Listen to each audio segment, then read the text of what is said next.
Thus Spake Zarathustra. A Book for All and None. By Friedrich Nietzsche. Translated by Thomas Common. First Part. Zarathustra's Discourses. Zarathustra's Prologue. 1. When Zarathustra was 30 years old, he left his home and the lake of his home, and went into the mountains. There he enjoyed his spirit and solitude, and for 10 years did not weary of it. But at last his heart changed, and rising one morning with the rosy dawn, he went before the sun, and spake thus unto it. Thou great star! What would be thy happiness if thou hadst not those for whom thou shinest? For 10 years hast thou climbed hither unto my cave, thou wouldst have wearied of thy light and of the journey, had it not been for me, mine eagle, and my serpent.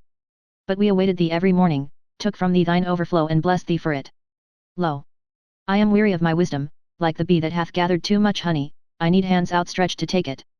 I would fain bestow and distribute, until the wise have once more become joyous in their folly, and the poor happy in their riches. Therefore must I descend into the deep, as thou doest in the evening, when thou goest behind the sea, and givest light also to the nether world, thou exuberant star. Like thee must I go down, as men say, to whom I shall descend. Bless me, then, thou tranquil eye, that canst behold even the greatest happiness without envy. Bless the cup that is about to overflow, that the water may flow golden out of it, and carry everywhere the reflection of thy bliss. Lo! This cup is again going to empty itself, and Zarathustra is again going to be a man. Thus began Zarathustra's down-going. 2. Zarathustra went down the mountain alone, no one meeting him. When he entered the forest, however, there suddenly stood before him an old man, who had left his holy cot to seek roots. And thus spake the old man to Zarathustra. No stranger to me is this wanderer, many years ago past he by Zarathustra he was called, but he hath altered. Then thou carriedst thine ashes into the mountains, wilt thou now carry thy fire into the valleys? Fearest thou not the incendiary's doom? Yet, I recognize Zarathustra. Pure is his eye, and no loathing lurketh about his mouth. Goeth he not along like a dancer? Altered is Zarathustra, a child hath Zarathustra become, an awakened one is Zarathustra, what wilt thou do in the land of the sleepers? As in the sea hast thou lived in solitude, and it hath borne thee up. Alas, wilt thou now go ashore? Alas, wilt thou again drag thy body thyself? Zarathustra answered, I love mankind. Why, said the saint, did I go into the forest and the desert, was it not because I loved men far too well? Now I love God, men, I do not love. Man is a thing too imperfect for me. Love to man would be fatal to me. Zarathustra answered, what spake I of love? I am bringing gifts unto men. Give them nothing, said the saint. Take rather part of their load, and carry it along with them, that will be most agreeable unto them, if only it be agreeable unto thee. If, however, thou wilt give unto them, give them no more than an alms, and let them also beg for it. No, replied Zarathustra, I give no alms, I am not poor enough for that. The saint laughed at Zarathustra, and spake thus, then see to it that they accept thy treasures, they are distrustful of anchorites, and do not believe that we come with gifts. The fall of our footsteps ringeth too hollow through their streets. And just as at night, when they are in bed and hear a man abroad long before sunrise, so they ask themselves concerning us, where goeth the thief? Go not to men, but stay in the forest. Go rather to the animals. Why not be like me, a bear amongst bears, a bird amongst birds? And what doeth the saint in the forest? Asked Zarathustra. The saint answered, I make hymns and sing them, and in making hymns I laugh and weep and mumble, thus do I praise God. With singing, weeping, laughing, and mumbling do I praise the God who is my God. But what dost thou bring us as a gift? When Zarathustra had heard these words, he bowed to the saint and said, what should I have to give thee? Let me rather hurry hence lest I take aught away from thee, and thus they parted from one another, the old man and Zarathustra, laughing like schoolboys. When Zarathustra was alone, however, he said to his heart, could it be possible, this old saint in the forest hath not yet heard of it, that God is dead. 3. When Zarathustra arrived at the nearest town which adjoineth the forest, he found many people assembled in the market-place, for it had been announced that a rope dancer would give a performance. And Zarathustra spake thus unto the people. I teach you the Superman. Man is something that is to be surpassed. What have ye done to surpass man? All beings hitherto have created something beyond themselves, and ye want to be the ebb of that great tide, and would rather go back to the beast than surpass man? What is the ape to man? A laughing stock, a thing of shame. And just the same shall man be to the Superman, a laughing stock, a thing of shame. Ye have made your way from the worm to man, and much within you is still worm. Once were ye apes, and even yet man is more of an ape than any of the apes. Even the wisest among you is only a disharmony and hybrid of plant and phantom. But do I bid you become phantoms or plants? Lo, I teach you the Superman. The Superman is the meaning of the earth. Let your will say, the Superman shall be the meaning of the earth. I conjure you, my brethren, remain true to the earth, and believe not those who speak unto you of super-earthly hopes. Poisoners are they, whether they know it or not. Despisers of life are they, decaying ones and poisoned ones themselves, of whom the earth is weary, so away with them. Once blasphemy against God was the greatest blasphemy, but God died, and therewith also those blasphemers. To blaspheme the earth is now the dreadfulest sin, and to rate the heart of the unknowable higher than the meaning of the earth. Once the soul looked contemptuously on the body, and then that contempt was the supreme thing, the soul wished the body meagre, ghastly, and famished. Thus it thought to escape from the body and the earth. Oh, that soul was itself meagre, ghastly, and famished, and cruelty was the delight of that soul. But yet, also, my brethren, tell me, what doth your body say about your soul? Is your soul not poverty and pollution and wretched self-complacency? Verily, a polluted stream is man. One must be a sea, to receive a polluted stream without becoming impure. Lo, I teach you the Superman, he is that sea, in him can your great contempt be submerged. What is the greatest thing ye can experience? It is the hour of great contempt. The hour in which even your happiness becometh loathsome unto you, and so also your reason and virtue. The hour when ye say, what good is my happiness, it is poverty and pollution and wretched self-complacency, but my happiness should justify existence itself. The hour when ye say, what good is my reason, doth it long for knowledge as the lion for his food, it is poverty and pollution and wretched self-complacency. The hour when ye say, what good is my virtue, as yet it hath not made me passionate how weary I am of my good and my bad, it is all poverty and pollution and wretched self-complacency. The hour when ye say, what good is my justice, I do not see that I am fervor and fuel. The just, however, are fervor and fuel. The hour when ye say, what good is my pity, is not pity the cross on which he is nailed who loveth man, but my pity is not a crucifixion. Have ye ever spoken thus? Have ye ever cried thus? Ah! Would that I had heard you crying thus! It is not your sin, it is your self-satisfaction that crieth unto heaven, your very sparingness in sin crieth unto heaven. Where is the lightning to lick you with its tongue? Where is the frenzy with which ye should be inoculated? Lo, I teach you the Superman, he is that lightning, he is that frenzy.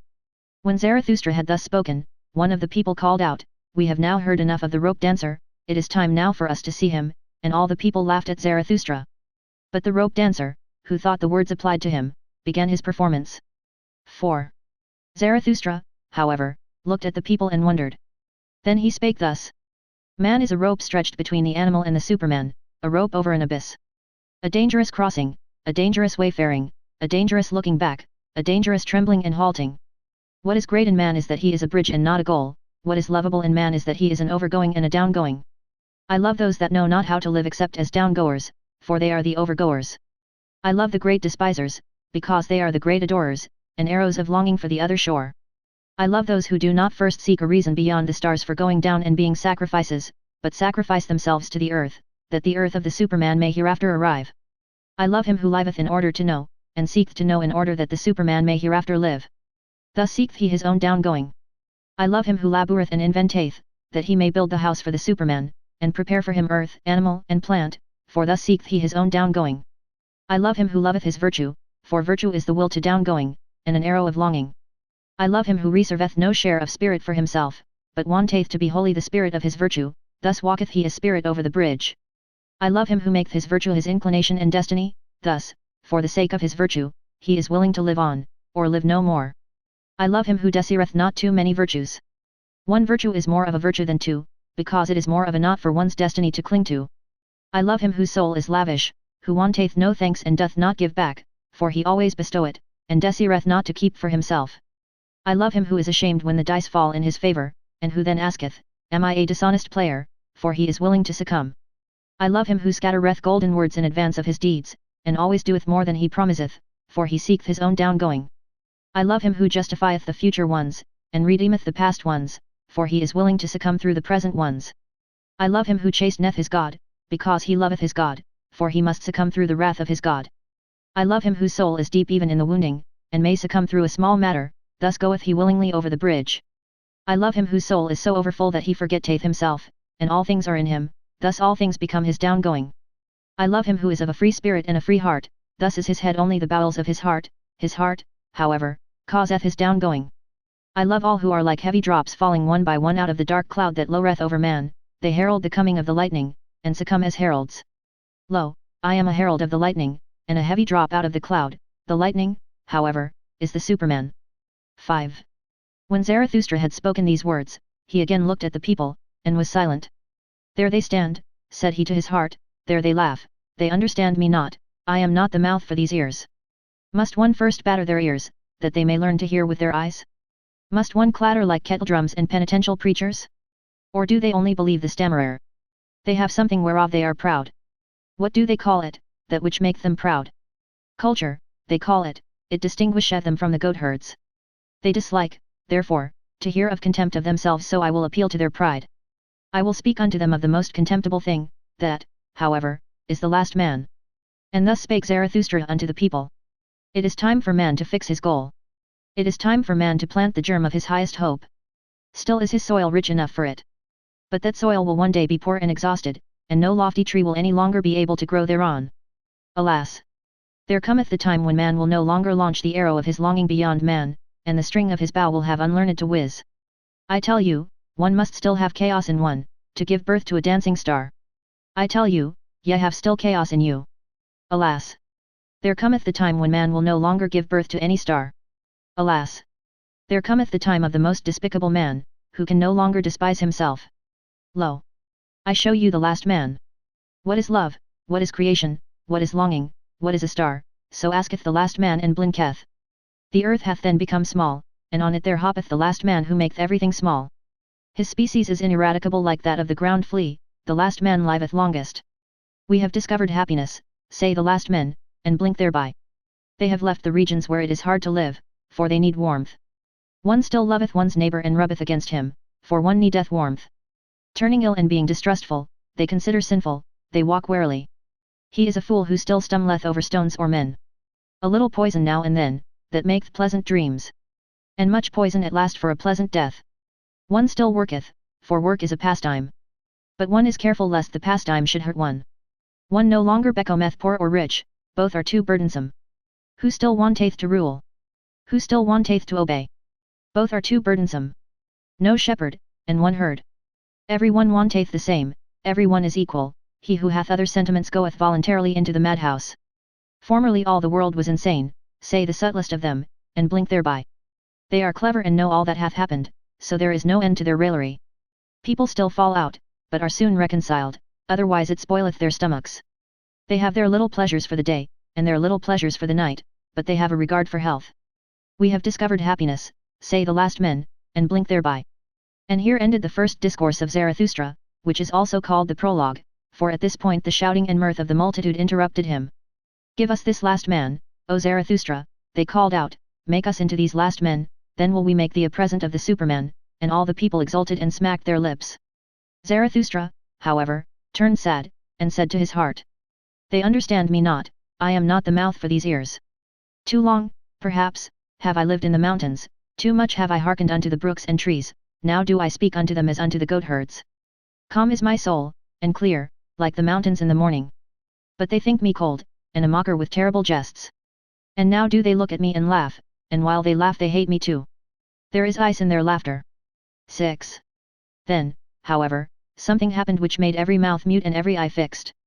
In the meantime, of course, the rope dancer had commenced his performance, he had come out at a little door, and was going along the rope which was stretched between two towers, so that it hung above the marketplace and the people. When he was just midway across, the little door opened once more, and a gaudily dressed fellow like a buffoon sprang out, and went rapidly after the first one.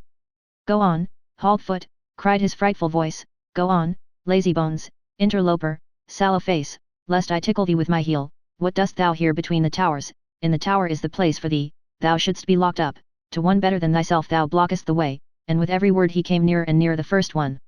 When, however, he was but a step behind, there happened the frightful thing which made every mouth mute and every eye fixed, he uttered a yell like a devil, and jumped over the other who was in his way. The latter, however, when he thus saw his rival triumph, lost at the same time his head and his footing on the rope, he threw his pole away, and shot downwards faster than it, like an eddy of arms and legs, into the depth. The marketplace and the people were like the sea when the storm cometh on, they all flew apart and in disorder, especially where the body was about to fall. Zarathustra, however, remained standing, and just beside him fell the body, badly injured and disfigured, but not yet dead. After a while consciousness returned to the shattered man, and he saw Zarathustra kneeling beside him. What art thou doing there, said he at last, I knew long ago that the devil would trip me up, now he draggeth me to hell, wilt thou prevent him? On mine honor, my friend, answered Zarathustra, there is nothing of all that whereof thou speakest, there is no devil and no hell, thy soul will be dead even sooner than thy body, fear, therefore, nothing any more. The man looked up distrustfully. If thou speakest the truth, said he, I lose nothing when I lose my life, I am not much more than an animal which hath been taught to dance by blows and scanty fare. Not at all, said Zarathustra, thou hast made danger thy calling, therein there is nothing contemptible, now thou perishest by thy calling, therefore will I bury thee with mine own hands. When Zarathustra had said this, the dying one did not reply further, but he moved his hand as if he sought the hand of Zarathustra in gratitude. 7. Meanwhile the evening came on, and the marketplace veiled itself in gloom. Then the people dispersed, for even curiosity and terror become fatigued. Zarathustra, however, still sat beside the dead man on the ground, absorbed in thought, so he forgot the time. But at last it became night, and a cold wind blew upon the lonely one.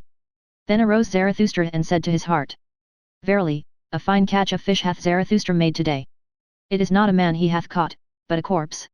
Sombre is human life, and as yet without meaning, a buffoon may be fateful to it. I want to teach men the sense of their existence, which is the Superman, the lightning out of the dark cloud, man. But still am I far from them, and my sense speaketh not unto their sense. To men I am still something between a fool and a corpse. Gloomy is the night, gloomy are the ways of Zarathustra. Come, thou cold and stiff companion. I carry thee to the place where I shall bury thee with mine own hands. 8. When Zarathustra had said this to his heart, he put the corpse upon his shoulders and set out on his way. Yet had he not gone 100 steps, when there stole a man up to him and whispered in his ear, and lo! He that spake was the buffoon from the tower. Leave this town, O Zarathustra, said he, there are too many here who hate thee, the good and just hate thee, and call thee their enemy and despiser, the believers in the orthodox belief hate thee, and call thee a danger to the multitude. It was thy good fortune to be laughed at, and verily thou spakest like a buffoon. It was thy good fortune to associate with the dead dog, by so humiliating thyself thou hast saved thy life. Today depart, however, from this town, or tomorrow I shall jump over thee, a living man over a dead one. And when he had said this, the buffoon vanished. Zarathustra, however, went on through the dark streets. At the gate of the town the grave diggers met him, they shone their torch on his face, and, recognizing Zarathustra, they sorely derided him. Zarathustra is carrying away the dead dog, a fine thing that Zarathustra hath turned a grave digger, for our hands are too cleanly for that roast. Will Zarathustra steal the bite from the devil? Well then, good luck to the repast. If only the devil is not a better thief than Zarathustra, he will steal them both, he will eat them both. And they laughed among themselves, and put their heads together. Zarathustra made no answer thereto, but went on his way. When he had gone on for 2 hours, past forests and swamps, he had heard too much of the hungry howling of the wolves, and he himself became hungry. So he halted at a lonely house in which a light was burning. Hunger attacketh me, said Zarathustra, like a robber among forests and swamps my hunger attacketh me, and late in the night. Strange humours hath my hunger, often it cometh to me only after a repast, and all day it hath failed to come. Where hath it been? And thereupon Zarathustra knocked at the door of the house. An old man appeared, who carried a light, and asked, Who cometh unto me in my bad sleep? A living man and a dead one, said Zarathustra. Give me something to eat and drink, I forgot it during the day. He that feedeth the hungry refresheth his own soul, saith wisdom. The old man withdrew, but came back immediately and offered Zarathustra bread and wine. A bad country for the hungry, said he, that is why I live here. Animal and man come unto me, the anchorite, but bid thy companion eat and drink also, he is wearier than thou. Zarathustra answered, My companion is dead, I shall hardly be able to persuade him to eat. That doth not concern me, said the old man sullenly, he that knocketh at my door must take what I offer him eat, and fare ye well. Thereafter Zarathustra again went on for 2 hours, trusting to the path and the light of the stars, for he was an experienced night walker, and liked to look into the face of all that slept. When the morning dawned, however, Zarathustra found himself in a thick forest, and no path was any longer visible. He then put the dead man in a hollow tree at his head, for he wanted to protect him from the wolves, and laid himself down on the ground and moss. And immediately he fell asleep, tired in body, but with a tranquil soul. 9. Long slept Zarathustra, and not only the rosy dawn passed over his head, but also the morning. At last, however, his eyes opened, and amazedly he gazed into the forest and the stillness, amazedly he gazed into himself. Then he arose quickly, like a seafarer who all at once seeth the land, and he shouted for joy, for he saw a new truth. And he spake thus to his heart. A light hath dawned upon me, I need companions, living ones, not dead companions and corpses, which I carry with me where I will. But I need living companions, who will follow me because they want to follow themselves, and to the place where I will. A light hath dawned upon me. Not to the people is Zarathustra to speak, but to companions. Zarathustra shall not be the herd's herdsman and hound. To allure many from the herd, for that purpose have I come. The people in the herd must be angry with me, a robber shall Zarathustra be called by the herdsman. Herdsman, I say, but they call themselves the good and just. Herdsman, I say, but they call themselves the believers in the orthodox belief. Behold the good and just. Whom do they hate most? Him who breaketh up their tables of values, the breaker, the lawbreaker, he, however, is the creator. Behold the believers of all beliefs. Whom do they hate most? Him who breaketh up their tables of values, the breaker, the lawbreaker, he, however, is the creator. Companions, the creator seeketh not corpses and not herds or believers either. Fellow creators, the creator seeketh those who grave new values on new tables. Companions, the creator seeketh, and fellow reapers, for everything is ripe for the harvest with him. But he lacketh the 100 sickles, so he plucketh the ears of corn and is vexed. Companions, the creator seeketh, and such as know how to whet their sickles. Destroyers, will they be called, and despisers of good and evil. But they are the reapers and rejoicers. Fellow creators, Zarathustra seeketh, fellow reapers and fellow rejoicers, Zarathustra seeketh, what hath he to do with herds and herdsmen and corpses? And thou, my first companion, rest in peace. Well have I buried thee in thy hollow tree, well have I hid thee from the wolves. But I part from thee, the time hath arrived. Twixt rosy dawn and rosy dawn there came unto me a new truth. I am not to be a herdsman, I am not to be a grave digger. Not any more will I discourse unto the people, for the last time have I spoken unto the dead. With the creators, the reapers, and the rejoicers will I associate, the rainbow will I show them, and all the stairs to the Superman. To the lone dwellers will I sing my song, and to the twain dwellers, and unto him who hath still ears for the unheard, will I make the heart heavy with my happiness. I make for my goal, I follow my course, over the loitering and tardy will I leap. Thus let my ongoing be their downgoing. 10. This had Zarathustra said to his heart when the sun stood at noontide. Then he looked inquiringly aloft, for he heard above him the sharp call of a bird. And behold! An eagle swept through the air in wide circles, and on it hung a serpent, not like a prey, but like a friend, for it kept itself coiled round the eagle's neck. They are mine animals, said Zarathustra, and rejoiced in his heart. The proudest animal under the sun, and the wisest animal under the sun, they have come out to reconnoitre. They want to know whether Zarathustra still liveth. Verily, do I still live? More dangerous have I found it among men than among animals, in dangerous paths goeth Zarathustra. Let mine animals lead me. When Zarathustra had said this, he remembered the words of the saint in the forest. Then he sighed and spake thus to his heart. Would that I were wiser, would that I were wise from the very heart, like my serpent. But I am asking the impossible. Therefore do I ask my pride to go always with my wisdom. And if my wisdom should some day forsake me, alas! It loveth to fly away, may my pride then fly with my folly. Thus began Zarathustra's downgoing. Zarathustra's Discourses. Chapter 1. The Three Metamorphoses. 3 metamorphoses of the spirit do I designate to you, how the spirit becometh a camel, the camel a lion, and the lion at last a child. Many heavy things are there for the spirit, the strong load-bearing spirit in which reverence dwelleth, for the heavy and the heaviest longeth its strength. What is heavy? So asketh the load-bearing spirit, then kneeleth it down like the camel, and wanteth to be well laden. What is the heaviest thing, ye heroes? Asketh the load-bearing spirit, that I may take it upon me and rejoice in my strength. Is it not this, to humiliate oneself in order to mortify one's pride? To exhibit one's folly in order to mock at one's wisdom? Or is it this, to desert our cause when it celebrateth its triumph? To ascend high mountains to tempt the tempter? Or is it this, to feed on the acorns and grass of knowledge, and for the sake of truth to suffer hunger of soul? Or is it this, to be sick and dismiss comforters, and make friends of the deaf, who never hear thy requests? Or is it this, to go into foul water when it is the water of truth, and not disclaim cold frogs and hot toads? Or is it this, to love those who despise us, and give one's hand to the phantom when it is going to frighten us? All these heaviest things the load-bearing spirit taketh upon itself, and like the camel, which, when laden, hasteneth into the wilderness, so hasteneth the spirit into its wilderness. But in the loneliest wilderness happeneth the second metamorphosis, here the spirit becometh a lion, freedom will it capture, and lordship in its own wilderness. Its last lord it here seeketh, hostile will it be to him, and to its last god, for victory will it struggle with the great dragon. What is the great dragon which the spirit is no longer inclined to call Lord and God? Thou shalt, is the great dragon called. But the spirit of the lion saith, I will. Thou shalt, lieth in its path, sparkling with gold, a scale-covered beast, and on every scale glittereth golden, thou shalt. The values of 1,000 years glitter on those scales, and thus speak the mightiest of all dragons, all the values of things, glitter on me. All values have already been created, and all created values, do I represent. Verily, there shall be no I will any more, thus speaks the dragon. My brethren, wherefore is there need of the lion in the spirit? Why sufficeth not the beast of burden, which renounceth and is reverent? To create new values, that, even the lion cannot yet accomplish, but to create itself freedom for new creating, that can the might of the lion do. To create itself freedom, and give a holy nay even unto duty, for that, my brethren, there is need of the lion. To assume the right to new values, that is the most formidable assumption for a load-bearing and reverent spirit. Verily, unto such a spirit it is praying, and the work of a beast of prey.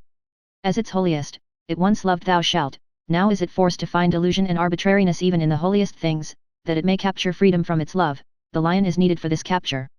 But tell me, my brethren, what the child can do, which even the lion could not do. Why hath the praying lion still to become a child? Innocence is the child, and forgetfulness, a new beginning, a game, a self-rolling wheel, a first movement, a holy yet. For the game of creating, my brethren, there is needed a holy yet unto life, its own will, willeth now the spirit, his own world winneth the world's outcast. 3 metamorphoses of the spirit have I designated to you, how the spirit became a camel, the camel a lion, and the lion at last a child.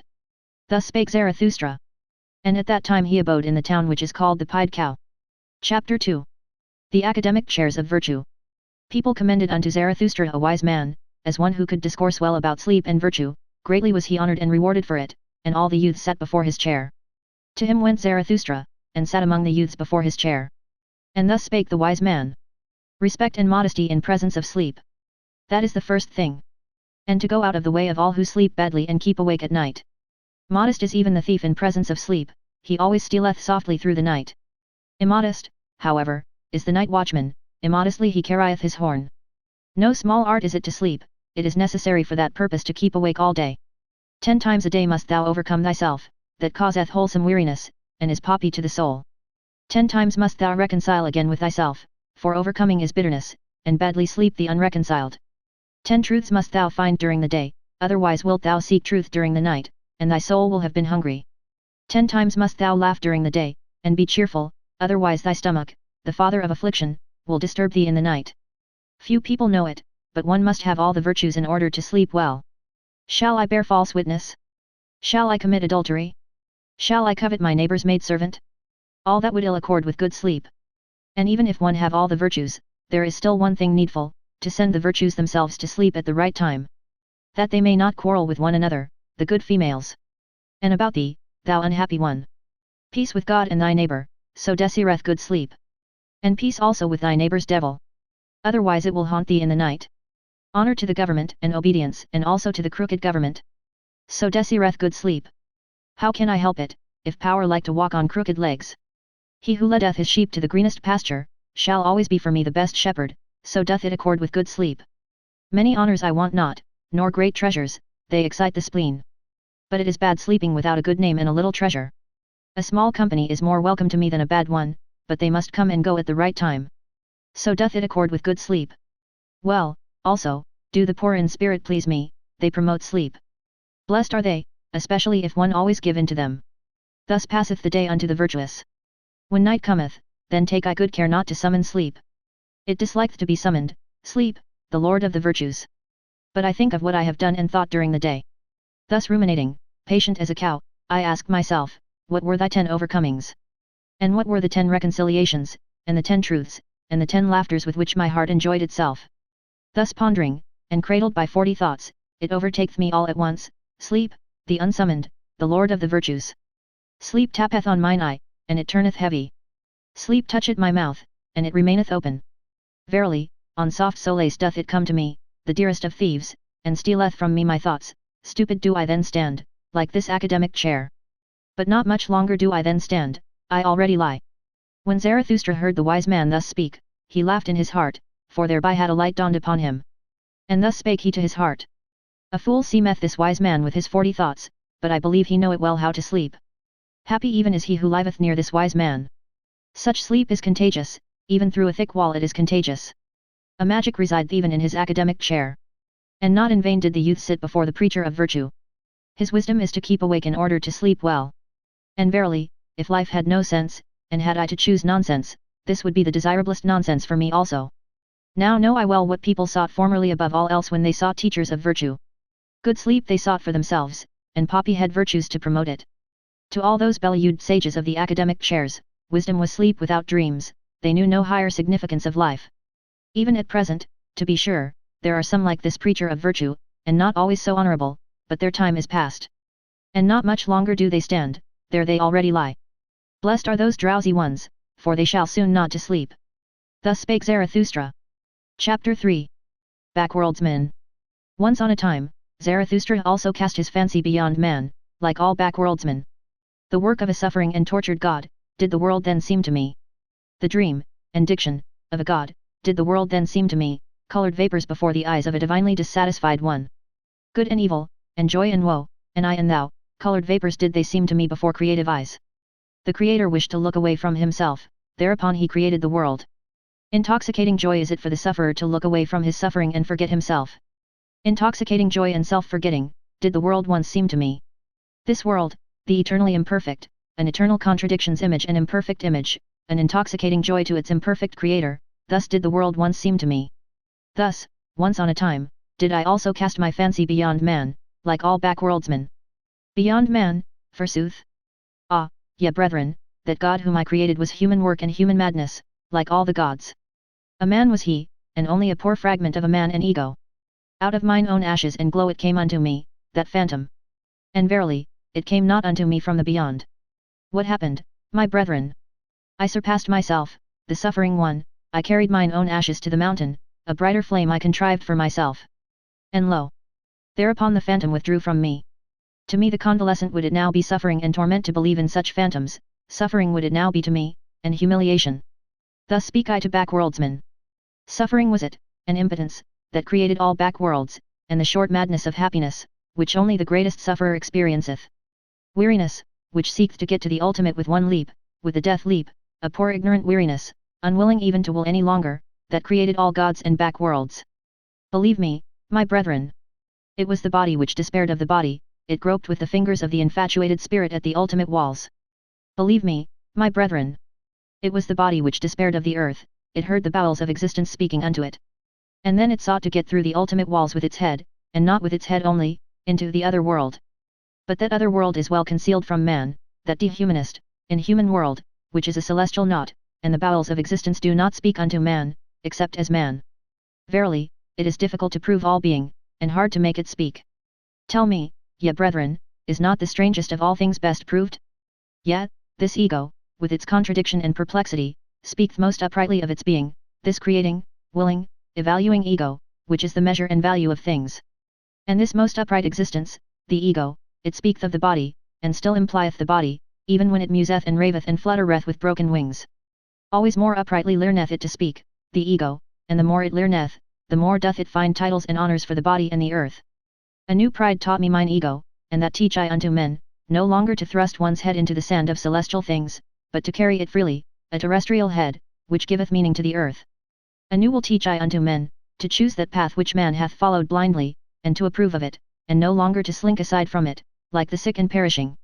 The sick and perishing, it was they who despised the body and the earth, and invented the heavenly world, and the redeeming blood drops, but even those sweet and sad poisons they borrowed from the body and the earth. From their misery they sought escape, and the stars were too remote for them. Then they sighed, oh that there were heavenly paths by which to steal into another existence and into happiness, then they contrived for themselves their bypaths and bloody draughts. Beyond the sphere of their body and this earth they now fancied themselves transported, these ungrateful ones. But to what did they owe the convulsion and rapture of their transport? To their body and this earth. Gentle is Zarathustra to the sickly. Verily, he is not indignant at their modes of consolation and ingratitude. May they become convalescents and overcomers, and create higher bodies for themselves. Neither is Zarathustra indignant at a convalescent who looketh tenderly on his delusions, and at midnight stealeth round the grave of his God, but sickness and a sick frame remain even in his tears. Many sickly ones have there always been among those who muse, and languish for God, violently they hate the discerning ones, and the latest of virtues, which is uprightness. Backward they always gaze toward dark ages, then, indeed, were delusion and faith something different. Raving of the reason was likeness to God, and doubt was sin. Too well do I know those godlike ones, they insist on being believed in, and that doubt is sin. Too well, also, do I know what they themselves most believe in. Verily, not in backworlds and redeeming blood drops, but in the body do they also believe most, and their own body is for them the thing in itself. But it is a sickly thing to them, and gladly would they get out of their skin. Therefore hearken they to the preachers of death, and themselves preach back worlds. Hearken rather, my brethren, to the voice of the healthy body, it is a more upright and pure voice. More uprightly and purely speaketh the healthy body, perfect and square built, and it speaketh of the meaning of the earth. Thus spake Zarathustra. Chapter 4. The despisers of the body. To the despisers of the body will I speak my word. I wish them neither to learn afresh, nor teach anew, but only to bid farewell to their own bodies, and thus be dumb. Body am I, and soul, so saith the child. And why should one not speak like children? But the awakened one, the knowing one, saith, Body am I entirely, and nothing more, and soul is only the name of something in the body. The body is a big sagacity, a plurality with one sense, a war and a peace, a flock and a shepherd. An instrument of thy body is also thy little sagacity, my brother, which thou callest spirit, a little instrument and plaything of thy big sagacity. Ego, sayest thou, and art proud of that word. But the greater thing, in which thou art unwilling to believe, is thy body with its big sagacity, it saith not ego, but doeth it. What the sense feeleth, what the spirit discerneth, hath never its end in itself. But sense and spirit would fain persuade thee that they are the end of all things, so vain are they. Instruments and playthings are sense and spirit, behind them there is still the self. The self seeketh with the eyes of the senses, it hearkeneth also with the ears of the spirit. Ever hearkeneth the self, and seeketh, it compareth, mastereth, conquereth, and destroyeth. It ruleth, and is also the ego's ruler. Behind thy thoughts and feelings, my brother, there is a mighty lord, an unknown sage, it is called self, it dwelleth in thy body, it is thy body. There is more sagacity in thy body than in thy best wisdom. And who then knoweth why thy body requireth just thy best wisdom? Thyself laugheth at thine ego, and its proud prancings. What are these prancings and flights of thought unto me, it saith to itself. A byway to my purpose I am the leading string of the ego, and the prompter of its notions. The self saith unto the ego, feel pain, and thereupon it suffereth, and thinketh how it may put an end thereto, and for that very purpose it is meant to think. The self saith unto the ego, feel pleasure, thereupon it rejoiceth, and thinketh how it may oft times rejoice, and for that very purpose it is meant to think. To the despisers of the body will I speak a word. That they despise is caused by their esteem. What is it that created esteeming and despising and worth and will? The creating self created for itself esteeming and despising, it created for itself joy and woe. The creating body created for itself spirit, as a hand to its will. Even in your folly and despising ye each serve yourself, ye despisers of the body. I tell you, your very self wanteth to die, and turneth away from life. No longer can yourself do that which it desireth most, create beyond itself. That is what it desireth most, that is all its fervor. But it is now too late to do so, so yourself wish it to succumb, ye despisers of the body. To succumb, so wish it yourself, and therefore have ye become despisers of the body. For ye can no longer create beyond yourselves. And therefore are ye now angry with life and with the earth. An unconscious envy is in the sidelong look of your contempt. I go not your way, ye despisers of the body. Ye are no bridges for me to the Superman. Thus spake Zarathustra. Chapter 5. Joys and Passions. My brother, when thou hast a virtue, and it is thine own virtue, thou hast it in common with no one. To be sure, thou wouldst call it by name and caress it, thou wouldst pull its ears and amuse thyself with it. And lo! Then hast thou its name in common with the people, and hast become one of the people and the herd with thy virtue. Better for thee to say, ineffable is it, and nameless, that which is pain and sweetness to my soul, and also the hunger of my bowels. Let thy virtue be too high for the familiarity of names, and if thou must speak of it, be not ashamed to stammer about it. Thus speak and stammer, that is my good, that do I love, thus doth it please me entirely, thus only do I desire the good. Not as the law of a god do I desire it, not as a human law or a human need do I desire it, it is not to be a guidepost for me to super-earths and paradises. An earthly virtue is it which I love, little prudence is therein, and the least everyday wisdom. But that bird built its nest beside me, therefore, I love and cherish it, now sitteth it beside me on its golden eggs. Thus shouldst thou stammer, and praise thy virtue. Once hadst thou passions and calledst them evil. But now hast thou only thy virtues, they grew out of thy passions. Thou implantedst thy highest aim into the heart of those passions, then became they thy virtues and joys. And though thou wert of the race of the hot-tempered, or of the voluptuous, or of the fanatical, or the vindictive, all thy passions in the end became virtues, and all thy devils angels. Once hadst thou wild dogs in thy cellar, but they changed at last into birds and charming songstresses. Out of thy poisons brewedst thou balsam for thyself, thy cow, affliction, milkedst thou, now drink thou the sweet milk of her udder. And nothing evil groweth in thee any longer, unless it be the evil that groweth out of the conflict of thy virtues. My brother, if thou be fortunate, then wilt thou have one virtue and no more, thus goest thou easier over the bridge. Illustrious is it to have many virtues, but a hard lot, and many a one hath gone into the wilderness and killed himself, because he was weary of being the battle and battlefield of virtues. My brother, are war and battle evil? Necessary, however, is the evil, necessary are the envy and the distrust and the backbiting among the virtues. Lo! How each of thy virtues is covetous of the highest place, it wanteth thy whole spirit to be its herald, it wanteth thy whole power in wrath, hatred, and love. Jealous is every virtue of the others, and a dreadful thing is jealousy. Even virtues may succumb by jealousy. He whom the flame of jealousy encompasseth, turneth at last, like the scorpion, the poison sting against himself. Ah! My brother, hast thou never seen a virtue backbite and stab itself? Man is something that hath to be surpassed, and therefore shalt thou love thy virtues, for thou wilt succumb by them. Thus spake Zarathustra. Chapter 6. The Pale Criminal.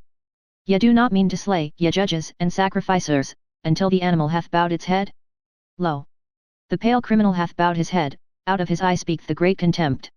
Mine ego is something which is to be surpassed, mine ego is to me the great contempt of man, so speaketh it out of that eye. When he judged himself, that was his supreme moment, let not the exalted one relapse again into his low estate.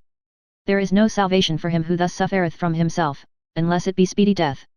Your slaying, ye judges, shall be pity, and not revenge, and in that ye slay, see to it that ye yourselves justify life. It is not enough that ye should reconcile with him whom ye slay. Let your sorrow be love to the Superman, thus will ye justify your own survival. Enemy shall ye say but not villain, invalid shall ye say but not wretch, fool shall ye say but not sinner. And thou, red judge, if thou would say audibly all thou hast done in thought, then would every one cry, away with the nastiness and the virulent reptile. But one thing is the thought, another thing is the deed, and another thing is the idea of the deed. The wheel of causality doth not roll between them. An idea made this pale man pale. Adequate was he for his deed when he did it, but the idea of it, he could not endure when it was done.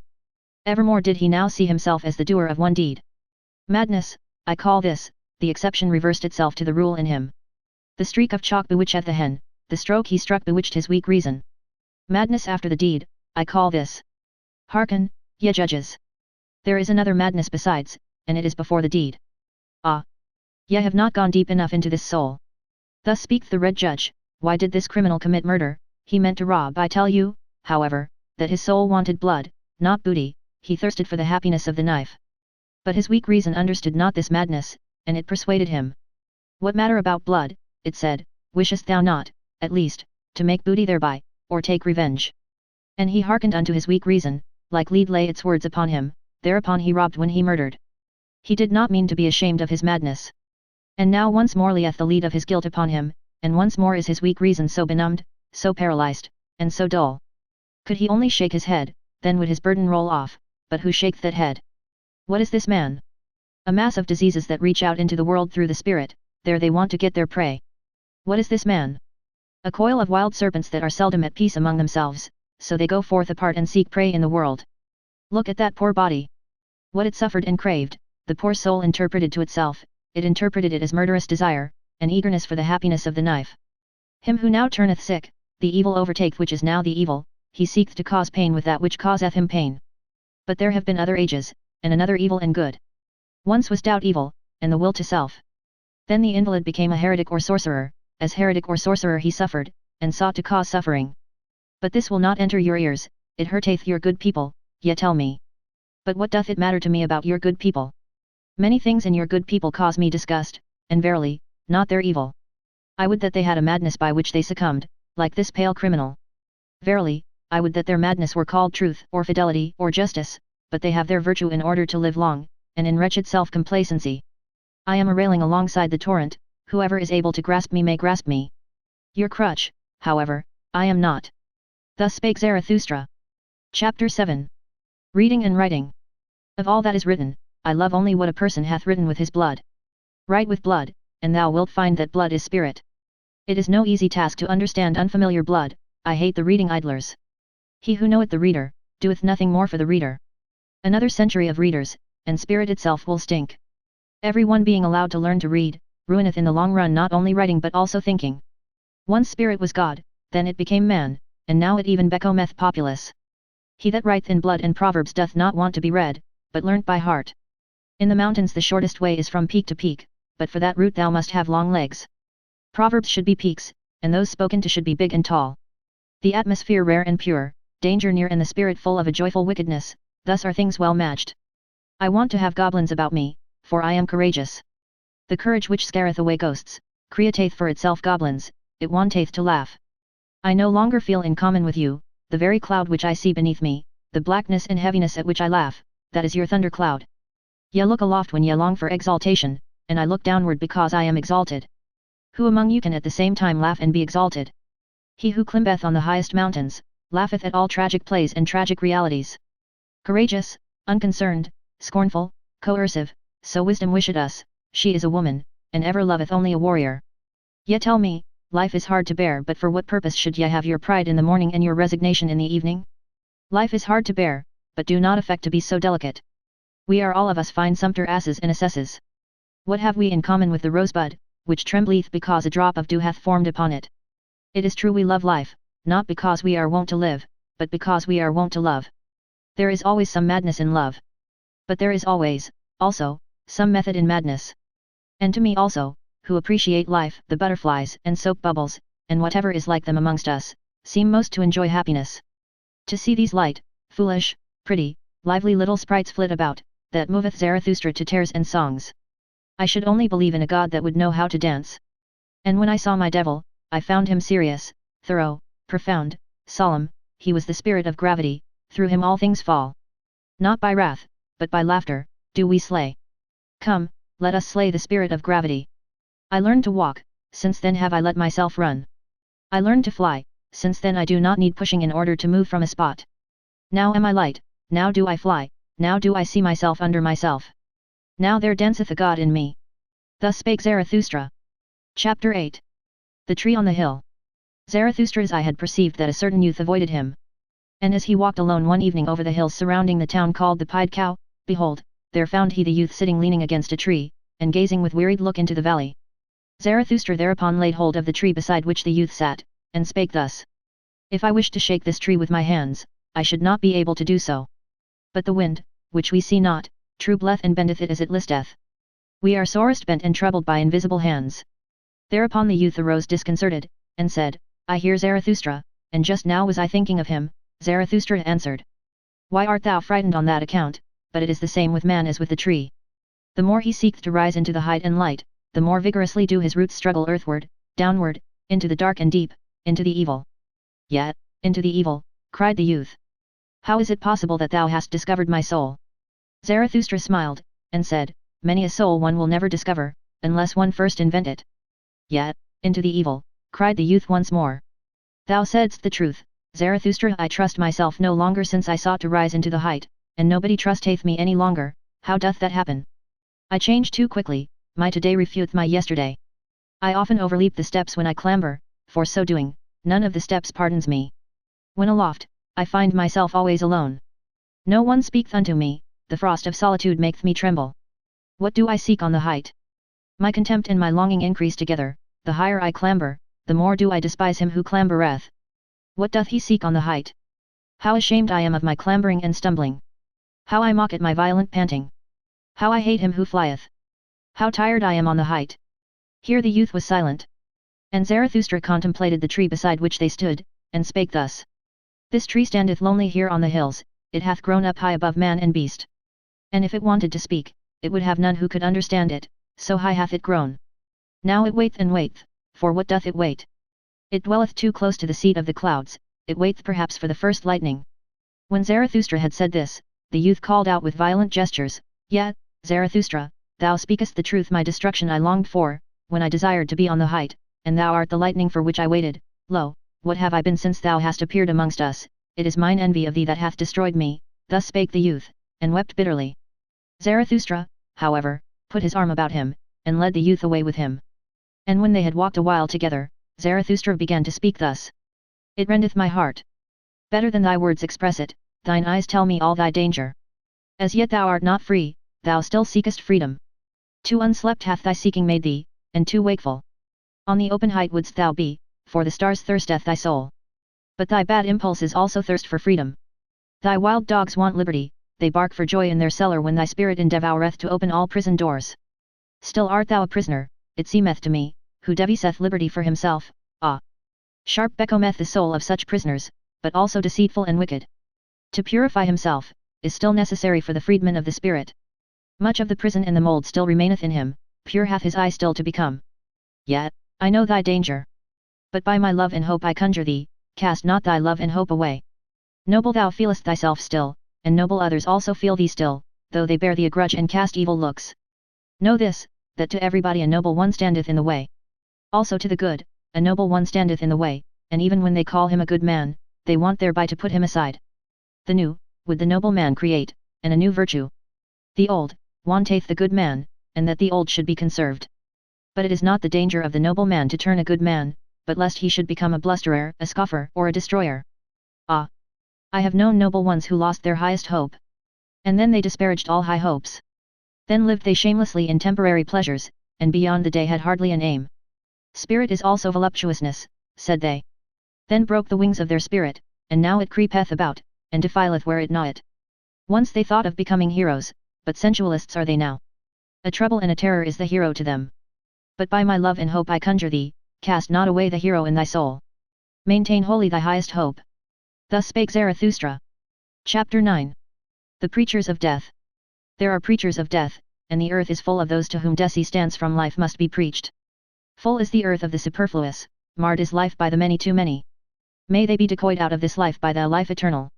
The yellow ones, so are called the preachers of death, or the black ones, but I will show them unto you in other colors besides. There are the terrible ones who carry about in themselves the beast of prey, and have no choice except lusts or self-laceration. And even their lusts are self-laceration. They have not yet become men, those terrible ones, may they preach desistance from life, and pass away themselves. There are the spiritually consumptive ones, hardly are they born when they begin to die, and long for doctrines of lassitude and renunciation. They would fain be dead, and we should approve of their wish. Let us beware of awakening those dead ones, and of damaging those living coffins. They meet an invalid, or an old man, or a corpse, and immediately they say, life is refuted. But they only are refuted, and their eye, which seeth only one aspect of existence. Shrouded in thick melancholy, and eager for the little casualties that bring death, thus do they wait, and clench their teeth. Or else, they grasp at sweetmeats, and mock at their childishness thereby, they cling to their straw of life, and mock at their still clinging to it. Their wisdom speak thus, a fool, he who remaineth alive, but so far are we fools, and that is the foolishest thing in life. Life is only suffering, so say others, and lie not. Then see to it that ye cease. See to it that the life ceaseth which is only suffering.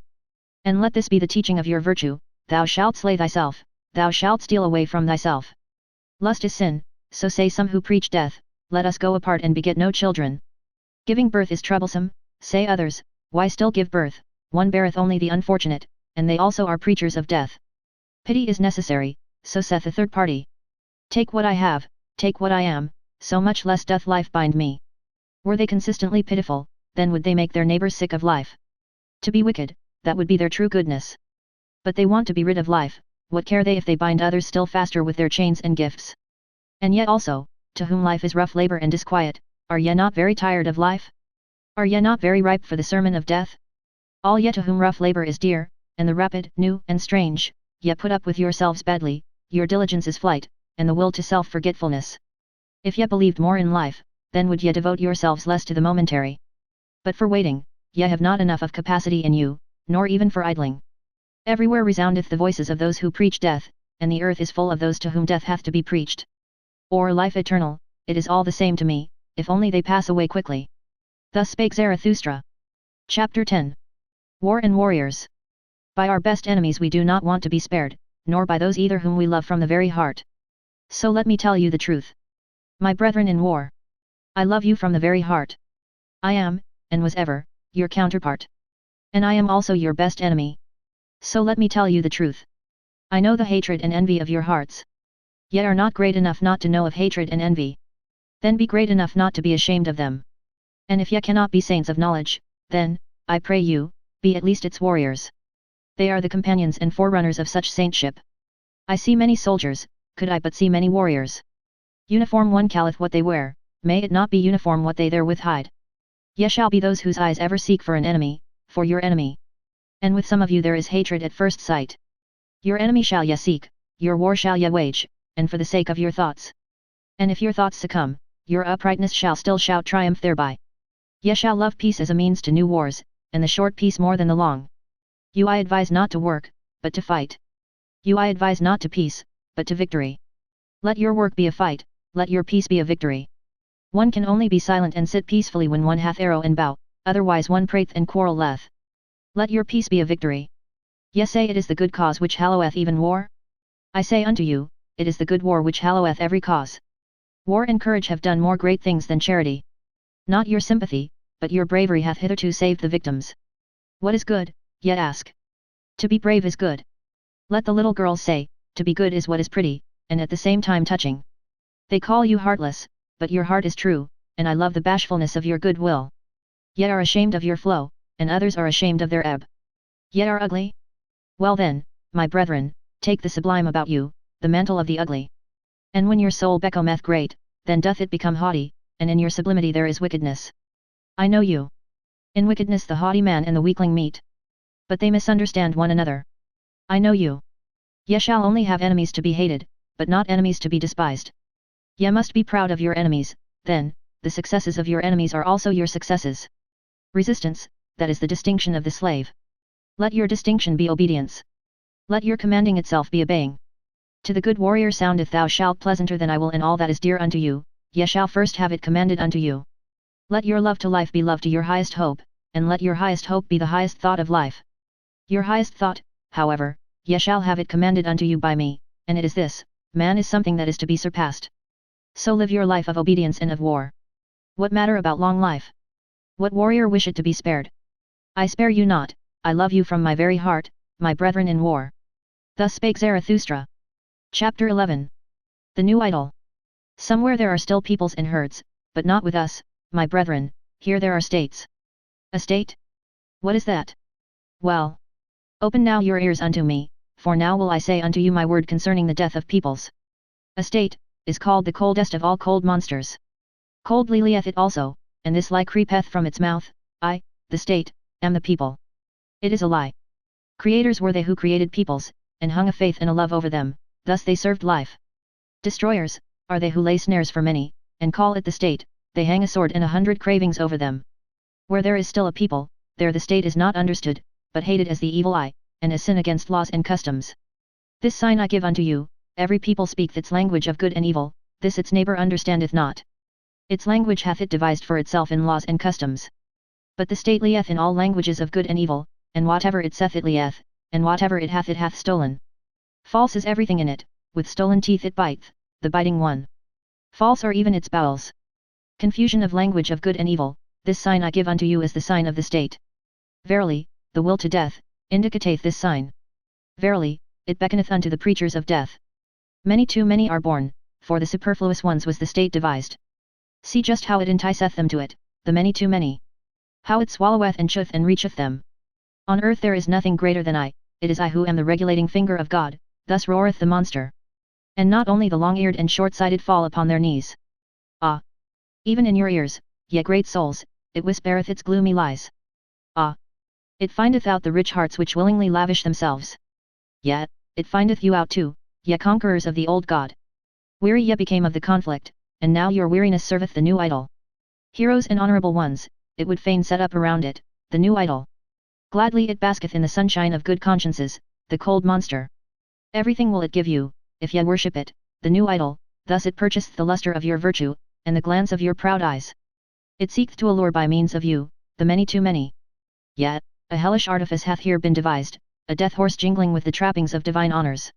Yet, a dying for many hath here been devised, which glorifieth itself as life, verily, a hearty service unto all preachers of death.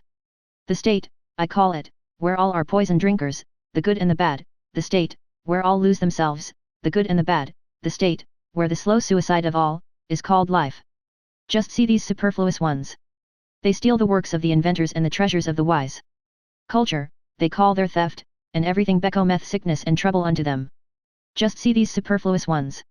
Sick are they always, they vomit their bile and call it a newspaper. They devour one another, and cannot even digest themselves. Just see these superfluous ones. Wealth they acquire and become poorer thereby. Power they seek for, and above all, the lever of power, much money, these impotent ones. See them clamber, these nimble apes. They clamber over one another, and thus scuffle into the mud and the abyss. Towards the throne they all strive, it is their madness, as if happiness sat on the throne. Oft-times sitteth filth on the throne, and oft-times also the throne on filth. Madmen they all seem to me, and clambering apes, and too eager.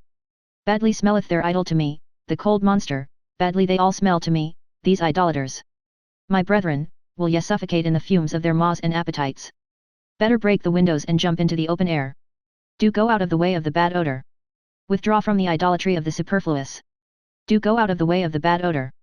Withdraw from the steam of these human sacrifices. Open still remaineth the earth for great souls. Empty are still many sites for lone ones and twain ones, around which floats the odor of tranquil seas. Open still remaineth a free life for great souls. Verily, he who possesseth little is so much the less possessed, blessed be moderate poverty. There, where the state ceaseth, there only commenceth the man who is not superfluous, there commenceth the song of the necessary ones, the single and irreplaceable melody. There, where the state ceaseth, pray look thither, my brethren. Do ye not see it, the rainbow and the bridges of the Superman? Thus spake Zarathustra. Chapter 12. The flies in the marketplace. Flee, my friend, into thy solitude. I see thee deafened with the noise of the great men, and stung all over with the stings of the little ones. Admirably do forest and rock know how to be silent with thee. Resemble again the tree which thou lovest, the broad-branched one, silently and attentively it overrangeth the sea. Where solitude endeth, there beginneth the marketplace, and where the marketplace beginneth, there beginneth also the noise of the great actors, and the buzzing of the poison flies.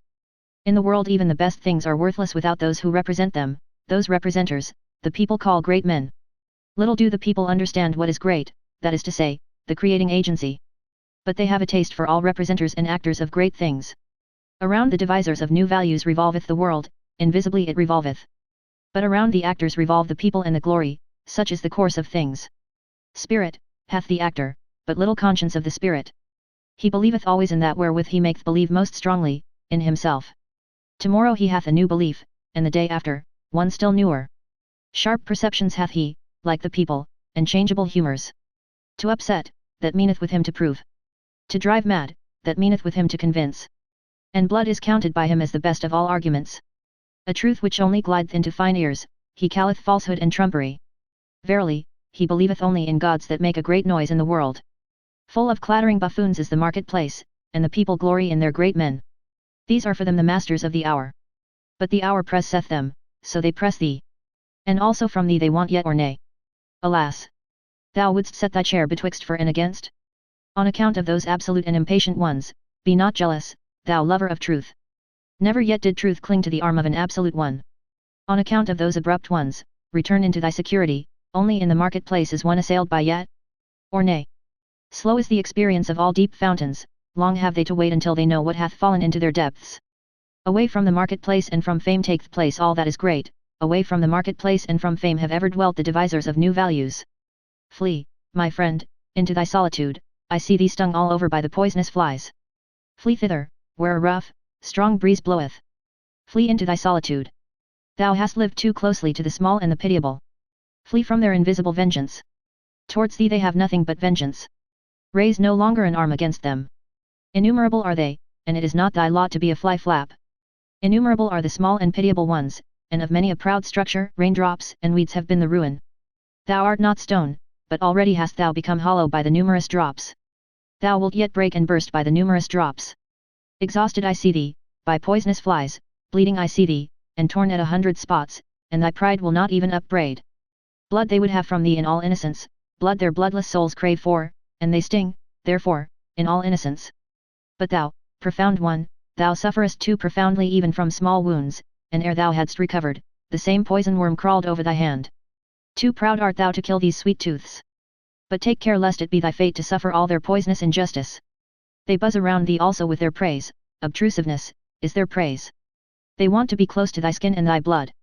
They flatter thee, as one flattereth a god or devil, they whimper before thee, as before a god or devil. What doth it come to? Flatterers are they, and whimperers, and nothing more. Often, also, do they show themselves to thee as amiable ones. But that hath ever been the prudence of the cowardly. Yet, the cowardly are wise. They think much about thee with their circumscribed souls, thou art always suspected by them. Whatever is much thought about is at last thought suspicious. They punish thee for all thy virtues. They pardon thee in their inmost hearts only, for thine errors. Because thou art gentle and of upright character, thou sayest, blameless are they for their small existence, but their circumscribed souls think, blamable is all great existence. Even when thou art gentle towards them, they still feel themselves despised by thee, and they repay thy beneficence with secret maleficence. Thy silent pride is always counter to their taste, they rejoice if once thou be humble enough to be frivolous. What we recognize in a man, we also irritate in him. Therefore be on your guard against the small ones. In thy presence they feel themselves small, and their baseness gleameth and gloweth against thee in invisible vengeance. Sawest thou not how often they became dumb when thou approachedst them, and how their energy left them like the smoke of an extinguishing fire? Yet, my friend, the bad conscience art thou of thy neighbours, for they are unworthy of thee. Therefore they hate thee, and would fain suck thy blood. Thy neighbours will always be poisonous flies. What is great in thee, that itself must make them more poisonous, and always more fly-like? Flee, my friend, into thy solitude, and thither, where a rough strong breeze bloweth. It is not thy lot to be a fly-flap. Thus spake Zarathustra. Chapter 13. Chastity. I love the forest. It is bad to live in cities, there are too many of the lustful. Is it not better to fall into the hands of a murderer, than into the dreams of a lustful woman? And just look at these men, their eye saith it, they know nothing better on earth than to lie with a woman. Filth is at the bottom of their souls, and alas! if their filth hath still spirit in it. Would that ye were perfect, at least as animals. But to animals belongeth innocence. Do I counsel you to slay your instincts? I counsel you to innocence in your instincts. Do I counsel you to chastity? Chastity is a virtue with some, but with many almost a vice. These are continent, to be sure, but doggish lust looketh enviously out of all that they do. Even into the heights of their virtue and into their cold spirit doth this creature follow them, with its discord. And how nicely can doggish lust beg for a piece of spirit, when a piece of flesh is denied it. Ye love tragedies and all that breaketh the heart? But I am distrustful of your doggish lust. Ye have two cruel eyes, and ye look wantonly towards the sufferers. Hath not your lust just disguised itself and taken the name of fellow suffering? And also this parable give I unto you, not a few who meant to cast out their devil, went thereby into the swine themselves. To whom chastity is difficult, it is to be dissuaded, lest it become the road to hell, to filth and lust of soul. Do I speak of filthy things? That is not the worst thing for me to do. Not when the truth is filthy, but when it is shallow, doth the discerning one go unwillingly into its waters. Verily, there are chaste ones from their very nature, they are gentler of heart, and laugh better and oftener than you. They laugh also at chastity, and ask, what is chastity? Is chastity not folly? But the folly came unto us, and not we unto it. We offered that guest harbour and heart, now it dwelleth with us, let it stay as long as it will. Thus spake Zarathustra. Chapter 14. The Friend. 1. Is always too many about me, think the anchorite. Always once one, that maketh two in the long run. I and me are always too earnestly in conversation, how could it be endured, if there were not a friend? The friend of the anchorite is always the third one is the cork which preventeth the conversation of the two sinking into the depth. Ah! There are too many depths for all anchorites. Therefore, do they long so much for a friend, and for his elevation. Our faith in others betrayeth wherein we would fain have faith in ourselves. Our longing for a friend is our betrayer. And often with our love we want merely to overleap envy. And often we attack and make ourselves enemies, to conceal that we are vulnerable. Be at least mine enemy, thus speak the true reverence, which doth not venture to solicit friendship. If one would have a friend, then must one also be willing to wage war for him, and in order to wage war, one must be capable of being an enemy. One ought still to honor the enemy in one's friend. Canst thou go nigh unto thy friend, and not go over to him? In one's friend one shall have one's best enemy. Thou shalt be closest unto him with thy heart when thou withstandest him. Thou wouldst wear no raiment before thy friend? It is in honor of thy friend that thou showest thyself to him as thou art? But he wisheth thee to the devil on that account. He who maketh no secret of himself shocketh, so much reason have ye to fear nakedness. Ay, if ye were gods, ye could then be ashamed of clothing. Thou canst not adorn thyself fine enough for thy friend, for thou shalt be unto him an arrow and a longing for the Superman. Sawest thou ever thy friend asleep, to know how he looketh? What is usually the countenance of thy friend? It is thine own countenance, in a coarse and imperfect mirror. Sawest thou ever thy friend asleep? Wert thou not dismayed at thy friend looking so? O my friend, man is something that hath to be surpassed. In divining and keeping silence shall the friend be a master, not everything must thou wish to see. Thy dream shall disclose unto thee what thy friend doeth when awake. Let thy pity be a divining, to know first if thy friend wanteth pity. Perhaps he loveth in thee the unmoved eye, and the look of eternity. Let thy pity for thy friend be hid under a hard shell, thou shalt bite out a tooth upon it. Thus will it have delicacy and sweetness. Art thou pure air and solitude and bread and medicine to thy friend? Many a one cannot loosen his own fetters, but is nevertheless his friend's emancipator. Art thou a slave? Then thou canst not be a friend. Art thou a tyrant? Then thou canst not have friends. Far too long hath there been a slave and a tyrant concealed in woman. On that account woman is not yet capable of friendship, she knoweth only love. In woman's love there is injustice and blindness to all she doth not love. And even in woman's conscious love, there is still always surprise and lightning and night, along with the light. As yet woman is not capable of friendship, women are still cats, and birds. Or at the best, cows. As yet woman is not capable of friendship. But tell me, ye men, who of you are capable of friendship? Oh! Your poverty, ye men, and your sordidness of soul. As much as ye give to your friend, will I give even to my foe, and will not have become poorer thereby. There is comradeship, may there be friendship. Thus spake Zarathustra. Chapter 15. The 1001 Goals. Many lands saw Zarathustra, and many peoples, thus he discovered the good and bad of many peoples. No greater power did Zarathustra find on earth than good and bad. No people could live without first valuing. If a people will maintain itself, however, it must not value as its neighbor valueth. Much that passed for good with one people was regarded with scorn and contempt by another, thus I found it. Much found I here called bad, which was there decked with purple honors. Never did the one neighbor understand the other, ever did his soul marvel at his neighbor's delusion and wickedness. A table of excellencies hangeth over every people. Lo! It is the table of their triumphs, lo! It is the voice of their will to power. It is laudable, what they think hard, what is indispensable and hard they call good, and what relieveth in the direst distress, the unique and hardest of all, they extol as holy. Whatever maketh them rule and conquer and shine, to the dismay and envy of their neighbors, they regard as the high and foremost thing, the test and the meaning of all else. Verily, my brother, if thou knewest but a people's need, its land, its sky, and its neighbor, then wouldst thou divine the law of its surmountings, and why it climbeth up that ladder to its hope. Always shalt thou be the foremost and prominent above others, no one shall thy jealous soul love, except a friend, that made the soul of a Greek thrill, thereby went he his way to greatness. To speak truth, and be skillful with bow and arrow, so seemed it alike pleasing and hard to the people from whom cometh my name, the name which is alike pleasing and hard to me. To honor father and mother, and from the root of the soul to do their will, this table of surmounting hung another people over them, and became powerful and permanent thereby. To have fidelity, and for the sake of fidelity to risk honor and blood, even in evil and dangerous courses, teaching itself so, another people mastered itself, and thus mastering itself, became pregnant and heavy with great hopes. Verily, men have given unto themselves all their good and bad.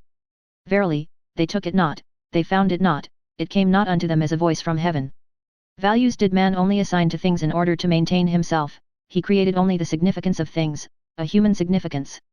Therefore, calleth he himself man, that is, the valuator. Valuing is creating, hear it, ye creating ones.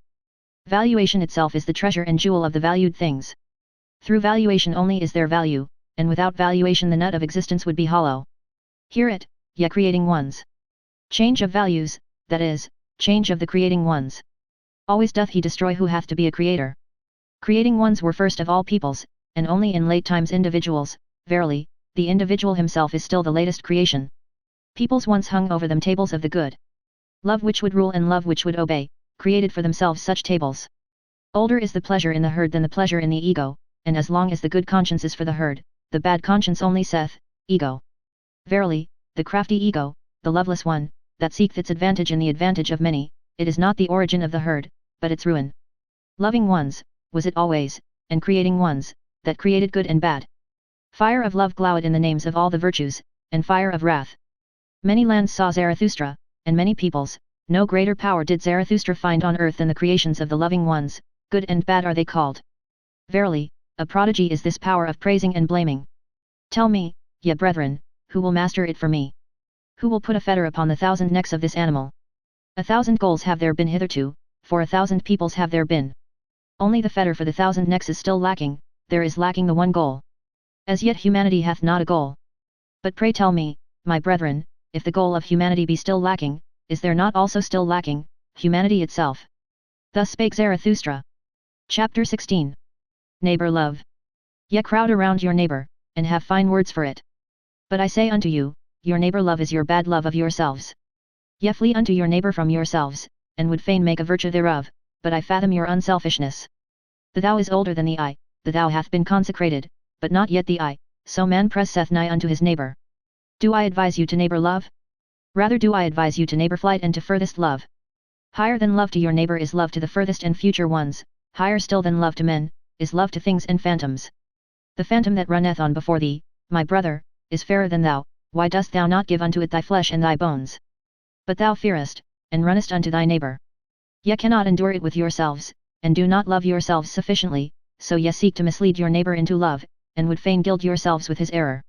Would that ye could not endure it with any kind of near ones, or their neighbors, then would ye have to create your friend and his overflowing heart out of yourselves. Ye call in a witness when ye want to speak well of yourselves, and when ye have misled him to think well of you, ye also think well of yourselves. Not only doth he lie, who speaketh contrary to his knowledge, but more so, he who speaketh contrary to his ignorance.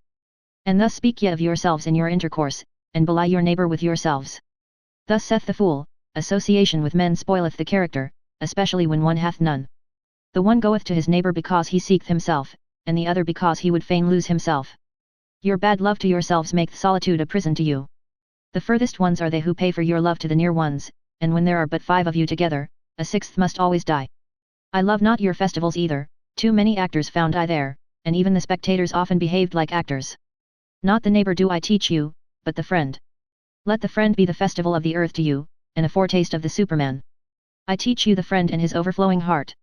But one must know how to be a sponge, if one would be loved by overflowing hearts. I teach you the friend in whom the world standeth complete, a capsule of the good, the creating friend, who hath always a complete world to bestow. And as the world unrolled itself for him, so rolleth it together again for him in rings, as the growth of good through evil, as the growth of purpose out of chance. Let the future and the furthest be the motive of thy today, in thy friend shalt thou love the Superman as thy motive. My brethren, I advise you not to neighbor love, I advise you to furthest love. Thus spake Zarathustra. Chapter 17. The Way of the Creating One. Wouldst thou go into isolation, my brother? Wouldst thou seek the way unto thyself? Tarry yet a little and hearken unto me.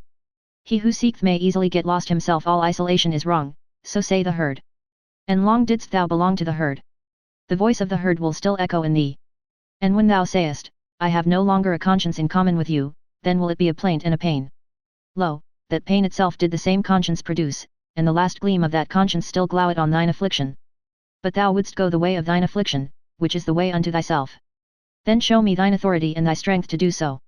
Art thou a new strength and a new authority? A first motion? A self-rolling wheel? Canst thou also compel stars to revolve around thee? Alas! There is so much lusting for loftiness. There are so many convulsions of the ambitions. Show me that thou art not a lusting and ambitious one. Alas! There are so many great thoughts that do nothing more than the bellows, they inflate, and make emptier than ever. Free, dost thou call thyself? Thy ruling thought would I hear of, and not that thou hast escaped from a yoke. Art thou one entitled to escape from a yoke? Many a one hath cast away his final worth when he hath cast away his servitude. Free from what? What doth that matter to Zarathustra? Clearly, however, shall thine eye show unto me, free for what? Canst thou give unto thyself thy bad and thy good, and set up thy will as a law over thee? Canst thou be judge for thyself, an avenger of thy law? Terrible is aloneness with the judge and avenger of one's own law. Thus is a star projected into desert space, and into the icy breath of aloneness. Today sufferest thou still from the multitude, thou individual, today hast thou still thy courage unabated, and thy hopes. But one day will the solitude weary thee, one day will thy pride yield, and thy courage quail. Thou wilt one day cry, I am alone. One day wilt thou see no longer thy loftiness, and see too closely thy lowliness, thy sublimity itself will frighten thee as a phantom. Thou wilt one day cry, all is false. There are feelings which seek to slay the lonesome one, if they do not succeed, then must they themselves die. But art thou capable of it, to be a murderer? Hast thou ever known, my brother, the word disdain? And the anguish of thy justice in being just to those that disdain thee? Thou forcest many to think differently about thee, that, charge they heavily to thine account. Thou camest nigh unto them, and yet wentest past, for that they never forgive thee. Thou goest beyond them, but the higher thou risest, the smaller doth the eye of envy see thee. Most of all, however, is the flying one hated. How could ye be just unto me, must thou say, I choose your injustice as my allotted portion. Injustice and filth cast they at the lonesome one, but, my brother, if thou wouldst be a star, thou must shine for them none the less on that account. And be on thy guard against the good and just. They would fain crucify those who devise their own virtue, they hate the lonesome ones.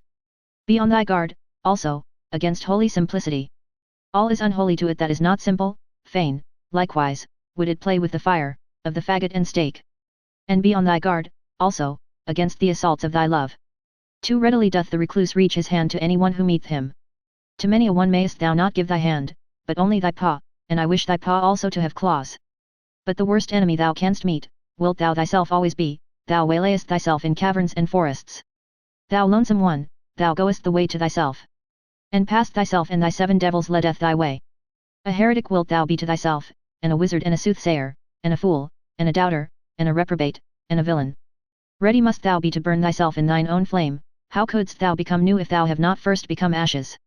Thou lonesome one, thou goest the way of the creating one, a god wilt thou create for thyself out of thy 7 devils. Thou lonesome one, thou goest the way of the loving one, thou lovest thyself, and on that account despisest thou thyself, as only the loving ones despise. To create, desireth the loving one, because he despiseth. What knoweth he of love who hath not been obliged to despise just what he loved? With thy love, go into thine isolation, my brother, and with thy creating, and late only will justice limp after thee. With my tears, go into thine isolation, my brother. I love him who seeketh to create beyond himself, and thus succumbeth. Thus spake Zarathustra. Chapter 18. Old and Young Women.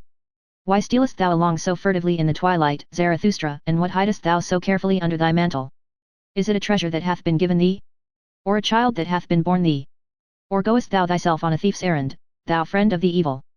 Verily, my brother, said Zarathustra, it is a treasure that hath been given me, it is a little truth which I carry. But it is naughty, like a young child, and if I hold not its mouth, it screameth too loudly. As I went on my way alone today, at the hour when the sun declineth, there met me an old woman, and she spake thus unto my soul. Much hath Zarathustra spoken also to us women, but never spake he unto us concerning woman. And I answered her, concerning woman, one should only talk unto men. Talk also unto me of woman, said she, I am old enough to forget it presently. And I obliged the old woman and spake thus unto her. Everything in woman is a riddle, and everything in woman hath one solution, it is called pregnancy.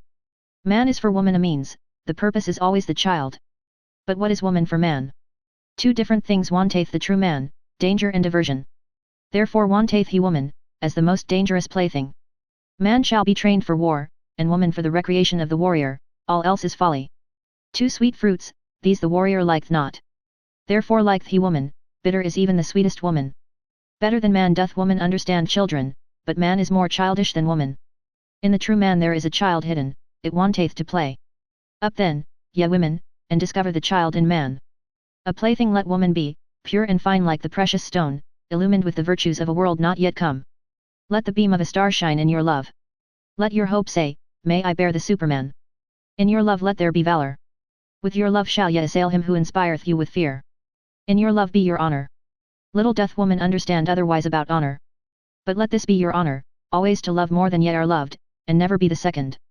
Let man fear woman when she loveth, then maketh she every sacrifice, and everything else she regardeth as worthless. Let man fear woman when she hateth, for man in his innermost soul is merely evil, woman, however, is mean. Whom hateth woman most, thus spake the iron to the lodestone, I hate thee most, because thou attractest, but art too weak to draw unto thee. The happiness of man is, I will the happiness of woman is, he will. Lo, now hath the world become perfect, thus thinketh every woman when she obeyeth with all her love. Obey, must the woman, and find a depth for her surface. Surface, is woman's soul, a mobile, stormy film on shallow water. Man's soul, however, is deep, its current gusheth in subterranean caverns, woman surmiseth its force, but comprehendeth it not. Then answered me the old woman, many fine things hath Zarathustra said, especially for those who are young enough for them. Strange! Zarathustra knoweth little about woman, and yet he is right about them. Doth this happen, because with women nothing is impossible? And now accept a little truth by way of thanks. I am old enough for it. Swaddle it up and hold its mouth, otherwise it will scream too loudly, the little truth. Give me, woman, thy little truth, said I, and thus spake the old woman. Thou goest to women, do not forget thy whip. Thus spake Zarathustra. Chapter 19. The Bite of the Adder. One day had Zarathustra fallen asleep under a fig tree, owing to the heat, with his arms over his face.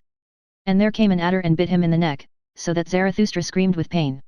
When he had taken his arm from his face he looked at the serpent, and then did it recognize the eyes of Zarathustra, wriggled awkwardly, and tried to get away. Not at all, said Zarathustra, as yet hast thou not received my thanks, thou hast awakened me in time, my journey is yet long. Thy journey is short, said the adder sadly, my poison is fatal. Zarathustra smiled. When did ever a dragon die of a serpent's poison, said he. But take thy poison back, thou art not rich enough to present it to me. Then fell the adder again on his neck, and licked his wound. When Zarathustra once told this to his disciples they asked him, and what, O Zarathustra, is the moral of thy story? And Zarathustra answered them thus. The destroyer of morality, the good and just call me, my story is immoral. When, however, ye have an enemy, then return him not good for evil, for that would abash him. But prove that he hath done something good to you. And rather be angry than abash anyone. And when ye are cursed, it pleaseth me not that ye should then desire to bless. Rather curse a little also. And should a great injustice befall you, then do quickly 5 small ones besides. Hideous to behold is he on whom injustice presseth alone. Did ye ever know this? Shared injustice is half justice. And he who can bear it, shall take the injustice upon himself. A small revenge is humaner than no revenge at all. And if the punishment be not also a right and an honor to the transgressor, I do not like your punishing. Nobler is it to own oneself in the wrong than to establish one's right, especially if one be in the right. Only, one must be rich enough to do so. I do not like your cold justice, out of the eye of your judges there always glanceth the executioner and his cold steel. Tell me, where find we justice, which is love with seeing eyes? Devise me, then, the love which not only beareth all punishment, but also all guilt. Devise me, then, the justice which acquitteth every one except the judge. And would ye hear this likewise? To him who seeketh to be just from the heart, even the lie becometh philanthropy. But how could I be just from the heart? How can I give every one his own? Let this be enough for me, I give unto every one mine own. Finally, my brethren, guard against doing wrong to any anchorite. How could an anchorite forget? How could he requite? Like a deep well is an anchorite. Easy is it to throw in a stone, if it should sink to the bottom, however, tell me, who will bring it out again? Guard against injuring the anchorite. If ye have done so, however, well then, kill him also. Thus spake Zarathustra. Chapter 20. Child and Marriage. I have a question for thee alone, my brother, like a sounding lead, cast I this question into thy soul, that I may know its depth. Thou art young, and desirest child and marriage. But I ask thee, art thou a man entitled to desire a child? Art thou the victorious one, the self-conqueror, the ruler of thy passions, the master of thy virtues? Thus do I ask thee. Or doth the animal speak in thy wish, and necessity? Or isolation? Or discord in thee? I would have thy victory and freedom long for a child. Living monuments shalt thou build to thy victory and emancipation. Beyond thyself shalt thou build. But first of all must thou be built thyself, rectangular in body and soul. Not only onward shalt thou propagate thyself, but upward. For that purpose may the garden of marriage help thee. A higher body shalt thou create, a first movement, a spontaneously rolling wheel, a creating one shalt thou create. Marriage, so call I the will of the twain to create the one that is more than those who created it. The reverence for one another, as those exercising such a will, call I marriage. Let this be the significance and the truth of thy marriage. But that which the many too many call marriage, those superfluous ones, what shall I call it? The poverty of soul in the twain. The filth of soul in the twain. The pitiable self-complacency in the twain. Marriage they call it all, and they say their marriages are made in heaven. Well, I do not like it, that heaven of the superfluous. No, I do not like them, those animals tangled in the heavenly toils. Far from me also be the God who limpeth thither to bless what he hath not matched. Laugh not at such marriages. What child hath not had reason to weep over its parents? Worthy did this man seem, and ripe for the meaning of the earth, but when I saw his wife, the earth seemed to me a home for madcaps. Yet, I would that the earth shook with convulsions when a saint and a goose mate with one another. This one went forth in quest of truth as a hero, and at last got for himself a small decked-up lie, his marriage he calleth it. That one was reserved in intercourse and chose choicely. But one time he spoiled his company for all time, his marriage he calleth it. Another sought a handmaid with the virtues of an angel. But all at once he became the handmaid of a woman, and now would he need also to become an angel. Careful, have I found all buyers, and all of them have astute eyes. But even the astutest of them buyeth his wife in a sack. Many short follies, that is called love by you. And your marriage putteth an end to many short follies, with one long stupidity. Your love to woman, and woman's love to man, would that it were sympathy for suffering and veiled deities. But generally two animals alight on one another. But even your best love is only an enraptured simile and a painful ardor. It is a torch to light you to loftier paths. Beyond yourselves shall ye love some day. Then learn first of all to love.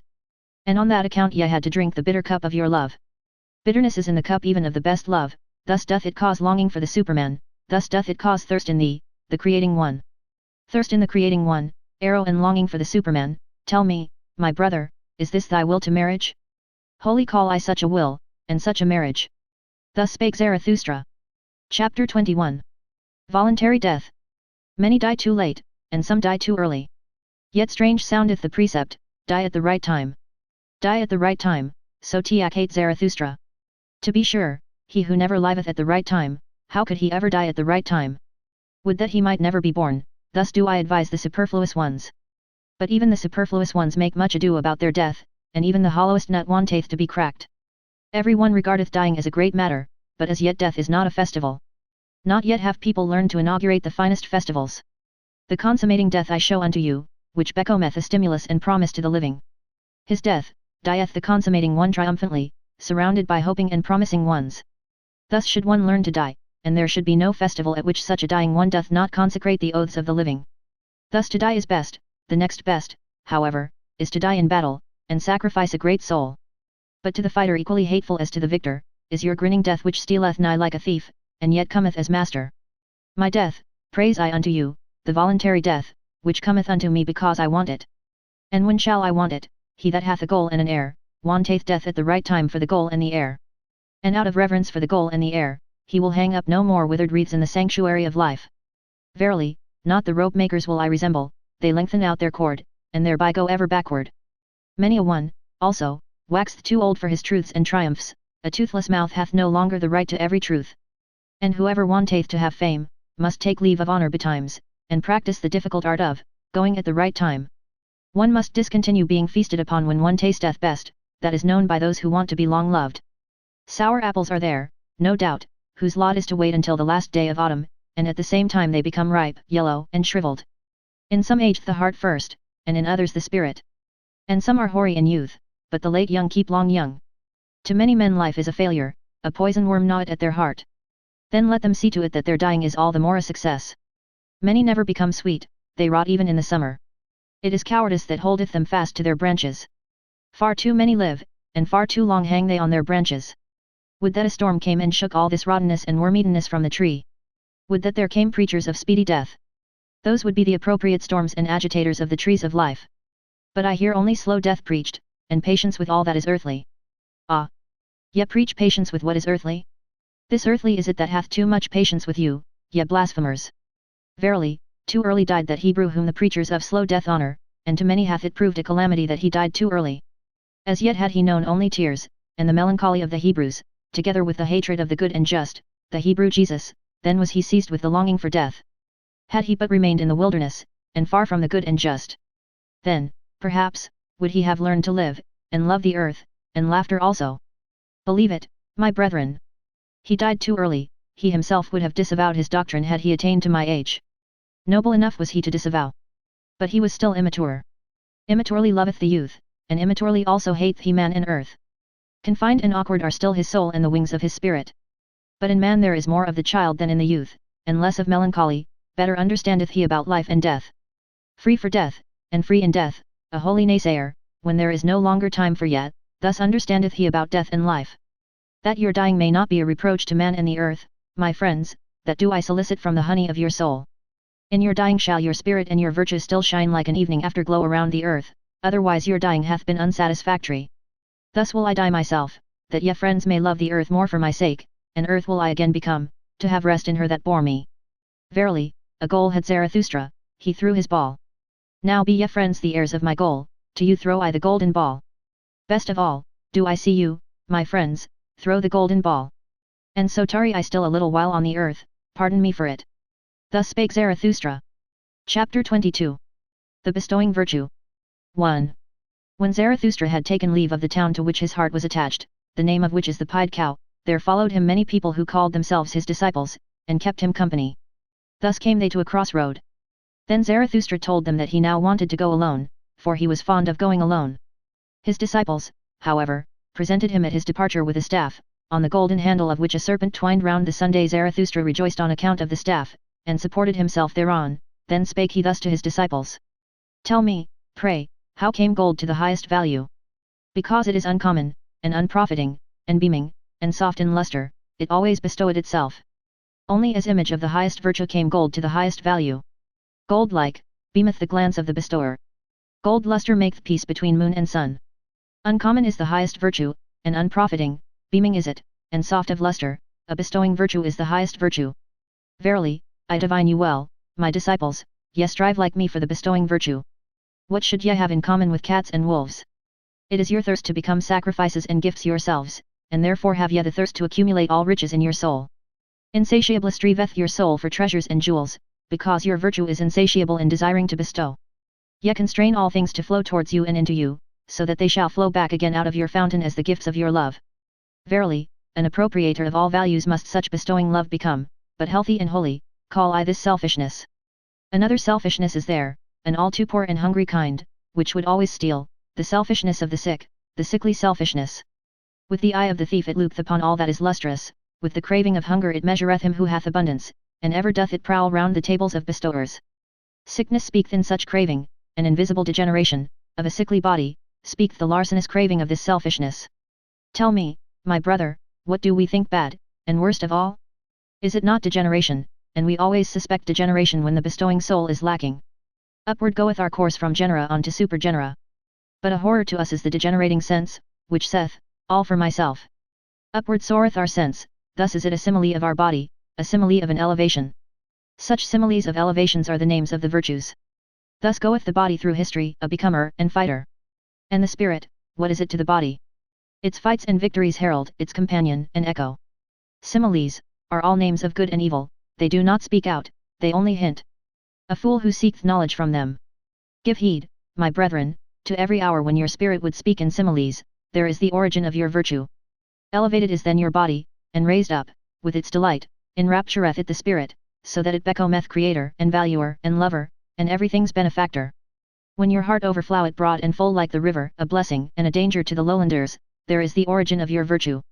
When ye are exalted above praise and blame, and your will would command all things, as a loving one's will, there is the origin of your virtue.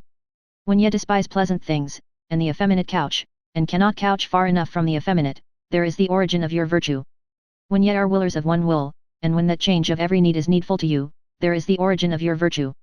Verily, a new good and evil is it. Verily, a new deep murmuring, and the voice of a new fountain. Power is it, this new virtue, a ruling thought is it, and around it a subtle soul, a golden sun, with the serpent of knowledge around it. 2. Here paused Zarathustra a while, and looked lovingly on his disciples. Then he continued to speak thus, and his voice had changed. Remain true to the earth, my brethren, with the power of your virtue. Let your bestowing love and your knowledge be devoted to be the meaning of the earth. Thus do I pray and conjure you. Let it not fly away from the earthly and beat against eternal walls with its wings. Ah, there hath always been so much flown away virtue. Lead, like me, the flown away virtue back to the earth, yet, back to body and life, that it may give to the earth its meaning, a human meaning. 100 times hitherto hath spirit as well as virtue flown away and blundered. Alas! In our body dwelleth still all this delusion and blundering, body and will hath it there become. 100 times hitherto hath spirit as well as virtue attempted and erred. Yet, an attempt hath man been. Alas, much ignorance and error hath become embodied in us. Not only the rationality of millenniums, also their madness, breaketh out in us. Dangerous is it to be an heir. Still fight we step by step with the giant chance, and over all mankind hath hitherto ruled nonsense, the lack of sense. Let your spirit and your virtue be devoted to the sense of the earth, my brethren, let the value of everything be determined anew by you. Therefore shall ye be fighters. Therefore shall ye be creators. Intelligently doth the body purify itself, attempting with intelligence it exalteth itself, to the discerners all impulses sanctify themselves, to the exalted the soul becometh joyful. Physician, heal thyself, then wilt thou also heal thy patient. Let it be his best cure to see with his eyes him who maketh himself whole. 1,000 paths are there which have never yet been trodden, 1,000 celebrities and hidden islands of life. Unexhausted and undiscovered is still man and man's world. Awake and hearken, ye lonesome ones. From the future come winds with stealthy pinions, and to fine ears good tidings are proclaimed. Ye lonesome ones of today, ye seceding ones, ye shall one day be a people, out of you who have chosen yourselves, shall a chosen people arise, and out of it the Superman. Verily, a place of healing shall the earth become. And already is a new odor diffused around it, a salvation-bringing odor, and a new hope. 3. When Zarathustra had spoken these words, he paused, like one who had not said his last word, and long did he balance the staff doubtfully in his hand. At last he spake thus, and his voice had changed. I now go alone, my disciples. Yet also now go away, and alone. So will I have it. Verily, I advise you, depart from me, and guard yourselves against Zarathustra. And better still, be ashamed of him. Perhaps he hath deceived you. The man of knowledge must be able not only to love his enemies, but also to hate his friends. One requite the teacher badly if one remain merely a scholar. And why will ye not pluck at my wreath? Ye venerate me, but what if your veneration should some day collapse? Take heed lest a statue crush you. Ye say, ye believe in Zarathustra? But of what account is Zarathustra? Ye are my believers, but of what account are all believers? Ye had not yet sought yourselves, then did ye find me. So do all believers, therefore all belief is of so little account. Now do I bid you lose me and find yourselves, and only when ye have all denied me, will I return unto you. Verily, with other eyes, my brethren, shall I then seek my lost ones, with another love shall I then love you. And once again shall ye have become friends unto me, and children of one hope, then will I be with you for the third time, to celebrate the great noontide with you. And it is the great noontide, when man is in the middle of his course between animal and superman, and celebrateth his advance to the evening as his highest hope, for it is the advance to a new morning. At such time will the downgoer bless himself, that he should be an overgoer, and the sun of his knowledge will be at noontide. Dead are all the gods, now do we desire the superman to live, let this be our final will at the great noontide. Thus spake Zarathustra. Thus spake Zarathustra. Second part. And only when ye have all denied me, will I return unto you. Verily, with other eyes, my brethren, shall I then seek my lost ones, with another love shall I then love you, Zarathustra, I, the bestowing virtue. Chapter 23. The Child with the Mirror.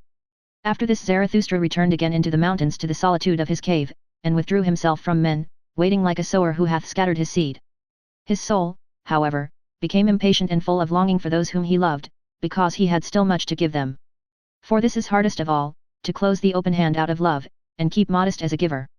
Thus passed with the lonesome 1 months and years, his wisdom meanwhile increased, and caused him pain by its abundance. One morning, however, he awoke ere the rosy dawn, and having meditated long on his couch, at last spake thus to his heart. Why did I startle in my dream, so that I awoke? Did not a child come to me, carrying a mirror? O Zarathustra, said the child unto me, look at thyself in the mirror. But when I looked into the mirror, I shrieked, and my heart throbbed, for not myself did I see therein, but a devil's grimace and derision. Verily, all too well do I understand the dream's portent and monition, my doctrine is in danger, tares want to be called wheat. Mine enemies have grown powerful and have disfigured the likeness of my doctrine, so that my dearest ones have to blush for the gifts that I gave them. Lost are my friends, the hour hath come for me to seek my lost ones.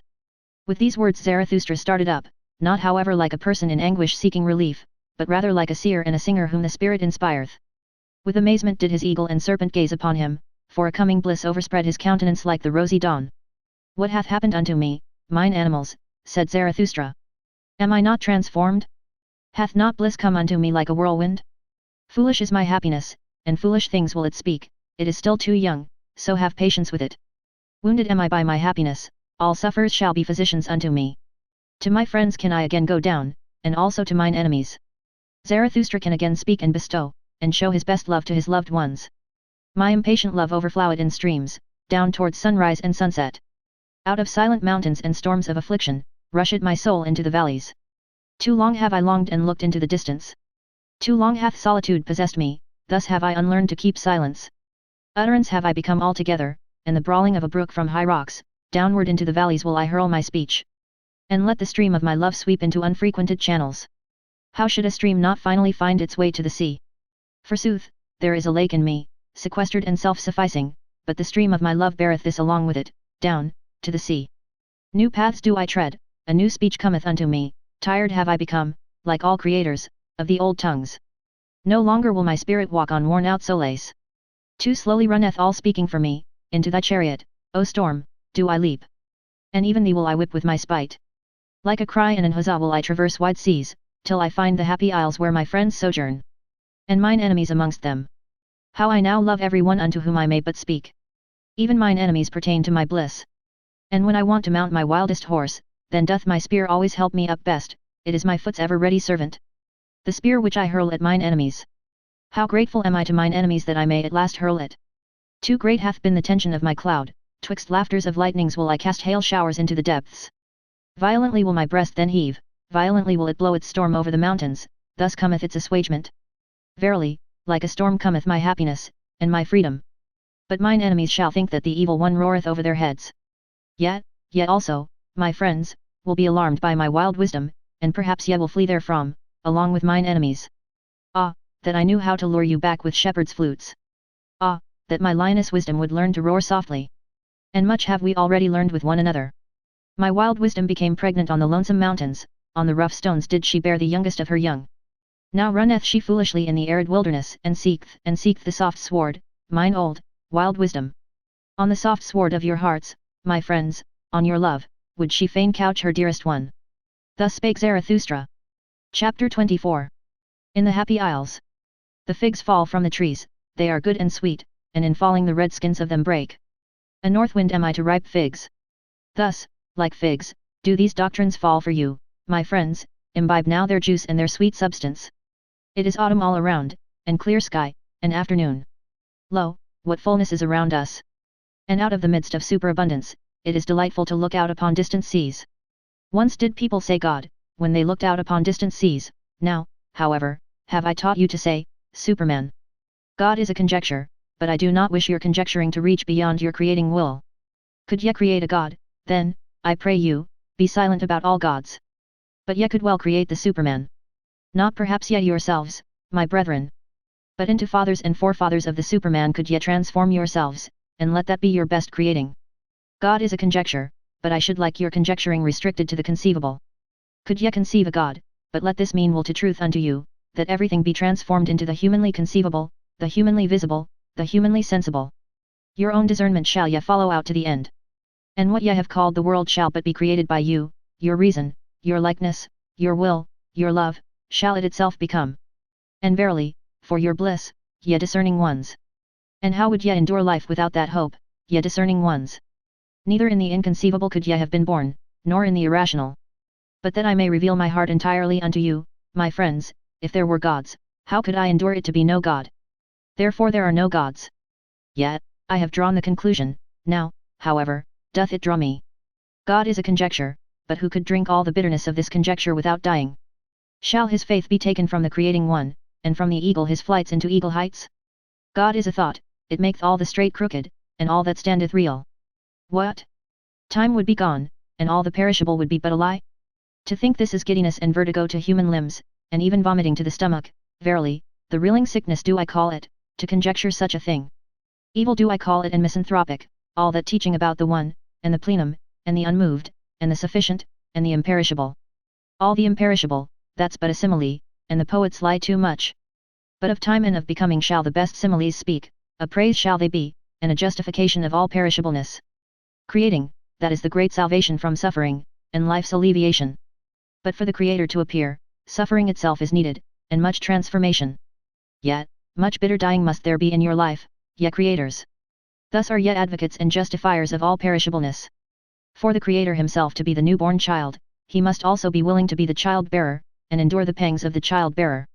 Verily, through 100 souls went I my way, and through 100 cradles and birth throes. Many a farewell have I taken, I know the heart-breaking last hours. But so willeth it my creating will, my fate. Or, to tell you it more candidly, just such a fate, willeth my will. All feeling suffereth in me, and is in prison, but my willing ever cometh to me as mine emancipator and comforter. Willing emancipateth, that is the true doctrine of will and emancipation, so teachate you Zarathustra. No longer willing, and no longer valuing, and no longer creating. Ah, that great debility may ever be far from me. And also in discerning do I feel only my will's procreating and evolving delight, and if there be innocence in my knowledge, it is because there is will to procreation in it. Away from God and gods did this will allure me, what would there be to create if there were, gods? But to man doth it ever impel me anew, my fervent creative will, thus impelleth it the hammer to the stone.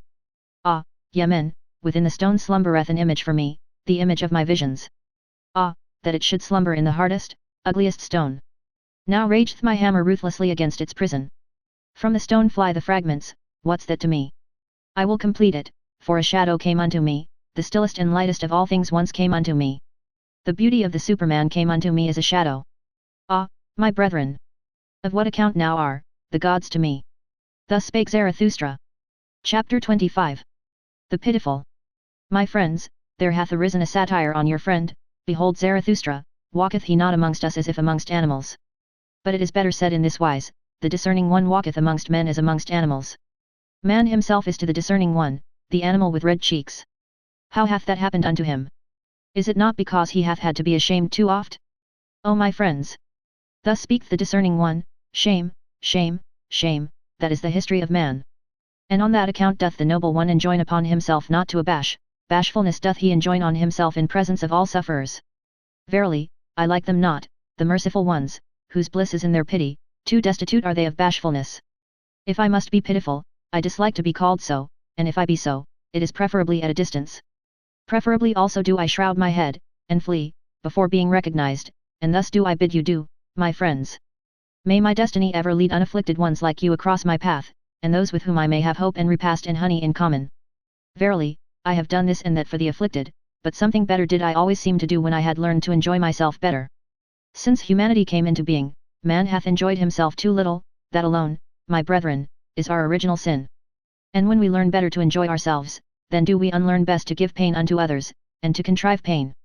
Therefore do I wash the hand that hath helped the sufferer, therefore do I wipe also my soul. For in seeing the sufferer suffering, thereof was I ashamed on account of his shame, and in helping him, sorely did I wound his pride. Great obligations do not make grateful but revengeful, and when a small kindness is not forgotten, it becometh a gnawing worm. Be shy in accepting, distinguish by accepting, thus do I advise those who have not to bestow. I, however, am a bestower, willingly do I bestow as friend to friends. Strangers, however, and the poor, may pluck for themselves the fruit from my tree, thus doth it cause less shame. Beggars, however, one should entirely do away with. Verily, it annoyeth one to give unto them, and it annoyeth one not to give unto them. And likewise sinners and bad consciences. Believe me, my friends, the sting of conscience hate one to sting. The worst things, however, are the petty thoughts. Verily, better to have done evilly than to have thought pettily. To be sure, yes, the delight in petty evils spareth one many a great evil deed, but here one should not wish to be sparing. Like a boil is the evil deed, it itcheth and irritateth and breaketh forth, it speaketh honorably. Behold, I am disease, saith the evil deed, that is its honorableness. But like infection is the petty thought, it creepeth and hideth, and wanteth to be nowhere, until the whole body is decayed and withered by the petty infection. To him however, who is possessed of a devil, I would whisper this word in the ear, better for thee to rear up thy devil, even for thee there is still a path to greatness. Ah, my brethren! One knoweth a little too much about every one. And many a one becometh transparent to us, but still we can by no means penetrate him.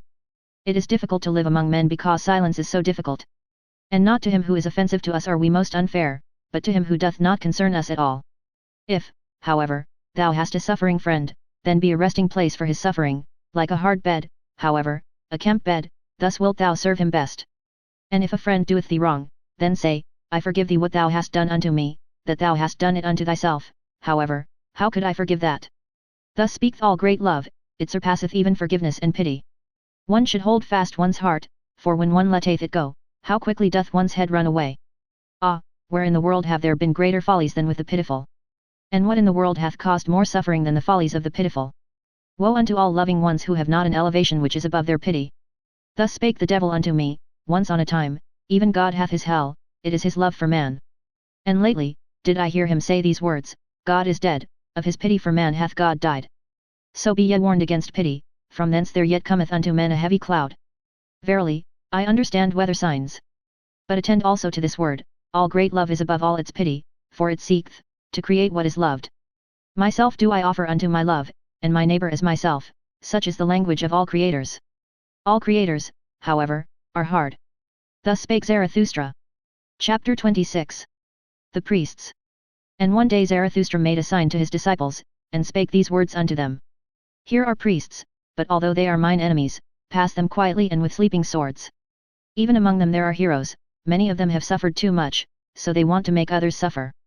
Bad enemies are they, nothing is more revengeful than their meekness. And readily doth he soil himself who toucheth them. But my blood is related to theirs, and I want withal to see my blood honoured in theirs. And when they had passed, a pain attacked Zarathustra, but not long had he struggled with the pain, when he began to speak thus. It moveth my heart for those priests. They also go against my taste, but that is the smallest matter unto me, since I am among men. But I suffer and have suffered with them, prisoners are they unto me, and stigmatized ones. He whom they call Saviour put them in fetters. In fetters of false values and fatuous words. Oh, that someone would save them from their Saviour. On an isle they once thought they had landed, when the sea tossed them about, but behold, it was a slumbering monster. False values and fatuous words, these are the worst monsters for mortals. Long slumbereth, and waiteth the fate that is in them. But at last it cometh and awaketh and devoureth and engulfeth whatever hath built tabernacles upon it. Oh, just look at those tabernacles which those priests have built themselves. Churches, they call their sweet-smelling caves. Oh, that falsified light, that must effete air. Where the soul may not fly aloft to its height. But so enjoineth their belief, on your knees, up the stair, ye sinners. Verily, rather would I see a shameless one than the distorted eyes of their shame and devotion. Who created for themselves such caves and penitence stairs? Was it not those who sought to conceal themselves, and were ashamed under the clear sky? And only when the clear sky looketh again through ruined roofs, and down upon grass and red poppies on ruined walls, will I again turn my heart to the seats of this God. They called God that which opposed and afflicted them, and verily, there was much hero spirit in their worship. And they knew not how to love their God otherwise than by nailing men to the cross. As corpses they thought to live, in black draped they their corpses, even in their talk do I still feel the evil flavour of charnel houses. And he who liveth nigh unto them liveth nigh unto black pools, wherein the toad singeth his song with sweet gravity. Better songs would they have to sing, for me to believe in their Saviour, more like saved ones would his disciples have to appear unto me. Naked, would I like to see them, for beauty alone should preach penitence. But whom would that disguised affliction convince? Verily, their saviours themselves came not from freedom and freedom's seventh heaven. Verily, they themselves never trod the carpets of knowledge. Of defects did the spirit of those saviours consist, but into every defect had they put their illusion, their stop-gap, which they called God. In their pity was their spirit drowned, and when they swelled and o'erswelled with pity, there always floated to the surface a great folly. Eagerly and with shouts drove they their flock over their footbridge, as if there were but one footbridge to the future. Verily, those shepherds also were still of the flock. Small spirits and spacious souls had those shepherds, but, my brethren, what small domains have even the most spacious souls hitherto been? Characters of blood did they write on the way they went, and their folly taught that truth is proved by blood. But blood is the very worst witness to truth, blood tainteth the purest teaching, and turneth it into delusion and hatred of heart. And when a person goeth through fire for his teaching, what doth that prove? It is more, verily, when out of one's own burning cometh one's own teaching. Sultry heart and cold head, where these meet, there ariseth the blusterer, the Saviour. Greater ones, verily, have there been, and higher born ones, than those whom the people call saviours, those rapturous blusterers. And by still greater ones than any of the saviours must ye be saved, my brethren, if ye would find the way to freedom. Never yet hath there been a Superman. Naked have I seen both of them, the greatest man and the smallest man. All too similar are they still to each other. Verily, even the greatest found I, all too human. Thus spake Zarathustra. Chapter 27. The Virtuous. With thunder and heavenly fireworks must one speak to indolent and somnolent senses. But beauty's voice speaketh gently, it appealeth only to the most awakened souls. Gently vibrated and laughed unto me today my buckler, it was beauty's holy laughing and thrilling. At you, ye virtuous ones, laughed my beauty today. And thus came its voice unto me, they want, to be paid besides. Ye want to be paid besides, ye virtuous ones. Ye want reward for virtue, and heaven for earth, and eternity for your today? And now ye upbraid me for teaching that there is no reward giver, nor paymaster? And verily, I do not even teach that virtue is its own reward. Ah! This is my sorrow, into the basis of things have reward and punishment been insinuated, and now even into the basis of your souls, ye virtuous ones. But like the snout of the boar shall my word grub up the basis of your souls, a plowshare will I be called by you. All the secrets of your heart shall be brought to light, and when ye lie in the sun, grubbed up and broken, then will also your falsehood be separated from your truth. For this is your truth, ye are too pure for the filth of the words, vengeance, punishment, recompense, retribution. Ye love your virtue as a mother loveth her child, but when did one hear of a mother wanting to be paid for her love? It is your dearest self, your virtue. The ring's thirst is in you, to reach itself again struggleth every ring, and turneth itself. And like the star that goeth out, so is every work of your virtue, ever is its light on its way and travelling, and when will it cease to be on its way? Thus is the light of your virtue still on its way, even when its work is done. Be it forgotten and dead, still its ray of light liveth and travelleth. That your virtue is yourself, and not an outward thing, a skin or a cloak, that is the truth from the basis of your souls, ye virtuous ones. But sure enough there are those to whom virtue meaneth writhing under the lash, and ye have hearkened too much unto their crying. And others are there who call virtue the slothfulness of their vices, and when once their hatred and jealousy relax the limbs, their justice becometh lively and rubbeth its sleepy eyes. And others are there who are drawn downwards, their devils draw them. But the more they sink, the more ardently gloweth their eye, and the longing for their God. Ah! Their crying also hath reached your ears, ye virtuous ones, what I am not, that is God to me, and virtue. And others are there who go along heavily and creakingly, like carts taking stones downhill, they talk much of dignity and virtue, their drag they call virtue. And others are there who are like 8-day clocks when wound up, they tick, and want people to call ticking, virtue. Verily, in those have I mine amusement, wherever I find such clocks I shall wind them up with my mockery, and they shall even whir thereby. And others are proud of their modicum of righteousness, and for the sake of it do violence to all things, so that the world is drowned in their unrighteousness. Ah! How ineptly cometh the word virtue out of their mouth! And when they say, I am just, it always soundeth like, I am just, revenged. With their virtues they want to scratch out the eyes of their enemies, and they elevate themselves only that they may lower others. And again there are those who sit in their swamp, and speak thus from among the bulrushes, virtue, that is to sit quietly in the swamp. We bite no one, and go out of the way of him who would bite, and in all matters we have the opinion that is given us. And again there are those who love attitudes, and think that virtue is a sort of attitude. Their knees continually adore, and their hands are eulogies of virtue, but their heart knoweth not thereof. And again there are those who regard it as virtue to say, virtue is necessary, but after all they believe only that policemen are necessary. And many a one who cannot see men's loftiness, calleth it virtue to see their baseness far too well, thus calleth he his evil eye virtue. And some want to be edified and raised up, and call it virtue, and others want to be cast down, and likewise call it virtue.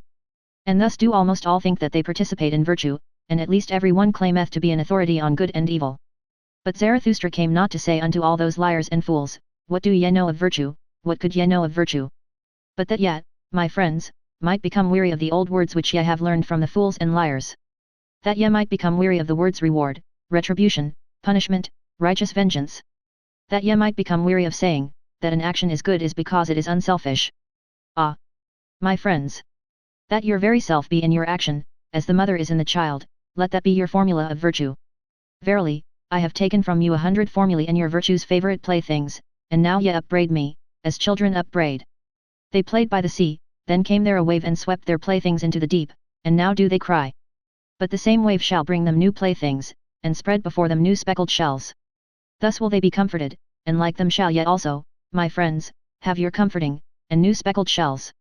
Thus spake Zarathustra. Chapter 28. The Rabble.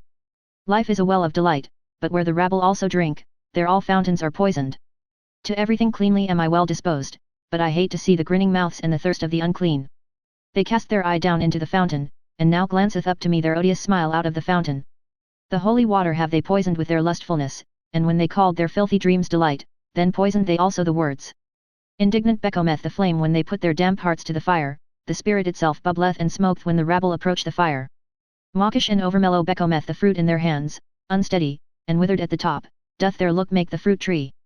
And many a one who hath turned away from life, hath only turned away from the rabble, he hated to share with them fountain, flame, and fruit. And many a one who hath gone into the wilderness and suffered thirst with beasts of prey, disliked only to sit at the cistern with filthy camel drivers. And many a one who hath come along as a destroyer, and as a hailstorm to all cornfields, wanted merely to put his foot into the jaws of the rabble, and thus stop their throat. And it is not the mouthful which hath most choked me, to know that life itself requireth enmity and death and torture crosses.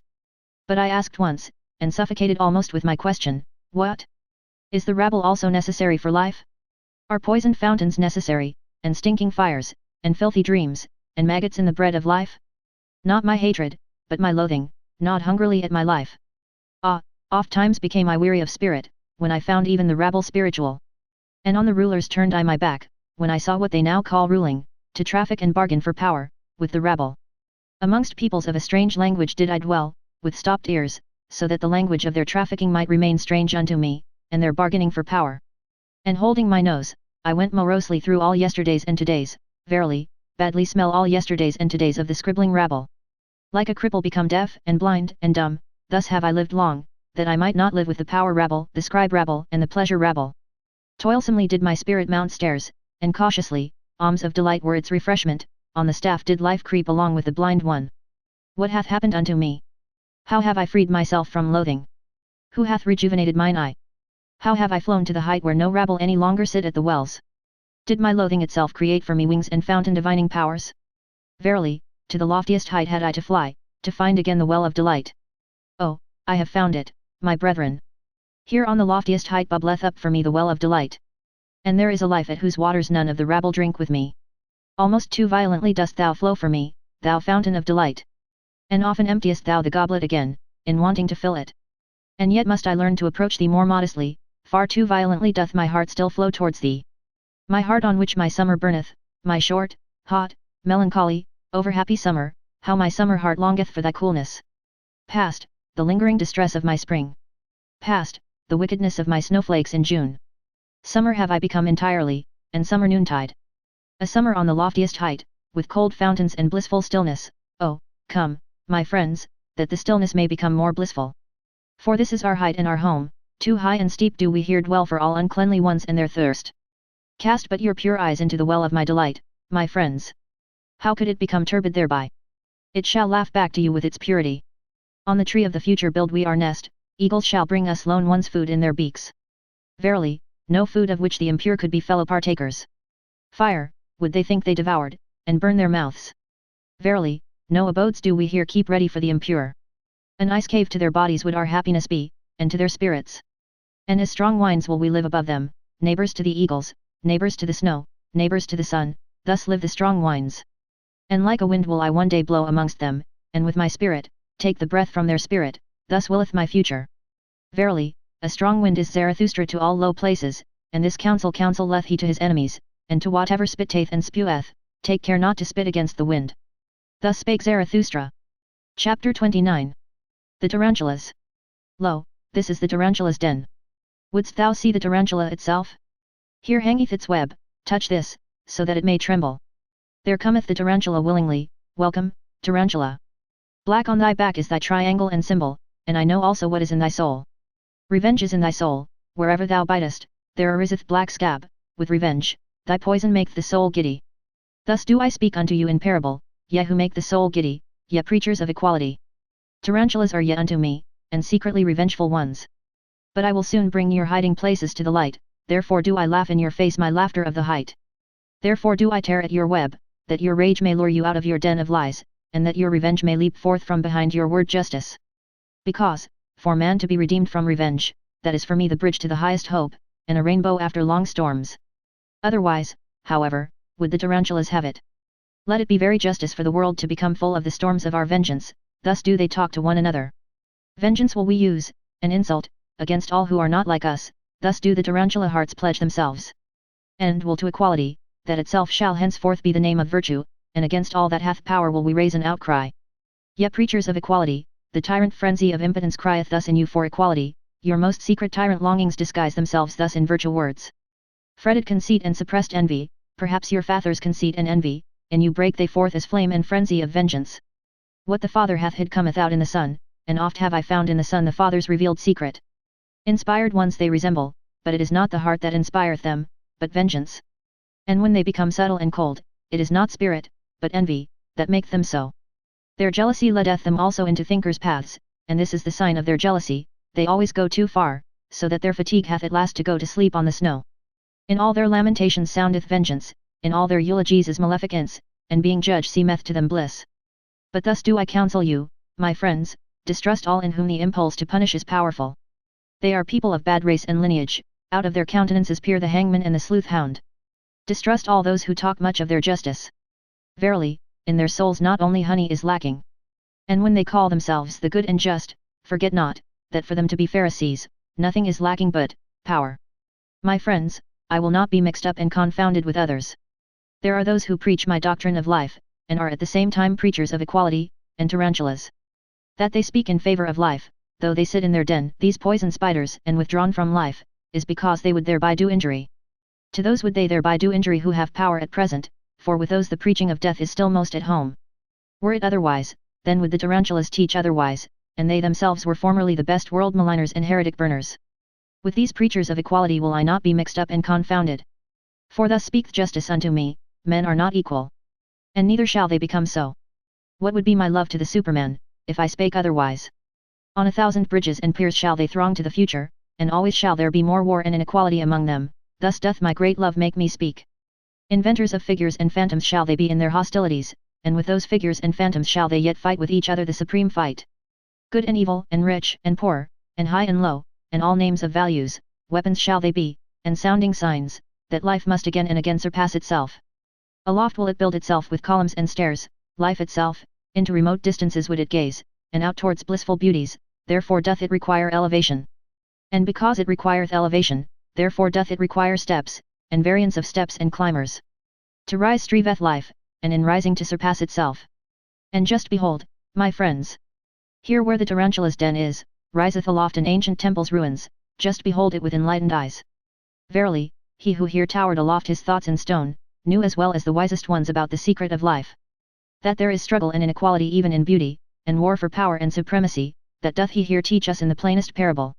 How divinely do vault and arch here contrast in the struggle, how with light and shade they strive against each other, the divinely striving ones. Thus, steadfast and beautiful, let us also be enemies, my friends. Divinely will we strive against one another. Alas! There hath the tarantula bit me myself, mine old enemy. Divinely steadfast and beautiful, it hath bit me on the finger. Punishment must there be, and justice, so think that, not gratuitously shall he here sing songs in honor of enmity. Yet, it hath revenged itself. And alas! Now will it make my soul also dizzy with revenge. That I may not turn dizzy, however, bind me fast, my friends, to this pillar. Rather will I be a pillar saint than a whirl of vengeance. Verily, no cyclone or whirlwind is Zarathustra, and if he be a dancer, he is not at all a tarantula dancer. Thus spake Zarathustra. Chapter 30. The famous wise ones. The people have ye served and the people's superstition, not the truth, all ye famous wise ones. And just on that account did they pay you reverence. And on that account also did they tolerate your unbelief, because it was a pleasantry and a bypath for the people. Thus doth the master give free scope to his slaves, and even enjoyeth their presumptuousness. But he who is hated by the people, as the wolf by the dogs, is the free spirit, the enemy of fetters, the non-adorer, the dweller in the woods. To hunt him out of his lair, that was always called sense of right by the people, on him do they still hound their sharpest-toothed dogs. For there the truth is, where the people are, woe, woe to the seeking ones, thus hath it echoed through all time. Your people would ye justify in their reverence, that called ye will to truth, ye famous wise ones. And your heart hath always said to itself, from the people have I come, from thence came to me also the voice of God. Stiff-necked and artful, like the ass, have ye always been, as the advocates of the people. And many a powerful one who wanted to run well with the people, hath harnessed in front of his horses, a donkey, a famous wise man. And now, ye famous wise ones, I would have you finally throw off entirely the skin of the lion, the skin of the beast of prey, the speckled skin, and the dishevelled locks of the investigator, the searcher, and the conqueror. Ah! For me to learn to believe in your conscientiousness, ye would first have to break your venerating will. Conscientious, so call I him who goeth into God-forsaken wildernesses, and hath broken his venerating heart. In the yellow sands and burnt by the sun, he doubtless peereth thirstily at the isles rich in fountains, where life reposeth under shady trees. But his thirst doth not persuade him to become like those comfortable ones, for where there are oases, there are also idols. Hungry, fierce, lonesome, God-forsaken, so doth the lion will wish itself. Free from the happiness of slaves, redeemed from deities and adorations, fearless and fear-inspiring, grand and lonesome, so is the will of the conscientious. In the wilderness have ever dwelt the conscientious, the free spirits, as lords of the wilderness, but in the cities dwell the well-foddered, famous wise ones, the draft beasts. For, always, do they draw, as asses, the people's carts. Not that I on that account upbraid them, but serving ones do they remain, and harnessed ones, even though they glitter in golden harness. And often have they been good servants and worthy of their hire. For thus saith virtue, if thou must be a servant, seek him unto whom thy service is most useful.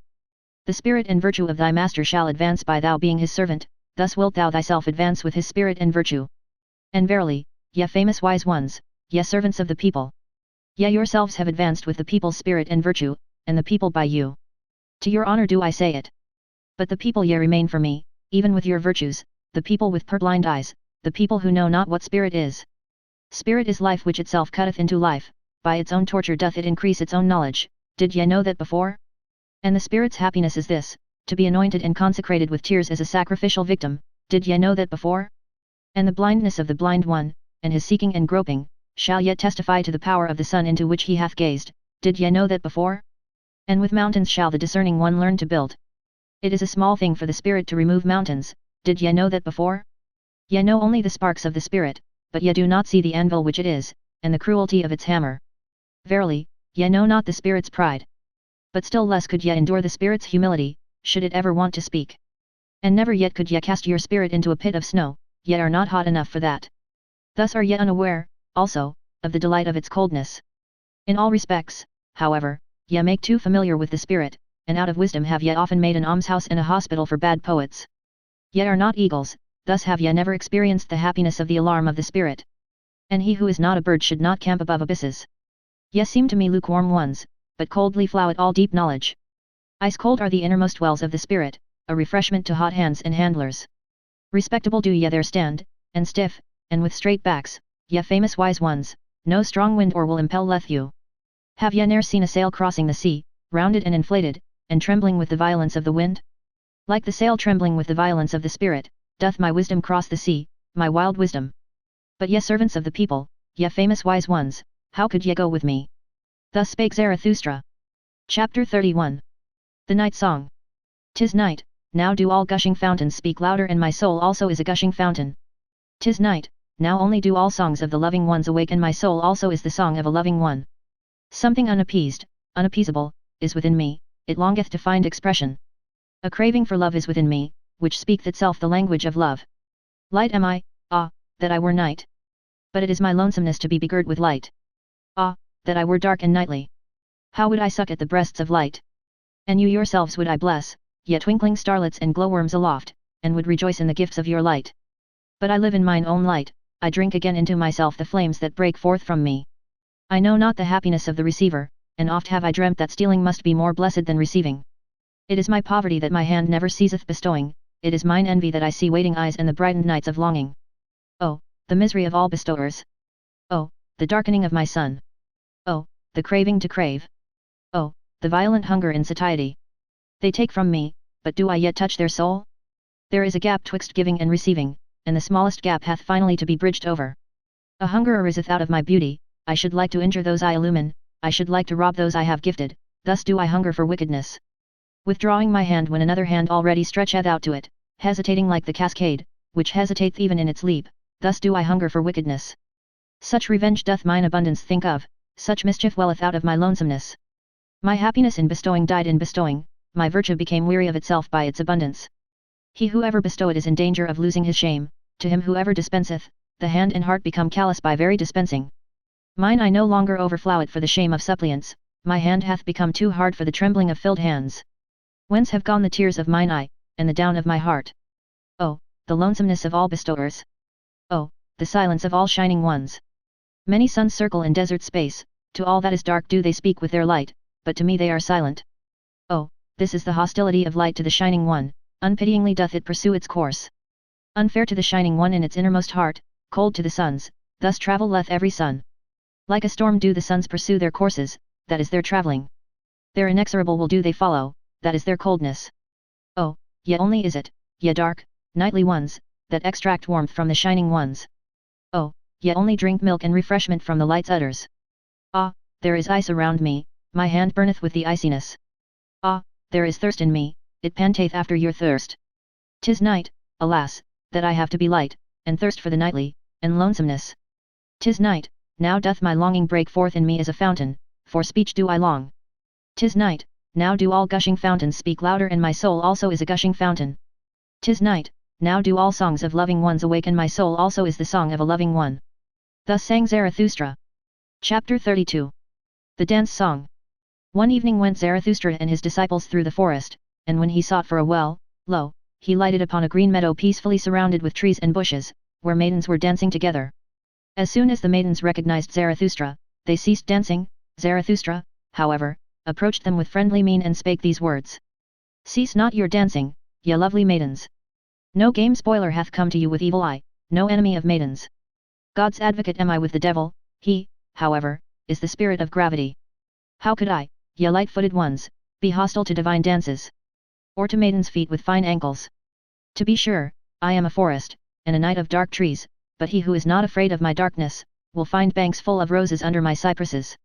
And even the little god may he find, who is dearest to maidens, beside the well lieth he quietly, with closed eyes. Verily, in broad daylight did he fall asleep, the sluggard. Had he perhaps chased butterflies too much? Upbraid me not, ye beautiful dancers, when I chasten the little god somewhat.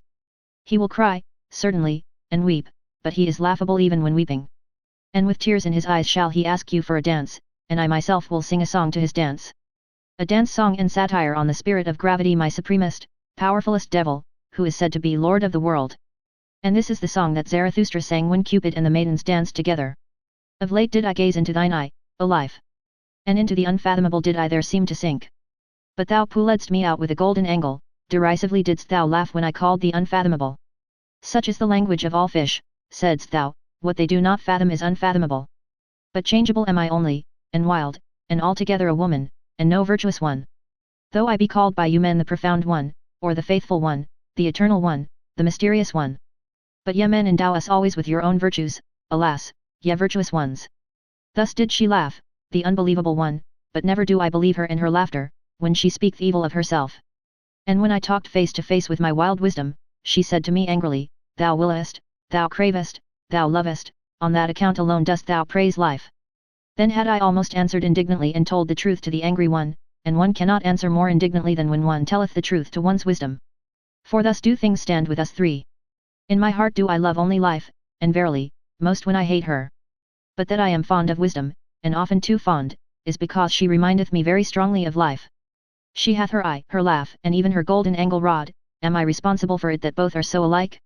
And when once life asked me, who is she then, this wisdom, then said I eagerly, ah, yes, wisdom.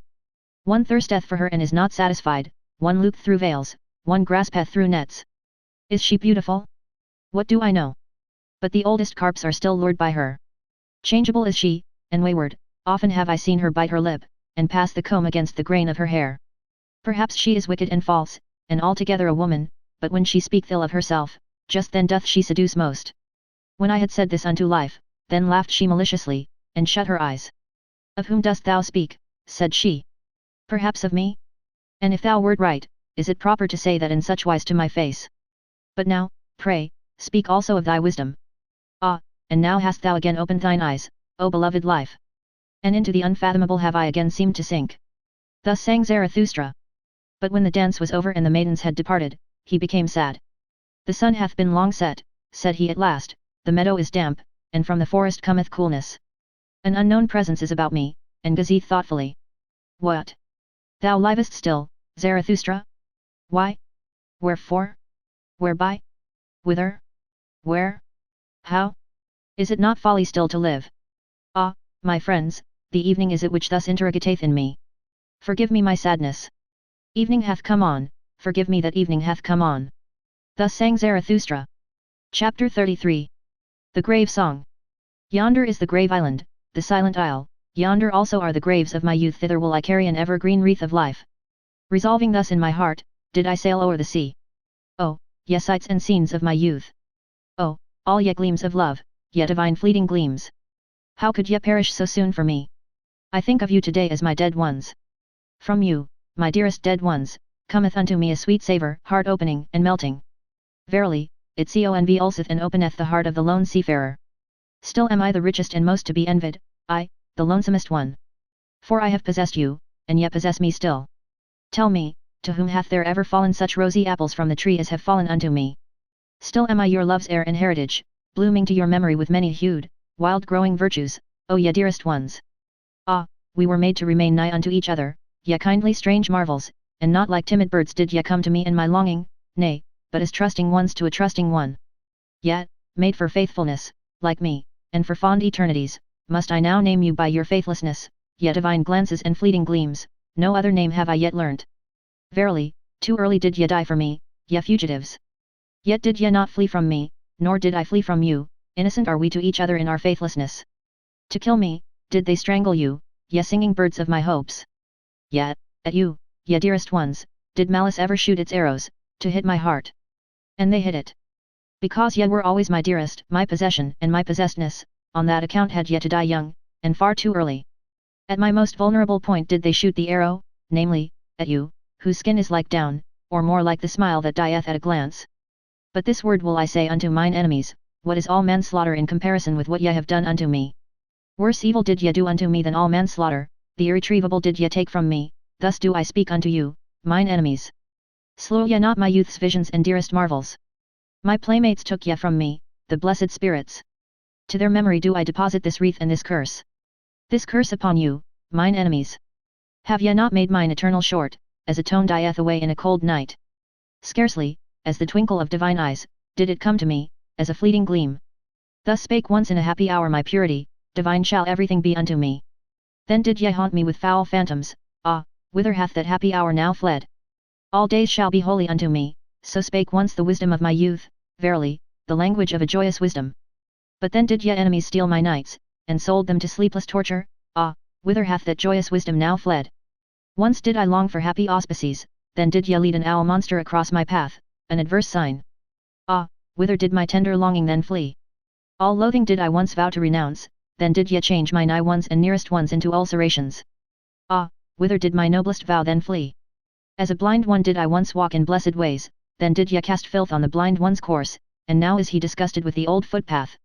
And when I performed my hardest task, and celebrated the triumph of my victories, then did ye make those who loved me call out that I then grieved them most. Verily, it was always your doing, ye embittered to me my best honey, and the diligence of my best bees. To my charity have ye ever sent the most impudent beggars, around my sympathy have ye ever crowded the incurably shameless. Thus have ye wounded the faith of my virtue. And when I offered my holiest as a sacrifice, immediately did your piety put its fatter gifts beside it, so that my holiest suffocated in the fumes of your fat. And once did I want to dance as I had never yet danced, beyond all heavens did I want to dance. Then did ye seduce my favourite minstrel. And now hath he struck up an awful, melancholy air, alas, he tooted as a mournful horn to mine ear. Murderous minstrel, instrument of evil, most innocent instrument. Already did I stand prepared for the best dance, then didst thou slay my rapture with thy tones. Only in the dance do I know how to speak the parable of the highest things, and now hath my grandest parable remained unspoken in my limbs. Unspoken and unrealized hath my highest hope remained. And there have perished for me all the visions and consolations of my youth. How did I ever bear it? How did I survive and surmount such wounds? How did my soul rise again out of those sepulchres? Yet, something invulnerable, unburiable is with me, something that would rend rocks asunder, it is called my will. Silently doth it proceed, and unchanged throughout the years. Its course will it go upon my feet, mine old will, heart of heart is its nature and invulnerable. Invulnerable am I only in my heel. Ever livest thou there, and art like thyself, thou most patient one. Ever hast thou burst all shackles of the tomb. In thee still liveth also the unrealistness of my youth, and as life and youth sittest thou here hopeful on the yellow ruins of graves.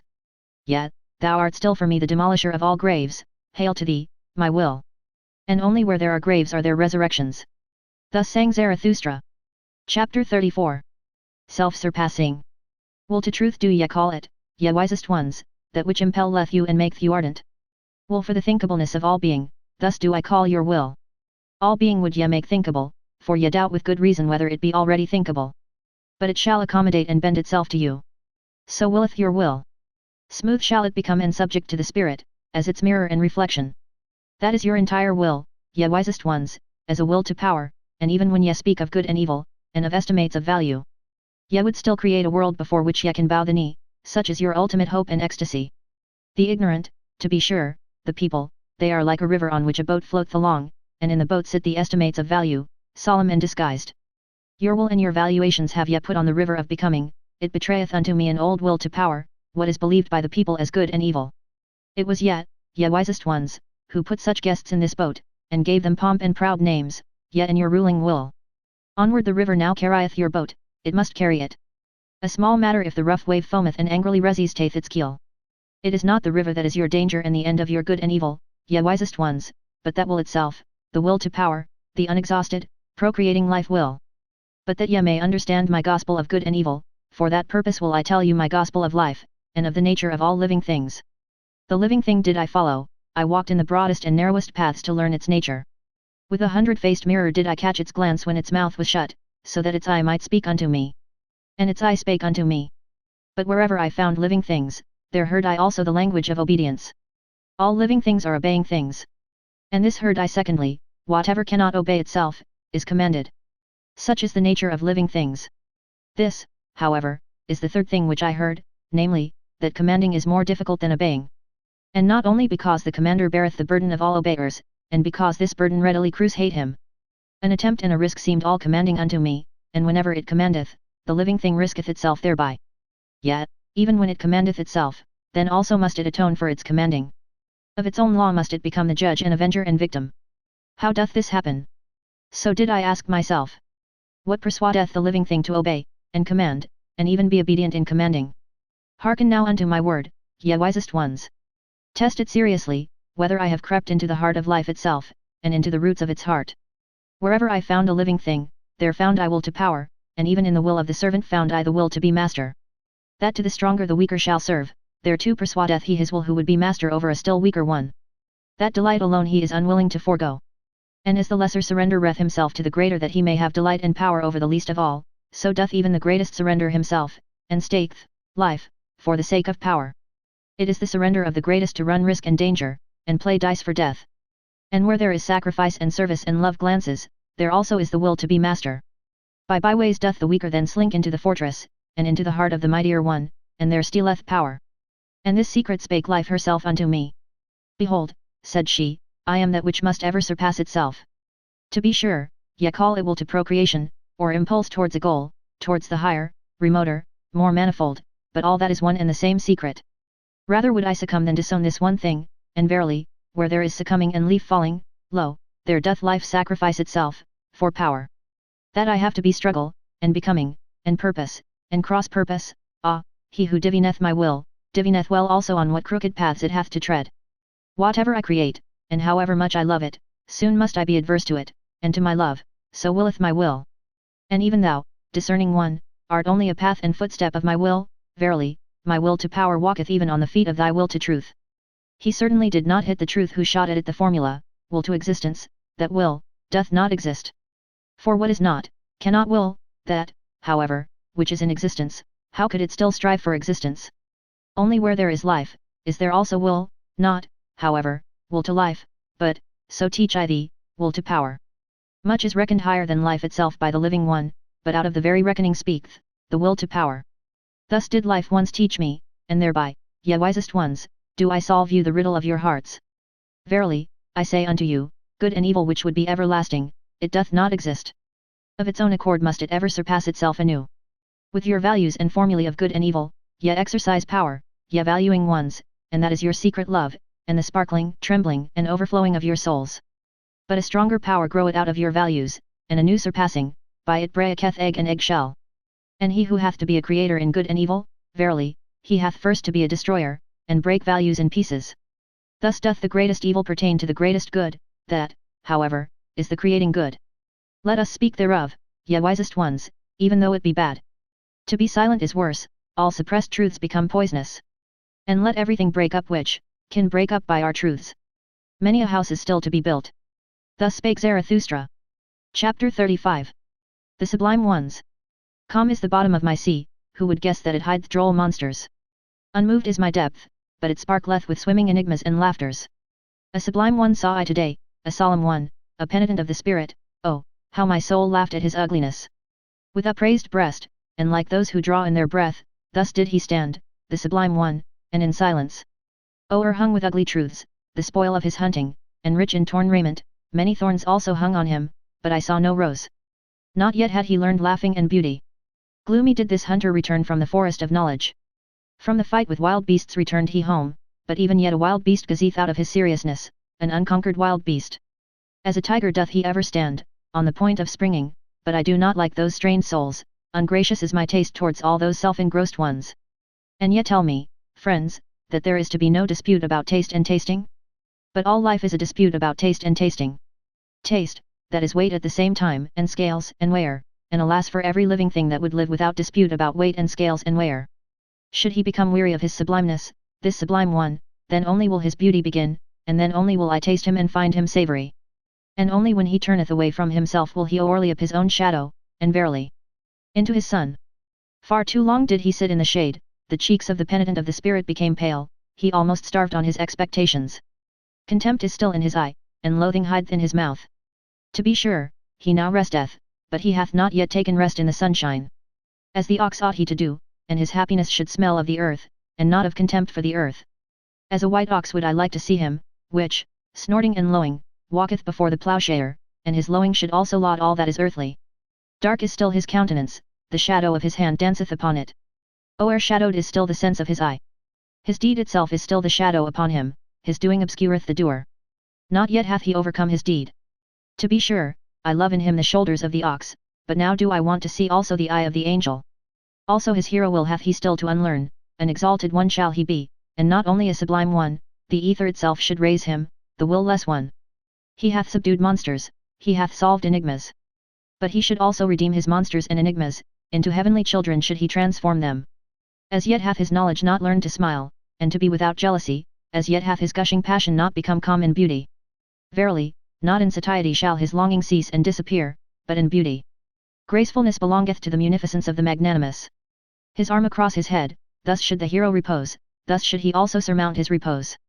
But precisely to the hero is beauty the hardest thing of all. Unattainable is beauty by all ardent wills.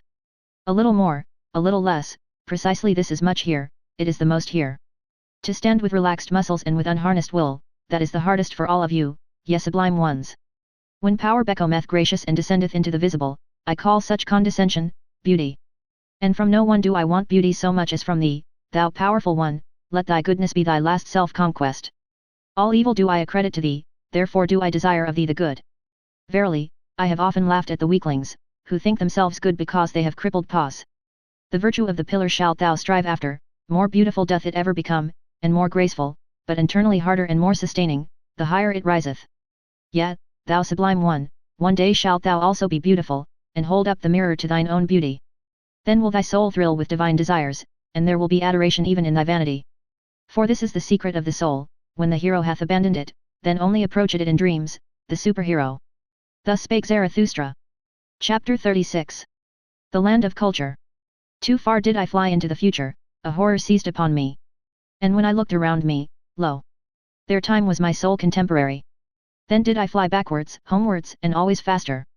Thus did I come unto you, ye present-day men, and into the land of culture. For the first time brought I an eye to see you, and good desire, verily, with longing in my heart did I come. But how did it turn out with me? Although so alarmed, I had yet to laugh. Never did mine eye see anything so motley colored. I laughed and laughed, while my foot still trembled, and my heart as well. Here forsooth, is the home of all the paint pots, said I. With 50 patches painted on faces and limbs, so sat ye there to mine astonishment, ye present-day men. And with 50 mirrors around you, which flattered your play of colors, and repeated it. Verily, ye could wear no better masks, ye present-day men, than your own faces. Who could recognize you? Written all over with the characters of the past, and these characters also penciled over with new characters, thus have ye concealed yourselves well from all decipherers. And though one be a trier of the reins, who still believeth that ye have reins? Out of colours ye seem to be baked, and out of glued scraps. All times and peoples gaze divers coloured out of your veils, all customs and beliefs speak divers coloured out of your gestures. He who would strip you of veils and wrappers and paints and gestures, would just have enough left to scare the crows. Verily, I myself am the scared crow that once saw you naked, and without paint, and I flew away when the skeleton ogled at me. Rather would I be a day labourer in the nether world, and among the shades of the bygone, fatter and fuller than yet, are forsooth the nether worldlings. This, this, is bitterness to my bowels, that I can neither endure you naked nor clothed, ye present-day men. All that is unhomelike in the future, and whatever maketh strayed birds shiver, is verily more homelike and familiar than your reality. For thus speak yet, real are we wholly, and without faith and superstition, thus do ye plume yourselves, alas! Even without plumes. Indeed, how would ye be able to believe, ye divers coloured ones, ye who are pictures of all that hath ever been believed? Perambulating refutations are yet, of belief itself, and a dislocation of all thought. Untrustworthy ones, thus do I call you, ye real ones. All periods prayed against one another in your spirits, and the dreams and pratings of all periods were even realier than your awakeness. Unfruitful are yet, therefore do ye lack belief. But he who had to create, had always his presaging dreams and astral premonitions, and believed in believing. Half-open doors are yet, at which grave diggers wait. And this is your reality, everything deserveth to perish. Alas, how ye stand there before me, ye unfruitful ones, how lean your ribs! And many of you surely have had knowledge thereof. Many a one hath said, there hath surely a god filched something from me secretly whilst I slept, verily, enough to make a girl for himself therefrom. Amazing is the poverty of my ribs, thus hath spoken many a present-day man. Yet, ye are laughable unto me, ye present-day men. And especially when ye marvel at yourselves. And woe unto me if I could not laugh at your marvelling, and had to swallow all that is repugnant in your platters. As it is, however, I will make lighter of you, since I have to carry what is heavy, and what matter if beetles and maybugs also alight on my load? Verily, it shall not on that account become heavier to me. And not from you, ye present-day men, shall my great weariness arise. Ah, whither shall I now ascend with my longing? From all mountains do I look out for fatherlands and motherlands. But a home have I found nowhere, unsettled am I in all cities, and decamping at all gates. Alien to me, and a mockery, are the present-day men, to whom of late my heart impelled me, and exiled am I from fatherlands and motherlands. Thus do I love only my children's land, the undiscovered in the remotest sea, for it do I bid my sails search and search. Unto my children will I make amends for being the child of my fathers, and unto all the future, for this present day. Thus spake Zarathustra. Chapter 37. Immaculate Perception. When yestereve the moon arose, then did I fancy it about to bear a son, so broad and teeming did it lie on the horizon. But it was a liar with its pregnancy, and sooner will I believe in the man in the moon than in the woman. To be sure, little of a man is he also, that timid night traveller.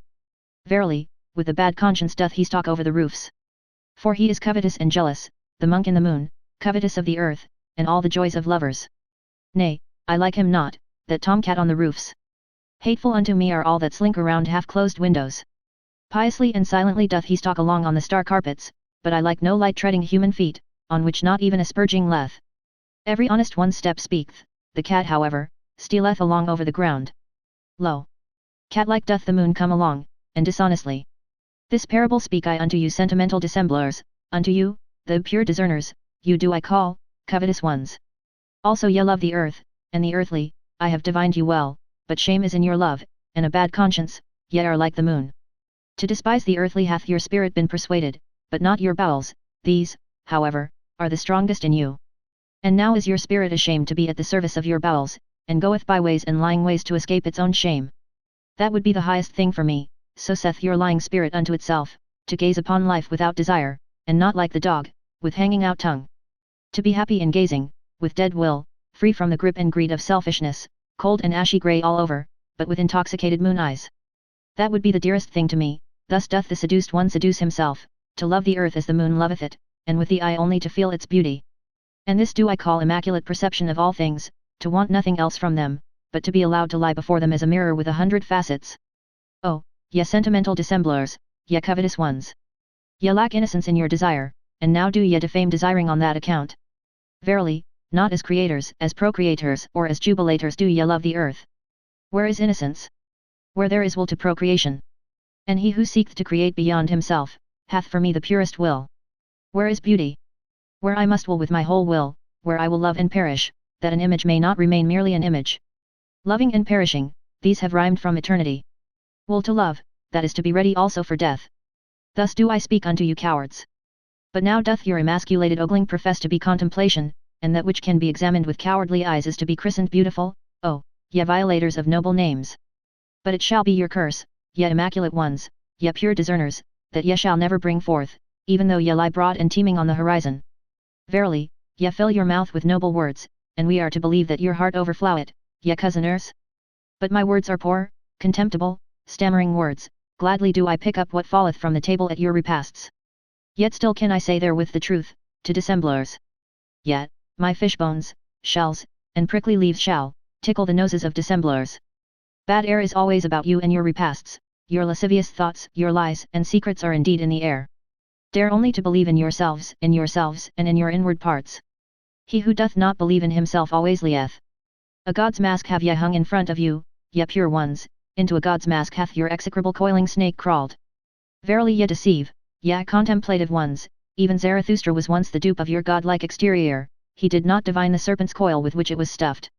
A god's soul, I once thought I saw playing in your games, ye pure discerners. No better arts did I once dream of than your arts. Serpent's filth and evil odor, the distance concealed from me, and that a lizard's craft prowled thereabouts lasciviously. But I came nigh unto you, then came to me the day, and now cometh it to you, at an end is the moon's love affair. See there! Surprised and pale doth it stand, before the rosy dawn. For already she cometh, the glowing one, her love to the earth cometh. Innocence and creative desire, is all solar love. See there, how she cometh impatiently over the sea. Do ye not feel the thirst and the hot breath of her love? At the sea would she suck, and drink its depths to her height, now riseth the desire of the sea with its 1,000 breasts. Kissed and sucked would it be by the thirst of the sun, vapor would it become, and height, and path of light, and light itself. Verily, like the sun do I love life, and all deep seas. And this meaneth to me knowledge, all that is deep shall ascend, to my height. Thus spake Zarathustra. Chapter 38. Scholars. When I lay asleep, then did a sheep eat at the ivy wreath on my head, it ate, and said thereby, Zarathustra is no longer a scholar. It said this, and went away clumsily and proudly. A child told it to me. I like to lie here where the children play, beside the ruined wall, among thistles and red poppies. A scholar am I still to the children, and also to the thistles and red poppies. Innocent are they, even in their wickedness. But to the sheep I am no longer a scholar, so willeth my lot, blessings upon it. For this is the truth, I have departed from the house of the scholars, and the door have I also slammed behind me. Too long did my soul sit hungry at their table, not like them have I got the knack of investigating, as the knack of nut cracking. Freedom do I love, and the air over fresh soil, rather would I sleep on ox skins than on their honors and dignities. I am too hot and scorched with mine own thought, often is it ready to take away my breath. Then have I to go into the open air, and away from all dusty rooms. But they sit cool in the cool shade, they want in everything to be merely spectators, and they avoid sitting where the sun burneth on the steps. Like those who stand in the street and gape at the passers-by, thus do they also wait, and gape at the thoughts which others have thought. Should one lay hold of them, then do they raise a dust like flour sacks, and involuntarily, but who would divine that their dust came from corn, and from the yellow delight of the summer fields? When they give themselves out as wise, then do their petty sayings and truths chill me, in their wisdom there is often an odor as if it came from the swamp, and verily, I have even heard the frog croak in it. Clever are they have dexterous fingers, what doth my simplicity pretend to beside their multiplicity? All threading and knitting and weaving do their fingers understand, thus do they make the hose of the spirit. Good clockworks are they, only be careful to wind them up properly. Then do they indicate the hour without mistake, and make a modest noise thereby. Like millstones do they work, and like pestles, throw only seed corn unto them, they know well how to grind corn small, and make white dust out of it. They keep a sharp eye on one another, and do not trust each other the best. Ingenious in little artifices, they wait for those whose knowledge walketh on lame feet, like spiders do they wait. I saw them always prepare their poison with precaution, and always did they put glass gloves on their fingers in doing so. They also know how to play with false dice, and so eagerly did I find them playing, that they perspired thereby. We are alien to each other, and their virtues are even more repugnant to my taste than their falsehoods and false dice. And when I lived with them, then did I live above them. Therefore did they take a dislike to me. They want to hear nothing of any one walking above their heads, and so they put wood and earth and rubbish betwixt me and their heads. Thus did they deafen the sound of my tread, and least have I hitherto been heard by the most learned. All mankind's faults and weaknesses did they put betwixt themselves and me, they call it false ceiling in their houses. But nevertheless I walk with my thoughts above their heads, and even should I walk on mine own errors, still would I be above them and their heads. For men are not equal, so speaketh justice.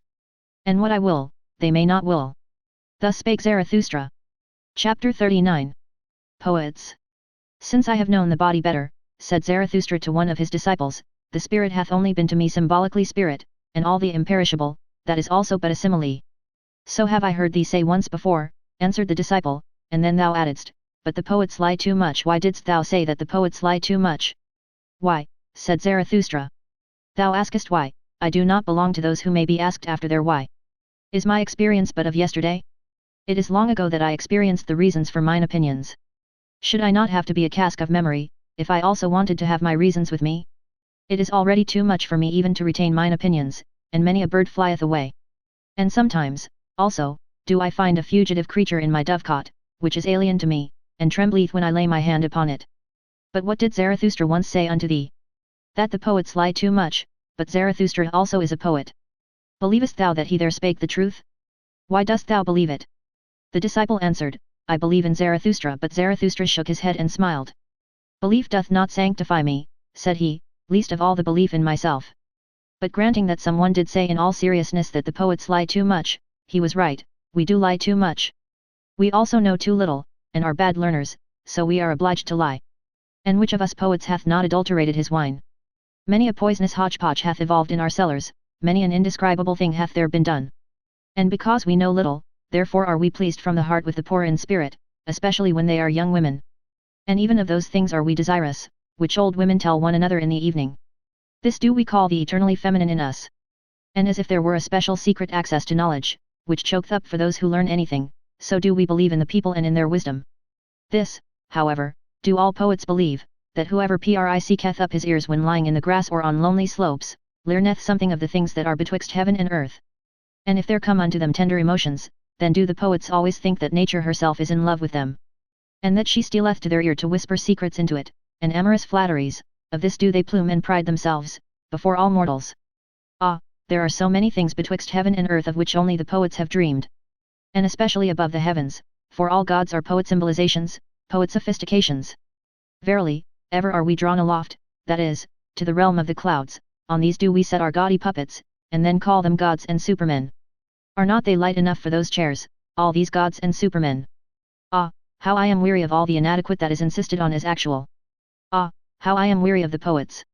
When Zarathustra so spake, his disciple resented it, but was silent. And Zarathustra also was silent, and his eye directed itself inwardly, as if it gazed into the far distance. At last he sighed and drew breath.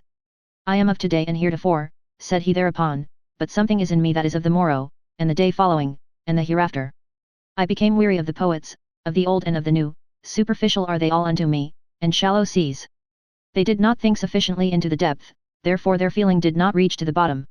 Some sensation of voluptuousness and some sensation of tedium, these have as yet been their best contemplation.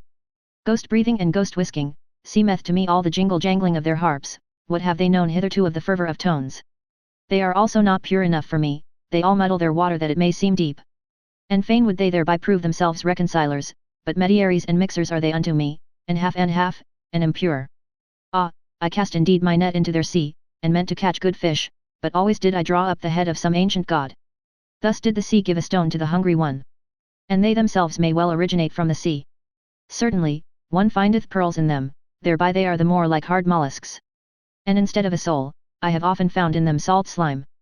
They have learned from the sea also its vanity, is not the sea the peacock of peacocks? Even before the ugliest of all buffaloes doth it spread out its tail, never doth it tire of its lace fan of silver and silk. Disdainfully doth the buffalo glance thereat, nigh to the sand with its soul, nigher still to the thicket, nighest, however, to the swamp. What is beauty and sea and peacock splendor to it? This parable I speak unto the poets. Verily, their spirit itself is the peacock of peacocks, and a sea of vanity. Spectators, seek the spirit of the poet, should they even be buffaloes. But of this spirit became I weary, and I see the time coming when it will become weary of itself. Yet, changed have I seen the poets, and their glance turned towards themselves. Penitents of the spirit have I seen appearing, they grew out of the poets. Thus spake Zarathustra. Chapter 40. Great Events. There is an isle in the sea, not far from the happy isles of Zarathustra, on which a volcano ever smoketh, of which isle the people, and especially the old women amongst them, say that it is placed as a rock before the gate of the nether world, but that through the volcano itself the narrow way leadeth downwards which conducteth to this gate. Now about the time that Zarathustra sojourned on the happy isles, it happened that a ship anchored at the isle on which standeth the smoking mountain, and the crew went ashore to shoot rabbits. About the noontide hour, however, when the captain and his men were together again, they saw suddenly a man coming towards them through the air, and a voice said distinctly, "It is time, it is the highest time," but when the figure was nearest to them, it flew past quickly, however, like a shadow, in the direction of the volcano. Then did they recognize with the greatest surprise that it was Zarathustra, for they had all seen him before except the captain himself, and they loved him as they people love, in such wise that love and awe were combined in equal degree. "Behold," said the old helmsman, "there goeth Zarathustra to hell." About the same time that these sailors landed on the Fire Isle, there was a rumor that Zarathustra had disappeared, and when his friends were asked about it, they said that he had gone on board a ship by night, without saying whither he was going. Thus there arose some uneasiness. After 3 days, however, there came the story of the ship's crew in addition to this uneasiness, and then did all the people say that the devil had taken Zarathustra. His disciples laughed, sure enough, at this talk, and one of them said even, "Sooner would I believe that Zarathustra hath taken the devil," but at the bottom of their hearts they were all full of anxiety and longing, so their joy was great when on the 5th day Zarathustra appeared amongst them. And this is the account of Zarathustra's interview with the fire dog. "The earth," said he, "hath a skin, and this skin hath diseases. One of these diseases, for example, is called man. And another of these diseases is called the fire dog, concerning him men have greatly deceived themselves, and let themselves be deceived. To fathom this mystery did I go o'er the sea, and I have seen the truth naked, verily, barefooted up to the neck. Now do I know how it is concerning the fire dog, and likewise concerning all the spouting and subversive devils, of which not only old women are afraid. Up with thee, fire dog, out of thy depth," cried I, and confess how deep that depth is, whence cometh that which thou snortest up?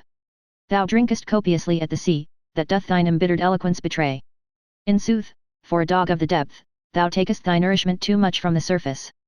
At the most, I regard thee as the ventriloquist of the earth, and ever, when I have heard subversive and spouting devils speak, I have found them like thee, embittered, mendacious, and shallow. Yet understand how to roar and obscure with ashes. Yet are the best braggarts, and have sufficiently learned the art of making dregs boil. Where yet are, there must always be dregs at hand, and much that is spongy, hollow, and compressed, it wanteth to have freedom. Freedom yet all roar most eagerly, but I have unlearned the belief in great events, when there is much roaring and smoke about them. And believe me, friend Hullabaloo, the greatest events, are not our noisiest, but our stillest hours. Not around the inventors of new noise, but around the inventors of new values, doth the world revolve, inaudibly it revolveth. And just own to it. Little had ever taken place when thy noise and smoke passed away. What, if a city did become a mummy, and a statue lay in the mud? And this do I say also to the o'erthrowers of statues, it is certainly the greatest folly to throw salt into the sea, and statues into the mud. In the mud of your contempt lay the statue, but it is just its law, that out of contempt its life and living beauty grow again.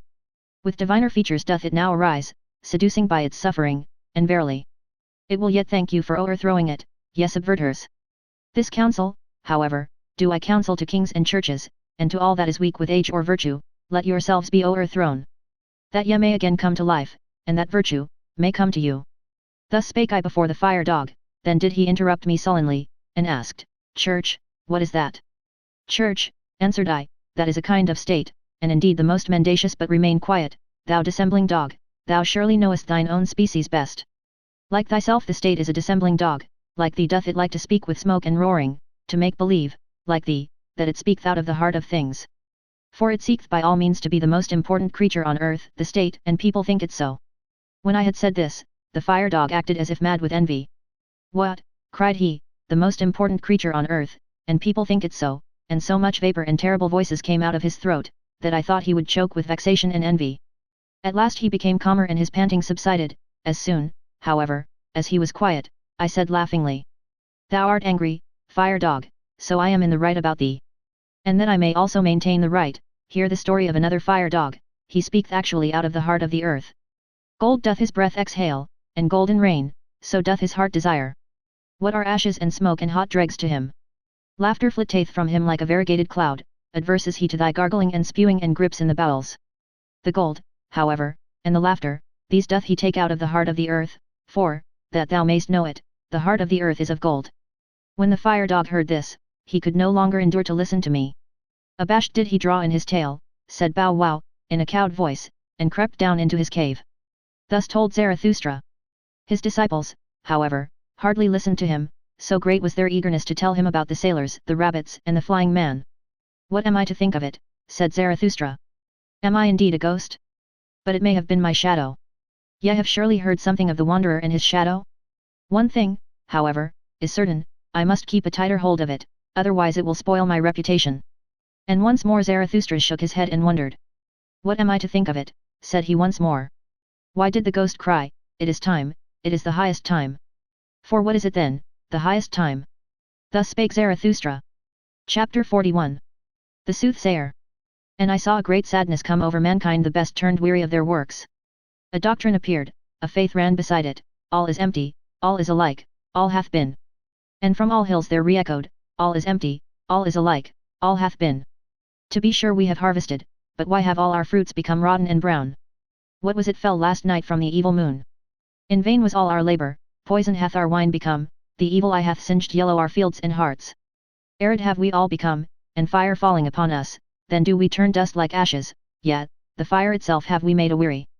All our fountains have dried up, even the sea hath receded. All the ground trieth to gape, but the depth will not swallow. Alas, where is there still a sea in which one could be drowned, so soundeth our plaint, across shallow swamps. Verily, even for dying have we become too weary, now do we keep awake and live on, in sepulchres. Thus did Zarathustra hear a soothsayer speak, and the foreboding touched his heart and transformed him. Sorrowfully did he go about and wearily, and he became like unto those of whom the soothsayer had spoken. Verily, said he unto his disciples, a little while, and there cometh the long twilight. Alas, how shall I preserve my light through it? That it may not smother in this sorrowfulness. To remoter worlds shall it be a light, and also to remotest nights. Thus did Zarathustra go about grieved in his heart, and for 3 days he did not take any meat or drink, he had no rest, and lost his speech. At last it came to pass that he fell into a deep sleep. His disciples, however, sat around him in long night watches, and waited anxiously to see if he would awake, and speak again, and recover from his affliction. And this is the discourse that Zarathustra spake when he awoke. His voice, however, came unto his disciples as from afar. Hear, I pray you, the dream that I dreamed, my friends, and help me to divine its meaning. A riddle is it still unto me, this dream, the meaning is hidden in it and encaged, and doth not yet fly above it on free pinions. All life had I renounced, so I dreamed. Night watchman and grave guardian had I become, aloft, in the lone mountain fortress of death. There did I guard his coffins, full stood the musty vaults of those trophies of victory. Out of glass coffins did vanquished life gaze upon me. The odor of dust-covered eternities did I breathe, sultry and dust-covered lay my soul. And who could have aired his soul there? Brightness of midnight was ever around me, lonesomeness cowered beside her, and as a third, death rattle stillness, the worst of my female friends.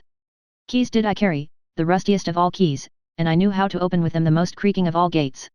Like a bitterly angry croaking ran the sound through the long corridors when the leaves of the gate opened, ungraciously did this bird cry, unwillingly was it awakened. But more frightful even, and more heart-strangling was it, when it again became silent and still all around, and I alone sat in that malignant silence. Thus did time pass with me, and slip by, if time there still was, what do I know thereof? But at last there happened that which awoke me. Thrice did there peals at the gate like thunders, thrice did the vaults resound and howl again, then did I go to the gate. Alpa! Cried I, who carrieth his ashes unto the mountain? Alpa! Alpa! Who carrieth his ashes unto the mountain? And I pressed the key, and pulled at the gate, and exerted myself. But not a finger's breadth was it yet open. Then did a roaring wind tear the folds apart, whistling, whizzing, and piercing, it threw unto me a black coffin. And in the roaring, and whistling, and whizzing the coffin burst up, and spouted out 1,000 peals of laughter. And 1,000 caricatures of children, angels, owls, fools, and child-sized butterflies laughed and mocked, and roared at me. Fearfully was I terrified thereby, it prostrated me. And I cried with horror as I ne'er cried before. But mine own crying awoke me, and I came to myself. Thus did Zarathustra relate his dream, and then was silent, for as yet he knew not the interpretation thereof. But the disciple whom he loved most arose quickly, seized Zarathustra's hand, and said, Thy life itself interpreteth unto us this dream, O Zarathustra. Art thou not thyself the wind with shrill whistling, which bursteth open the gates of the fortress of death? Art thou not thyself the coffin full of many-hued malices and angel caricatures of life? Verily, like 1,000 peals of children's laughter cometh Zarathustra into all sepulchres, laughing at those night watchmen and grave guardians, and whoever else rattleth with sinister keys. With thy laughter wilt thou frighten and prostrate them, fainting and recovering will demonstrate thy power over them. And when the long twilight cometh and the mortal weariness, even then wilt thou not disappear from our firmament, thou advocate of life. New stars hast thou made us see, and new nocturnal glories, verily, laughter itself hast thou spread out over us like a many-hued canopy. Now will children's laughter ever from coffins flow, now will a strong wind ever come victoriously unto all mortal weariness, of this thou art thyself the pledge and the prophet. Verily, they themselves didst thou dream, thine enemies, that was thy sorest dream. But as thou awokest from them and camest to thyself, so shall they awaken from themselves, and come unto thee. Thus spake the disciple, and all the others then thronged around Zarathustra, grasped him by the hands, and tried to persuade him to leave his bed and his sadness, and return unto them. Zarathustra, however, sat upright on his couch, with an absent look. Like one returning from long foreign sojourn did he look on his disciples, and examined their features, but still he knew them not.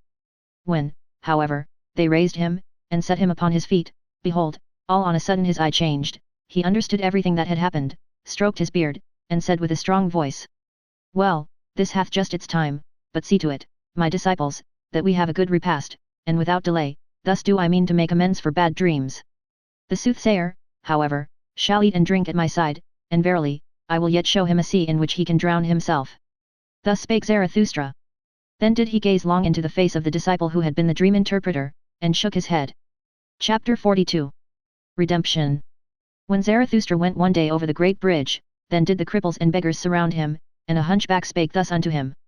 Behold, Zarathustra, even the people learn from thee, and acquire faith in thy teaching, but for them to believe fully in thee, one thing is still needful, thou must first of all convince us cripples. Here hast thou now a fine selection, and verily, an opportunity with more than one forelock, the blind canst thou heal, and make the lame run, and from him who hath too much behind, couldst thou well, also, take away a little, that, I think, would be the right method to make the cripples believe. In Zarathustra. Zarathustra, however, answered thus unto him who so spake, when one taketh his hump from the hunchback, then doth one take from him his spirit, so do the people teach. And when one giveth the blind man eyes, then doth he see too many bad things on the earth, so that he curseth him who healed him. He, however, who maketh the lame man run, inflicteth upon him the greatest injury, for hardly can he run, when his vices run away with him, so do the people teach concerning cripples. And why should not Zarathustra also learn from the people, when the people learn from Zarathustra? It is, however, the smallest thing unto me since I have been amongst men, to see one person lacking an eye, another an ear, and a third a leg, and that others have lost the tongue, or the nose, or the head. I see and have seen worse things, and divers things so hideous, that I should neither like to speak of all matters, nor even keep silent about some of them, namely, men who lack everything, except that they have too much of one thing, men who are nothing more than a big eye, or a big mouth, or a big belly, or something else big, reversed cripples, I call such men.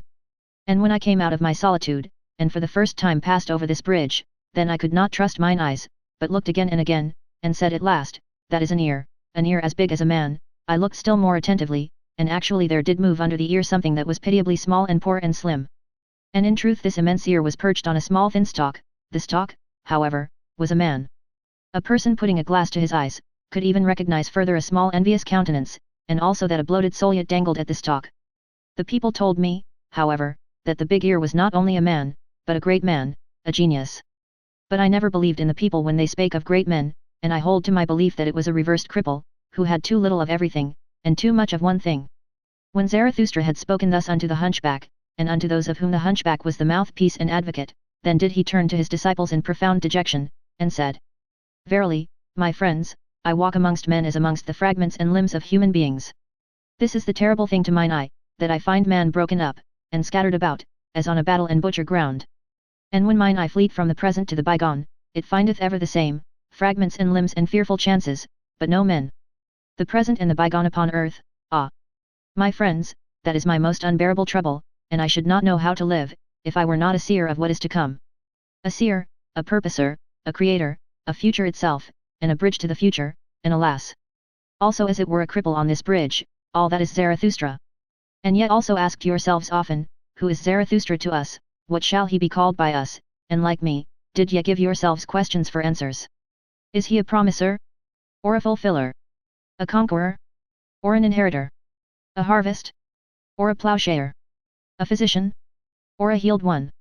Is he a poet? Or a genuine one? An emancipator? Or a subjugator? A good one? Or an evil one? I walk amongst men as the fragments of the future, that future which I contemplate. And it is all my poetization and aspiration to compose and collect into unity what is fragment and riddle and fearful chance. And how could I endure to be a man, if man were not also the composer, and riddle reader, and redeemer of chance? To redeem what is past, and to transform every it was into thus would I have it, that only do I call redemption. Will, so is the emancipator and joy-bringer called, thus have I taught you, my friends. But now learn this likewise, the will itself is still a prisoner. Willing emancipateth, but what is that called which still putteth the emancipator in chains? It was, thus is the will's teeth gnashing and lonesomest tribulation called. Impotent towards what hath been done, it is a malicious spectator of all that is past. Not backward can the will, that it cannot break time and time's desire, that is the will's lonesomest tribulation. Willing emancipateth, what doth willing itself devise in order to get free from its tribulation and mock at its prison? Ah, a fool becometh every prisoner. Foolishly delivereth itself also the imprisoned will. That time doth not run backward, that is its animosity, that which was, so is the stone which it cannot roll called. And thus doth it roll stones out of animosity and ill humour, and taketh revenge on whatever doth not, like it, feel rage and ill humour. Thus did the will, the emancipator, become a torturer, and on all that is capable of suffering it taketh revenge, because it cannot go backward.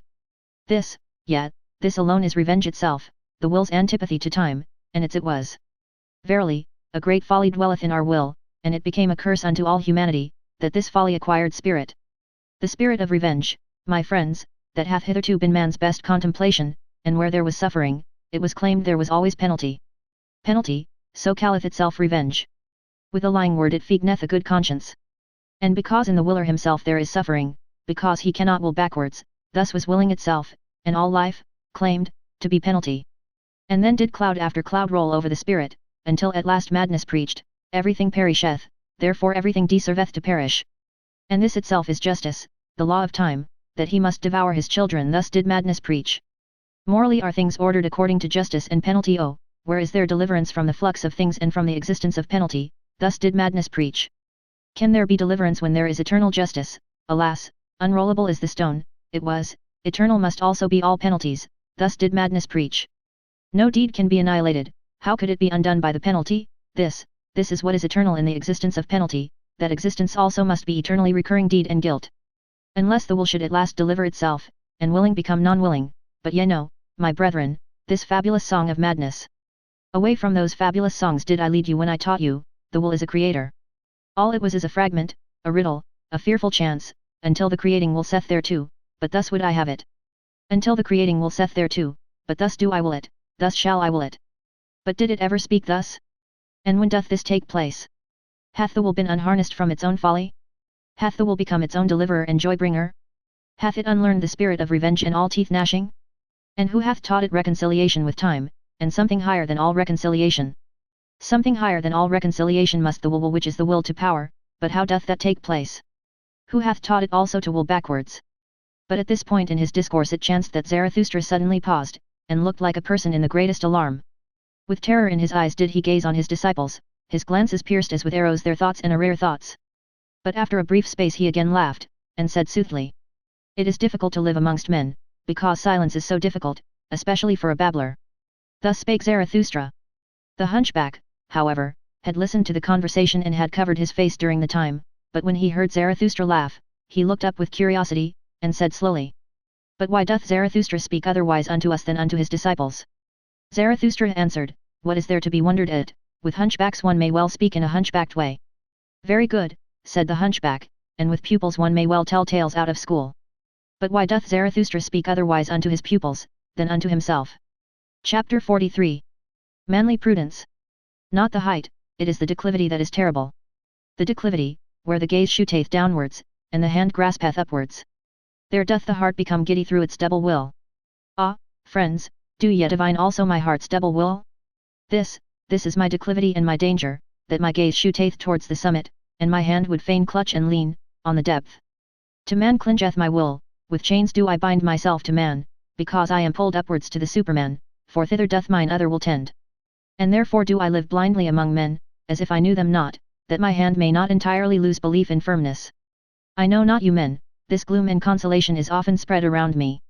I sit at the gateway for every rogue, and ask, who wisheth to deceive me? This is my first manly prudence, that I allow myself to be deceived, so as not to be on my guard against deceivers. Ah, if I were on my guard against man, how could man be an anchor to my ball?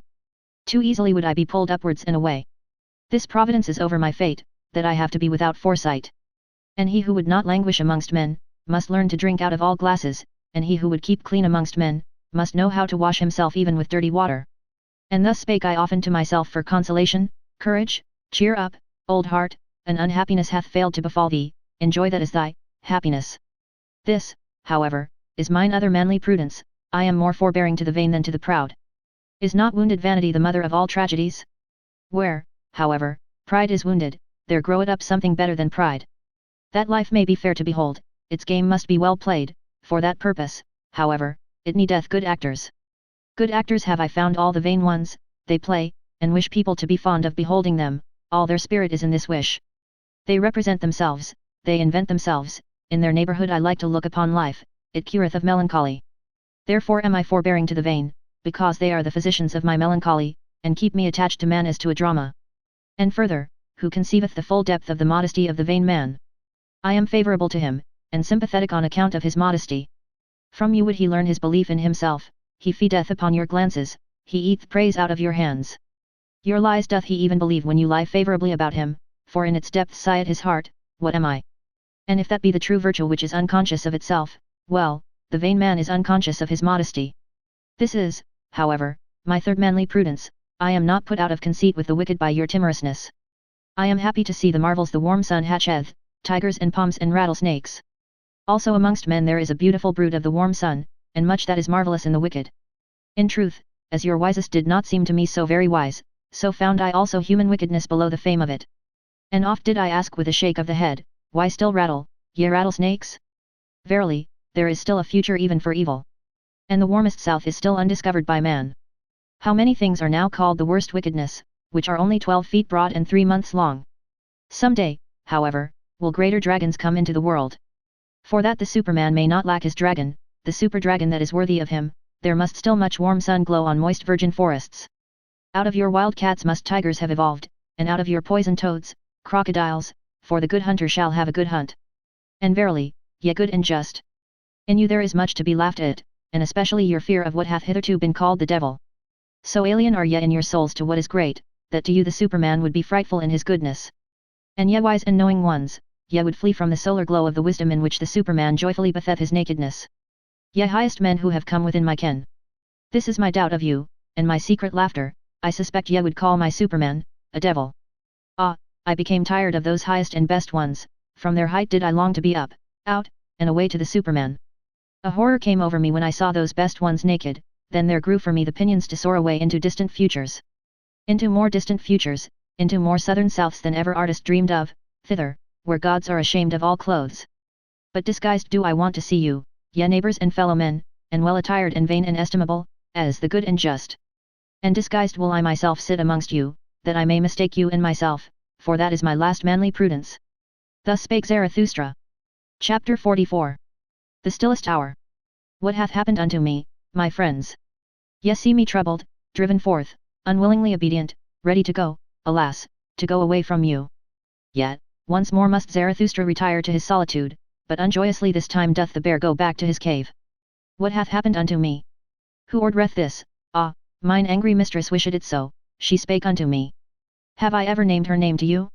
Yesterday towards evening there spake unto me my stillest hour, that is the name of my terrible mistress. And thus did it happen, for everything must I tell you, that your heart may not harden against the suddenly departing one.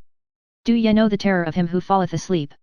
To the very toes he is terrified, because the ground giveth way under him, and the dream beginneth. This do I speak unto you in parable. Yesterday at the stillest hour did the ground give way under me, the dream began. The hour hand moved on, the timepiece of my life drew breath, never did I hear such stillness around me, so that my heart was terrified. Then was there spoken unto me without voice, thou knowest it, Zarathustra. And I cried in terror at this whispering, and the blood left my face, but I was silent. Then was there once more spoken unto me without voice, thou knowest it, Zarathustra, but thou dost not speak it. And at last I answered, like one defiant, yet, I know it, but I will not speak it.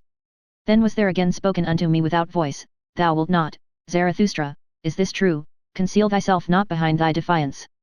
And I wept and trembled like a child, and said, ah, I would indeed, but how can I do it, exempt me only from this, it is beyond my power. Then was there again spoken unto me without voice, what matter about thyself, Zarathustra, speak thy word, and succumb. And I answered, ah, is it my word, who am I await the worthier one, I am not worthy even to succumb by it. Then was there again spoken unto me without voice, what matter about thyself, thou art not yet humble enough for me, humility hath the hardest skin. And I answered, what hath not the skin of my humility endured, at the foot of my height do I dwell, how high are my summits, no one hath yet told me, but well do I know my valleys.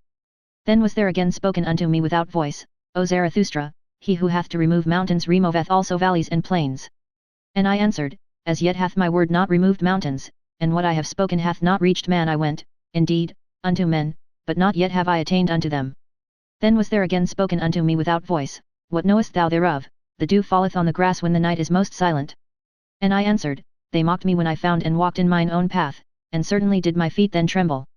And thus did they speak unto me, thou forgottest the path before, now dost thou also forget how to walk. Then was there again spoken unto me without voice, what matter about their mockery, thou art one who hast unlearned to obey, now shalt thou command. Knowest thou not who is most needed by all? He who commandeth great things. To execute great things is difficult, but the more difficult task is to command great things. This is thy most unpardonable obstinacy, thou hast the power, and thou wilt not rule. And I answered, I lack the lion's voice for all commanding. Then was there again spoken unto me as a whispering, it is the stillest words which bring the storm thoughts that come with dove's footsteps guide the world. O Zarathustra, thou shalt go as a shadow of that which is to come, thus wilt thou command, and in commanding go foremost. And I answered, I am ashamed. Then was there again spoken unto me without voice, thou must yet become a child, and be without shame. The pride of youth is still upon thee, late hast thou become young, but he who would become a child must surmount even his youth. And I considered a long while, and trembled. At last, however, did I say what I had said at first. I will not. Then did a laughing take place all around me. Alas, how that laughing lacerated my bowels and cut into my heart. And there was spoken unto me for the last time, O Zarathustra, thy fruits are ripe, but thou art not ripe for thy fruits. So must thou go again into solitude, for thou shalt yet become mellow. And again was there a laughing, and it fled, then did it become still around me, as with a double stillness. I lay, however, on the ground, and the sweat flowed from my limbs. Now have ye heard all, and why I have to return into my solitude. Nothing have I kept hidden from you, my friends. But even this have ye heard from me, who is still the most reserved of men, and will be so. Ah, my friends! I should have something more to say unto you. I should have something more to give unto you. Why do I not give it? Am I then a niggard? When, however, Zarathustra had spoken these words, the violence of his pain, and a sense of the nearness of his departure from his friends came over him, so that he wept aloud, and no one knew how to console him. In the night, however, he went away alone and left his friends. Third part. Ye look aloft when ye long for exaltation, and I look downward because I am exalted. Who among you can at the same time laugh and be exalted? He who climbeth on the highest mountains, laugheth at all tragic plays and tragic realities. Zarathustra, I, reading and writing. Chapter 45. The Wanderer. Then, when it was about midnight, Zarathustra went his way over the ridge of the isle, that he might arrive early in the morning at the other coast, because there he meant to embark. For there was a good roadstead there, in which foreign ships also liked to anchor. Those ships took many people with them, who wished to cross over from the Happy Isles. So when Zarathustra thus ascended the mountain, he thought on the way of his many solitary wanderings from youth onwards, and how many mountains and ridges and summits he had already climbed. I am a wanderer and mountain climber, said he to his heart, I love not the plains, and it seemeth I cannot long sit still. And whatever may still overtake me as fate and experience, a wandering will be therein, and a mountain climbing, in the end one experienceth only oneself. The time is now past when accidents could befall me, and what could now fall to my lot which would not already be mine own? It returneth only, it cometh home to me at last, mine own self, and such of it as hath been long abroad, and scattered among things and accidents.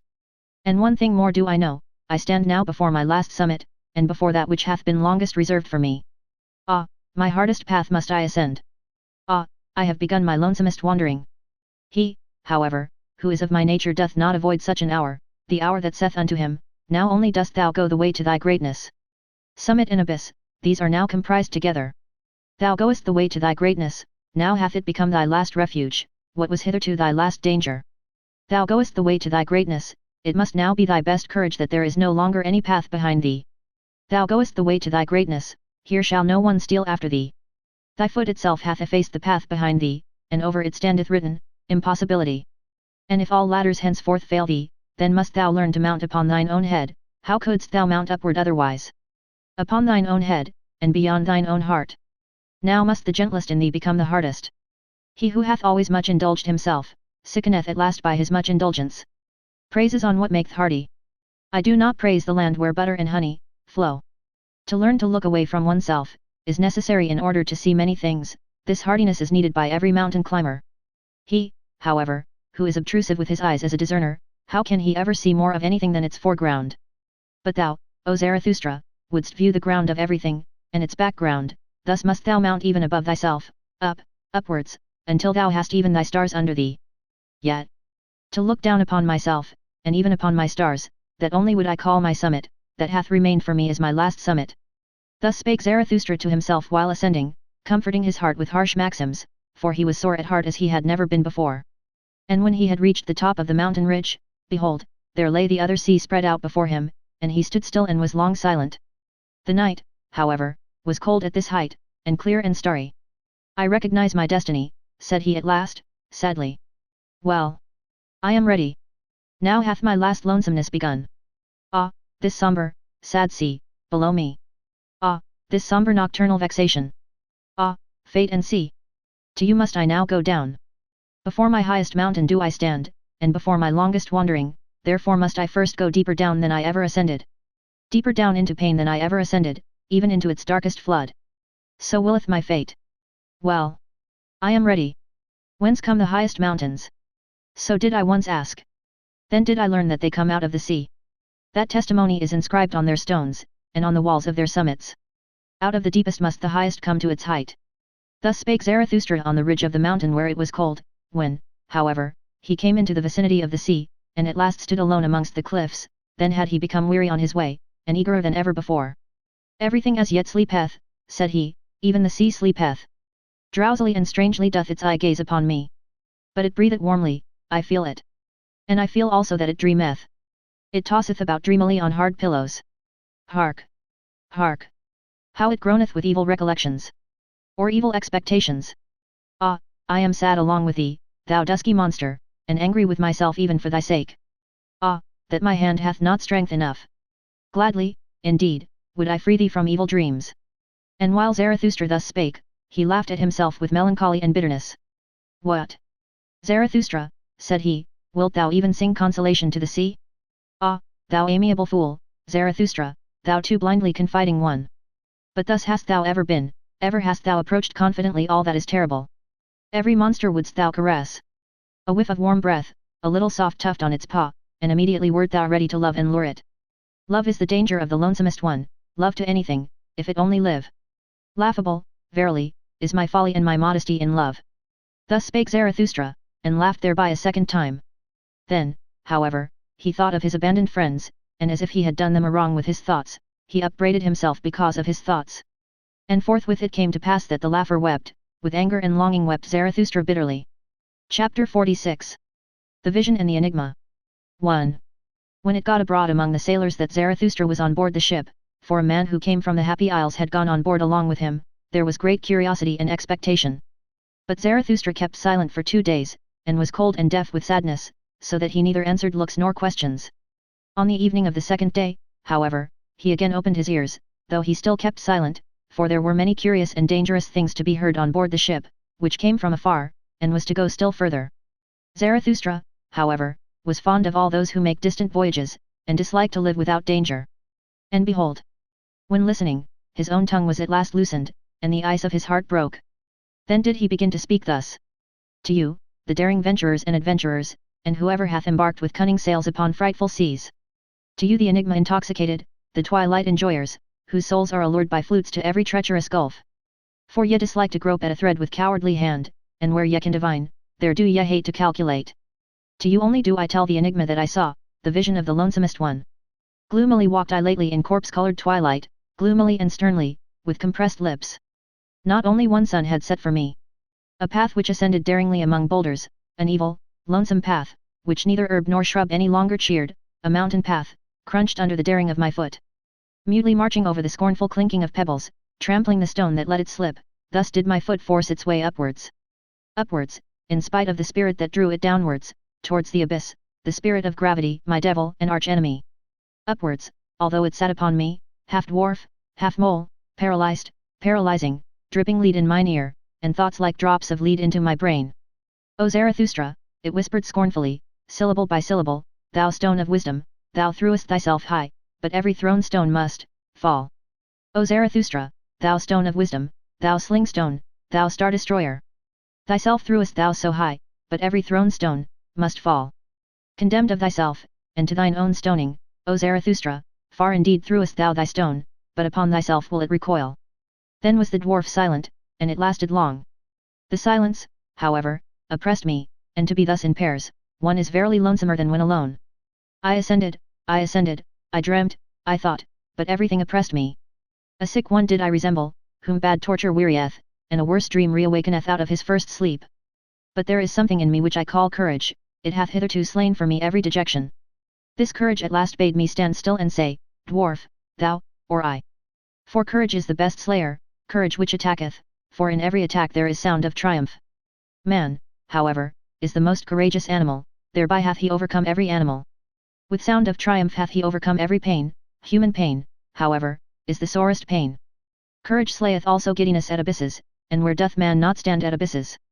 Is not seeing itself, seeing abysses? Courage is the best slayer, courage slayeth also fellow suffering. Fellow suffering, however, is the deepest abyss, as deeply as man looketh into life, so deeply also doth he look into suffering. Courage, however, is the best slayer, courage which attacketh, it slayeth even death itself, for it saith, was that life, well, once more. In such speech, however, there is much sound of triumph. He who hath ears to hear, let him hear. 2. Halt, dwarf, said I. Either I, or thou, I, however, am the stronger of the two, thou knowest not mine abysmal thought, it, couldst thou not endure. Then happened that which made me lighter, for the dwarf sprang from my shoulder, the prying sprite. And it squatted on a stone in front of me. There was however a gateway just where we halted. Look at this gateway, dwarf, I continued, it hath two faces, two roads come together here, these hath no one yet gone to the end of. This long lane backwards, it continueth for an eternity. And that long lane forward, that is another eternity. They are antithetical to one another, these roads, they directly abut on one another, and it is here, at this gateway, that they come together. The name of the gateway is inscribed above, this moment. But should one follow them further, and further on, thinkest thou, dwarf, that these roads would be eternally antithetical? Everything straight lieth, murmured the dwarf, contemptuously. All truth is crooked, time itself is a circle. Thou spirit of gravity, said I wrathfully, do not take it too lightly, or I shall let thee squat where thou squattest, halt foot, and I carried thee high. Observe, continued I, this moment, from the gateway, this moment, there runneth a long eternal lane backwards, behind us lieth an eternity. Must not whatever can run its course of all things, have already run along that lane? Must not whatever can happen of all things have already happened, resulted, and gone by? And if everything have already existed, what thinkest thou, dwarf, of this moment? Must not this gateway also, have already existed? And are not all things closely bound together in such wise that this moment draweth all coming things after it? Consequently, itself also? For whatever can run its course of all things, also in this long lane outward, must it once more run. And this slow spider which creepeth in the moonlight, and this moonlight itself, and thou and I in this gateway whispering together, whispering of eternal things, must we not all have already existed? And must we not return and run in that other lane out before us, that long weird lane, must we not eternally return? Thus did I speak, and always more softly, for I was afraid of mine own thoughts, and a rare thoughts. Then, suddenly did I hear a dog howl near me. Had I ever heard a dog howl thus? My thoughts ran back. Yes.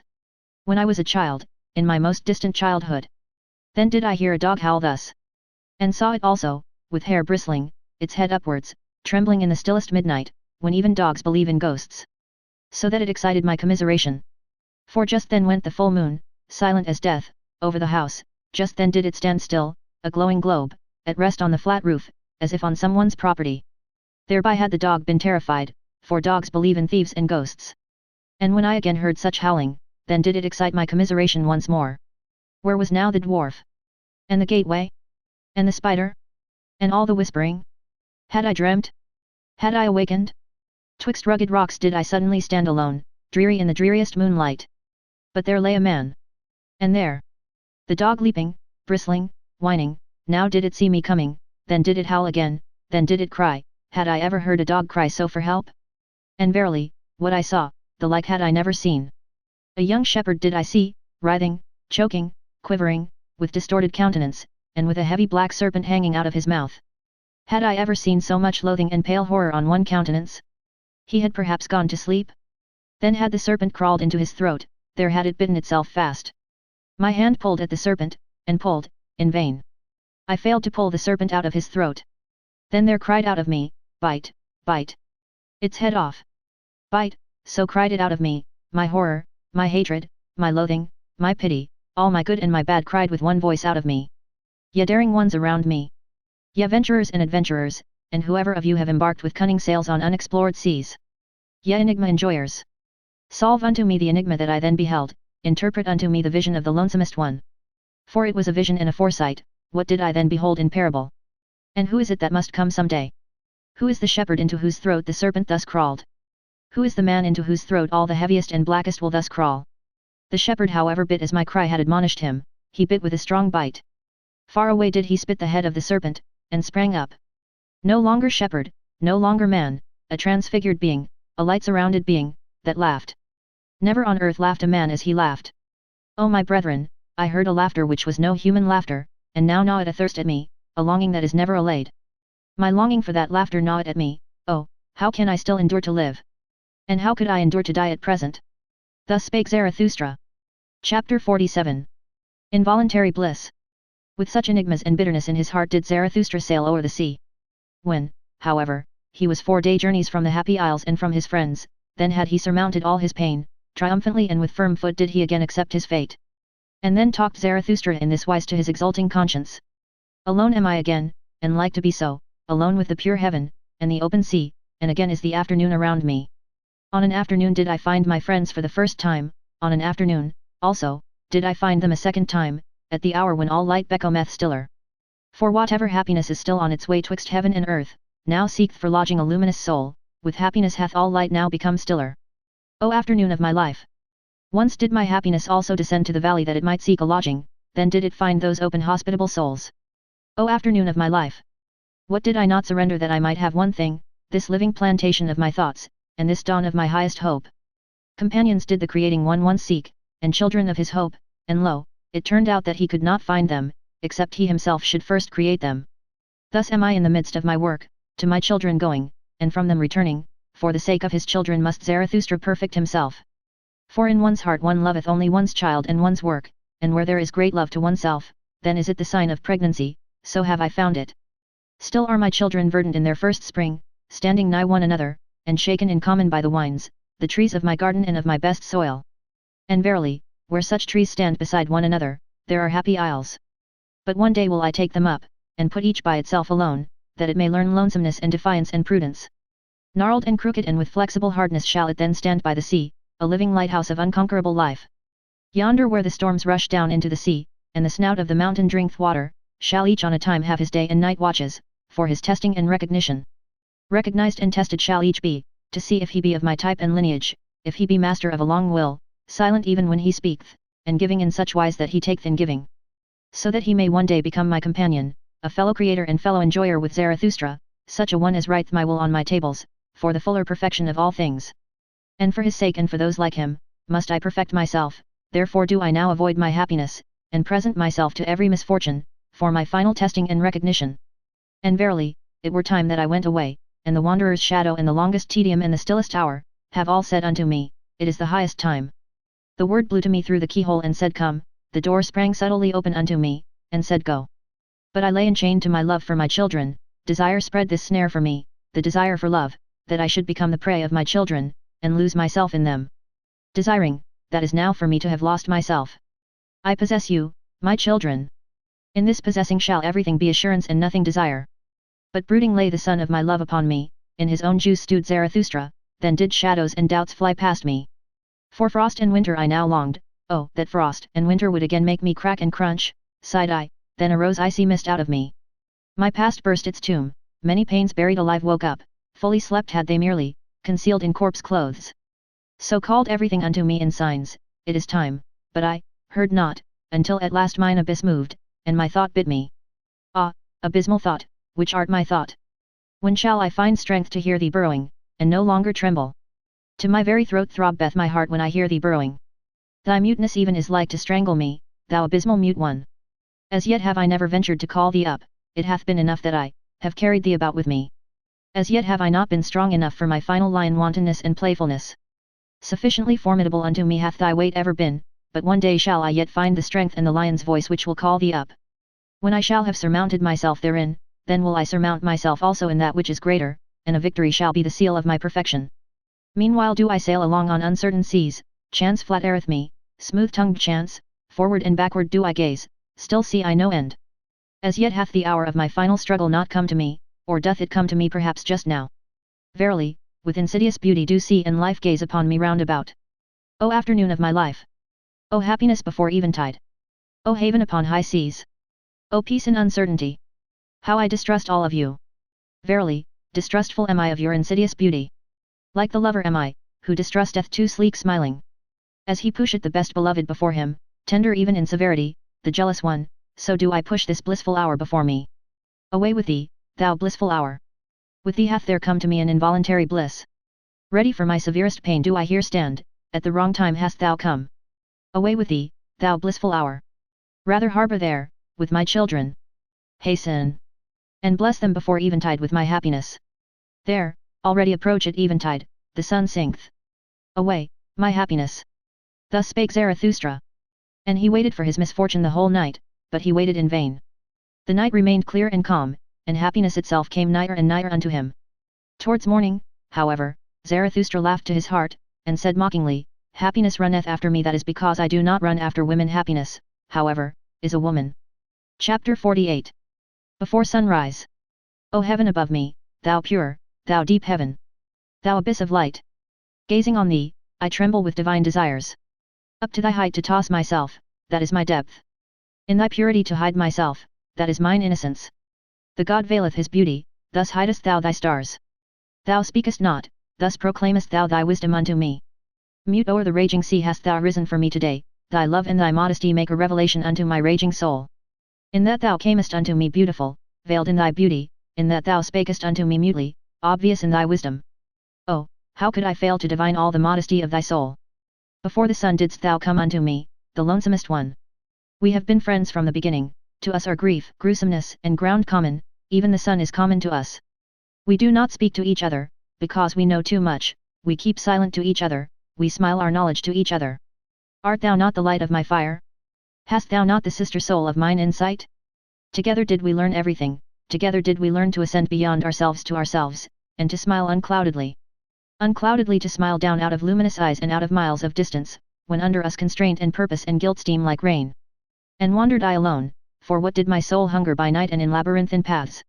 And climbed I mountains, whom did I ever seek, if not thee, upon mountains?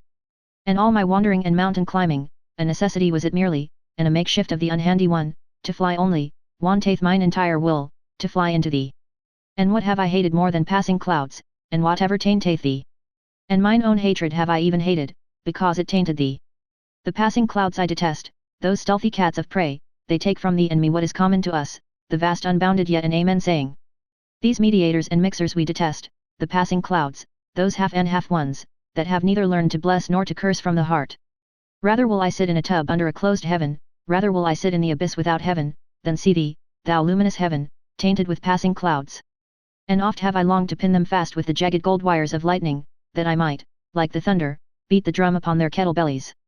An angry drummer, because they rob me of thy yet an amen, thou heaven above me, thou pure, thou luminous heaven, thou abyss of light, because they rob thee of my yet an amen. For rather will I have noise and thunders and tempest blasts, than this discreet, doubting cat repose, and also amongst men do I hate most of all the soft treaders, and half ones, and the doubting, hesitating, passing clouds. And he who cannot bless shall learn to curse. This clear teaching dropped unto me from the clear heaven, this star standeth in my heaven even in dark nights. I, however, am a blesser and a yesayer, if thou be but around me, thou pure, thou luminous heaven, thou abyss of light, into all abysses do I then carry my beneficent yesaying. A blesser have I become and a yesayer, and therefore strove I long and was a striver, that I might one day get my hands free for blessing. This, however, is my blessing, to stand above everything as its own heaven, its round roof, its azure bell and eternal security, and blessed is he who thus blesseth. For all things are baptized at the font of eternity, and beyond good and evil themselves, however, are but fugitive shadows and damp afflictions and passing clouds. Verily, it is a blessing and not a blasphemy when I teach that above all things there standeth the heaven of chance, the heaven of innocence, the heaven of hazard, the heaven of wantonness. Of hazard, that is the oldest nobility in the world, that gave I back to all things, I emancipated them from bondage under purpose. This freedom and celestial serenity did I put like an azure bell above all things, when I taught that over them and through them, no eternal will, willeth. This wantonness and folly did I put in place of that will, when I taught that in everything there is one thing impossible, rationality. A little reason, to be sure, a germ of wisdom scattered from star to star, this leaven is mixed in all things, for the sake of folly, wisdom is mixed in all things. A little wisdom is indeed possible, but this blessed security have I found in all things, that they prefer, to dance on the feet of chance. O heaven above me, thou pure, thou lofty heaven, this is now thy purity unto me, that there is no eternal reason spider and reason cobweb. That thou art to me a dancing floor for divine chances, that thou art to me a table of the gods, for divine dice and dice players. But thou blushest? Have I spoken unspeakable things?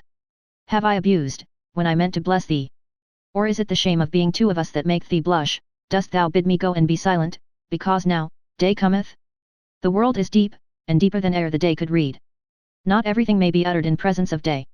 But day cometh, so let us part. O heaven above me, thou modest one, thou glowing one, O thou, my happiness before sunrise.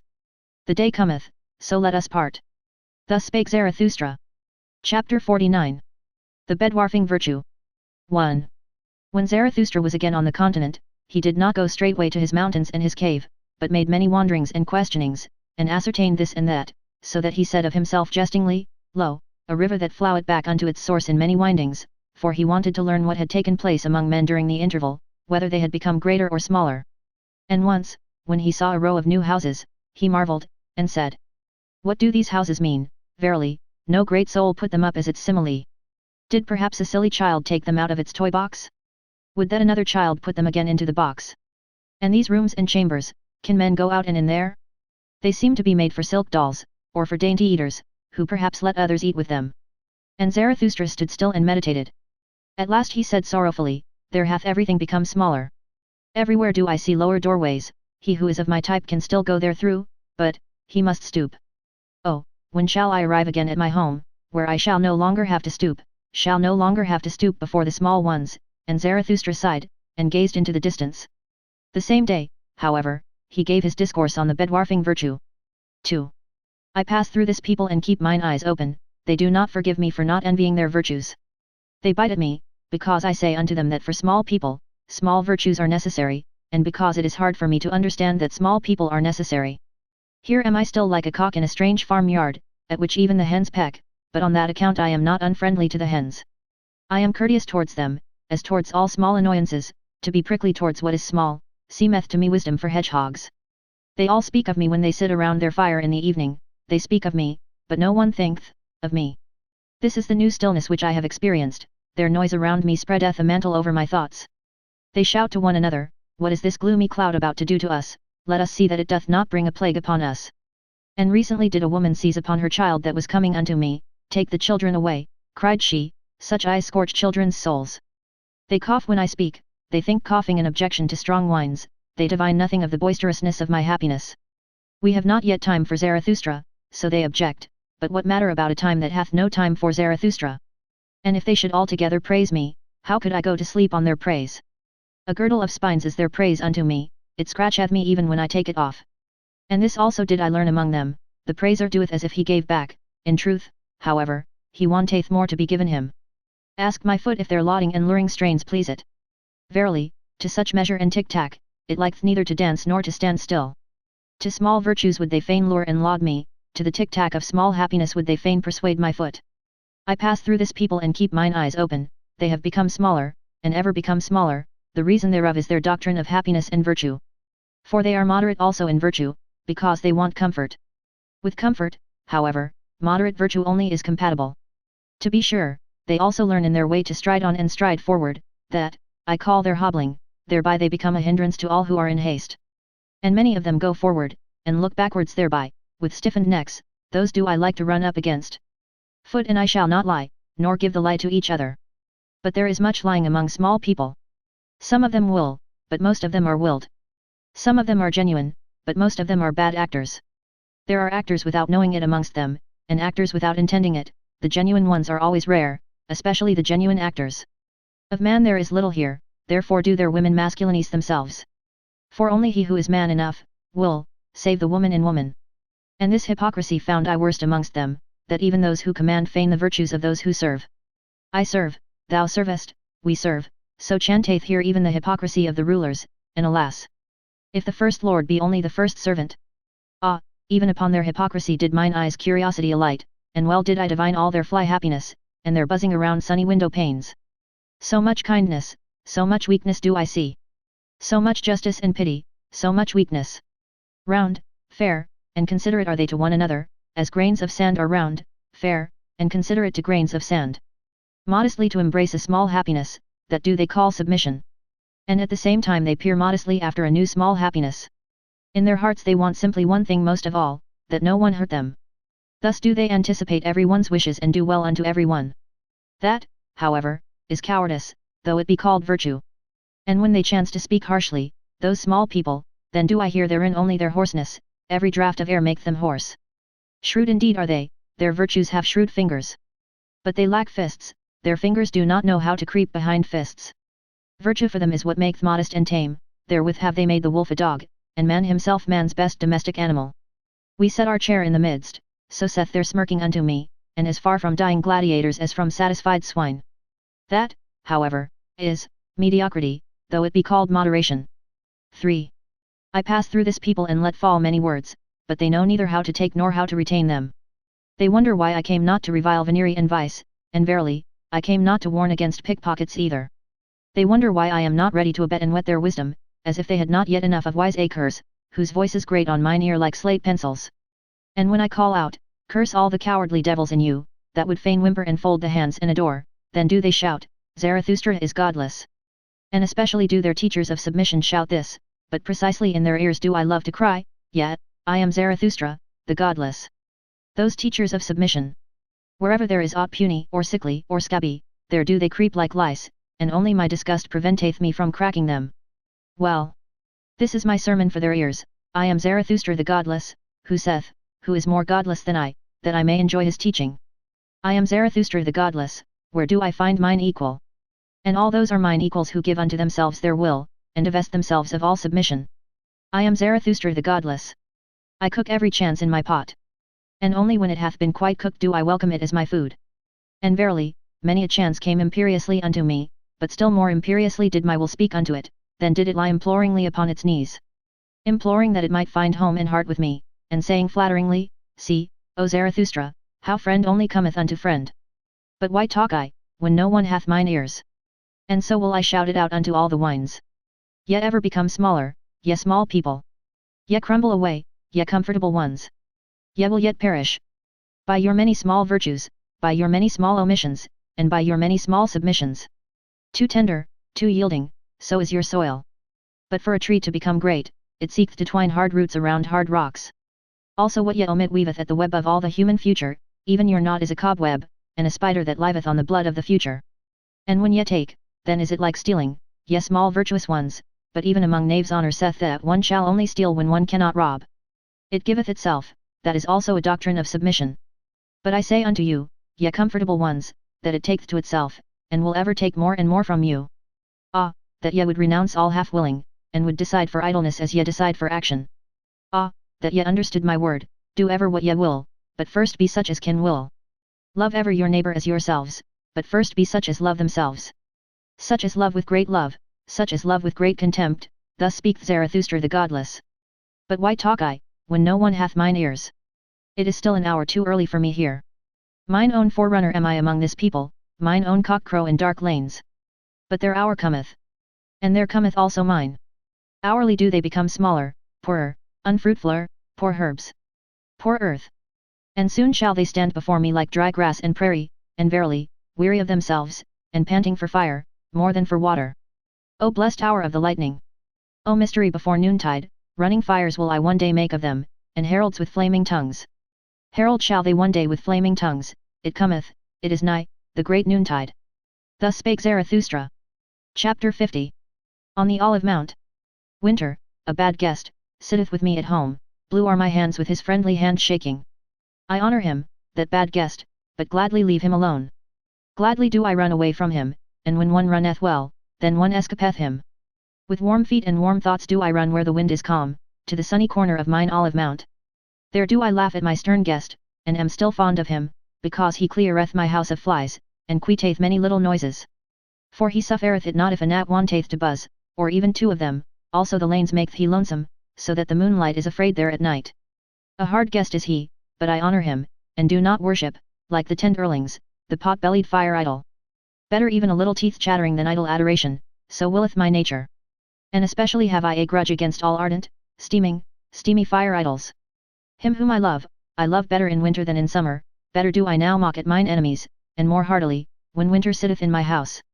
Heartily, verily, even when I creep into bed, there, still laugheth and wantoneth my hidden happiness, even my deceptive dream laugheth. Creeper? Never in my life did I creep before the powerful, and if ever I lied, then did I lie out of love. Therefore am I glad even in my winter bed. A poor bed warmeth me more than a rich one, for I am jealous of my poverty. And in winter she is most faithful unto me. With a wickedness do I begin every day, I mock at the winter with a cold bath, on that account grumbleth my stern housemate.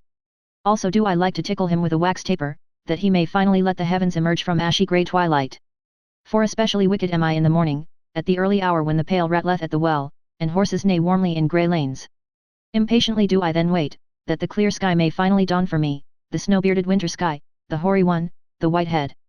The winter sky, the silent winter sky, which often stifleth even its sun. Did I perhaps learn from it the long clear silence? Or did it learn it from me? Or hath each of us devised it himself?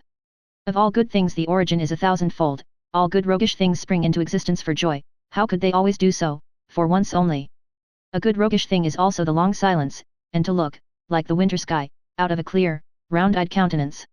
Like it to stifle one's sun, and one's inflexible solar will, verily, this art and this winter roguishness have I learnt well. My best loved wickedness and art is it, that my silence hath learned not to betray itself by silence. Clattering with diction and dice, I outweet the solemn assistants, all those stern watchers, shall my will and purpose elude. That no one might see down into my depth and into mine ultimate will, for that purpose did I devise the long clear silence. Many a shrewd one did I find, he veiled his countenance and made his water muddy, that no one might see therethrough and thereunder. But precisely unto him came the shrewder distrusters and nutcrackers, precisely from him did they fish his best concealed fish. But the clear, the honest, the transparent, these are for me the wisest silent ones, in them, so profound is the depth that even the clearest water doth not betray it. Thou snow-bearded, silent, winter sky, thou round-eyed white head above me. Oh, thou heavenly simile of my soul and its wantonness! And must I not conceal myself like one who hath swallowed gold, lest my soul should be ripped up? Must I not wear stilts, that they may overlook my long legs, all those enviers and injurers around me? Those dingy, fire-warmed, used-up, green-tinted, ill-natured souls, how could their envy endure my happiness? Thus do I show them only the ice and winter of my peaks, and not that my mountain windeth all the solar girdles around it. They hear only the whistling of my winter storms, and know not that I also travel over warm seas, like longing, heavy, hot south winds. They commiserate also my accidents and chances, but my word saith, suffer the chance to come unto me, innocent is it as a little child. How could they endure my happiness, if I did not put around it accidents and winter privations and bearskin caps, and enmantling snowflakes? If I did not myself commiserate their pity, the pity of those enviers and injurers. If I did not myself sigh before them, and chatter with cold, and patiently let myself be swathed in their pity. This is the wise waggish will and goodwill of my soul, that it concealeth not its winters and glacial storms, it concealeth not its chilblains either.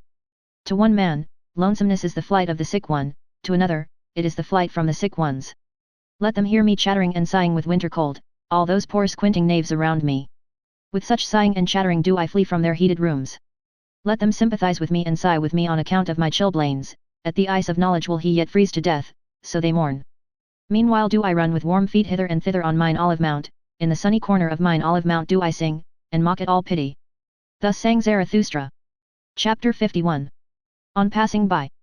Thus slowly wandering through many peoples and divers cities, did Zarathustra return by roundabout roads to his mountains and his cave. And behold, thereby came he unawares also to the gate of the great city.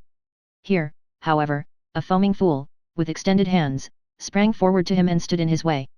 It was the same fool whom the people called the ape of Zarathustra, for he had learned from him something of the expression and modulation of language, and perhaps liked also to borrow from the store of his wisdom. And the fool talked thus to Zarathustra. O Zarathustra, here is the great city, here hast thou nothing to seek and everything to lose. Why wouldst thou wade through this mire? Have pity upon thy foot. Spit rather on the gate of the city, and turn back. Here is the hell for anchorites' thoughts, here are great thoughts seated alive and boiled small. Here do all great sentiments decay, here may only rattlebone sensations rattle. Smellest thou not already the shambles and cookshops of the spirit? Steameth not this city with the fumes of slaughtered spirit?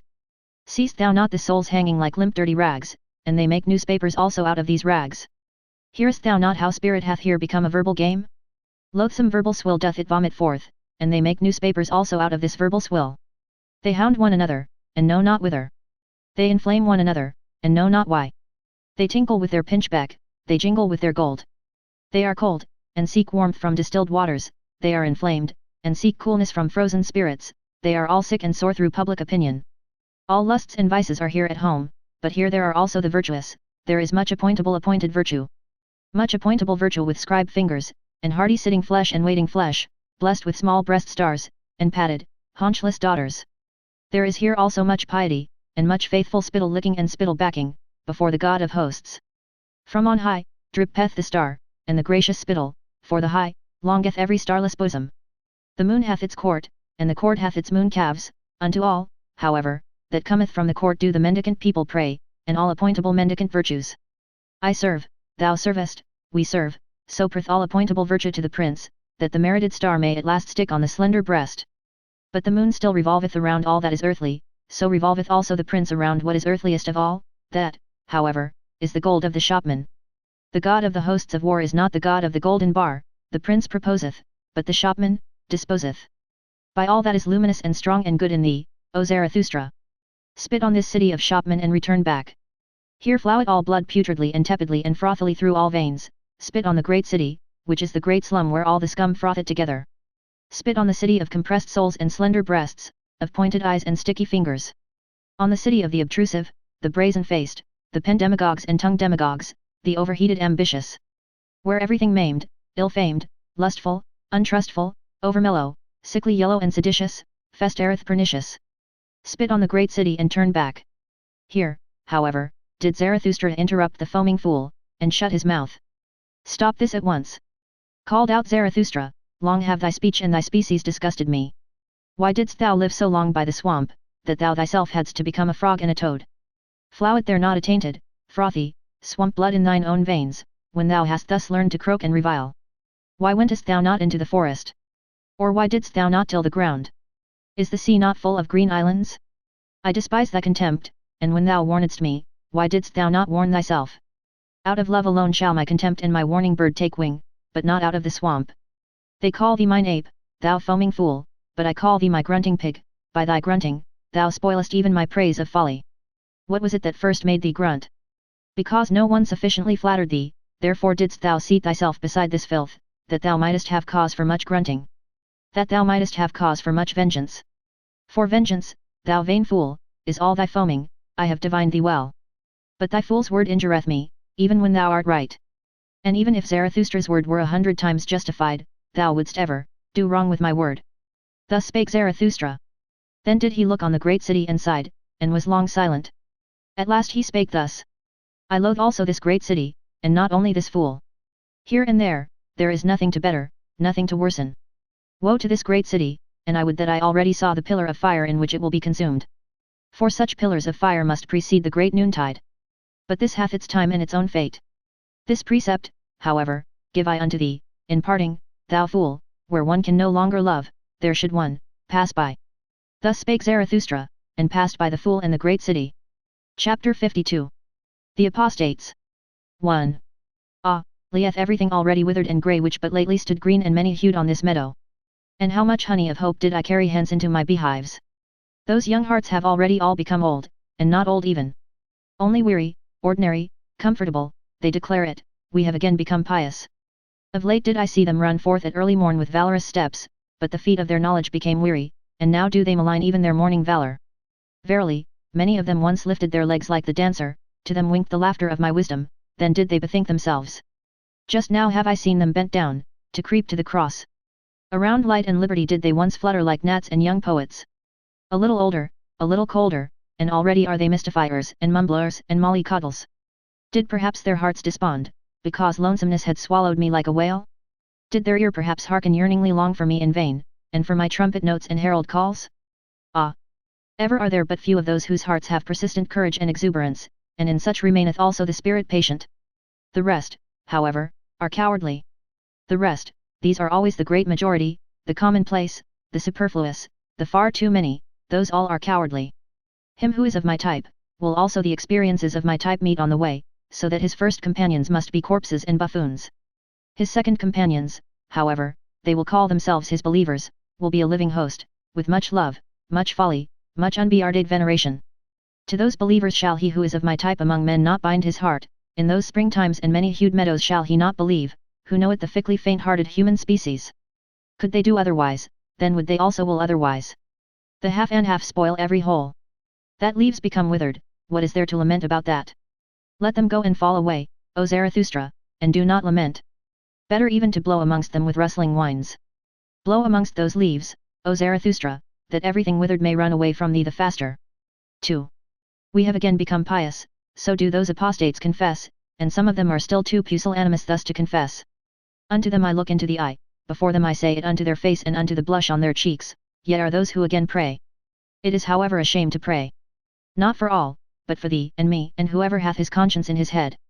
For thee it is a shame to pray. Thou knowest it well, the faint-hearted devil in thee, which would fain fold its arms, and place its hands in its bosom, and take it easier, this faint-hearted devil persuadeth thee that there is a God. Thereby, however, dost thou belong to the light-dreading type, to whom light never permitteth repose. Now must thou daily thrust thy head deeper into obscurity and vapour. And verily, thou choosest the hour well, for just now do the nocturnal birds again fly abroad. The hour hath come for all light-dreading people, the vesper hour and leisure hour, when they do not take leisure. I hear it and smell it, it hath come, their hour for hunt and procession, not indeed for a wild hunt, but for a tame, lame, snuffling, soft treaders, soft prayers hunt. For a hunt after susceptible simpletons, all mouse traps for the heart have again been set. And whenever I lift a curtain, a night moth rusheth out of it. Did it perhaps squat there along with another night moth? For everywhere do I smell small concealed communities, and wherever there are closets there are new devotees therein, and the atmosphere of devotees. They sit for long evenings beside one another, and say, let us again become like little children, and say, good God, ruined in mouths and stomachs by the pious confectioners. Or they look for long evenings at a crafty, lurking cross spider, that preacheth prudence to the spiders themselves, and tiacate that under crosses it is good for cobweb spinning. Or they sit all day at swamps with angle rods, and on that account think themselves profound, but whoever fisheth where there are no fish, I do not even call him superficial. Or they learn in godly gay style to play the harp with a hymn poet, who would fain harp himself into the heart of young girls, for he hath tired of old girls and their praises. Or they learn to shudder with a learned semi-madcap, who waiteth in darkened rooms for spirits to come to him, and the spirit runneth away entirely. Or they listen to an old roving howl and growl piper, who hath learnt from the sad winds the sadness of sounds, now pipeth he as the wind, and preacheth sadness in sad strains. And some of them have even become night watchmen, they know now how to blow horns, and go about at night and awaken old things which have long fallen asleep. 5 words about old things did I hear yesternight at the garden wall, they came from such old, sorrowful, arid night watchmen. For a father he careth not sufficiently for his children, human fathers do this better. He is too old, he now careth no more for his children, answered the other night watchman. Hath he then children? No one can prove it unless he himself prove it. I have long wished that he would for once prove it thoroughly. Prove, as if he had ever proved anything, proving is difficult to him, he layeth great stress on one's believing him. I, belief saveth him, belief in him, that is the way with old people, so it is with us also. Thus spake to each other the 2 old night watchmen and light scarers, and tooted thereupon sorrowfully on their horns, so did it happen yesternight at the garden wall. To me, however, did the heart writhe with laughter, and was like to break, it knew not where to go, and sunk into the midriff. Verily, it will be my death yet, to choke with laughter when I see asses drunken, and hear night watchmen thus doubt about God. Hath the time not long since passed for all such doubts? Who may nowadays awaken such old slumbering, light-shunning things? With the old deities hath it long since come to an end, and verily, a good joyful deity end had they. They did not bellow themselves to death, that do people fabricate. On the contrary, they laughed themselves to death once on a time. That took place when the ungodliest utterance came from a God himself, the utterance, there is but one God, thou shalt have no other gods before me. An old grimbeard of a god, a jealous one, forgot himself in such wise. And all the gods then laughed, and shook upon their thrones, and exclaimed, is it not just divinity that there are gods, but no God? He that hath an ear let him hear. Thus talked Zarathustra in the city he loved, which is surnamed the Pied Cow, for from here he had but 2 days to travel to reach once more his cave and his animals. His soul, however, rejoiced unceasingly on account of the nighness of his return home. Chapter 53. The Return Home. O lonesomeness! My home, lonesomeness! Too long have I lived wildly in wild remoteness, to return to thee without tears. Now threaten me with the finger as mothers threaten, now smile upon me as mothers smile, now say just, who was it that like a whirlwind once rushed away from me? Who when departing called out, too long have I sat with lonesomeness, there have I unlearned silence, that hast thou learned now, surely? O Zarathustra, everything do I know, and that thou wert more forsaken amongst the many, thou unique one, than thou ever wert with me. One thing is forsakenness, another matter is lonesomeness, that hast thou now learned. And that amongst men thou wilt ever be wild and strange. Wild and strange even when they love thee, for above all they want to be treated indulgently. Here, however, art thou at home in house with thyself, here canst thou utter everything, and unbosom all motives, nothing is here ashamed of congealed feelings. Here do all things come caressingly to thy talk and flatter thee, for they want to ride upon thy back. On every simile dost thou here ride to every truth. Uprightly and openly mayest thou here talk to all things, and verily, it soundeth as praise in their ears, for one to talk to all things, directly. Another matter, however, is forsakenness. For, dost thou remember, O Zarathustra? When thy bird screamed overhead, when thou stoodest in the forest, irresolute, ignorant where to go, beside a corpse. When thou spakest, let mine animals lead me, more dangerous have I found it among men than among animals, that was forsakenness. And dost thou remember, O Zarathustra? When thou sattest in thine isle, a well of wine giving and granting amongst empty buckets, bestowing and distributing amongst the thirsty. Until at last thou alone sattest thirsty amongst the drunken ones, and wailedst nightly, is taking not more blessed than giving, and stealing yet more blessed than taking, that was forsakenness. And dost thou remember, O Zarathustra? When thy stillest hour came and drove thee forth from thyself, when with wicked whispering it said, Speak and succumb. When it disgusted thee with all thy waiting and silence, and discouraged thy humble courage, that was forsakenness. O lonesomeness! My home, lonesomeness! How blessedly and tenderly speaketh thy voice unto me! We do not question each other, we do not complain to each other, we go together openly through open doors. For all is open with thee and clear, and even the hours run here on lighter feet. For in the dark, time weighed heavier upon one than in the light. Here fly open unto me all beings words and word cabinets, here all being wanteth to become words, here all becoming wanteth to learn of me how to talk. Down there, however, all talking is in vain. There, forgetting and passing by are the best wisdom, that have I learned now. He who would understand everything in man must handle everything. But for that I have 2 clean hands. I do not like even to inhale their breath, alas! That I have lived so long among their noise and bad breaths. O blessed stillness around me! O pure odors around me! How from a deep breast this stillness fetch hate pure breath! How it here kenneth, this blessed stillness! But down there, there speaketh everything, there is everything misheard. If one announce one's wisdom with bells, the shopman in the marketplace will outjingle it with pennies. Everything among them talketh, no one knoweth any longer how to understand. Everything falleth into the water, nothing falleth any longer into deep wells. Everything among them talketh, nothing succeedeth any longer and accomplisheth itself. Everything cackleth, but who will still sit quietly on the nest and hatch eggs? Everything among them talketh, everything is out-talked. And that which yesterday was still too hard for time itself and its tooth, hangeth today, outchumped and outshud, from the mouths of the men of today. Everything among them talketh, everything is betrayed. And what was once called the secret and secrecy of profound souls, belongeth today to the street trumpeters and other butterflies. O human hubbub, thou wonderful thing! Thou noise in dark streets! Now art thou again behind me, my greatest danger lieth behind me. In indulging and pitying lay ever my greatest danger, and all human hubbub wish it to be indulged and tolerated. With suppressed truths, with fool's hand and befooled heart, and rich in petty lies of pity, thus have I ever lived among men. Disguised did I sit amongst them, ready to misjudge myself that I might endure them, and willingly saying to myself, Thou fool, thou dost not know men. One unlearneth men when one liveth amongst them, there is too much foreground in all men, what can far-seeing, far-longing eyes do there?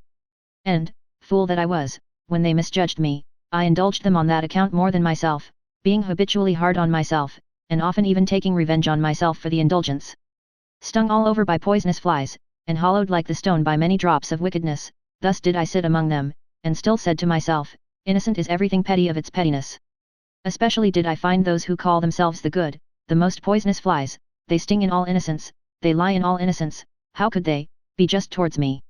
He who liveth amongst the good, pity hate him to lie. Pity maketh stifling air for all free souls. For the stupidity of the good is unfathomable. To conceal myself and my riches, that did I learn down there, for every one did I still find poor in spirit. It was the lie of my pity, that I knew in every one. That I saw and scented in every one, what was enough of spirit for him, and what was too much. They're stiff wise men, I call them wise, not stiff, thus did I learn to slur over words. The grave diggers dig for themselves diseases. Under old rubbish rest bad vapors. One should not stir up the marsh. One should live on mountains. With blessed nostrils do I again breathe mountain freedom. Freed at last is my nose from the smell of all human hubbub. With sharp breezes tickled, as with sparkling wine, sneezeth my soul, sneezeth and shouteth self-congratulatingly, health to thee. Thus spake Zarathustra. Chapter 54. The Three Evil Things. 1. In my dream, in my last morning dream, I stood today on a promontory, beyond the world, I held a pair of scales, and weighed the world.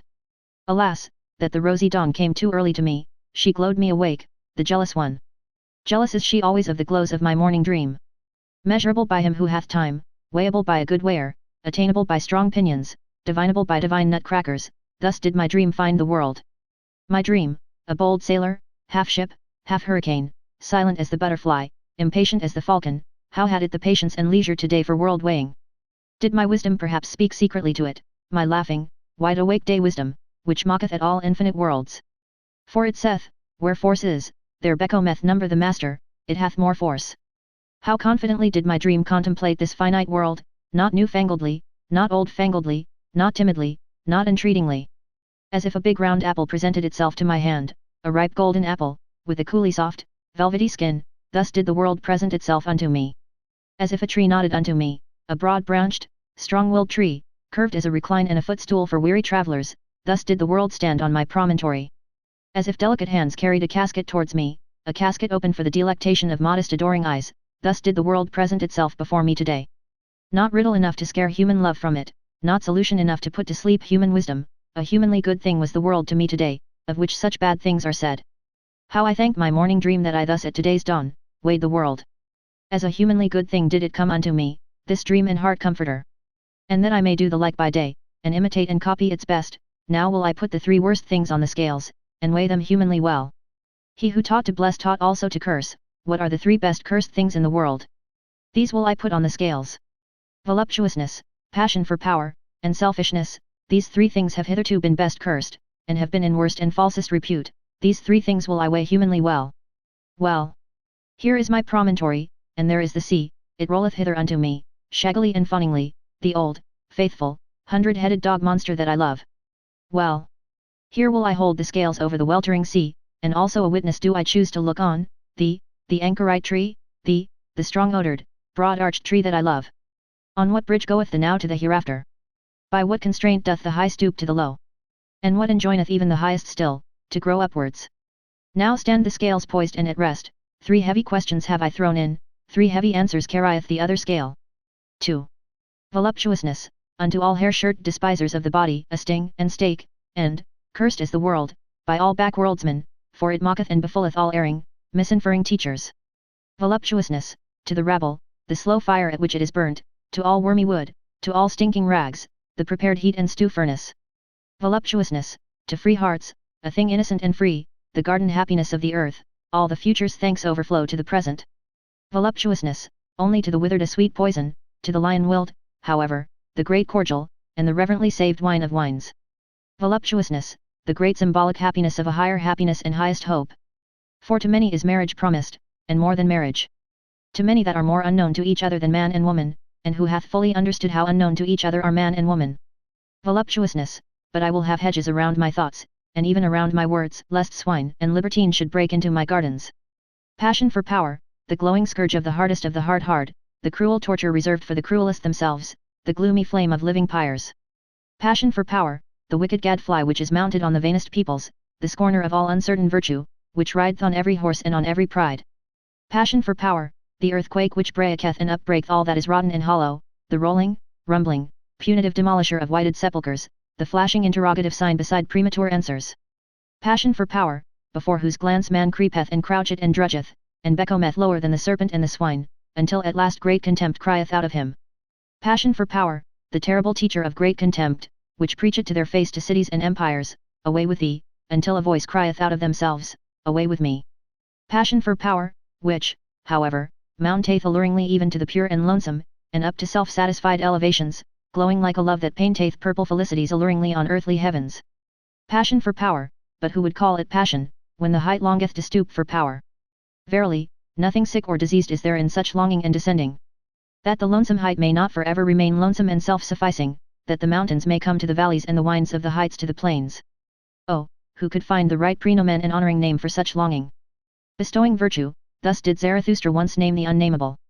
And then it happened also, and verily, it happened for the first time, that his word blessed selfishness, the wholesome, healthy selfishness, that springeth from the powerful soul. From the powerful soul, to which the high body appertaineth, the handsome, triumphing, refreshing body, around which everything becometh a mirror. The pliant, persuasive body, the dancer, whose symbol and epitome is the self-enjoying soul. Of such bodies and souls the self-enjoyment calleth itself virtue. With its words of good and bad doth such self-enjoyment shelter itself as with sacred groves, with the names of its happiness doth it banish from itself everything contemptible. Away from itself doth it banish everything cowardly, it saith, bad, that is cowardly, contemptible seem to it the ever solicitous, the sighing, the complaining, and whoever pick up the most trifling advantage, It despiseth also all bittersweet wisdom, for verily, there is also wisdom that bloometh in the dark, a nightshade wisdom, which ever sigheth, all is vain. Shy distrust is regarded by it as base, and every one who wanteth oaths instead of looks and hands, also all over distrustful wisdom, for such is the mode of cowardly souls. Baser still it regardeth the obsequious, doggish one, who immediately lieth on his back, the submissive one, and there is also wisdom that is submissive and doggish and pious, and obsequious. Hateful to it altogether, and a loathing, is he who will never defend himself, he who swalloweth down poisonous spittle and bad looks, the all too patient one, the all endurer, the all satisfied one, for that is the mode of slaves. Whether they be servile before gods and divine spurnings, or before men and stupid human opinions, at all kinds of slaves doth it spit, this blessed selfishness. Bad, thus doth it call all that is spirit broken, and sordidly servile, constrained, blinking eyes, depressed hearts, and the false submissive style, which kisseth with broad cowardly lips.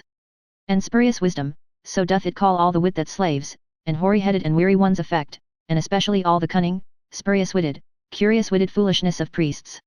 The spurious wise, however, all the priests, the world-weary, and those whose souls are of feminine and servile nature, oh, how hath their game all along abused selfishness! And precisely that was to be virtue and was to be called virtue, to abuse selfishness.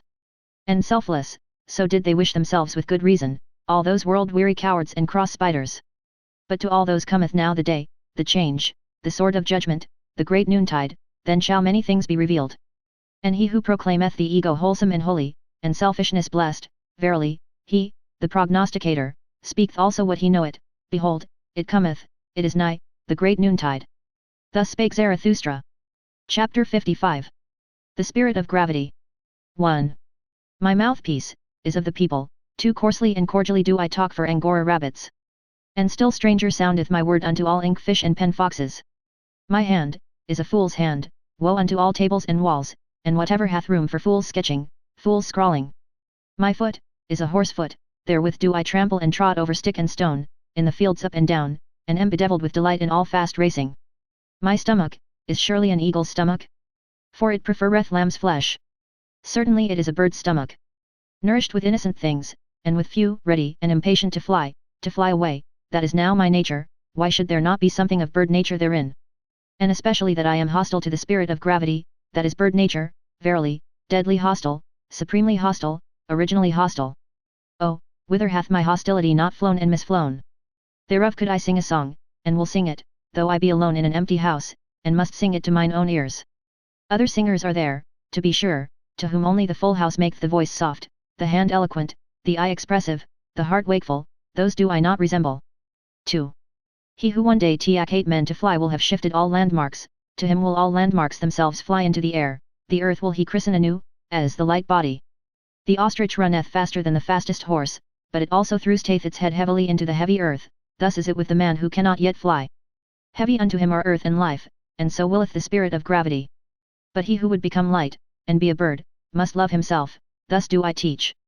Not, to be sure, with the love of the sick and infected, for with them stinketh even self-love. One must learn to love oneself, thus do I teach, with a wholesome and healthy love, that one may endure to be with oneself, and not go roving about.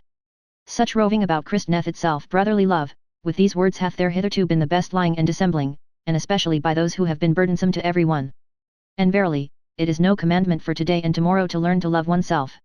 Rather is it of all arts the finest, subtlest, last, and patientest.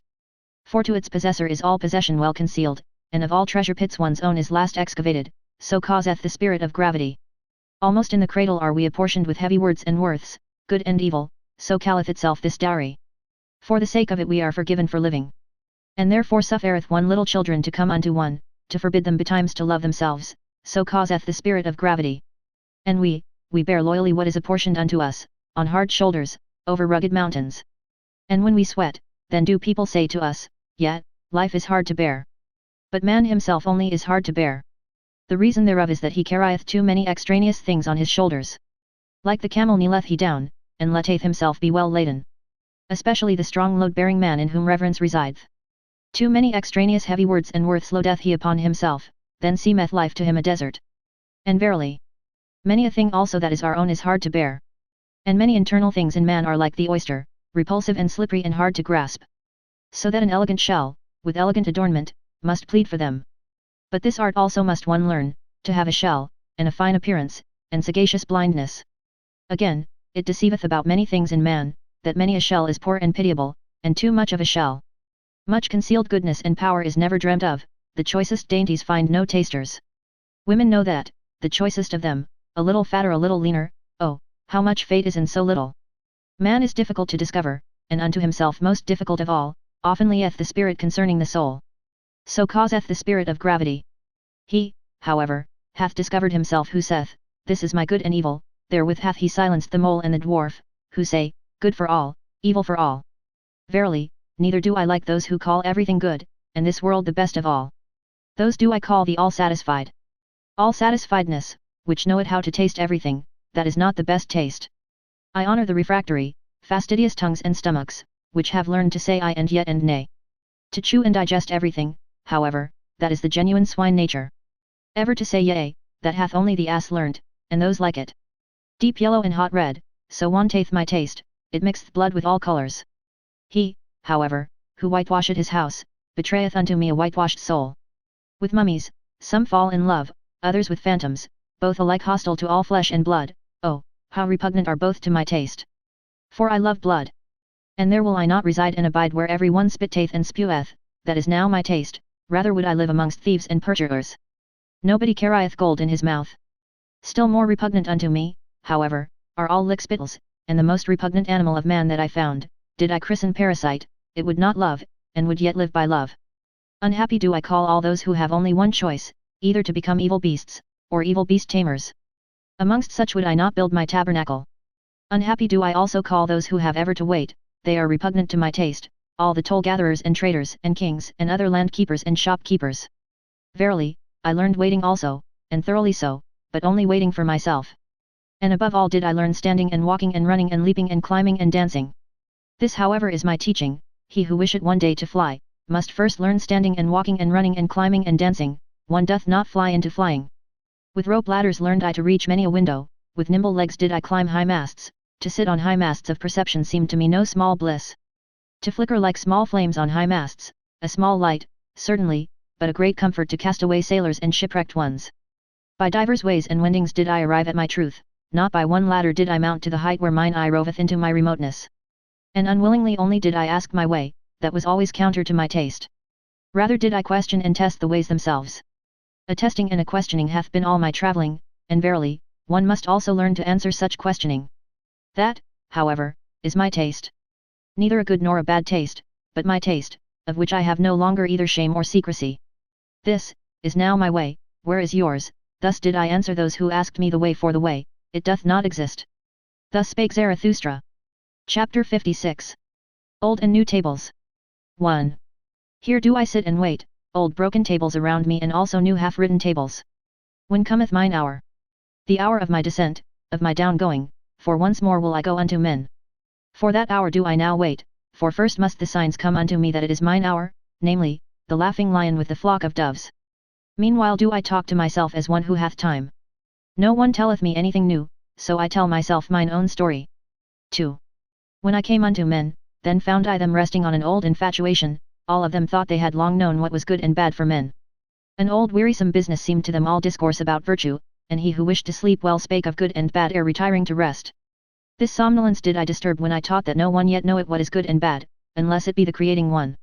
It is he, however, who createth man's goal, and giveth to the earth its meaning and its future, he only effecteth it that aught is good or bad. And I bade them upset their old academic chairs, and wherever that old infatuation had sat, I bade them laugh at their great moralists, their saints, their poets, and their saviours. At their gloomy sages did I bid them laugh, and whoever had sat admonishing as a black scarecrow on the tree of life. On their great grave highway did I seat myself, and even beside the carrion and vultures, and I laughed at all their bygone and its mellow decaying glory. Verily, like penitential preachers and fools did I cry wrath and shame on all their greatness and smallness. Oh, that their best is so very small. Oh, that their worst is so very small. Thus did I laugh. Thus did my wise longing, born in the mountains, cry and laugh in me, a wild wisdom, verily, my great pinion-rustling longing. And oft did it carry me off and up and away, and in the midst of laughter, then flew I quivering like an arrow with sun-intoxicated rapture. Out into distant futures, which no dream hath yet seen, into warmer souths than ever sculptor conceived, where gods in their dancing are ashamed of all clothes. That I may speak in parables and halt and stammer like the poets, and verily I am ashamed that I have still to be a poet. Where all becoming seemed to me dancing of gods, and wantoning of gods, and the world unloosed and unbridled and fleeing back to itself. As an eternal self fleeing and re-seeking of one another of many gods, as the blessed self contradicting, recommoning, and refraternizing with one another of many gods. Where all time seemed to me a blessed mockery of moments, where necessity was freedom itself, which played happily with the goad of freedom.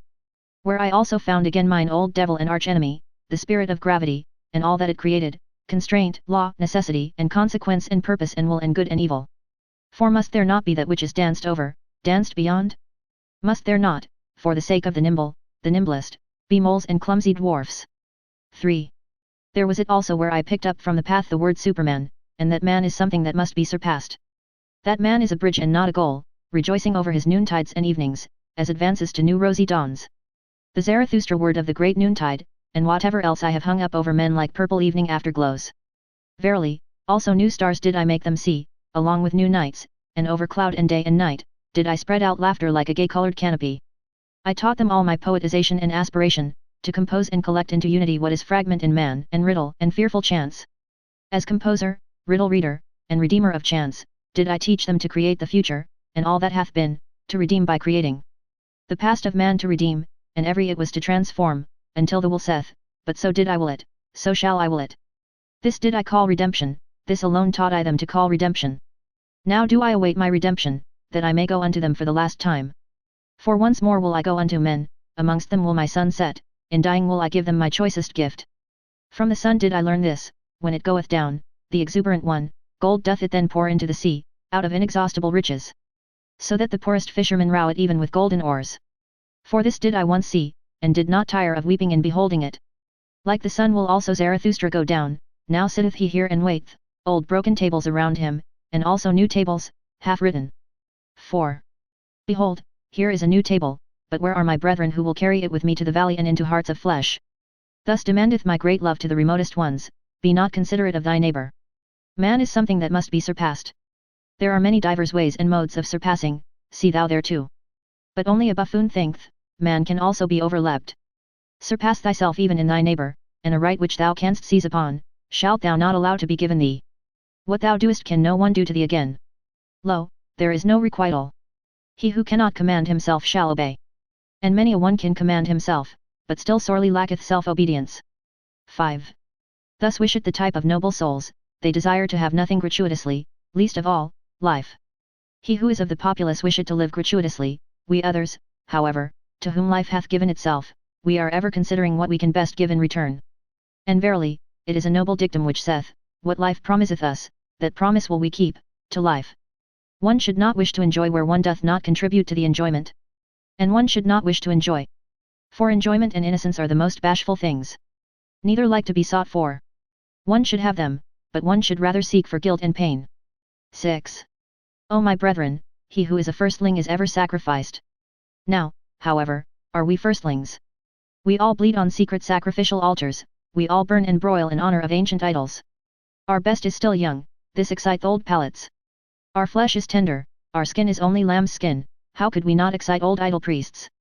In ourselves dwelleth he still, the old idol priest, who broileth our best for his banquet. Ah, my brethren, how could firstlings fail to be sacrifices? But so wished our type, and I love those who do not wish to preserve themselves, the down-going ones do I love with mine entire love, for they go beyond. 7. To be true, that can few be. And he who can, will not. Least of all, however, can the good be true. Oh, those good ones! Good men never speak the truth. For the spirit, thus to be good, is a melody. They yield, those good ones, they submit themselves, their heart repeateth, their soul obeyeth, he, however, who obeyeth, doth not listen to himself. All that is called evil by the good, must come together in order that one truth may be born. O my brethren, are yet also evil enough for this truth. The daring venture, the prolonged distrust, the cruel nay, the tedium, the cutting into the quick, how seldom do these come together. Out of such seed, however, is truth produced. Beside the bad conscience hath hitherto grown all knowledge. Break up, ye discerning ones, the old tables. 8. When the water hath planks, when gangways and railings o'erspan the stream, verily, he is not believed who then saith, all is in flux. But even the simpletons contradict him. What, say the simpletons, all in flux, planks and railings are still over the stream. Over the stream all is stable, all the values of things, the bridges and bearings, all good and evil, these are all stable. Cometh, however, the hard winter, the stream tamer, then learn even the wittiest distrust, and verily, not only the simpletons then say, should not everything stand still? Fundamentally standeth everything still, that is an appropriate winter doctrine, good cheer for an unproductive period, a great comfort for winter sleepers and fireside loungers. Fundamentally standeth everything still, but contrary thereto, preacheth the thawing wind. The thawing wind, a bullock, which is no ploughing bullock, a furious bullock, a destroyer, which with angry horns breaketh the ice. The ice however, breaketh gangways. O my brethren, is not everything at present in flux? Have not all railings and gangways fallen into the water? Who would still hold on to good and evil? Woe to us, hail to us, the thawing wind bloweth, thus preach, my brethren, through all the streets. 9. There is an old illusion, it is called good and evil. Around soothsayers and astrologers hath hitherto revolved the orbit of this illusion. Once did one believe in soothsayers and astrologers, and therefore did one believe, everything is fate, thou shalt, for thou must. Then again did one distrust all soothsayers and astrologers, and therefore did one believe, everything is freedom, thou canst, for thou willest. O my brethren, concerning the stars and the future there hath hitherto been only illusion, and not knowledge, and therefore concerning good and evil there hath hitherto been only illusion and not knowledge. 10. Thou shalt not rob, thou shalt not slay, such precepts were once called holy, before them did one bow the knee and the head, and take off one's shoes. But I ask you, where have there ever been better robbers and slayers in the world than such holy precepts? Is there not even in all life, robbing and slaying? And for such precepts to be called holy, was not truth itself thereby slain? Or was it a sermon of death that called holy what contradicted and dissuaded from life? O my brethren, break up for me the old tables. 11. It is my sympathy with all the past that I see it is abandoned. Abandoned to the favour, the spirit, and the madness of every generation that cometh, and reinterpreteth all that hath been as its bridge. A great potentate might arise, an artful prodigy, who with approval and disapproval could strain and constrain all the past, until it became for him a bridge, a harbinger, a herald, and a cock crowing. This however is the other danger, and mine other sympathy, he who is of the populace, his thoughts go back to his grandfather, with his grandfather, however, doth time cease. Thus is all the past abandoned, for it might some day happen for the populace to become master, and drown all time in shallow waters. Therefore, O my brethren, a new nobility is needed, which shall be the adversary of all populace and potentate rule, and shall inscribe anew the word noble on new tables. For many noble ones are needed, and many kinds of noble ones, for a new nobility. Or, as I once said in parable, that is just divinity, that there are gods, but no God. 12. O my brethren, I consecrate you and point you to a new nobility, ye shall become procreators and cultivators and sowers of the future. Verily, not to a nobility which ye could purchase like traders with traders' gold, for little worth is all that hath its price. Let it not be your honour henceforth whence ye come, but whither ye go. Your will and your feet which seek to surpass you, let these be your new honour. Verily, not that ye have served a prince, of what account are princes now, nor that ye have become a bulwark to that which standeth, that it may stand more firmly. Not that your family have become courtly at courts, and that ye have learned, gay-coloured, like the flamingo, to stand long hours in shallow pools. For ability to stand is a merit in courtiers, and all courtiers believe that unto blessedness after death pertaineth permission to sit. Nor even that a spirit called holy, led your forefathers into promised lands, which I do not praise, for where the worst of all trees grew, the cross, in that land there is nothing to praise. And verily, wherever this Holy Spirit led its knights, always in such campaigns did, goats and geese and reheads and guyheads run foremost. O my brethren, not backward shall your nobility gaze, but outward. Exiles shall ye be from all fatherlands and forefatherlands. Your children's land shall ye love, let this love be your new nobility, the undiscovered in the remotest seas. For it do I bid your sails search and search. Unto your children shall ye make amends for being the children of your fathers, all the past shall ye thus redeem. This new table do I place over you. 13. Why should one live? All is vain. To live, that is to thrash straw, to live, that is to burn oneself and yet not get warm. Such ancient babbling still passeth for wisdom, because it is old, however, and smelleth mustily, therefore is it the more honoured. Even mould ennobleth. Children might thus speak, they shun the fire because it hath burnt them. There is much childishness in the old books of wisdom. And he who ever thrasheth straw, why should he be allowed to rail at thrashing? Such a fool one would have to muzzle. Such persons sit down to the table and bring nothing with them, not even good hunger, and then do they rail, all is vain. But to eat and drink well, my brethren, is verily no vain art. Break up for me the tables of the never joyous ones. 14.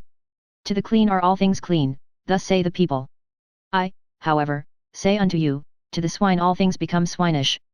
Therefore preach the visionaries and bowed heads, whose hearts are also bowed down. The world itself is a filthy monster.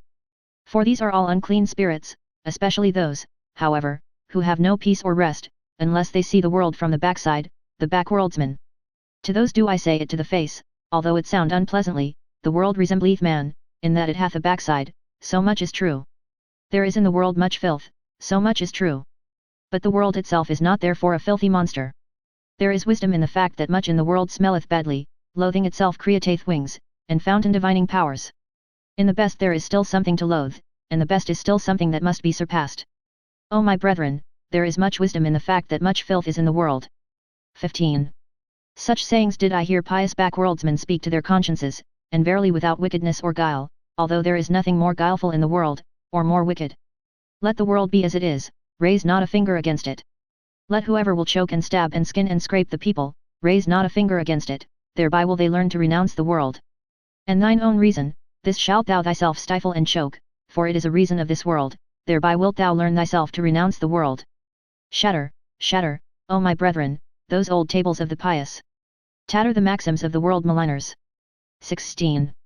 He who learneth much unlearneth all violent cravings, that do people now whisper to one another in all the dark lanes. Wisdom wearieth, nothing is worthwhile, thou shalt not crave, this new table found I hanging even in the public markets. Break up for me, O my brethren, break up also that new table. The weary o' the world put it up, and the preachers of death and the jailer, for lo, it is also a sermon for slavery. Because they learned badly and not the best, and everything too early and everything too fast, because they ate badly, from thence hath resulted their ruined stomach. For a ruined stomach, is their spirit, it persuadeth to death. For verily, my brethren, the spirit is a stomach. Life is a well of delight, but to him in whom the ruined stomach speaketh, the father of affliction, all fountains are poisoned. To discern, that is delight to the lion willed. But he who hath become weary, is himself merely willed, with him play all the waves. And such is always the nature of weak men, they lose themselves on their way. And at last asketh their weariness, why did we ever go on the way, all is indifferent. To them soundeth it pleasant to have preached in their ears, nothing is worthwhile, ye shall not will, that, however, is a sermon for slavery. O my brethren, a fresh blustering wind cometh Zarathustra unto all way-weary ones, many noses will he yet make sneeze. Even through walls bloweth my free breath, and into prisons and imprisoned spirits. Willing emancipateth, for willing is creating, so do I teach. And only for creating shall ye learn. And also the learning shall ye learn only from me, the learning well, he who hath ears let him hear. 17. There standeth the boat, thither goeth it over, perhaps into vast nothingness, but who willeth to enter into this perhaps? None of you want to enter into the death boat. How should ye then be world-weary ones? World-weary ones? And have not even withdrawn from the earth. Eager did I ever find you for the earth, amorous still of your own earth-weariness. Not in vain doth your lip hang down, a small worldly wish still sitteth thereon. And in your eye, floateth there not a cloudlet of unforgotten earthly bliss? There are on the earth many good inventions, some useful, some pleasant, for their sake is the earth to be loved.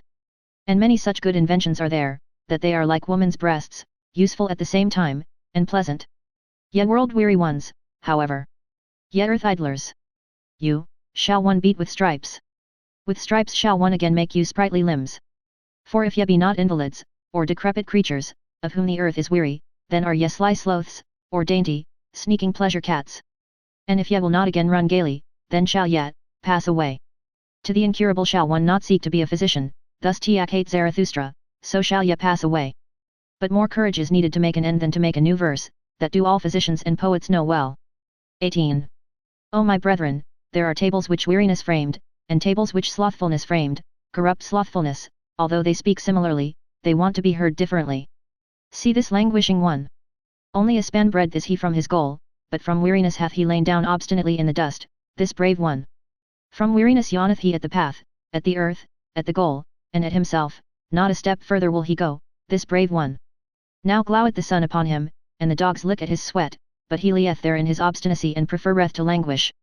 A span breadth from his goal, to languish. Verily, ye will have to drag him into his heaven by the hair of his head, this hero. Better still that ye let him lie where he hath lain down, that sleep may come unto him, the comforter, with cooling patter rain. Let him lie, until of his own accord he awakeneth, until of his own accord he repudiateth all weariness, and what weariness hath taught through him. Only, my brethren, see that ye scare the dogs away from him, the idle skulkers, and all the swarming vermin. All the swarming vermin of the cultured, that feast on the sweat of every hero. 19. I form circles around me in holy boundaries, ever fewer ascend with me ever higher mountains, I build a mountain range out of ever holier mountains. But wherever ye would ascend with me, O my brethren, take care lest a parasite ascend with you. A parasite, that is a reptile, a creeping, cringing reptile, that trieth to fatten on your infirm and sore places. And this is its art, it divineth where ascending souls are weary, in your trouble and dejection, in your sensitive modesty, doth it build its loathsome nest. Where the strong are weak, where the noble are all too gentle, there buildeth it its loathsome nest, the parasite liveth where the great have small sore places. What is the highest of all species of being, and what is the lowest? The parasite is the lowest species, he, however, who is of the highest species feedeth most parasites. For the soul which hath the longest ladder, and can go deepest down, how could there fail to be most parasites upon it? The most comprehensive soul, which can run and stray and rove furthest in itself, the most necessary soul, which out of joy flingeth itself into chance. The soul in being, which plungeth into becoming, the possessing soul, which seeketh to attain desire and longing. The soul fleeing from itself, which overtaketh itself in the widest circuit, the wisest soul, unto which folly speaketh most sweetly. The soul most self-loving, in which all things have their current and counter-current, their ebb and their flow, oh, how could the loftiest soul fail to have the worst parasites? 20. O my brethren, am I then cruel? But I say, what falleth, that shall one also push. Everything of today, it falleth, it decayeth, who would preserve it? But I wish also to push it. Know ye the delight which rolleth stones into precipitous depths, those men of today, see just how they roll into my depths. A prelude am I to better players, O my brethren. An example. Do according to mine example. And him whom ye do not teach to fly, teach I pray you, to fall faster. 21. I love the brave, but it is not enough to be a swordsman, one must also know whereon to use swordsmanship. And often is it greater bravery to keep quiet and pass by, that thereby one may reserve oneself for a worthier foe. Ye shall only have foes to be hated, but not foes to be despised, ye must be proud of your foes. Thus have I already taught. For the worthier foe, O my brethren, shall ye reserve yourselves, therefore must ye pass by many a one. Especially many of the rabble, who din your ears with noise about people and peoples. Keep your eye clear of their for and against. There is there much right, much wrong, he who looketh on becometh wroth. Therein viewing, therein hewing, they are the same thing, therefore depart into the forests and lay your sword to sleep. Go your ways. And let the people and peoples go theirs, gloomy ways, verily, on which not a single hope glinteth any more. Let there the traitor rule, where all that still glittereth is, traitors' gold. It is the time of kings no longer, that which now calleth itself the people is unworthy of kings. See how these peoples themselves now do just like the traitors, they pick up the smallest advantage out of all kinds of rubbish. They lay lures for one another, they lure things out of one another, that they call good neighborliness. O blessed remote period when a people said to itself, I will be master over peoples. For, my brethren, the best shall rule, the best also willeth to rule. And where the teaching is different, there, the best is lacking. 22. If they had bread for nothing, alas! For what would they cry? Their maintainment, that is their true entertainment, and they shall have it hard. Beasts of prey, are they, in their working, there is even plundering, in their earning, there is even overreaching. Therefore shall they have it hard. Better beasts of prey shall they thus become, subtler, cleverer, more man-like, for man is the best beast of prey. All the animals hath man already robbed of their virtues, that is why of all animals it hath been hardest for man. Only the birds are still beyond him. And if man should yet learn to fly, alas! To what height would his rapacity fly? 23. Thus would I have man and woman, fit for war, the one, fit for maternity, the other, both, however, fit for dancing with head and legs. And lost be the day to us in which a measure hath not been danced. And false be every truth which hath not had laughter along with it. 24. Your marriage arranging, see that it be not a bad arranging. Ye have arranged too hastily, so there followeth therefrom, marriage breaking. And better marriage breaking than marriage bending, marriage lying. Thus spake a woman unto me, indeed, I broke the marriage, but first did the marriage break, me. The badly paired found I ever the most revengeful, they make every one suffer for it that they no longer run singly. On that account want I the honest ones to say to one another, we love each other, let us see to it that we maintain our love, or shall our pledging be blundering? Give us a set term and a small marriage, that we may see if we are fit for the great marriage, it is a great matter always to be twain. Thus do I counsel all honest ones, and what would be my love to the Superman, and to all that is to come, if I should counsel and speak otherwise. Not only to propagate yourselves onwards but upwards, thereto, O my brethren, may the garden of marriage help you. 25. He who hath grown wise concerning old origins, lo, he will at last seek after the fountains of the future and new origins. O my brethren, not long will it be until new peoples shall arise and new fountains shall rush down into new depths. For the earthquake, it choketh up many wells, it causeth much languishing, but it bringeth also to light inner powers and secrets. The earthquake discloseth new fountains. In the earthquake of old peoples new fountains burst forth. And whoever calleth out, lo, here is a well for many thirsty ones, one heart for many longing ones, one will for many instruments: around him collecteth a people, that is to say, many attempting ones. Who can command, who must obey, that is there attempted. Ah, with what long seeking and solving and failing and learning and re-attempting. Human society, it is an attempt, so I teach, a long seeking, it seeketh however the ruler. An attempt, my brethren. And no contract. Destroy, I pray you, destroy that word of the soft-hearted and half. 26. O my brethren! With whom lieth the greatest danger to the whole human future? Is it not with the good and just? As those who say and feel in their hearts, we already know what is good and just, we possess it also, woe to those who still seek thereafter. And whatever harm the wicked may do, the harm of the good is the harmfulest harm. And whatever harm the world maligners may do, the harm of the good is the harmfulest harm. O my brethren, into the hearts of the good and just looked someone once on a time, who said, they are the Pharisees, but people did not understand him. The good and just themselves were not free to understand him, their spirit was imprisoned in their good conscience. The stupidity of the good is unfathomably wise. It is the truth, however, that the good must be Pharisees, they have no choice. The good must crucify him who deviseth his own virtue. That is the truth.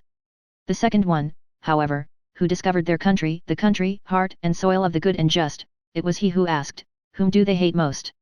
The Creator, hate they most, him who breaketh the tables and old values, the breaker, him they call the lawbreaker. For the good, they cannot create, they are always the beginning of the end. They crucify him who writeth new values on new tables, they sacrifice unto themselves the future, they crucify the whole human future. The good, they have always been the beginning of the end. 27. O my brethren, have yet also understood this word. And what I once said of the last man. With whom lieth the greatest danger to the whole human future? Is it not with the good and just? Break up, I pray you, the good and just, O my brethren, have yet understood also this word? 28. Ye flee from me? Ye are frightened? Ye tremble at this word? O my brethren, when I enjoined you to break up the good, and the tables of the good, then only did I embark man on his high seas. And now only cometh unto him the great terror, the great outlook, the great sickness, the great nausea, the great seasickness. False shores and false securities did the good teach you, in the lies of the good were ye born and bred. Everything hath been radically contorted and distorted by the good. But he who discovered the country of man, discovered also the country of man's future. Now shall ye be sailors for me, brave, patient. Keep yourselves up betimes, my brethren, learn to keep yourselves up. The sea stormeth, many seek to raise themselves again by you. The sea stormeth, all is in the sea. Well. Cheer up. Ye old seaman hearts. What of fatherland? Thither striveth our helm where our children's land is.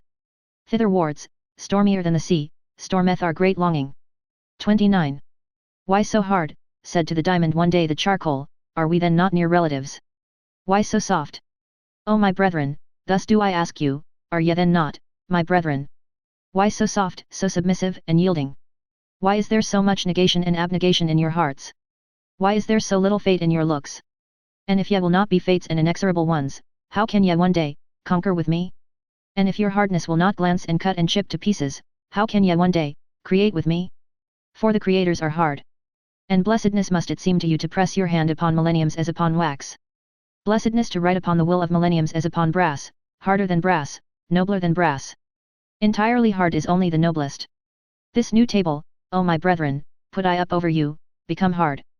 30. O thou, my will! Thou change of every need, my needfulness! Preserve me from all small victories.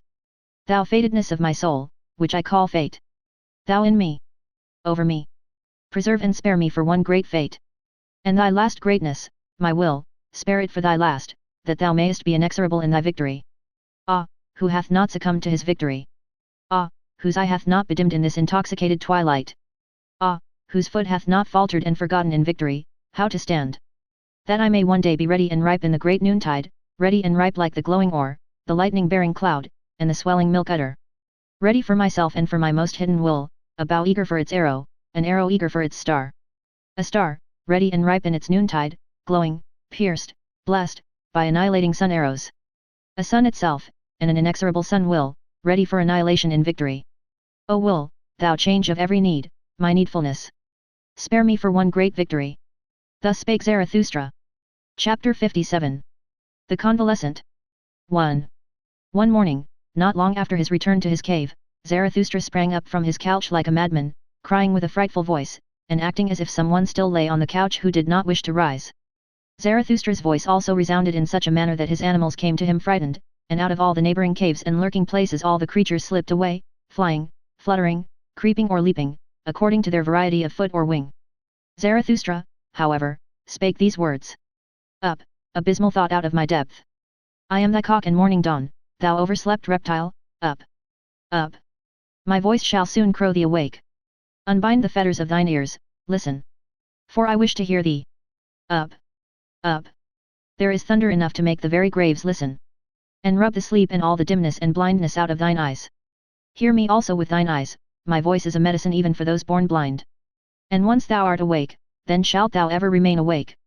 It is not my custom to awake great-grandmothers out of their sleep that I may bid them, sleep on.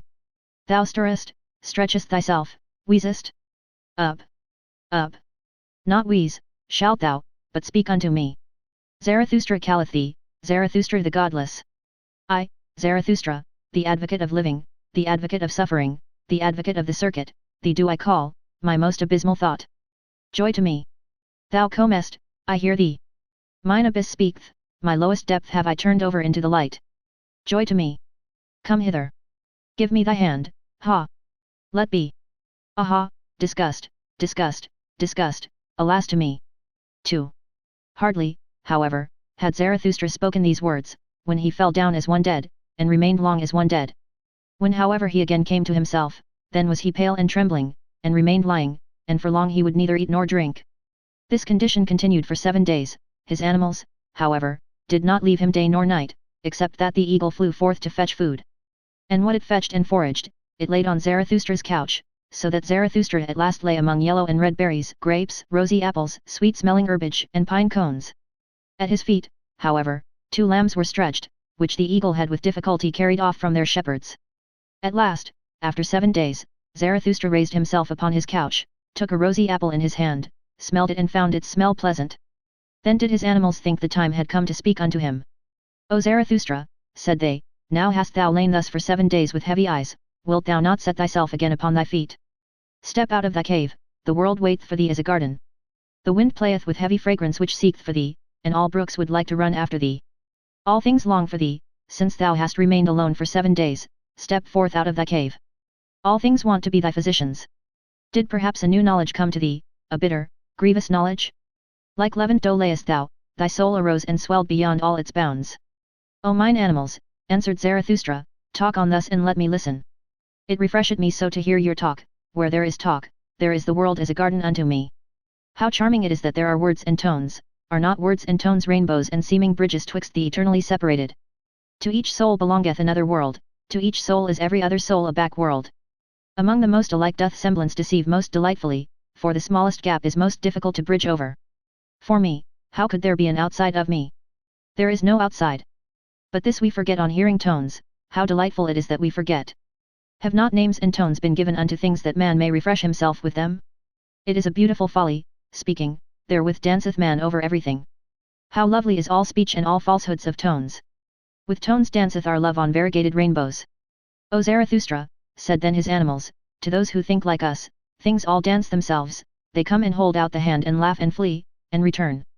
Everything goeth, everything returneth, eternally rolleth the wheel of existence.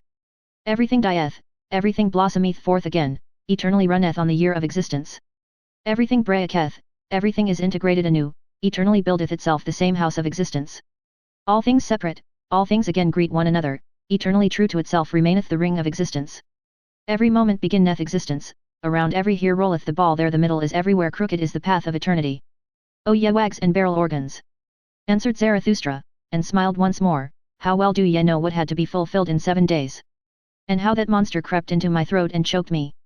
But I bit off its head and spat it away from me. And yet, ye have made a liar lay out of it. Now, however, do I lie here, still exhausted with that biting and spitting away, still sick with mine own salvation. And ye looked on at it all? O mine animals, are ye also cruel? Did ye like to look at my great pain as men do? For man is the cruelest animal. At tragedies, bullfights, and crucifixions hath he hitherto been happiest on earth, and when he invented his hell, behold, that was his heaven on earth. When the great man crieth, immediately runneth the little man thither, and his tongue hangeth out of his mouth for very lusting. He, however, calleth it his pity. The little man, especially the poet, how passionately doth he accuse life in words. Hearken to him, but do not fail to hear the delight which is in all accusation. Such accusers of life, them life overcometh with a glance of the eye. Thou lovest me, saith the insolent one, wait a little, as yet have I no time for thee. Towards himself man is the cruelest animal, and in all who call themselves sinners and bearers of the cross and penitents, do not overlook the voluptuousness in their plaints and accusations. And I myself, do I thereby want to be man's accuser? Ah, mine animals, this only have I learned hitherto, that for man his baddest is necessary for his best. That all that is baddest is the best power, and the hardest stone for the highest creator, and that man must become better and badder. Not to this torture stake was I tied, that I know man is bad, but I cried, as no one hath yet cried. Ah, that his baddest is so very small, ah, that his best is so very small.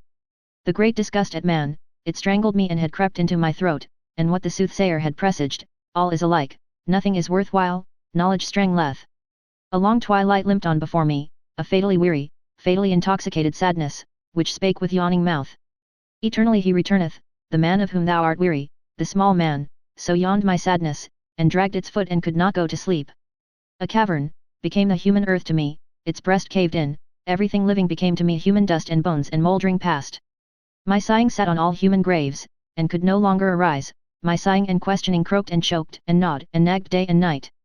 Ah, man returneth eternally, the small man returneth eternally. Naked had I once seen both of them, the greatest man and the smallest man, all too like one another, all too human, even the greatest man. All too small, even the greatest man, that was my disgust at man. And the eternal return also of the smallest man, that was my disgust at all existence.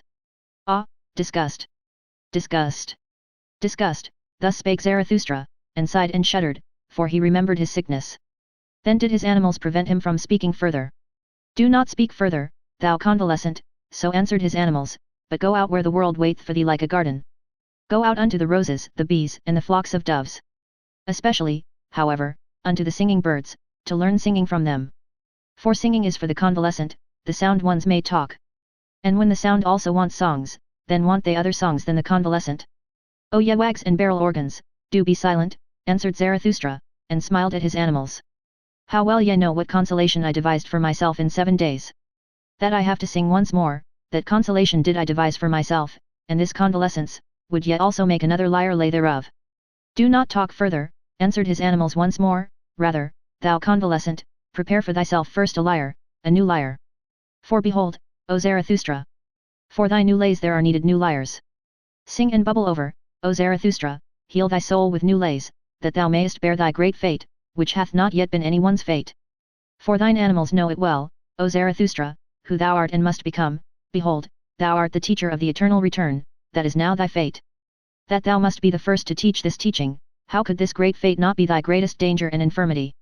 Behold, we know what thou teachest, that all things eternally return, and ourselves with them, and that we have already existed times without number, and all things with us. Thou teachest that there is a great year of becoming, a prodigy of a great year, it must, like a sand glass, ever turn up anew, that it may anew run down and run out. So that all those years are like one another in the greatest and also in the smallest, so that we ourselves, in every great year, are like ourselves in the greatest and also in the smallest.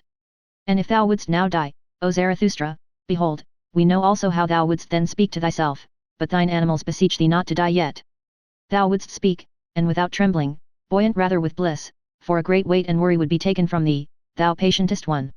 Now do I die and disappear, wouldst thou say, and in a moment I am nothing, souls are as mortal as bodies. But the plexus of causes returneth in which I am intertwined, it will again create me.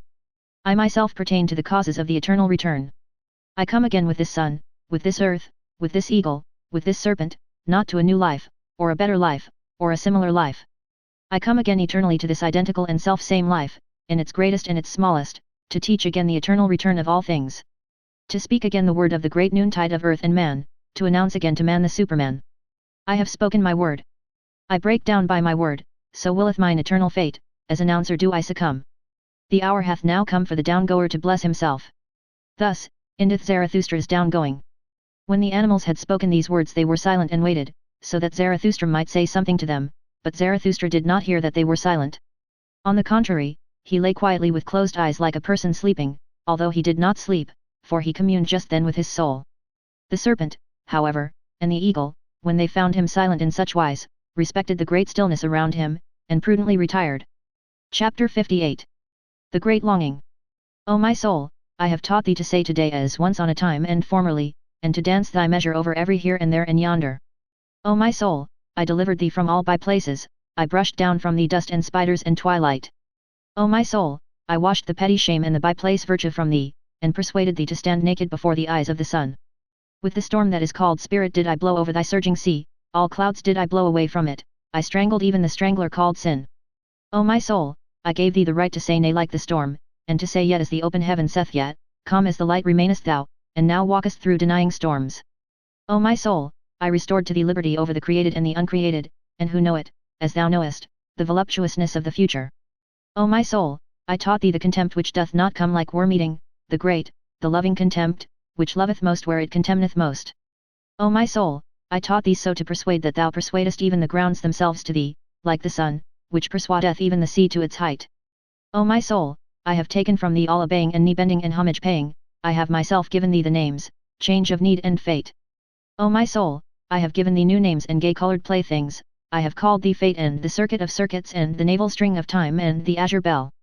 O my soul, to thy domain gave I all wisdom to drink, all new wines, and also all immemorially old strong wines of wisdom. O my soul, every sun shed I upon thee, and every night and every silence and every longing, then grewest thou up for me as a vine. O my soul, exuberant and heavy dost thou now stand forth, a vine with swelling udders and full clusters of brown golden grapes. Filled and weighted by thy happiness, waiting from superabundance, and yet ashamed of thy waiting. O my soul, there is nowhere a soul which could be more loving and more comprehensive and more extensive. Where could future and past be closer together than with thee? O my soul, I have given thee everything, and all my hands have become empty by thee, and now. Now sayest thou to me, smiling and full of melancholy, which of us oweth thanks? Doth the giver not owe thanks because the receiver received? Is bestowing not a necessity? Is receiving not, pitying? O my soul, I understand the smiling of thy melancholy, thine overabundance itself now stretcheth out longing hands. Thy fullness looketh forth over raging seas and seeketh and waiteth, the longing of overfullness looketh forth from the smiling heaven of thine eyes. And verily, O my soul, who could see thy smiling and not melt into tears? The angels themselves melt into tears through the over-graciousness of thy smiling. Thy graciousness and over-graciousness, is it which will not complain and weep, and yet, O my soul, longeth thy smiling for tears, and thy trembling mouth for sobs. Is not all weeping complaining, and all complaining, accusing? Thus speakest thou to thyself, and therefore, O my soul, wilt thou rather smile than pour forth thy grief?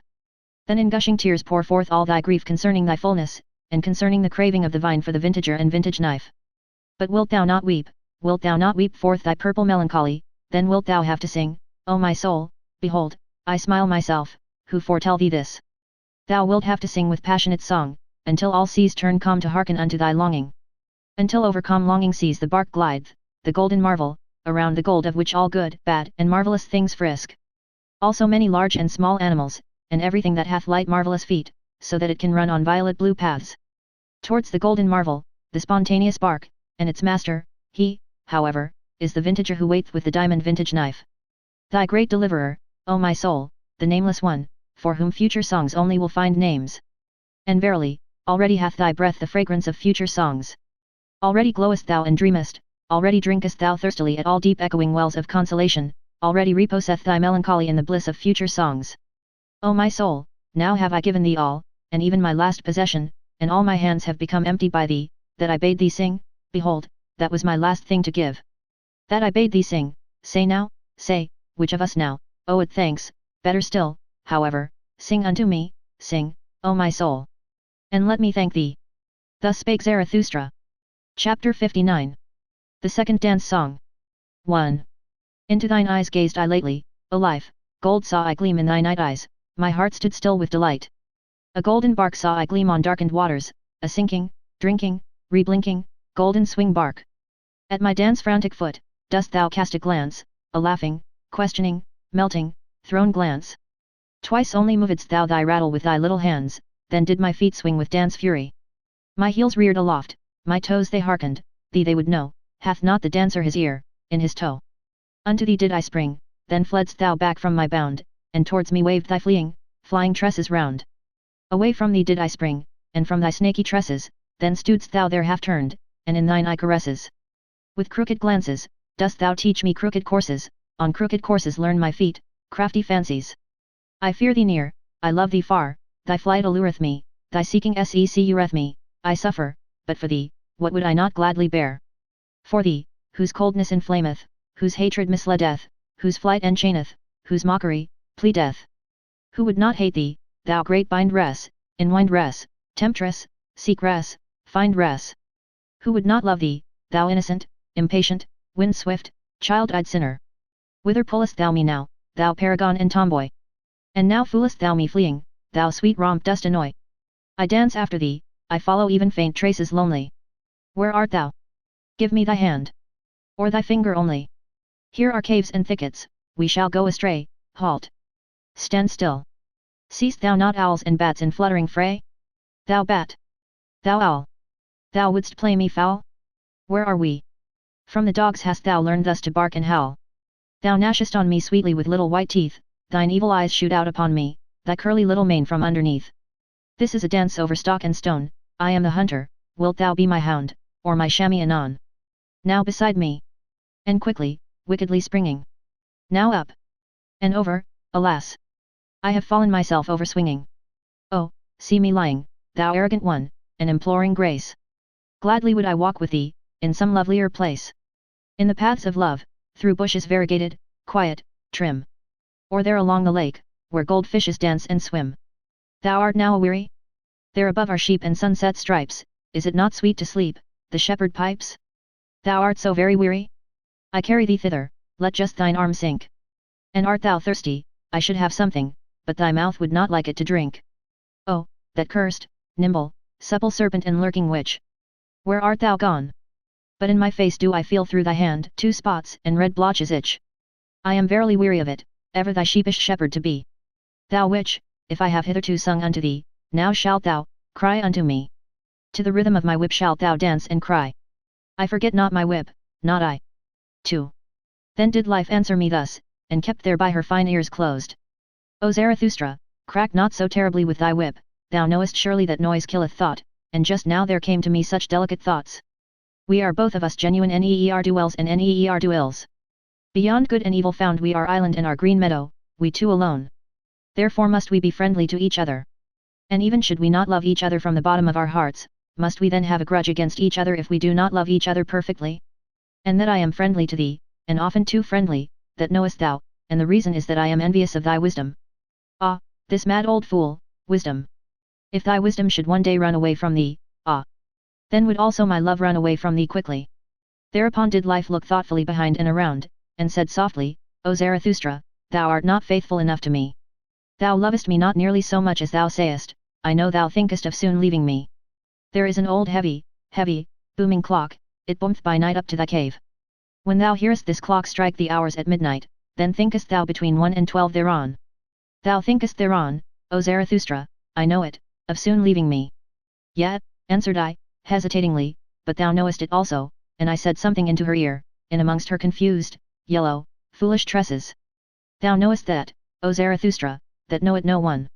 And we gazed at each other, and looked at the green meadow o'er which the cool evening was just passing, and we wept together. Then, however, was life dearer unto me than all my wisdom had ever been. Thus spake Zarathustra. 3. 1. O man! Take heed. 2.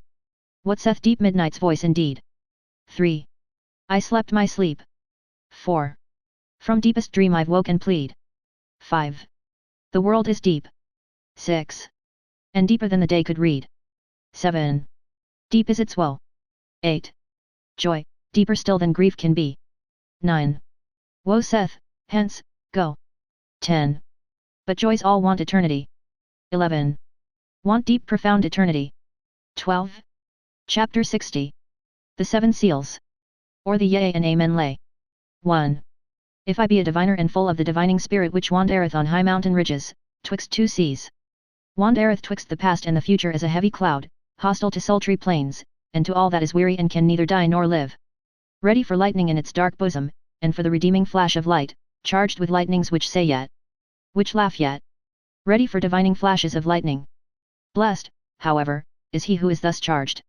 And verily, long must he hang like a heavy tempest on the mountain, who shall one day kindle the light of the future.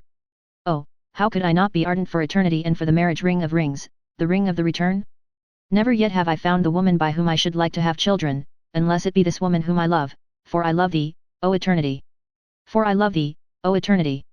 2. If ever my wrath hath burst graves, shifted landmarks, or rolled old shattered tables into precipitous depths. If ever my scorn hath scattered mouldered words to the winds, and if I have come like a besom to cross spiders, and as a cleansing wind to old charnel houses. If ever I have sat rejoicing where old gods lie buried, world blessing, world loving, beside the monuments of old world maligners.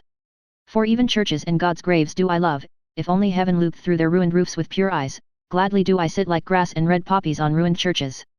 Oh, how could I not be ardent for eternity, and for the marriage ring of rings, the ring of the return? Never yet have I found the woman by whom I should like to have children, unless it be this woman whom I love, for I love thee, O eternity. For I love thee, O eternity. 3. If ever a breath hath come to me of the creative breath, and of the heavenly necessity which compelleth even chances to dance star dances. If ever I have laughed with the laughter of the creative lightning, to which the long thunder of the deed followeth, grumblingly, but obediently. If ever I have played dice with the gods at the divine table of the earth, so that the earth quaked and ruptured, and snorted forth fire streams. For a divine table is the earth, and trembling with new creative dictums and dice casts of the gods.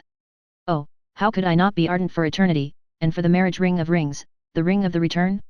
Never yet have I found the woman by whom I should like to have children, unless it be this woman whom I love, for I love thee, O eternity. For I love thee, O eternity. 4. If ever I have drunk a full draught of the foaming spice and confection bowl in which all things are well mixed. If ever my hand hath mingled the furthest with the nearest, fire with spirit, joy with sorrow, and the harshest with the kindest. If I myself am a grain of the saving salt which maketh everything in the confection bowl mix well. For there is a salt which uniteth good with evil, and even the evilest is worthy, as spicing and as final overfoaming. Oh, how could I not be ardent for eternity, and for the marriage ring of rings, the ring of the return? Never yet have I found the woman by whom I should like to have children, unless it be this woman whom I love, for I love thee, O eternity. For I love thee, O eternity. 5. If I be fond of the sea, and all that is sea-like, and fondest of it when it angrily contradicteth me. If the exploring delight be in me, which impelleth sails to the undiscovered, if the seafarer's delight be in my delight. If ever my rejoicing hath called out, the shore hath vanished, now hath fallen from me the last chain. The boundless roareth around me, far away sparkle for me space and time, well. Cheer up, old heart. Oh, how could I not be ardent for eternity, and for the marriage ring of rings, the ring of the return? Never yet have I found the woman by whom I should like to have children, unless it be this woman whom I love, for I love thee, O eternity. For I love thee, O eternity. 6. If my virtue be a dancer's virtue, and if I have often sprung with both feet into golden emerald rapture. If my wickedness be a laughing wickedness, at home among rose banks and hedges of lilies. For in laughter is all evil present, but it is sanctified and absolved by its own bliss. And if it be my Alpha and Omega that everything heavy shall become light, every body a dancer, and every spirit a bird, and verily, that is my Alpha and Omega. Oh, how could I not be ardent for eternity, and for the marriage ring of rings, the ring of the return? Never yet have I found the woman by whom I should like to have children, unless it be this woman whom I love, for I love thee, O eternity. For I love thee, O eternity. 7. If ever I have spread out a tranquil heaven above me, and have flown into mine own heaven with mine own pinions. If I have swum playfully in profound luminous distances, and if my freedom's avian wisdom hath come to me. Thus however speak avian wisdom, lo, there is no above and no below, throw thyself about, outward, backward, thou light one, sing, speak no more. Are not all words made for the heavy? Do not all words lie to the light ones? Sing. Speak no more. Oh, how could I not be ardent for eternity, and for the marriage ring of rings, the ring of the return? Never yet have I found the woman by whom I should like to have children, unless it be this woman whom I love, for I love thee, O eternity. For I love thee, O eternity. Fourth and last part. Ah, where in the world have there been greater follies than with the pitiful? And what in the world hath caused more suffering than the follies of the pitiful? Woe unto all loving ones who have not an elevation which is above their pity. Thus spake the devil unto me, once on a time, even God hath his hell, it is his love for man. And lately did I hear him say these words, God is dead, of his pity for man hath God died. Zarathustra, 2, The Pitiful. Chapter 61. The Honey Sacrifice. And again passed moons and years over Zarathustra's soul, and he heeded it not. His hair, however, became white. One day when he sat on a stone in front of his cave, and gazed calmly into the distance, one there gazeth out on the sea, and away beyond sinuous abysses, then went his animals thoughtfully round about him, and at last set themselves in front of him. O Zarathustra, said they, gazest thou out perhaps for thy happiness? Of what account is my happiness? Answered he, I have long ceased to strive any more for happiness, I strive for my work. O Zarathustra, said the animals once more, that sayest thou as one who hath overmuch of good things, least thou not in a sky-blue lake of happiness? Ye wags, answered Zarathustra, and smiled, how well did ye choose the simile, but ye know also that my happiness is heavy, and not like a fluid wave of water, it presseth me and will not leave me, and is like molten pitch. Then went his animals again thoughtfully around him, and placed themselves once more in front of him. O Zarathustra, said they, it is consequently for that reason that thou thyself always becometh yellower and darker, although thy hair looketh white and flaxen. Lo, thou sittest in thy pitch, what do ye say, mine animals? Said Zarathustra, laughing, verily I reviled when I spake of pitch, as it happeneth with me, so is it with all fruits that turn ripe. It is the honey in my veins that maketh my blood thicker, and also my soul stiller, so will it be, O Zarathustra, answered his animals, and pressed up to him, but wilt thou not today ascend a high mountain? The air is pure, and today one seeth more of the world than ever. Yet, mine animals, answered he, ye counsel admirably, and according to my heart, I will today ascend a high mountain, but see that honey is there ready to hand, yellow, white, good, ice cool, golden comb honey, for know that when aloft I will make the honey sacrifice. When Zarathustra, however, was aloft on the summit, he sent his animals home that had accompanied him, and found that he was now alone. Then he laughed from the bottom of his heart, looked around him, and spake thus. That I spake of sacrifices and honey sacrifices, it was merely a ruse in talking, and verily, a useful folly. Here aloft can I now speak freer than in front of mountain caves and anchorites, domestic animals. What to sacrifice? I squander what is given me, a squanderer with 1,000 hands, how could I call that sacrificing? And when I desired honey, I only desired bait, and sweet mucus and mucilage, for which even the mouths of growling bears, and strange, sulky, evil birds, water the best bait, as huntsmen and fishermen require it. For if the world be as a gloomy forest of animals, and a pleasure ground for all wild huntsmen, it seemeth to me rather, and preferably, a fathomless, rich sea. A sea full of many-hued fishes and crabs, for which even the gods might long, and might be tempted to become fishers in it, and casters of nets, so rich is the world in wonderful things, great and small. Especially the human world, the human sea, towards it do I now throw out my golden angle rod and say, open up, thou human abyss. Open up, and throw unto me thy fish and shining crabs. With my best bait shall I allure to myself today the strangest human fish. My happiness itself do I throw out into all places far and wide twixt Orient, noontide, and Occident, to see if many human fish will not learn to hug and tug at my happiness. Until, biting at my sharp hidden hooks, they have to come up unto my height, the motliest abyss groundlings, to the wickedest of all fishers of men. For this am I from the heart and from the beginning, drawing, hither drawing, upward drawing, upbringing, a drawer, a trainer, a training master, who not in vain counselled himself once on a time, become what thou art. Thus may men now come up to me, for as yet do I await the signs that it is time for my down-going, as yet do I not myself go down, as I must do, amongst men. Therefore do I here wait, crafty and scornful upon high mountains, no impatient one, no patient one, rather one who hath even unlearnt patience, because he no longer suffereth. For my fate giveth me time, it hath forgotten me perhaps? Or doth it sit behind a big stone and catch flies? And verily, I am well disposed to mine eternal fate, because it doth not hound and hurry me, but leaveth me time for merriment and mischief, so that I have today ascended this high mountain to catch fish. Did ever any one catch fish upon high mountains? And though it be a folly what I here seek and do, it is better so than that down below I should become solemn with waiting, and green and yellow. A posturing wrath snorter with waiting, a holy howl storm from the mountains, an impatient one that shouteth down into the valleys, hearken, else I will scourge you with the scourge of God. Not that I would have a grudge against such wrathful ones on that account, they are well enough for laughter to me. Impatient must they now be, those big alarm drums, which find a voice now or never. Myself, however, and my fate, we do not talk to the present, neither do we talk to the never, for talking we have patience and time and more than time. For one day must it yet come, and may not pass by. What must one day come and may not pass by? Our great Hazar, that is to say, our great, remote human kingdom, the Zarathustra kingdom of 1,000 years. How remote may such remoteness be? What doth it concern me? But on that account it is none the less sure unto me, with both feet stand I secure on this ground.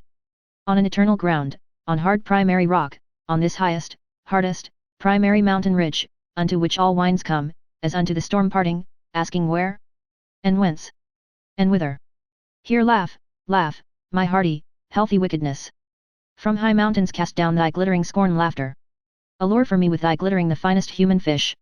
And whatever belongeth unto me in all seas, my in and for me in all things, fish that out for me, bring that up to me, for that do I wait, the wickedest of all fish catchers. Out! Out! My fishing hook! In and down, thou bait of my happiness! Drip thy sweetest dew, thou honey of my heart! Bite, my fishing hook, into the belly of all black affliction! Look out, mine eye! Oh, how many seas round about me, what dawning human futures! And above me, what rosy red stillness! What unclouded silence! Chapter 62. The Cry of Distress. The next day sat Zarathustra again on the stone in front of his cave, whilst his animals roved about in the world outside to bring home new food, also new honey, for Zarathustra had spent and wasted the old honey to the very last particle. When he thus sat, however, with a stick in his hand, tracing the shadow of his figure on the earth, and reflecting, verily, not upon himself and his shadow, all at once he startled and shrank back, for he saw another shadow beside his own. And when he hastily looked around and stood up, behold, there stood the soothsayer beside him, the same whom he had once given to eat and drink at his table, the proclaimer of the great weariness, who taught, all is alike, nothing is worthwhile, the world is without meaning, knowledge strangleth. But his face had changed since then, and when Zarathustra looked into his eyes, his heart was startled once more, so much evil announcement and ashy grey lightnings passed over that countenance. The soothsayer, who had perceived what went on in Zarathustra's soul, wiped his face with his hand, as if he would wipe out the impression, the same did also Zarathustra. And when both of them had thus silently composed and strengthened themselves, they gave each other the hand, as a token that they wanted once more to recognize each other. Welcome hither, said Zarathustra, thou soothsayer of the great weariness, not in vain shalt thou once have been my messmate and guest. Eat and drink also with me today, and forgive it that a cheerful old man sitteth with thee at table. A cheerful old man, answered the soothsayer, shaking his head, but whoever thou art, or wouldst be, O Zarathustra, thou hast been here aloft the longest time, in a little while thy bark shall no longer rest on dry land. Do I then rest on dry land? Asked Zarathustra, laughing. The waves around thy mountain, answered the soothsayer, rise and rise, the waves of great distress and affliction, they will soon raise thy bark also and carry thee away. Thereupon was Zarathustra silent and wondered. Dost thou still hear nothing? Continued the soothsayer, doth it not rush and roar out of the depth?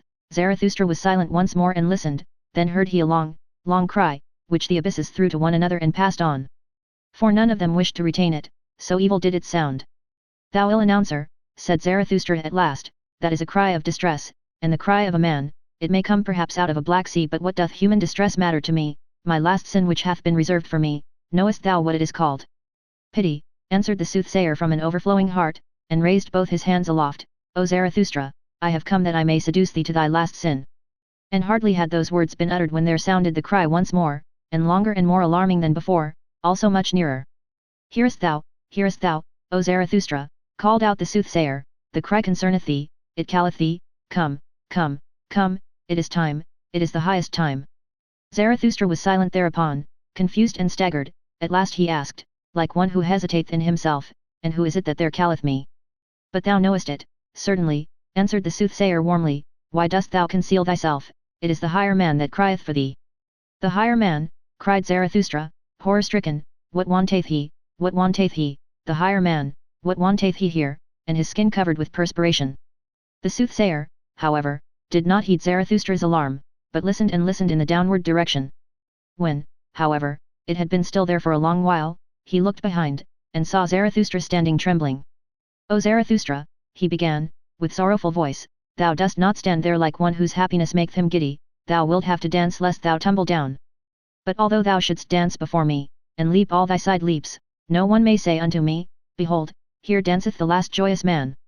In vain would any one come to this height who sought him here, caves would he find, indeed, and back caves, hiding places for hidden ones, but not lucky mines, nor treasure chambers, nor new gold veins of happiness. Happiness, how indeed could one find happiness among such buried alive and solitary ones? Must I yet seek the last happiness on the happy isles, and far away among forgotten seas? But all is alike, nothing is worthwhile, no seeking is of service, there are no longer any happy isles.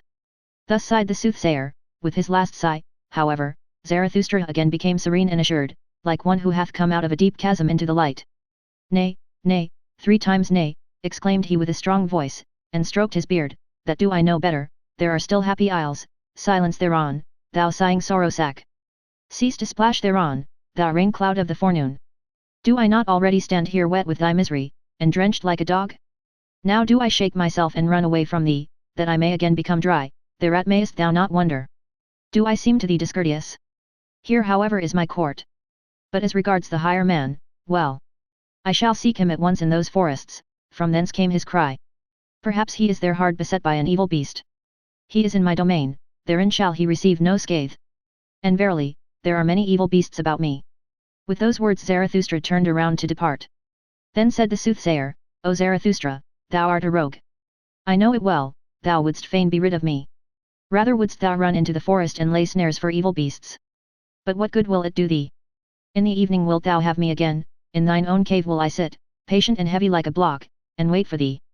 So be it, shouted back Zarathustra, as he went away, and what is mine in my cave belongeth also unto thee, my guest. Shouldst thou however find honey therein, well. Just lick it up, thou growling bear, and sweeten thy soul. For in the evening we want both to be in good spirits. In good spirits and joyful, because this day hath come to an end. And thou thyself shalt dance to my lays, as my dancing bear. Thou dost not believe this? Thou shakest thy head? Well. Cheer up, old bear. But I also, am a soothsayer. Thus spake Zarathustra. Chapter 63. Talk with the Kings. 1. Ere Zarathustra had been an hour on his way in the mountains and forests, he saw all at once a strange procession. Right on the path which he was about to descend came 2 kings walking, bedecked with crowns and purple girdles, and variegated like flamingos. They drove before them a laden ass. What do these kings want in my domain? Said Zarathustra in astonishment to his heart, and hid himself hastily behind a thicket. When however the kings approached to him, he said half aloud, like one speaking only to himself, Strange, strange, how doth this harmonize, 2 kings do I see, and only 1 ass.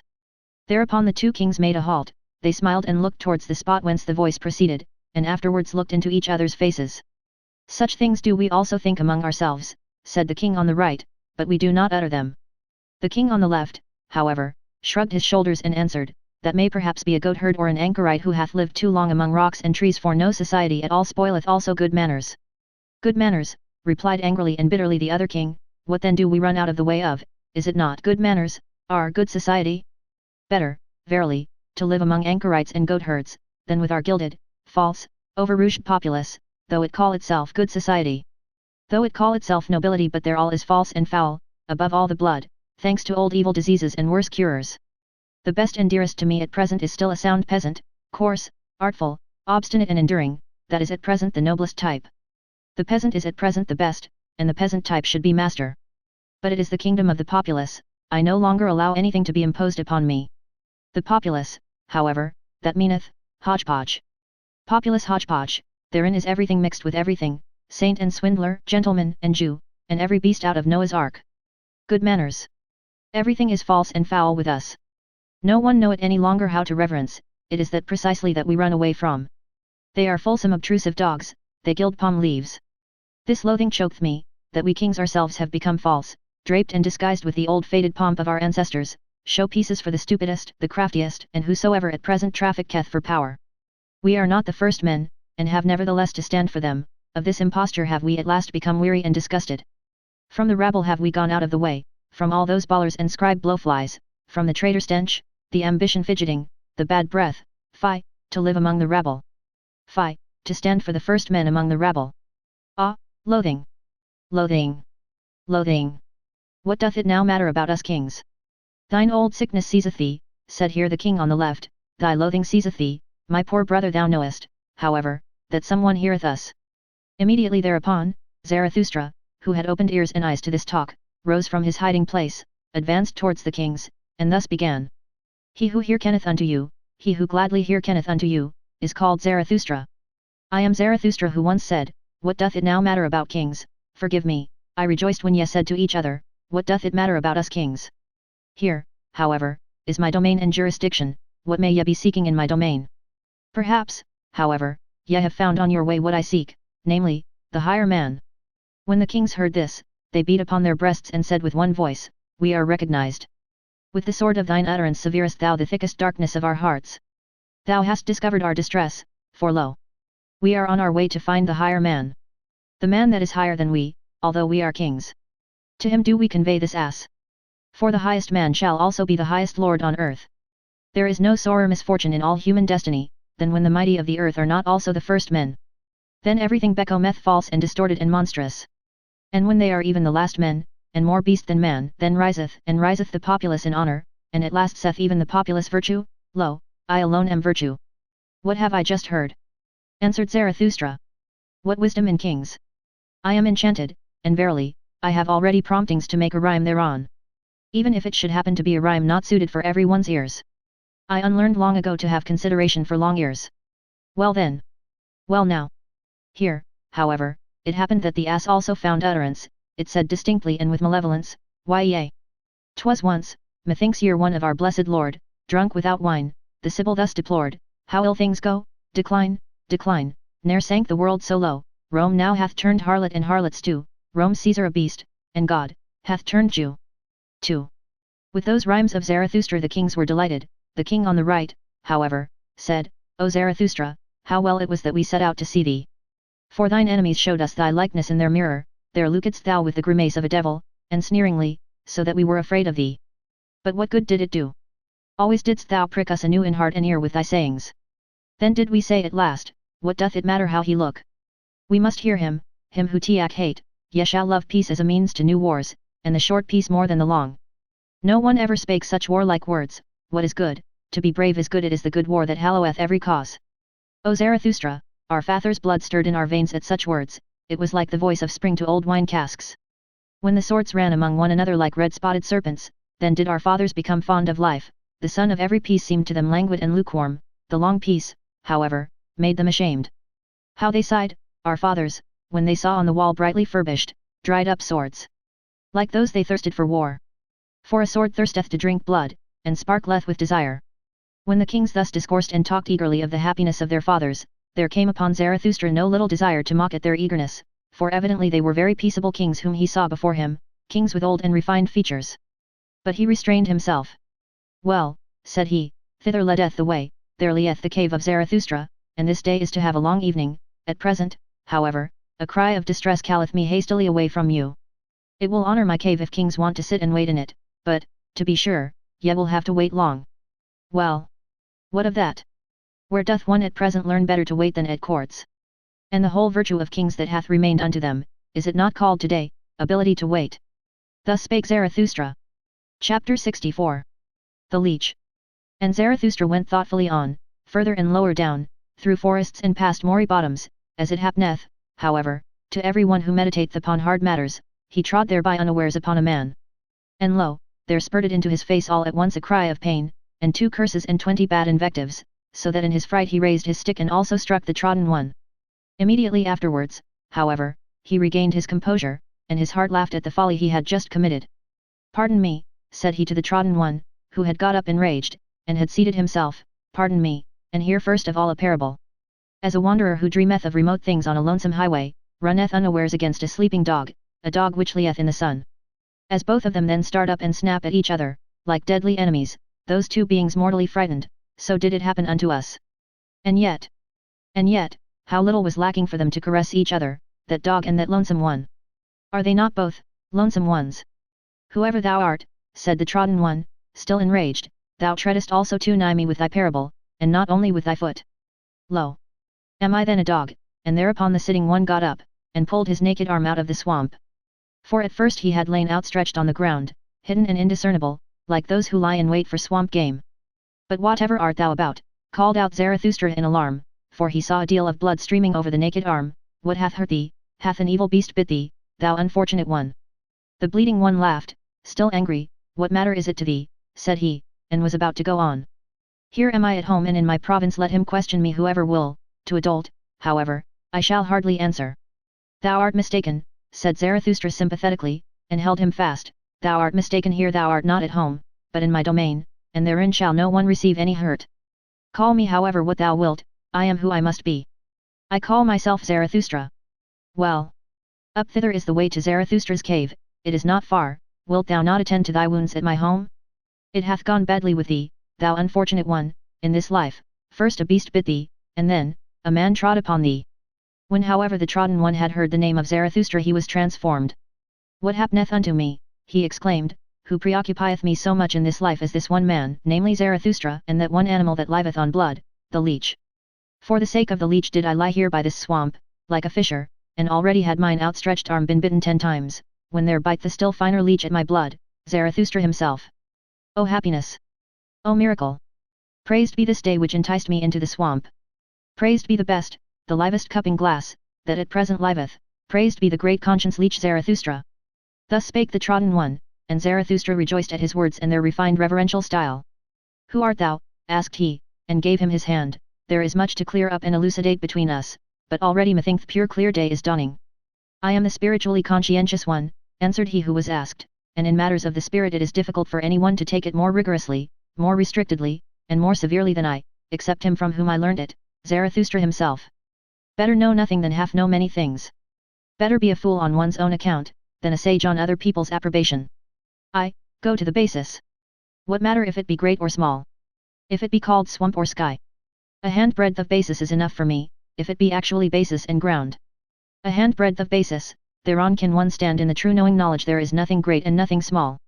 Then thou art perhaps an expert on the leech, asked Zarathustra, and thou investigatest the leech to its ultimate basis, thou conscientious one. O Zarathustra, answered the trodden one, that would be something immense, how could I presume to do so? That, however, of which I am master and knower, is the brain of the leech, that is my world. And it is also a world. Forgive it, however, that my pride here findeth expression, for here I have not mine equal. Therefore said I, here am I at home. How long have I investigated this one thing, the brain of the leech, so that here the slippery truth might no longer slip from me.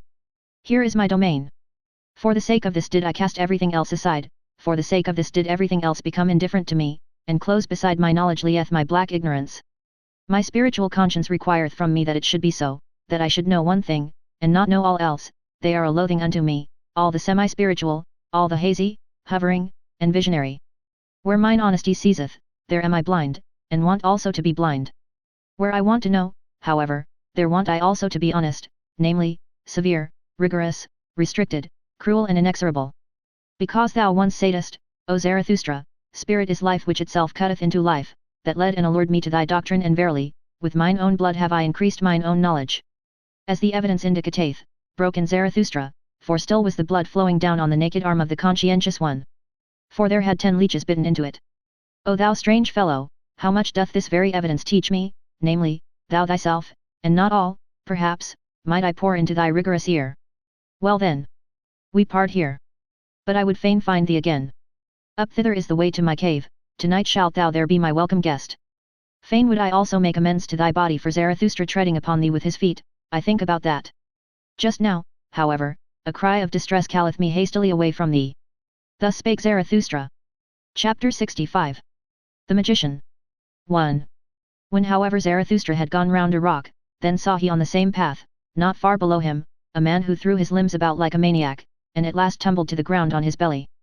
Halt, said then Zarathustra to his heart, he there must surely be the higher man, from him came that dreadful cry of distress, I will see if I can help him. When, however, he ran to the spot where the man lay on the ground, he found a trembling old man, with fixed eyes, and in spite of all Zarathustra's efforts to lift him and set him again on his feet, it was all in vain.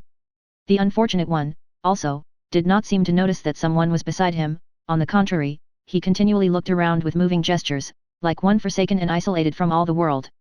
At last, however, after much trembling, and convulsion, and curling himself up, he began to lament thus. Who warm me, who love me still. Give ardent fingers. Give hardening charcoal warmers. Prone, outstretched, trembling. Like him, half dead and cold, whose feet one warm and shaken, by unfamiliar fevers. Shivering with sharpened, icy cold frost arrows. By thee pursued, my fancy. Ineffable. Recondite. Sore frightening. Thou huntsman hind the cloud banks. Now lightning struck by thee. Thou mocking eye that me in darkness watcheth. Thus do I lie. Bend myself, twist myself, convulsed. With all eternal torture. And smitten. By thee, cruelest huntsman. Thou unfamiliar, God.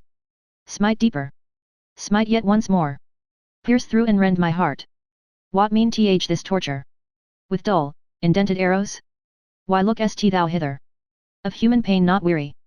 With mischief-loving, godly flash glances? Not murder wilt thou. But torture, torture. For why, me torture? Thou mischief-loving, unfamiliar God. Ha! Ha! Thou stealest nigh. In midnight's gloomy hour. What wilt thou? Speak. Thou crowdst me, pressest. Ha! Now far too closely. Thou hearst me breathing. Thou o'erhearst my heart. Thou ever jealous one. Of what, pray, ever jealous? Off.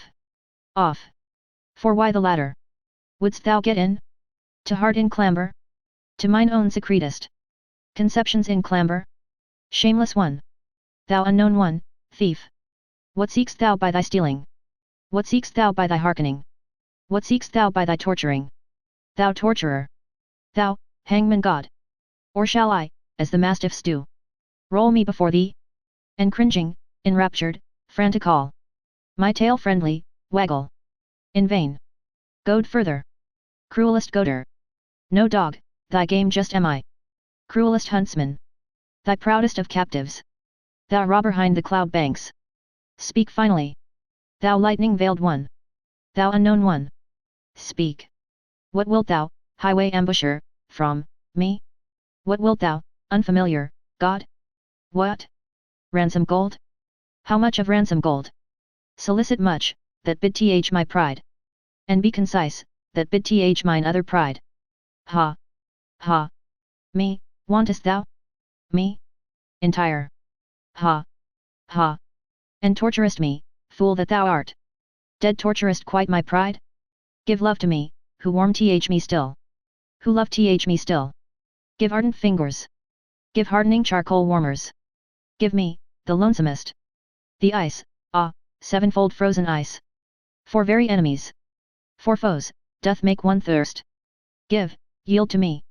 Cruelest foe. Thyself. Away. There fled he surely. My final, only comrade. My greatest foe. Mine unfamiliar. My hangman God. Nay. Come thou back. With all of thy great tortures. To me the last of lonesome ones. Oh, come thou back. All my hot tears in streamlets trickle. Their course to thee. And all my final hearty fervor. Upglow to thee. Oh, come thou back. Mine unfamiliar God. My pain. My final bliss. 2. Here, however, Zarathustra could no longer restrain himself, he took his staff and struck the wailer with all his might. Stop this, cried he to him with wrathful laughter, stop this, thou stage player, thou false coiner, thou liar from the very heart, I know thee well. I will soon make warm legs to thee, thou evil magician, I know well how, to make it hot for such as thou. Leave off, said the old man, and sprang up from the ground, strike me no more, O Zarathustra, I did it only for amusement. That kind of thing belongeth to mine art. Thee thyself, I wanted to put to the proof when I gave this performance. And verily, thou hast well detected me. But thou thyself, hast given me no small proof of thyself, thou art hard, thou wise Zarathustra. Hard strikest thou with thy truths, thy cudgel forceth from me, this truth. Flatter not, answered Zarathustra, still excited and frowning, thou stage player from the heart, thou art false, why speakest thou, of truth? Thou peacock of peacocks, thou sea of vanity, what didst thou represent before me, thou evil magician, whom was I meant to believe in when thou wailedst in such wise? The penitent in spirit, said the old man, it was him, I represented, thou thyself once devisedst this expression. The poet and magician who at last turneth his spirit against himself, the transformed one who freezeth to death by his bad science and conscience. And just acknowledge it, it was long, O Zarathustra, before thou discoveredst my trick and lie. Thou believedst in my distress when thou heldest my head with both thy hands. I heard thee lament we have loved him too little, because I so far deceived thee, my wickedness rejoiced in me. Thou mayest have deceived subtler ones than I, said Zarathustra sternly. I am not on my guard against deceivers, I have to be without precaution, so willeth my lot. Thou, however, must deceive, so far do I know thee. Thou must ever be equivocal, trivocal, quadrivocal, and quinquivocal. Even what thou hast now confessed, is not nearly true enough nor false enough for me. Thou bad false coiner, how couldst thou do otherwise? Thy very malady wouldst thou whitewash if thou showed thyself naked to thy physician. Thus didst thou whitewash thy lie before me when thou saidst, I did so only for amusement, there was also seriousness therein, thou art something of a penitent in spirit. I divine thee well, thou hast become the enchanter of all the world, but for thyself thou hast no lie or artifice left, thou art disenchanted to thyself. Thou hast reaped disgust as thy one truth. No word in thee is any longer genuine, but thy mouth is so, that is to say, the disgust that cleaveth unto thy mouth. Who art thou at all? Cried here the old magician with defiant voice, who dareth to speak thus unto me, the greatest man now living, and a green flash shot from his eye at Zarathustra. But immediately after he changed, and said sadly, O Zarathustra, I am weary of it, I am disgusted with mine arts, I am not great, why do I dissemble, but thou knowest it well, I sought for greatness. A great man I wanted to appear, and persuaded many, but the lie hath been beyond my power. On it do I collapse. O Zarathustra, everything is a lie in me, but that I collapse, this my collapsing is genuine. It honoureth thee, said Zarathustra gloomily, looking down with sidelong glance, it honoureth thee that thou soughtest for greatness, but it betrayeth thee also thou art not great. Thou bad old magician, that is the best and the honestest thing I honour in thee, that thou hast become weary of thyself, and hast expressed it, I am not great. Therein do I honour thee as a penitent in spirit, and although only for the twinkling of an eye, in that one moment wast thou, genuine. But tell me, what seekest thou here in my forests and rocks? And if thou hast put thyself in my way, what proof of me wouldst thou have? Wherein didst thou put me to the test? Thus spake Zarathustra, and his eyes sparkled. But the old magician kept silence for a while, then said he, Did I put thee to the test? I seek only. O Zarathustra, I seek a genuine one, a right one, a simple one, an unequivocal one, a man of perfect honesty, a vessel of wisdom, a saint of knowledge, a great man. Knowest thou it not, O Zarathustra? I seek Zarathustra. And here there arose a long silence between them. Zarathustra, however, became profoundly absorbed in thought, so that he shut his eyes.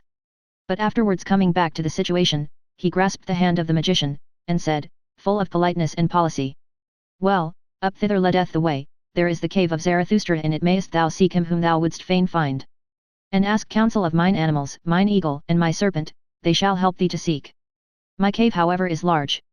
I myself, to be sure, I have as yet seen no great man. That which is great, the acutest eye is at present insensible to it. It is the kingdom of the populace. Many a one have I found who stretched and inflated himself, and the people cried, Behold, a great man, but what good do all bellows do? The wind cometh out at last. At last bursteth the frog which hath inflated itself too long, then cometh out the wind. To prick a swollen one in the belly, I call good pastime. Hear that, ye boys. Our today is of the populace, who still know it what is great and what is small. Who could there seek successfully for greatness? A fool only, it succeedeth with fools. Thou seekest for great men, thou strange fool? Who taught that to thee? Is today the time for it? Oh, thou bad seeker, why dost thou tempt me? Thus spake Zarathustra, comforted in his heart, and went laughing on his way. Chapter 66. Out of service. Not long, however, after Zarathustra had freed himself from the magician, he again saw a person sitting beside the path which he followed, namely a tall, black man, with a haggard, pale countenance. This man grieved him exceedingly. Alas, said he to his heart, there sitteth disguised affliction, methinks he is of the type of the priests, what do they want in my domain? What? Hardly have I escaped from that magician, and must another necromancer again run across my path? Some sorcerer with laying on of hands, some sombre wonder worker by the grace of God, some anointed world maligner, whom may the devil take. But the devil is never at the place which would be his right place, he always cometh too late, that cursed dwarf and clubfoot. Thus cursed Zarathustra impatiently in his heart, and considered how with averted look he might slip past the black man. But behold, it came about otherwise. For at the same moment had the sitting one already perceived him, and not unlike one whom an unexpected happiness overtaketh, he sprang to his feet, and went straight towards Zarathustra.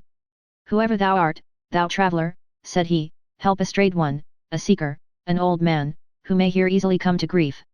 The world here is strange to me, and remote, wild beasts also did I hear howling, and he who could have given me protection, he is himself no more. I was seeking the pious man, a saint and an anchorite, who, alone in his forest, had not yet heard of what all the world know it at present.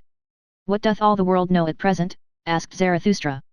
Perhaps that the old god no longer liveth, in whom all the world once believed.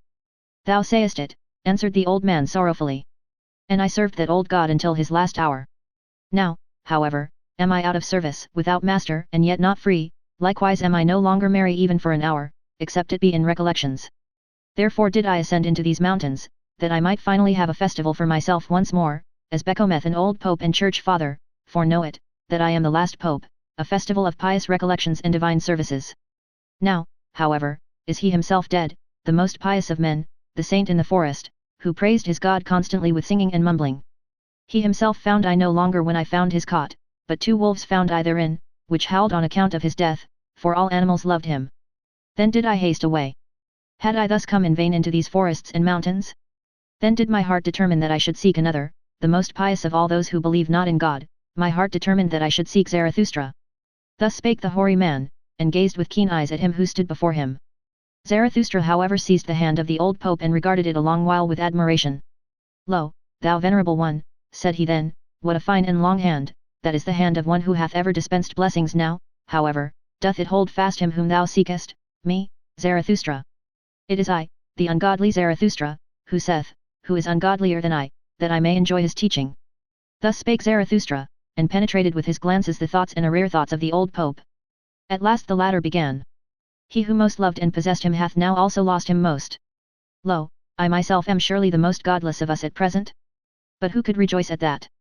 Thou servedst him to the last, asked Zarathustra thoughtfully, after a deep silence, thou knowest how he died, is it true what they say, that sympathy choked him? That he saw how man hung on the cross, and could not endure it, that his love to man became his hell, and at last his death. The old pope however did not answer, but looked aside timidly, with a painful and gloomy expression. Let him go, said Zarathustra, after prolonged meditation, still looking the old man straight in the eye. Let him go, he is gone, and though it honoureth thee that thou speakest only in praise of this dead one, yet thou knowest as well as I who he was, and that he went curious ways. To speak before 3 eyes, said the old pope cheerfully, he was blind of one eye, in divine matters I am more enlightened than Zarathustra himself, and may well be so. My love served him long years, my will followed all his will. A good servant, however, knoweth everything, and many a thing even which a master hideth from himself. He was a hidden god, full of secrecy. Verily, he did not come by his son otherwise than by secret ways. At the door of his faith standeth adultery. Whoever extolleth him as a god of love, doth not think highly enough of love itself. Did not that God want also to be judge? But the loving one loveth irrespective of reward and requital. When he was young, that god out of the Orient, then was he harsh and revengeful, and built himself a hell for the delight of his favourites. At last, however, he became old and soft and mellow and pitiful, more like a grandfather than a father, but most like a tottering old grandmother. There did he sit shriveled in his chimney corner, fretting on account of his weak legs, world-weary, will-weary, and one day he suffocated of his all too great pity. Thou old pope, said here Zarathustra interposing, hast thou seen that with thine eyes, it could well have happened in that way, and also otherwise when gods die they always die many kinds of death. Well. At all events, one way or other, he is gone. He was counter to the taste of mine ears and eyes, worse than that I should not like to say against him. I love everything that looketh bright and speaketh honestly. But he, thou knowest it, forsooth, thou old priest, there was something of thy type in him, the priest type, he was equivocal. He was also indistinct. How he raged at us, this wrath-snorter, because we understood him badly. But why did he not speak more clearly? And if the fault lay in our ears, why did he give us ears that heard him badly?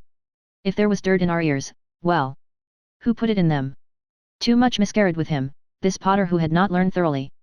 That he took revenge on his pots and creations, however, because they turned out badly, that was a sin against good taste. There is also good taste in piety, this at last said, away with such a god, better to have no god, better to set up destiny on one's own account, better to be a fool, better to be God oneself.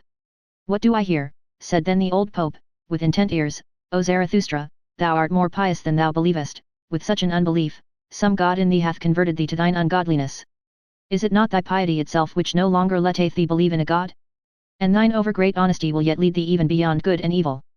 Behold, what hath been reserved for thee. Thou hast eyes and hands and mouth, which have been predestined for blessing from eternity. One doth not bless with the hand alone. Nigh unto thee, though thou professest to be the ungodliest one, I feel a hale and holy odour of long benedictions, I feel glad and grieved thereby. Let me be thy guest, O Zarathustra, for a single night. Nowhere on earth shall I now feel better than with thee. Amen, so shall it be, said Zarathustra, with great astonishment. Up thither leadeth the way, there lieth the cave of Zarathustra. Gladly, forsooth, would I conduct thee thither myself, thou venerable one, for I love all pious men. But now a cry of distress calleth me hastily away from thee. In my domain shall no one come to grief, my cave is a good haven. And best of all would I like to put every sorrowful one again on firm land and firm legs.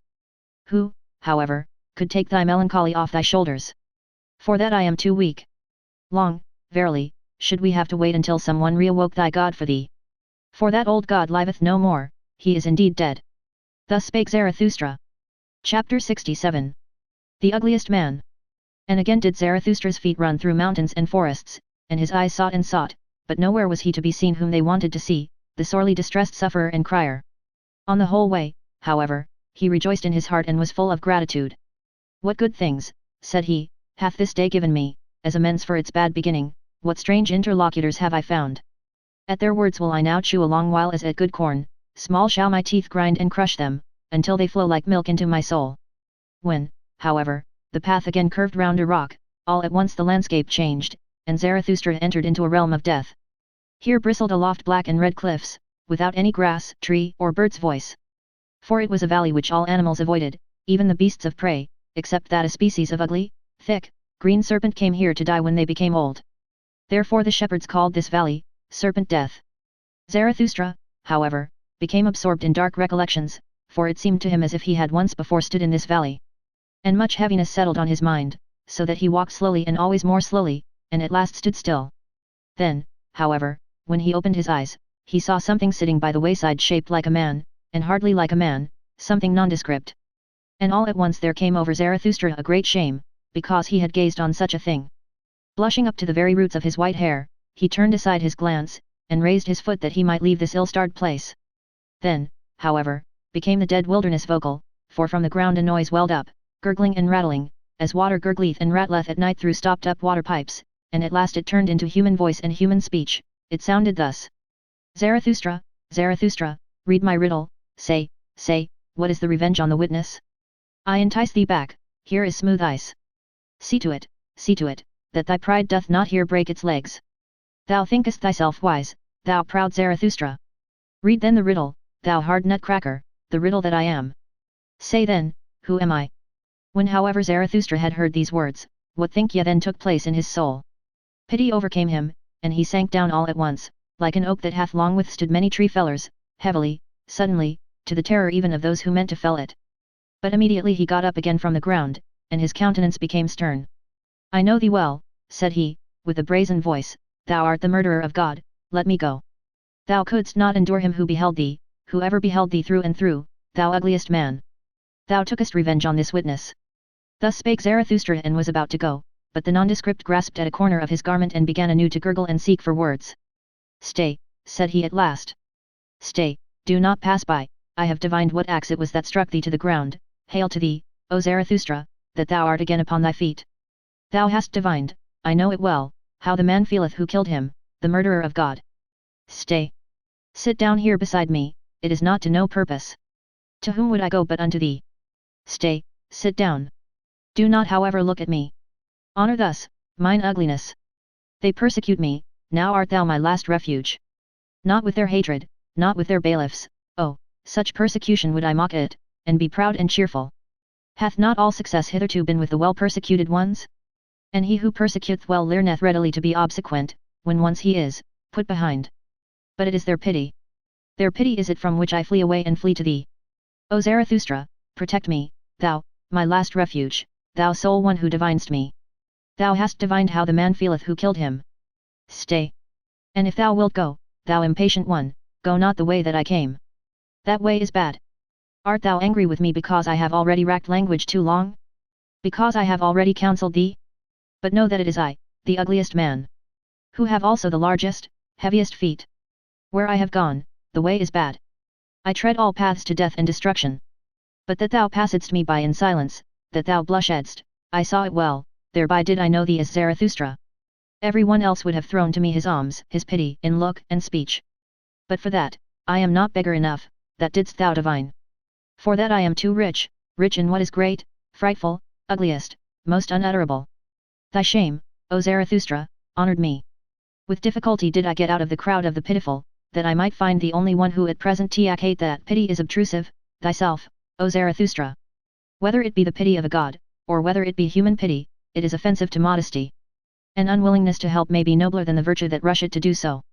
That however, namely, pity, is called virtue itself at present by all petty people, they have no reverence for great misfortune, great ugliness, great failure. Beyond all these do I look, as a dog looketh over the backs of thronging flocks of sheep. They are petty, good-willed, great people. As the heron looketh contemptuously at shallow pools, with backward bent head, so do I look at the throng of grey little waves and wills and souls.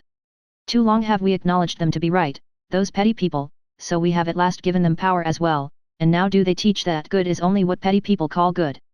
And truth is at present what the preacher spake who himself sprang from them, that singular saint and advocate of the petty people, who testified of himself, I am the truth. That immodest one hath long made the petty people greatly puffed up, he who taught no small error when he taught, I am the truth. Hath an immodest one ever been answered more courteously? Thou, however, O Zarathustra, passedst him by, and saidst, Nay, nay, 3 times nay. Thou warnedst against his error, thou warnedst, the first to do so, against pity, not every one, not none, but thyself and thy type. Thou art ashamed of the shame of the great sufferer, and verily when thou sayest, from pity there cometh a heavy cloud, take heed, ye men. When thou teachest, all creators are hard, all great love is beyond their pity. O Zarathustra, how well versed dost thou seem to me in weather signs. Thou thyself, however, warn thyself also against thy pity. For many are on their way to thee, many suffering, doubting, despairing, drowning, freezing ones. I warn thee also against myself. Thou hast read my best, my worst riddle, myself, and what I have done. I know the axe that felleth thee. But he had to die, he looked with eyes which beheld everything, he beheld men's depths and dregs, all his hidden ignominy and ugliness. His pity knew no modesty, he crept into my dirtiest corners. This most prying, over-intrusive, over-pitiful one had to die. He ever beheld me, on such a witness I would have revenge, or not live myself. The God who beheld everything, and also man, that God had to die. Man cannot endure it that such a witness should live. Thus spake the ugliest man. Zarathustra however got up, and prepared to go on, for he felt frozen to the very bowels. Thou nondescript, said he, thou warnedst me against thy path, as thanks for it I praise mine to thee. Behold, up thither is the cave of Zarathustra. My cave is large and deep and hath many corners, there findeth he that is most hidden his hiding place. And close beside it, there are 100 lurking places and by places for creeping, fluttering, and hopping creatures. Thou outcast, who hast cast thyself out, thou wilt not live amongst men and men's pity? Well then, do like me. Thus wilt thou learn also from me, only the doer learneth. And talk first and foremost to mine animals. The proudest animal and the wisest animal, they might well be the right counselors for us both. Thus spake Zarathustra and went his way, more thoughtfully and slowly even than before, for he asked himself many things, and hardly knew what to answer. How poor indeed is man, thought he in his heart, how ugly, how wheezy, how full of hidden shame. They tell me that man loveth himself. Ah, how great must that self-love be! How much contempt is opposed to it!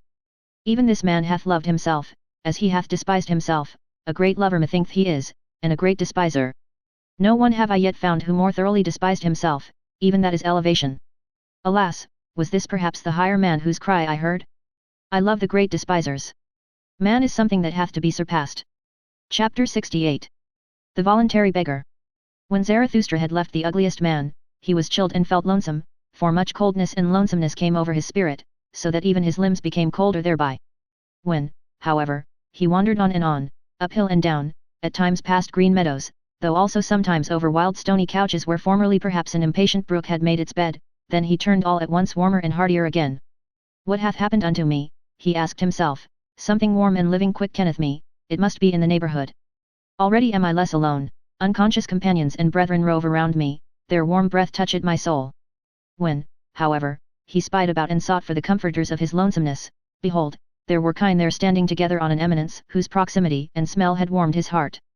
The kine, however, seemed to listen eagerly to a speaker, and took no heed of him who approached. When, however, Zarathustra was quite nigh unto them, then did he hear plainly that a human voice spake in the midst of the kine, and apparently all of them had turned their heads towards the speaker. Then ran Zarathustra up speedily and drove the animals aside, for he feared that some one had here met with harm, which the pity of the kine would hardly be able to relieve. But in this he was deceived, for behold, there sat a man on the ground who seemed to be persuading the animals to have no fear of him, a peaceable man and preacher on the mount, out of whose eyes kindness itself preached. "What dost thou seek here?" called out Zarathustra in astonishment. "What do I here seek?" answered he, "the same that thou seekest, thou mischief maker, that is to say, happiness upon earth. To that end, however, I would fain learn of these kine. For I tell thee that I have already talked half a morning unto them, and just now were they about to give me their answer. Why dost thou disturb them? Except we be converted and become as kine, we shall in no wise enter into the kingdom of heaven. For we ought to learn from them one thing, ruminating. And verily, although a man should gain the whole world, and yet not learn one thing, ruminating, what would it profit him? He would not be rid of his affliction. His great affliction, that, however, is at present called disgust. Who hath not at present his heart, his mouth, and his eyes full of disgust? Thou also. Thou also. But behold these kine." Thus spake the preacher on the mount, and turned then his own look towards Zarathustra, for hitherto it had rested lovingly on the kine, then, however, he put on a different expression. "Who is this with whom I talk?" he exclaimed frightened, and sprang up from the ground. "This is the man without disgust, this is Zarathustra himself, the surmounter of the great disgust, this is the eye, this is the mouth, this is the heart of Zarathustra himself." And whilst he thus spake he kissed with overflowing eyes the hands of him with whom he spake, and behaved altogether like one to whom a precious gift and jewel hath fallen unawares from heaven. The kine, however, gazed at it all and wondered. "Speak not of me, thou strange one, thou amiable one," said Zarathustra, and restrained his affection, "speak to me firstly of thyself. Art thou not the voluntary beggar who once cast away great riches? Who was ashamed of his riches and of the rich, and fled to the poorest to bestow upon them his abundance and his heart? But they received him not. But they received me not," said the voluntary beggar, "thou knowest it, forsooth so I went at last to the animals and to those kine." "Then learnedst thou," interrupted Zarathustra, "how much harder it is to give properly than to take properly, and that bestowing well is an art, the last, subtlest master art of kindness." "Especially nowadays," answered the voluntary beggar, "at present, that is to say, when everything low hath become rebellious and exclusive and haughty in its manner, in the manner of the populace. For the hour hath come, thou knowest it forsooth, for the great, evil, long, slow mob and slave insurrection, it extendeth and extendeth. Now doth it provoke the lower classes all benevolence and petty giving, and the over-rich may be on their guard. Whoever at present drip, like bulgy bottles out of all too small necks, of such bottles at present one willingly breaketh the necks. Wanton avidity, bilious envy, careworn revenge, populous pride, all these struck mine eye. It is no longer true that the poor are blessed. The kingdom of heaven, however, is with the kine." "And why is it not with the rich?" asked Zarathustra temptingly, while he kept back the kine which sniffed familiarly at the peaceful one. "Why dost thou tempt me?" answered the other. "Thou knowest it thyself better even than I. What was it drove me to the poorest, O Zarathustra? Was it not my disgust at the richest? At the culprits of riches, with cold eyes and rank thoughts, who pick up profit out of all kinds of rubbish, at this rabble that stinketh to heaven? At this gilded, falsified populace, whose fathers were pickpockets, or carrion crows, or rag pickers, with wives compliant, lewd and forgetful, for they are all of them not far different from harlots. Populace above, populace below. What are poor and rich at present? That distinction did I unlearn, then did I flee away further and ever further, until I came to those kine." Thus spake the peaceful one, and puffed himself and perspired with his words, so that the kine wondered anew. Zarathustra, however, kept looking into his face with a smile, all the time the man talked so severely, and shook silently his head.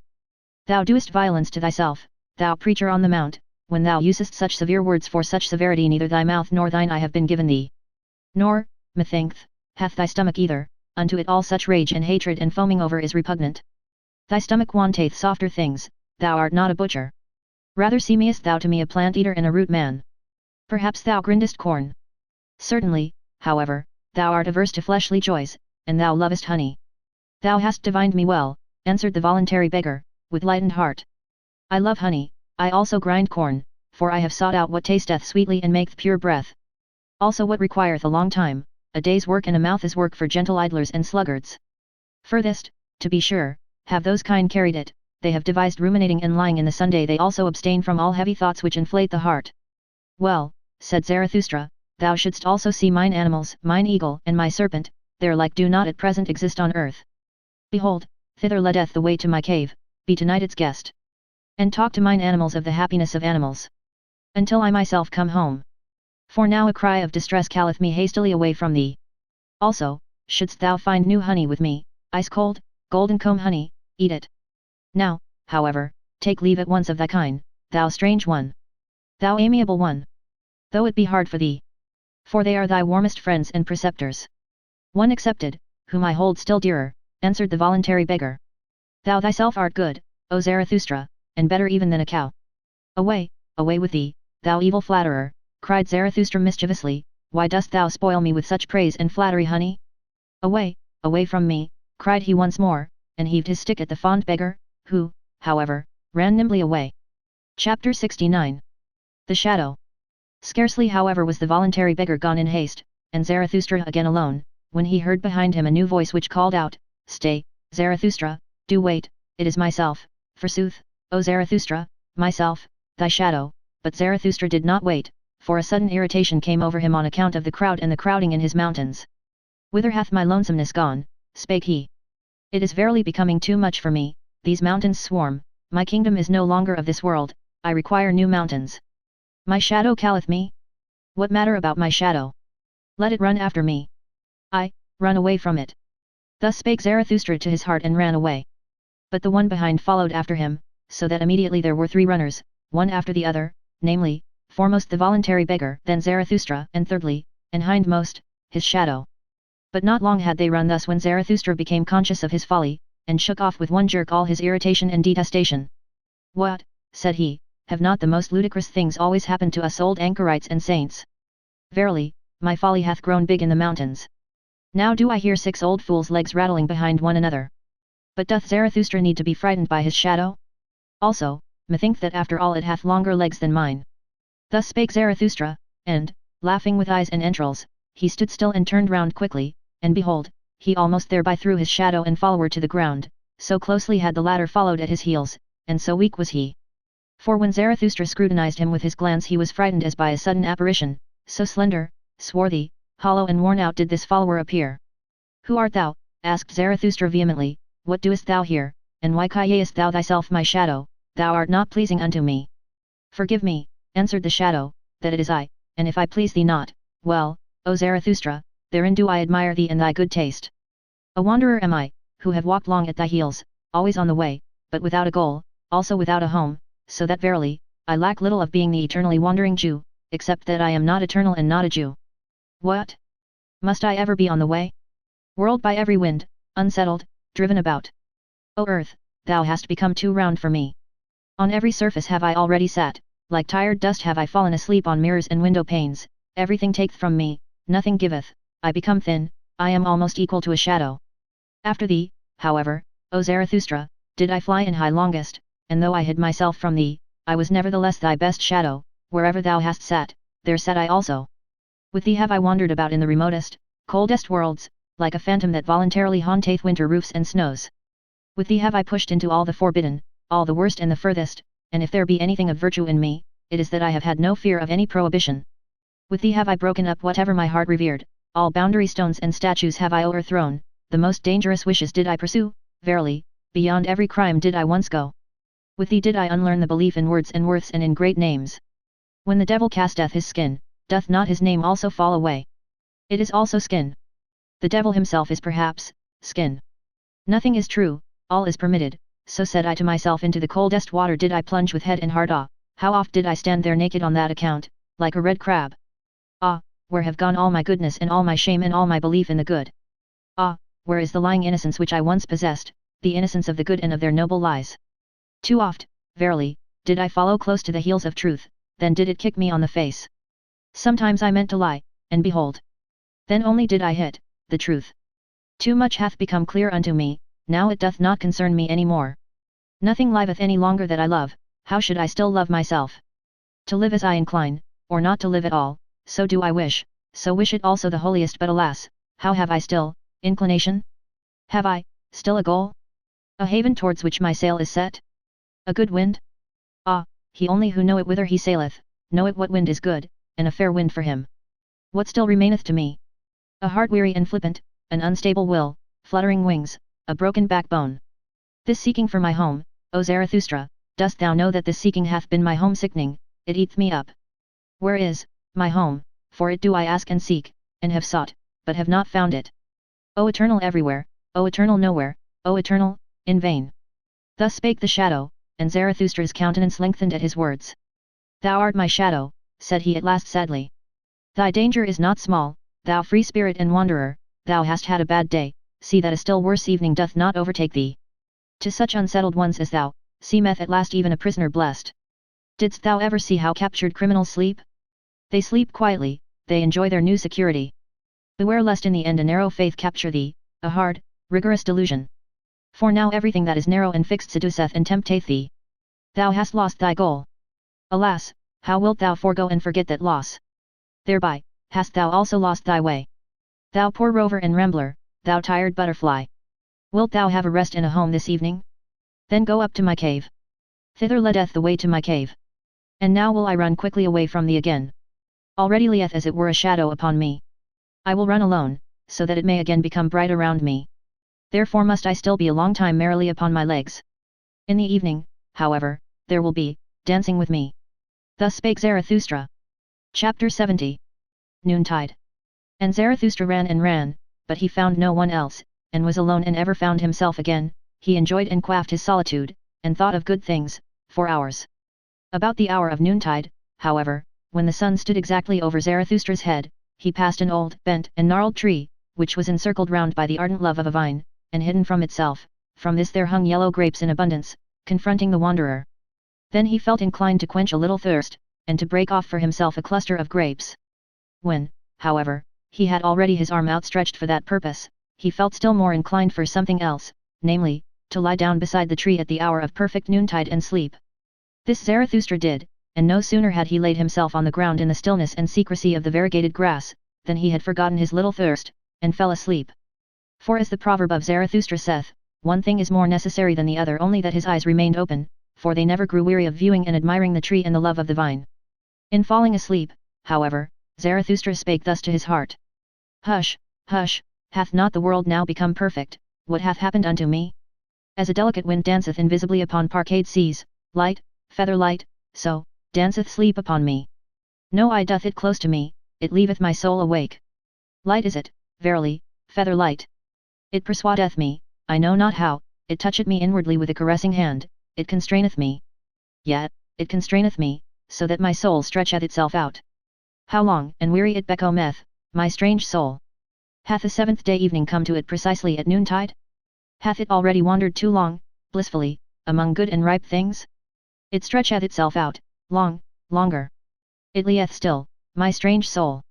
Too many good things hath it already tasted, this golden sadness oppresseth it, it distorteth its mouth. As a ship that putteth into the calmest cove, it now draweth up to the land, weary of long voyages and uncertain seas. Is not the land more faithful? As such a ship huggeth the shore, tuggeth the shore, then it sufficeth for a spider to spin its thread from the ship to the land. No stronger ropes are required there.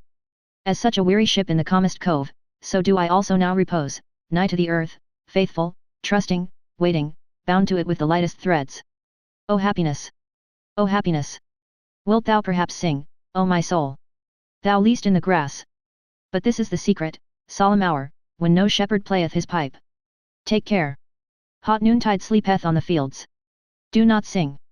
Hush! The world is perfect. Do not sing, thou prairie bird, my soul. Do not even whisper. Lo, hush! The old noontide sleepeth, it moveth its mouth, doth it not just now drink a drop of happiness? An old brown drop of golden happiness, golden wine? Something whisketh over it, its happiness laugheth. Thus, laugheth a god. Hush! For happiness, how little sufficeth for happiness, thus spake I once and thought myself wise. But it was a blasphemy, that have I now learned. Wise fools speak better. The least thing precisely, the gentlest thing, the lightest thing, a lizard's rustling, a breath, a whisk, an eye glance, little maketh up the best happiness. Hush! What hath befallen me, hark! Hath time flown away? Do I not fall? Have I not fallen, hark! Into the well of eternity? What happeneth to me? Hush! It stingeth me, alas, to the heart? To the heart. Oh, break up, my heart, after such happiness, after such a sting. What?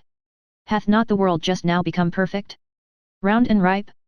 Oh, for the golden round ring, whither doth it fly? Let me run after it. Quick! Hush! And here Zarathustra stretched himself, and felt that he was asleep.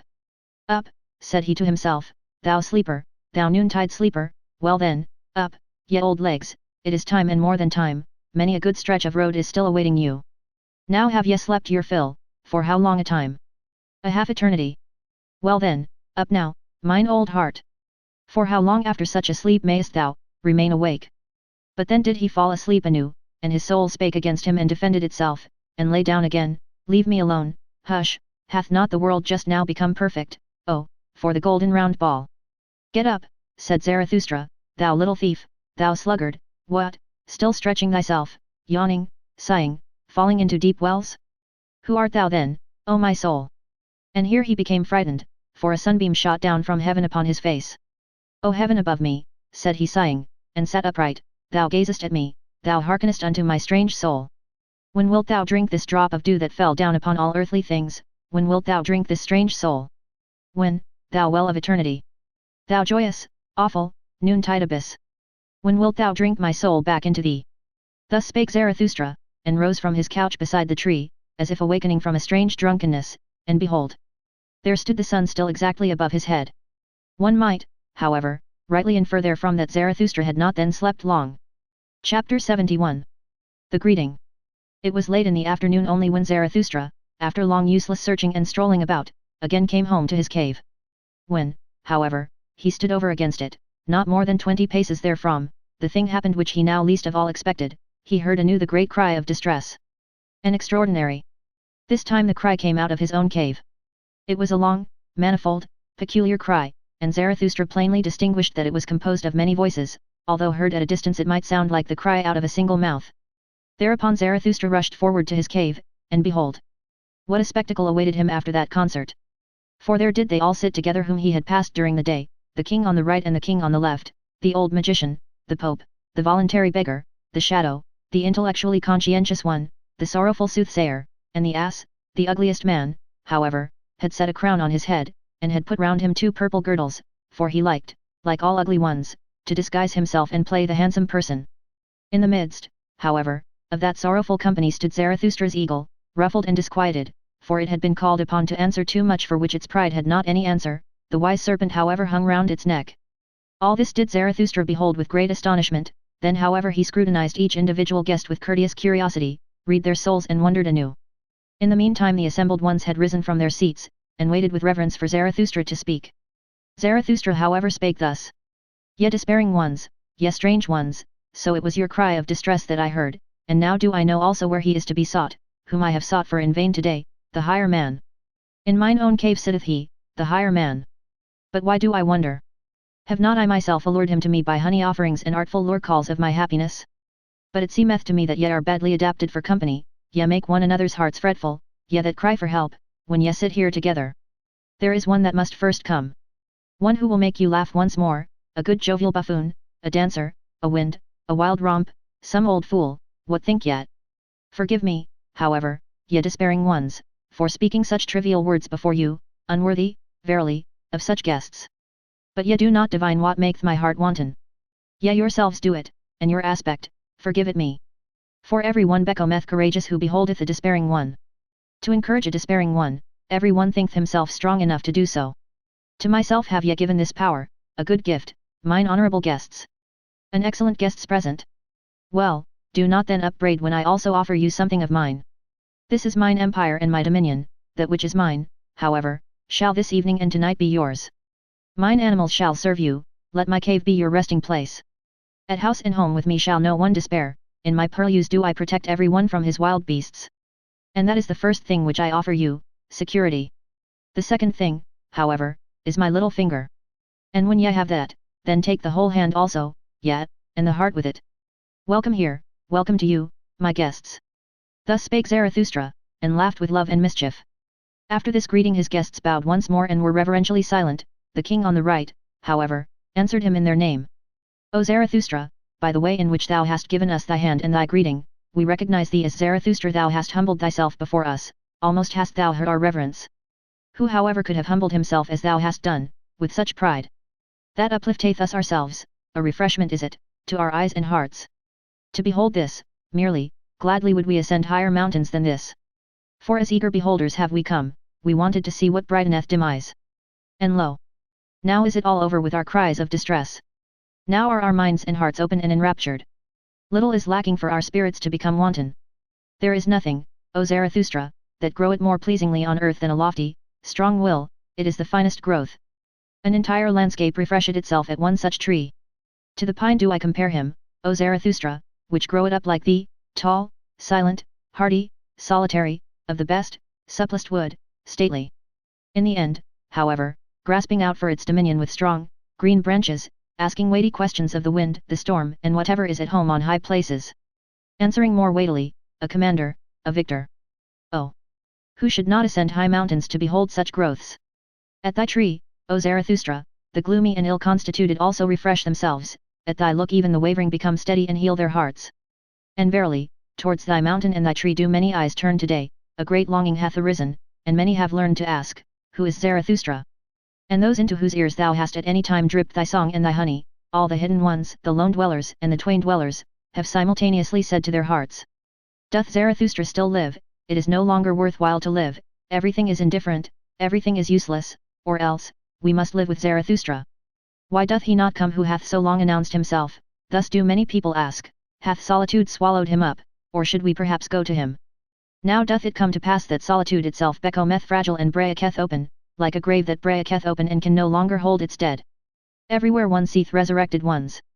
Now do the waves rise and rise around thy mountain, O Zarathustra. And however high be thy height, many of them must rise up to thee, thy boat shall not rest much longer on dry ground. And that we despairing ones have now come into thy cave, and already no longer despair, it is but a prognostic and a presage that better ones are on the way to thee. For they themselves are on the way to thee, the last remnant of God among men, that is to say, all the men of great longing, of great loathing, of great satiety. All who do not want to live unless they learn again to hope, unless they learn from thee, O Zarathustra, the great hope. Thus spake the king on the right, and seized the hand of Zarathustra in order to kiss it, but Zarathustra checked his veneration, and stepped back frightened, fleeing as it were, silently and suddenly into the far distance. After a little while, however, he was again at home with his guests, looked at them with clear scrutinizing eyes, and said, My guests, ye higher men, I will speak plain language and plainly with you. It is not for you that I have waited here in these mountains. Plain language and plainly, good God, said here the king on the left to himself, one seeth he doth not know the good Occidentals, this sage out of the Orient. But he meaneth blunt language and bluntly, well, that is not the worst taste in these days. Ye may, verily, all of you be higher men, continued Zarathustra, but for me, ye are neither high enough, nor strong enough. For me, that is to say, for the inexorable which is now silent in me, but will not always be silent. And if ye appertain to me, still it is not as my right arm. For he who himself standeth, like you, on sickly and tender legs, wisheth above all to be treated indulgently, whether he be conscious of it or hide it from himself. My arms and my legs, however, I do not treat indulgently, I do not treat my warriors indulgently, how then could ye be fit for my warfare? With you I should spoil all my victories. And many of you would tumble over if ye but heard the loud beating of my drums. Moreover, ye are not sufficiently beautiful and well-born for me. I require pure, smooth mirrors for my doctrines, on your surface even mine own likeness is distorted. On your shoulders presseth many a burden, many a recollection, many a mischievous dwarf squatteth in your corners. There is concealed populace also in you. And though ye be high and of a higher type, much in you is crooked and misshapen. There is no smith in the world that could hammer you right and straight for me. Ye are only bridges, may higher ones pass over upon you. Ye signify steps, so do not upbraid him who ascendeth beyond you into his height. Out of your seed there may one day arise for me a genuine son and perfect heir, but that time is distant. Ye yourselves are not those unto whom my heritage and name belong. Not for you do I wait here in these mountains, not with you may I descend for the last time. Ye have come unto me only as a presage that higher ones are on the way to me. Not the men of great longing, of great loathing, of great satiety, and that which ye call the remnant of God. Nay. Nay. 3 times nay. For others do I wait here in these mountains, and will not lift my foot from thence without them.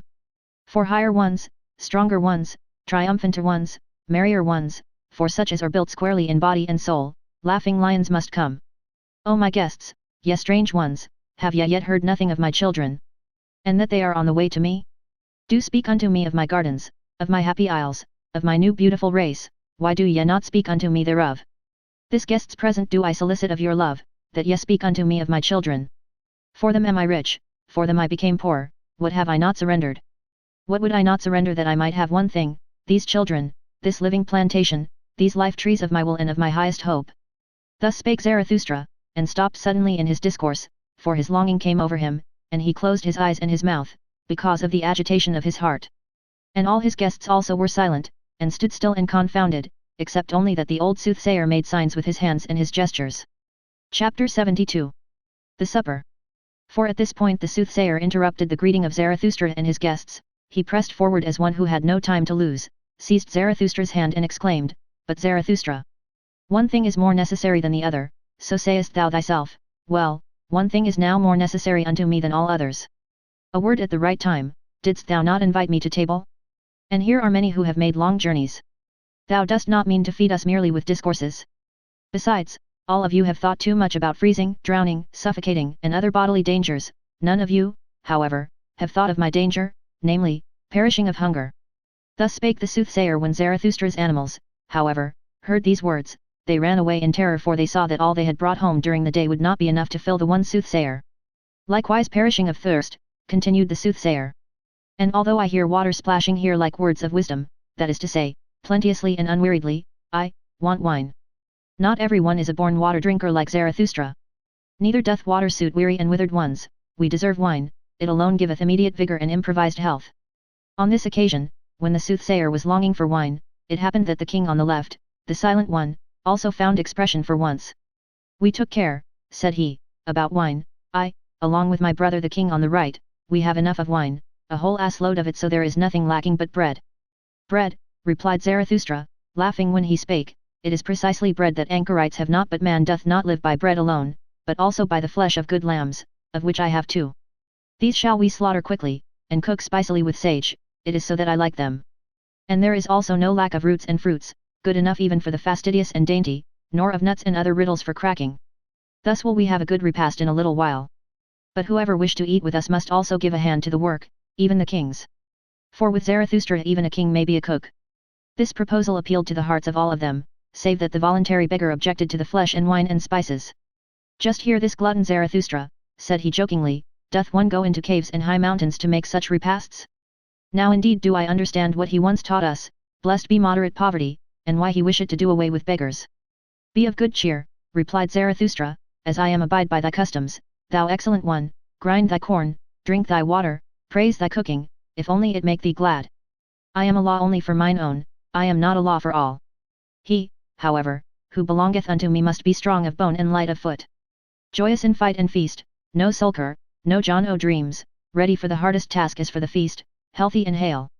The best belongeth unto mine and me, and if it be not given us, then do we take it, the best food, the purest sky, the strongest thoughts, the fairest women." Thus spake Zarathustra. The king on the right however answered and said, "Strange, did one ever hear such sensible things out of the mouth of a wise man? And verily, it is the strangest thing in a wise man, if over and above, he be still sensible, and not an ass." Thus spake the king on the right and wondered. The ass however, with ill will, said yea to his remark.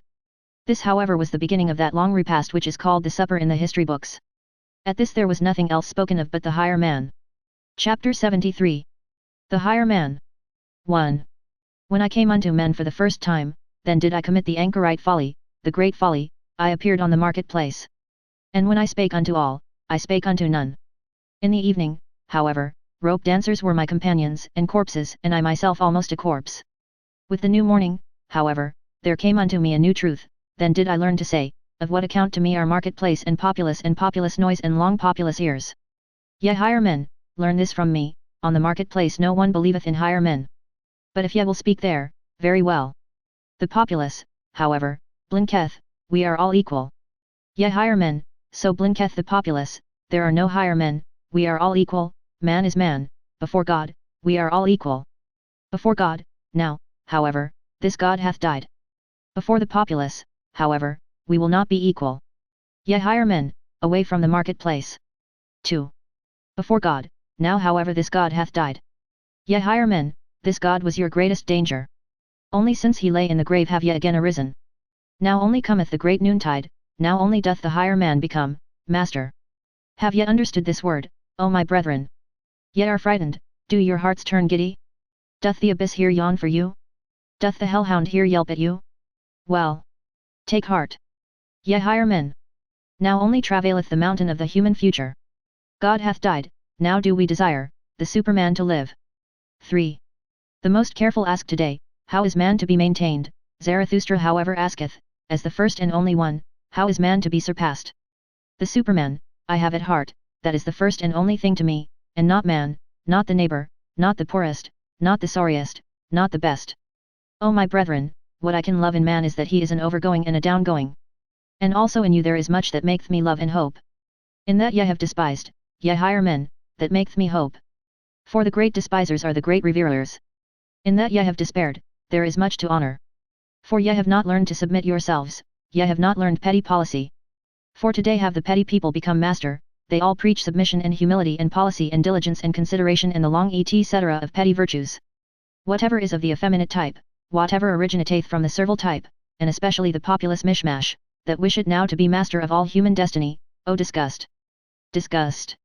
Disgust! That asketh and never tireth, how is man to maintain himself best, longest, most pleasantly, thereby, are they the masters of today. These masters of today, surpass them, O my brethren, these petty people, they are the Superman's greatest danger.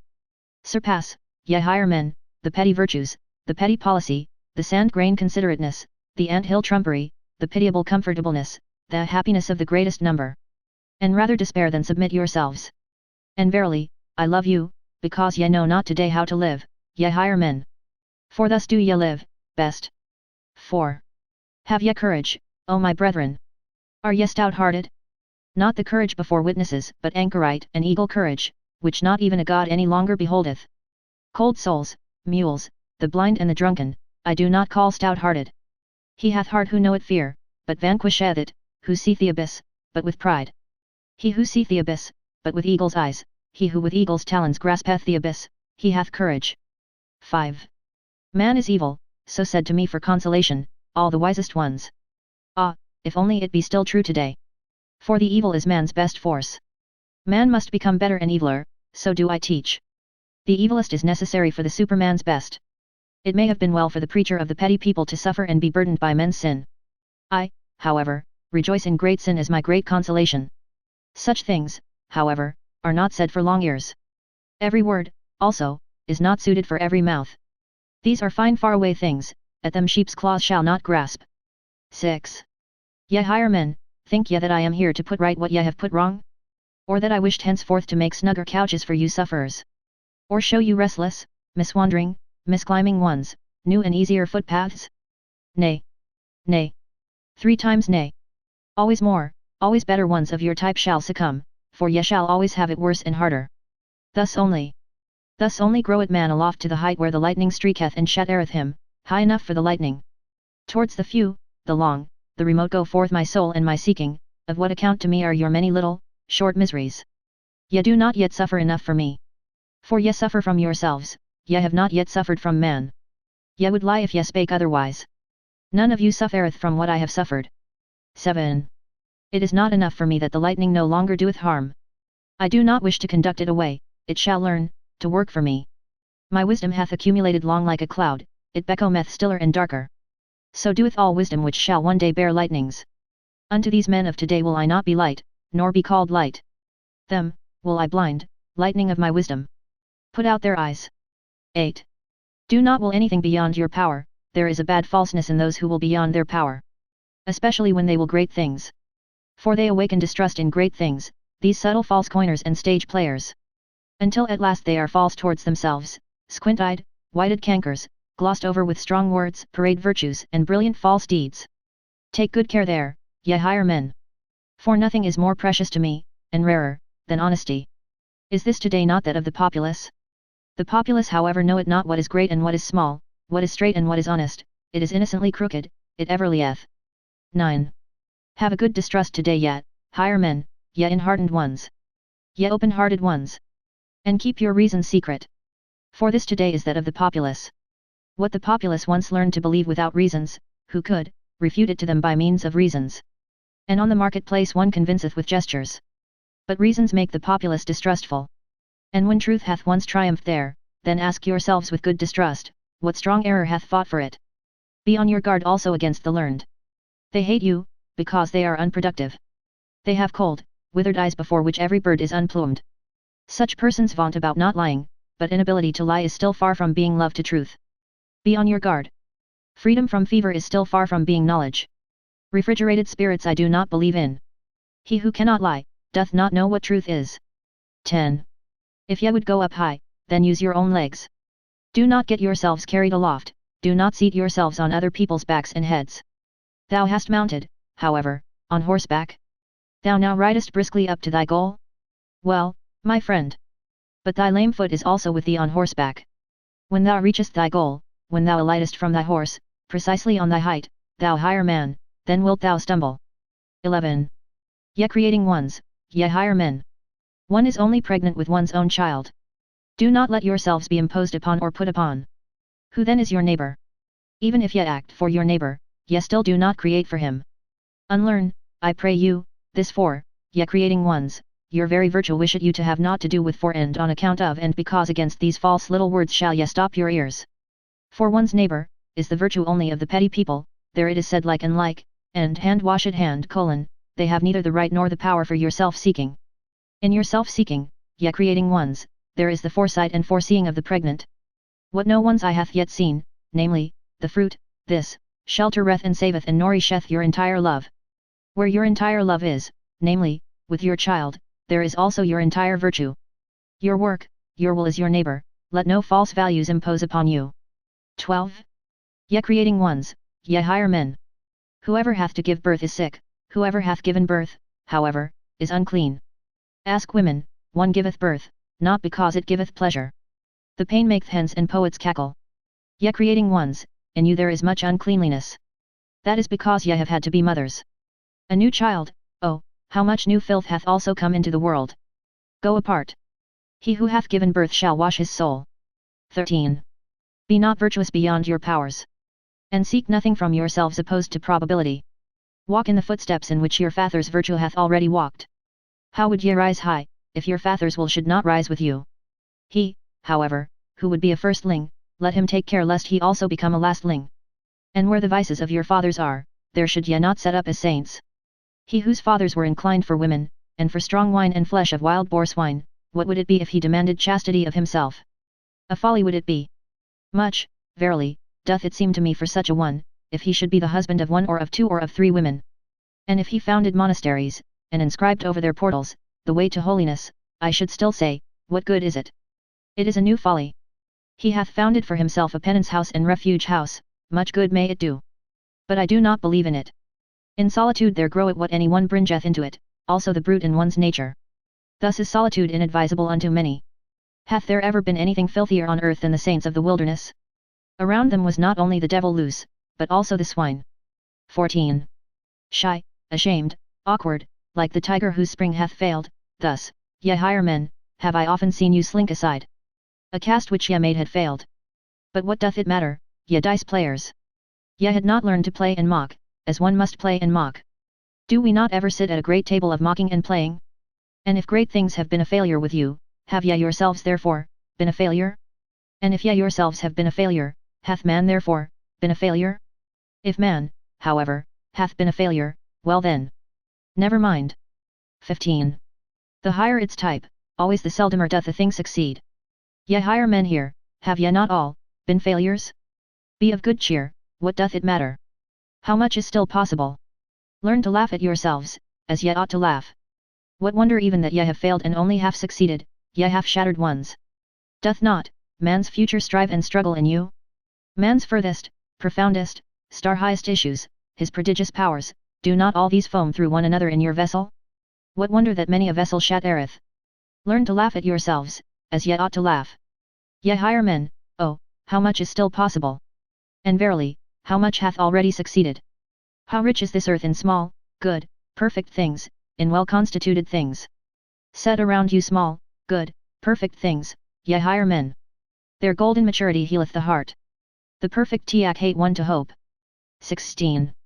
What hath hitherto been the greatest sin here on earth? Was it not the word of him who said, Woe unto them that laugh now? Did he himself find no cause for laughter on the earth? Then he sought badly. A child even findeth cause for it. He did not love sufficiently, otherwise would he also have loved us, the laughing ones. But he hated and hooted us, wailing and teeth gnashing did he promise us. Must one then curse immediately, when one doth not love? That, seemeth to me bad taste. Thus did he, however, this absolute one. He sprang from the populace. And he himself just did not love sufficiently, otherwise would he have raged less because people did not love him. All great love doth not seek love, it seeketh more. Go out of the way of all such absolute ones. They are a poor sickly type, a populace type, they look at this life with ill will, they have an evil eye for this earth. Go out of the way of all such absolute ones. They have heavy feet and sultry hearts, they do not know how to dance. How could the earth be light to such ones? 17. Tortuously do all good things come nigh to their goal.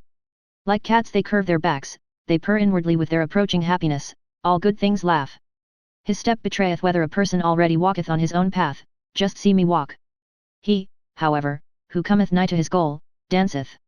And verily, a statue have I not become, not yet do I stand there stiff, stupid and stony, like a pillar, I love fast racing. And though there be on earth fens and dense afflictions, he who hath light feet runneth even across the mud, and danceth, as upon well-swept ice. Lift up your hearts, my brethren, high, higher. And do not forget your legs. Lift up also your legs, ye good dancers, and better still, if ye stand upon your heads. 18. This crown of the laughter, this rose garland crown, I myself have put on this crown, I myself have consecrated my laughter. No one else have I found today potent enough for this. Zarathustra the dancer, Zarathustra the light one, who beckoneth with his pinions, one ready for flight, beckoning unto all birds, ready and prepared, a blissfully light-spirited one. Zarathustra the soothsayer, Zarathustra the sooth-laugher, no impatient one, no absolute one, one who loveth leaps and side leaps, I myself have put on this crown. 19. Lift up your hearts, my brethren, high, higher. And do not forget your legs. Lift up also your legs, ye good dancers, and better still if ye stand upon your heads. There are also heavy animals in a state of happiness, there are club-footed ones from the beginning. Curiously do they exert themselves, like an elephant which endeavoureth to stand upon its head. Better, however, to be foolish with happiness than foolish with misfortune, better to dance awkwardly than walk lamely. So learn, I pray you, my wisdom, ye higher men, even the worst thing hath two good reverse sides. Even the worst thing hath good dancing legs, so learn, I pray you, ye higher men, to put yourselves on your proper legs. So unlearn, I pray you, the sorrow sighing, and all the populace sadness. Oh, how sad the buffoons of the populace seem to me today. This today, however, is that of the populace. 20. Do like unto the wind when it rusheth forth from its mountain caves, unto its own piping will it dance, the seas tremble and leap under its footsteps. That which giveth wings to asses, that which milketh the lionesses, praised be that good, unruly spirit, which cometh like a hurricane unto all the present and unto all the populace. Which is hostile to thistleheads and puzzleheads, and to all withered leaves and weeds, praised be this wild, good, free spirit of the storm, which danceth upon fens and afflictions, as upon meadows. Which hateth the consumptive populace dogs, and all the ill-constituted, sullen brood, praised be this spirit of all free spirits, the laughing storm, which bloweth dust into the eyes of all the melanchopic and melancholic. Ye higher men, the worst thing in you is that ye have none of you learned to dance as ye ought to dance beyond yourselves. What doth it matter that ye have failed? How many things are still possible? So learn to laugh beyond yourselves. Lift up your hearts, ye good dancers, high, higher. And do not forget the good laughter. This crown of the laughter, this rose garland crown, to you my brethren do I cast this crown. Laughing have I consecrated, ye higher men, learn, I pray you, to laugh. Chapter 74. The Song of Melancholy. 1. When Zarathustra spake these sayings, he stood nigh to the entrance of his cave, with the last words, however, he slipped away from his guests, and fled for a little while into the open air. O pure odours around me, cried he, O blessed stillness around me, but where are mine animals, hither, hither, mine eagle and my serpent? Tell me, mine animals, these higher men, all of them, do they perhaps not smell well? O pure odours around me! Now only do I know and feel how I love you, mine animals.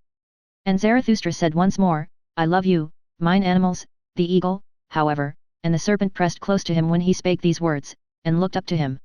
In this attitude were they all three silent together, and sniffed and sipped the good air with one another. For the air here outside was better than with the higher men. 2. Hardly, however, had Zarathustra left the cave when the old magician got up, looked cunningly about him, and said, He is gone. And already, ye higher men, let me tickle you with this complimentary and flattering name, as he himself doeth, already doth mine evil spirit of deceit and magic attack me, my melancholy devil. which is an adversary to this Zarathustra from the very heart, forgive it for this. Now doth it wish to conjure before you, it hath just its hour, in vain do I struggle with this evil spirit.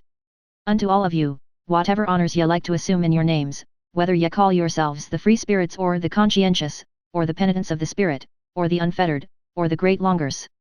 Unto all of you, who like me suffer from the great loathing, to whom the old God hath died, and as yet no new God lieth in cradles and swaddling clothes, unto all of you is mine evil spirit and magic devil favourable. I know you, ye higher men, I know him, I know also this fiend whom I love in spite of me, this Zarathustra, he himself often seemeth to me like the beautiful mask of a saint. Like a new strange mummery in which mine evil spirit, the melancholy devil, delighteth, I love Zarathustra, so doth it often seem to me, for the sake of mine evil spirit. But already doth it attack me and constrain me, this spirit of melancholy, this evening twilight devil, and verily, ye higher men, it hath a longing. Open your eyes, it hath a longing to come naked, whether male or female, I do not yet know, but it cometh, it constraineth me, alas. Open your wits. The day dieth out, unto all things cometh now the evening, also unto the best things, hear now, and see, ye higher men, what devil, man or woman, this spirit of evening melancholy is. Thus spake the old magician, looked cunningly about him, and then seized his harp. 3. In evening's limpid air.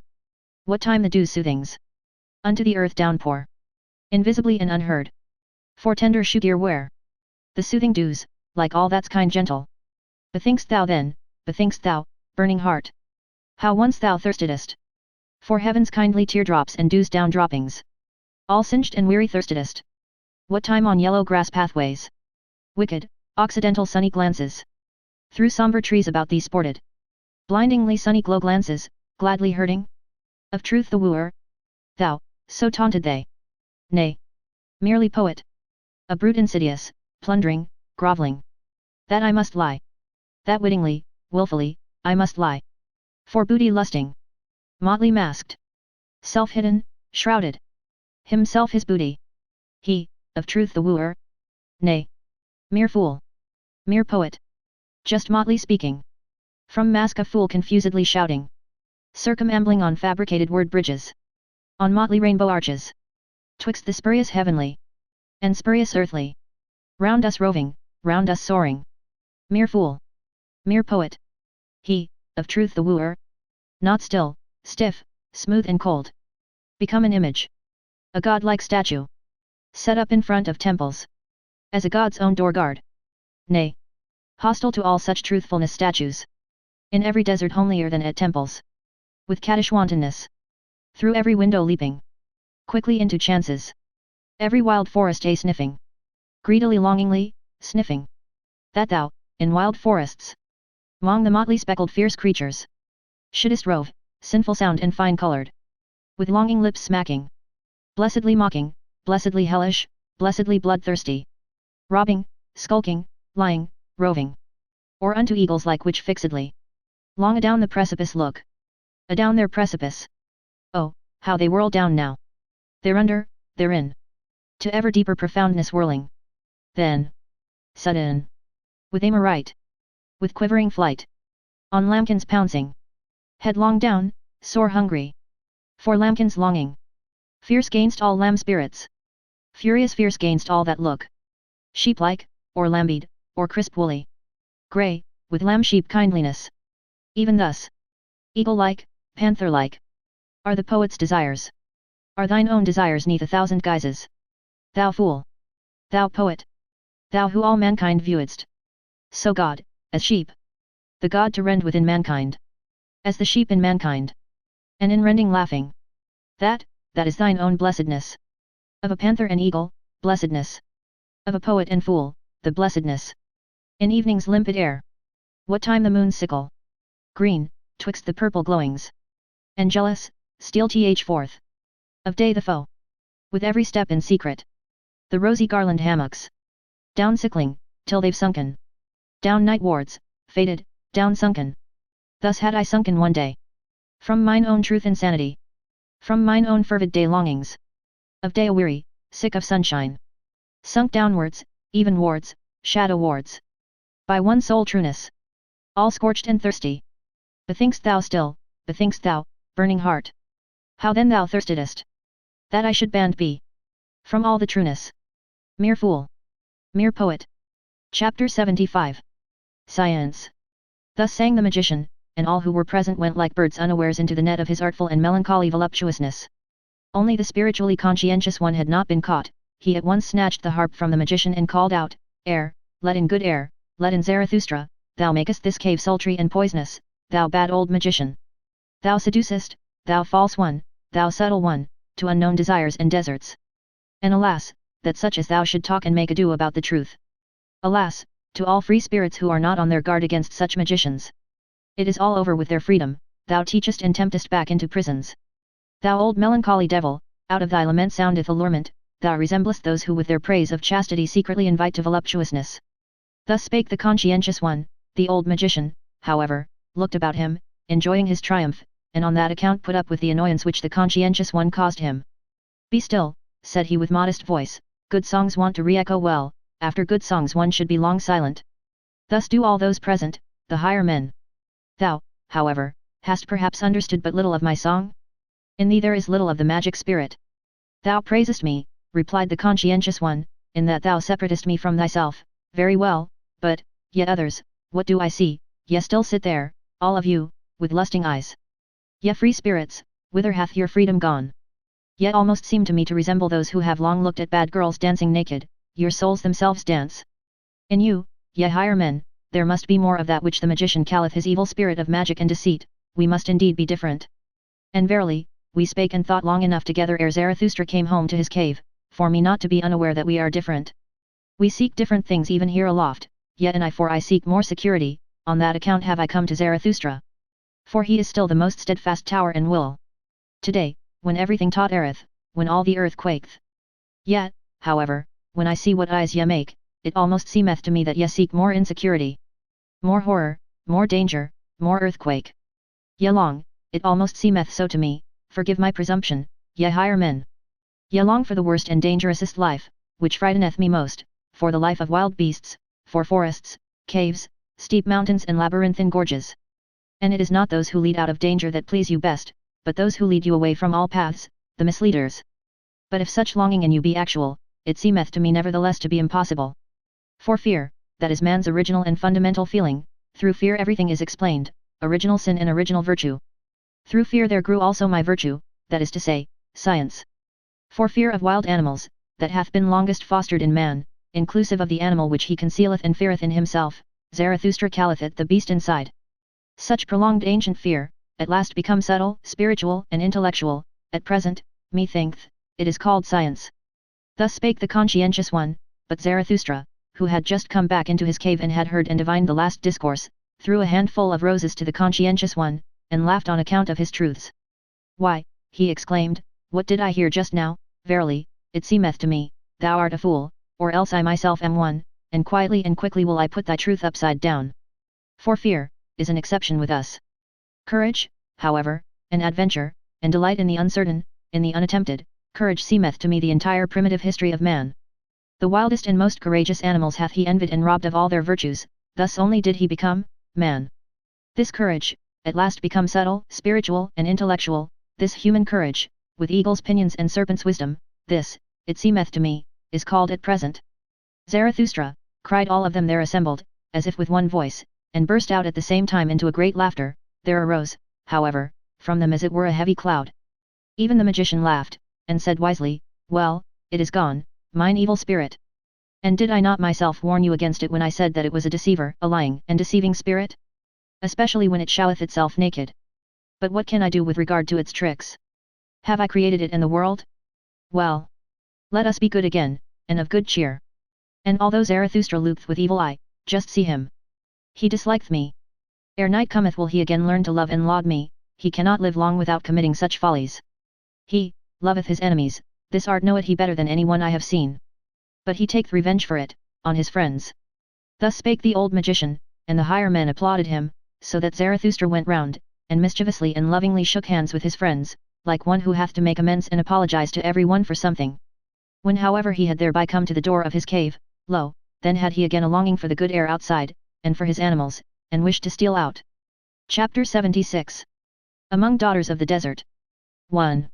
"Go not away," said then the wanderer who called himself Zarathustra's shadow, abide with us, otherwise the old gloomy affliction might again fall upon us. Now hath that old magician given us of his worst for our good, and lo!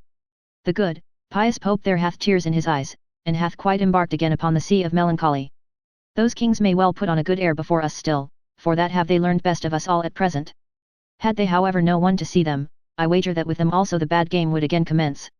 The bad game of drifting clouds, of damp melancholy, of curtained heavens, of stolen suns, of howling autumn winds. The bad game of our howling and crying for help. Abide with us, O Zarathustra. Here there is much concealed misery that wisheth to speak, much evening, much cloud, much damp air. Thou hast nourished us with strong food for men, and powerful proverbs, do not let the weakly, womanly spirits attack us anew at desert. Thou alone makest the air around thee strong and clear. Did I ever find anywhere on earth such good air as with thee in thy cave? Many lands have I seen, my nose hath learned to test and estimate many kinds of air, but with thee do my nostrils taste their greatest delight. Unless it be, do forgive an old recollection. Forgive me an old after-dinner song, which I once composed amongst daughters of the desert. For with them was there equally good, clear, oriental air, there was I furthest from cloudy, damp, melancholy old Europe. Then did I love such oriental maidens and other blue kingdoms of heaven, over which hang no clouds and no thoughts. Ye would not believe how charmingly they sat there, when they did not dance, profound, but without thoughts, like little secrets, like beribboned riddles, like dessert nuts. Many-hued and foreign, forsooth. But without clouds, riddles which can be guessed, to please such maidens I then composed an after-dinner psalm. Thus spake the wanderer who called himself Zarathustra's shadow, and before any one answered him, he had seized the harp of the old magician, crossed his legs, and looked calmly and sagely around him. With his nostrils, however, he inhaled the air slowly and questioningly, like one who in new countries tasteth new foreign air. Afterward he began to sing with a kind of roaring. To the deserts grow, woe him who doth them hide. Ha! Solemnly. In effect solemnly. A worthy beginning. Afric manner, solemnly. Of a lion worthy. Or perhaps of a virtuous howl monkey. But it's not to you. Ye friendly damsels dearly loved. At whose own feet to me? The first occasion. To a European under palm trees. A seat is now granted. Selah. Wonderful, truly. Here do I sit now. The desert night, and yet I am. So far still from the desert. Even in not yet deserted. That is, I'm swallowed down. By this the smallest oasis. It opened up just yawning. Its loveliest mouth agape. Most sweet-odored of all mouthlets. Then fell I right in. Right down, right through, in among you. Ye friendly damsels dearly loved. Selah. Hail. Hail. To that whale, fish-like.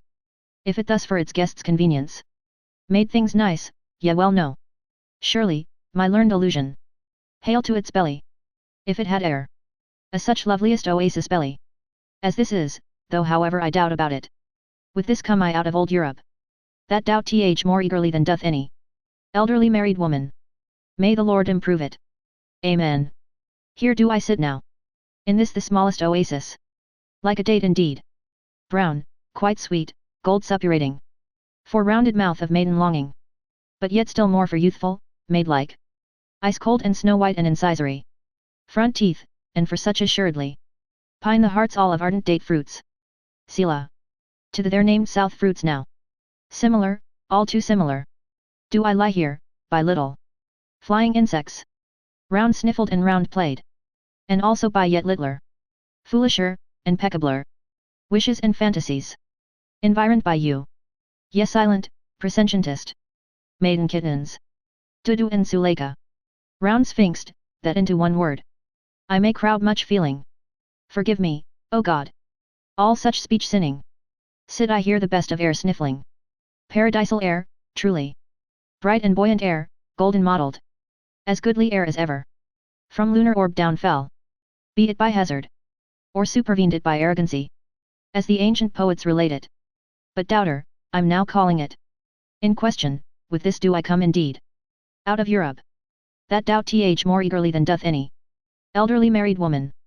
May the Lord improve it. Amen. This the finest air drinking.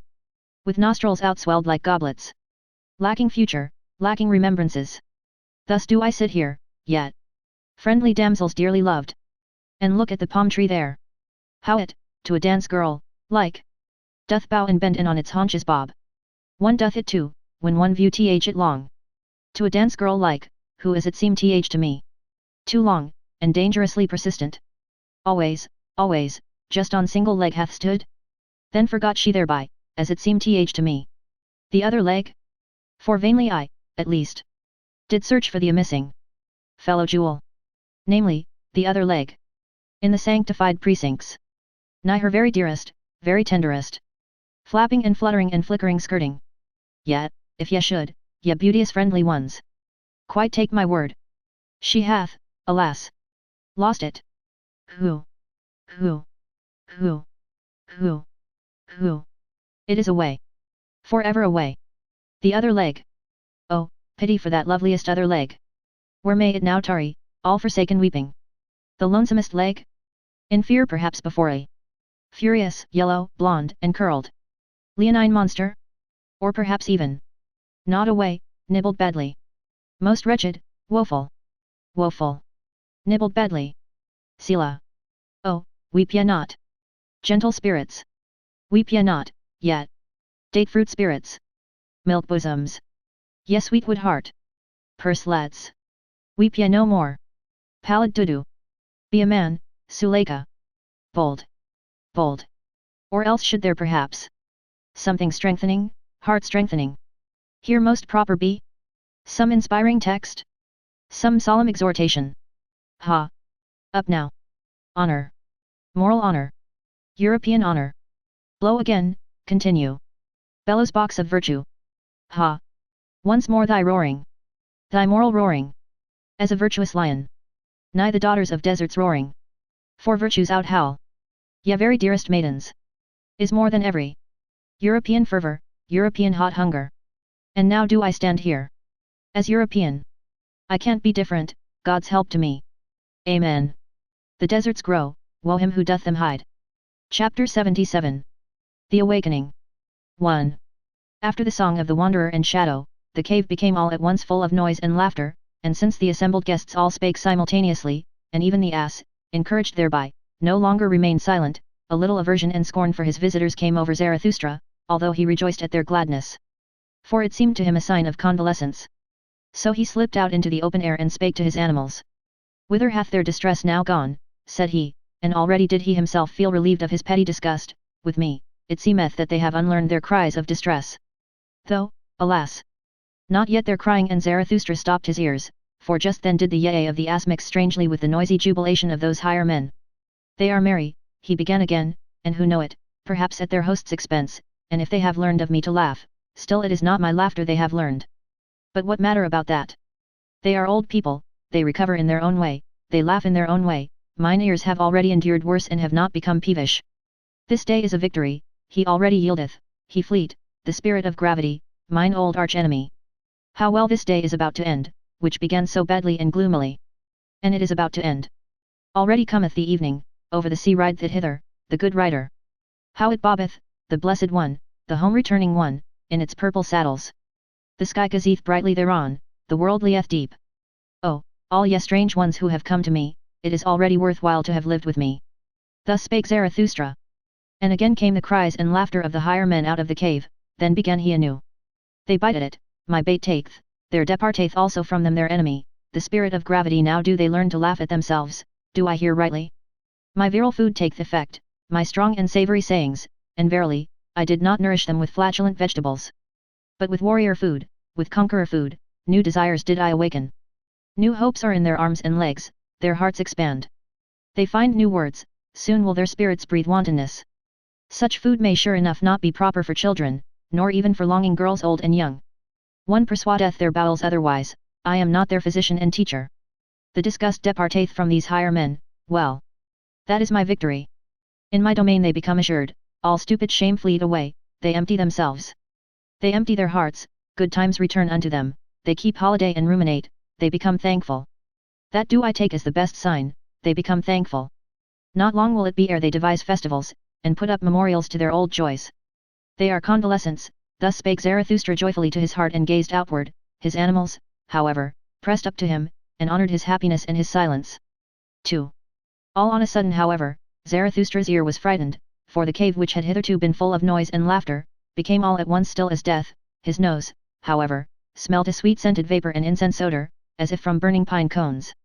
What happeneth, what are they about, he asked himself, and stole up to the entrance, that he might be able unobserved to see his guests. But wonder upon wonder! What was he then obliged to behold with his own eyes? They have all of them become pious again, they pray, they are mad, said he, and was astonished beyond measure.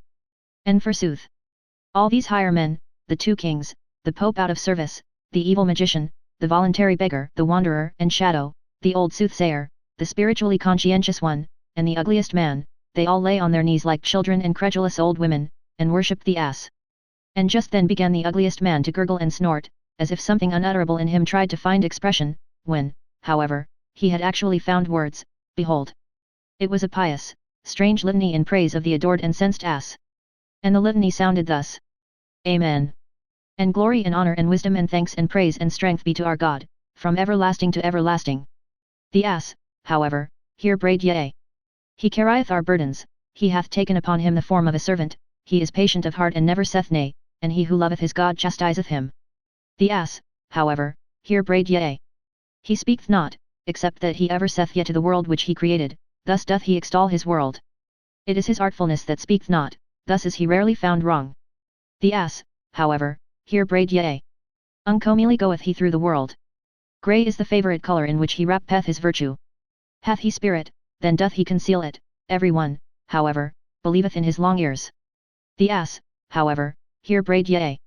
What hidden wisdom it is to wear long ears, and only to say yet and never nay. Hath he not created the world in his own image, namely, as stupid as possible? The ass, however, here brayed yea. Thou goest straight and crooked ways, it concerneth thee little what seemeth straight or crooked unto us men. Beyond good and evil is thy domain. It is thine innocence not to know what innocence is. The ass, however, here brayed yea. Lo! How thou spurnest none from thee, neither beggars nor kings. Thou sufferest little children to come unto thee, and when the bad boys decoy thee, then sayest thou simply, yea. The ass, however, here brayed yea. Thou lovest she-asses and fresh figs, thou art no food despiser. A thistle tickleth thy heart when thou chancest to be hungry. There is the wisdom of a god therein. The ass, however, here brayed yea. Chapter 78. The Ass Festival. 1. At this place in the litany, however, Zarathustra could no longer control himself, he himself cried out yea, louder even than the ass, and sprang into the midst of his maddened guests. Whatever are you about, ye grown-up children, he exclaimed, pulling up the praying ones from the ground. Alas, if anyone else, except Zarathustra, had seen you, everyone would think you the worst blasphemers, or the very foolishest old women, with your new belief. And thou thyself, thou old pope, how is it in accordance with thee, to adore an ass in such a manner as God? O Zarathustra, answered the pope, forgive me, but in divine matters I am more enlightened even than thou, and it is right that it should be so. Better to adore God so, in this form, than in no form at all. Think over this saying, mine exalted friend, thou wilt readily divine that in such a saying there is wisdom. He who said God is a spirit, made the greatest stride and slide hitherto made on earth towards unbelief, such a dictum is not easily amended again on earth. Mine old heart leapeth and boundeth because there is still something to adore on earth. Forgive it, O Zarathustra, to an old, pious pontiff heart. And thou, said Zarathustra to the wanderer and shadow, thou cayest and thinkest thyself a free spirit, and thou here practisest such idolatry and hierolatry? Worse verily, doest thou here than with thy bad brown girls, thou bad, new believer. It is sad enough, answered the wanderer and shadow, thou art right, but how can I help it, the old god liveth again, O Zarathustra, thou mayst say what thou wilt. The ugliest man is to blame for it all, he hath reawakened him. And if he say that he once killed him, with God's death is always just a prejudice. And thou, said Zarathustra, thou bad old magician, what didst thou do, who ought to believe any longer in thee in this free age, when thou believest in such divine donkeyism? It was a stupid thing that thou didst, how couldst thou, a shrewd man, do such a stupid thing? O Zarathustra, answered the shrewd magician, thou art right, it was a stupid thing, it was also repugnant to me. And thou even, said Zarathustra to the spiritually conscientious one, consider, and put thy finger to thy nose, doth nothing go against thy conscience here, is thy spirit not too cleanly for this praying and the fumes of those devotees? There is something therein, said the spiritually conscientious one, and put his finger to his nose, there is something in this spectacle which even doeth good to my conscience. Perhaps I dare not believe in God, certain it is however, that God seemeth to me most worthy of belief in this form. God is said to be eternal, according to the testimony of the most pious, he who hath so much time taketh his time. As slow and as stupid as possible, thereby can such a one nevertheless go very far. And he who hath too much spirit might well become infatuated with stupidity and folly. Think of thyself, O Zarathustra. Thou thyself, verily. Even thou couldst well become an ass through superabundance of wisdom. Doth not the true sage willingly walk on the crookedest paths? The evidence Tiak hate it, O Zarathustra, thine own evidence. And thou thyself, finally, said Zarathustra, and turned towards the ugliest man, who still lay on the ground stretching up his arm to the ass, for he gave it wine to drink. Say, thou nondescript, what hast thou been about? Thou seemest to me transformed, thine eyes glow, the mantle of the sublime covereth thine ugliness, what didst thou do? Is it then true what they say, that thou hast again awakened him? And why? Was he not for good reasons killed and made away with? Thou thyself seemest to me awakened, what didst thou do? Why didst thou turn round? Why didst thou get converted? Speak, thou nondescript. O Zarathustra, answered the ugliest man, thou art a rogue. Whether he yet liveth, or again liveth, or is thoroughly dead, which of us both knoweth that best? I ask thee. One thing however do I know, from thyself did I learn it once, O Zarathustra, he who wanteth to kill most thoroughly, laugheth. Not by wrath but by laughter doth one kill, thus spakest thou once, O Zarathustra, thou hidden one, thou destroyer without wrath, thou dangerous saint, thou art a rogue. 2. Then, however, did it come to pass that Zarathustra, astonished at such merely roguish answers, jumped back to the door of his cave, and turning towards all his guests, cried out with a strong voice. O ye wags, all of you, ye buffoons, why do ye dissemble and disguise yourselves before me? How the hearts of all of you convulsed with delight and wickedness, because ye had at last become again like little children, namely, pious. Because ye at last did again as children do, namely, prayed, folded your hands and said good God. But now leave, I pray you, this nursery, mine own cave, where today all childishness is carried on. Cool down, here outside, your hot child wantonness and heart tumult. To be sure, except ye become as little children ye shall not enter into that kingdom of heaven. And Zarathustra pointed aloft with his hands. But we do not at all want to enter into the kingdom of heaven, we have become men, so we want the kingdom of earth. 3. And once more began Zarathustra to speak. O my new friends, said he, ye strange ones, ye higher men, how well do ye now please me? Since ye have again become joyful. Ye have, verily, all blossomed forth, it seemeth to me that for such flowers as you, new festivals are required. A little valiant nonsense, some divine service and ass festival, some old joyful Zarathustra fool, some blusterer to blow your souls bright. Forget not this night and this ass festival, ye higher men. That did ye devise when with me, that do I take as a good omen, such things only the convalescents devise. And should ye celebrate it again, this ass festival, do it from love to yourselves, do it also from love to me. And in remembrance of me. Thus spake Zarathustra.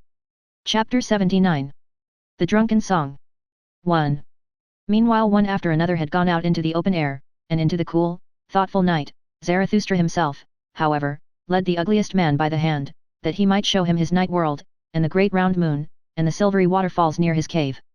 There they at last stood still beside one another, all of them old people, but with comforted, brave hearts, and astonished in themselves that it was so well with them on earth. The mystery of the night, however, came nigher and nigher to their hearts.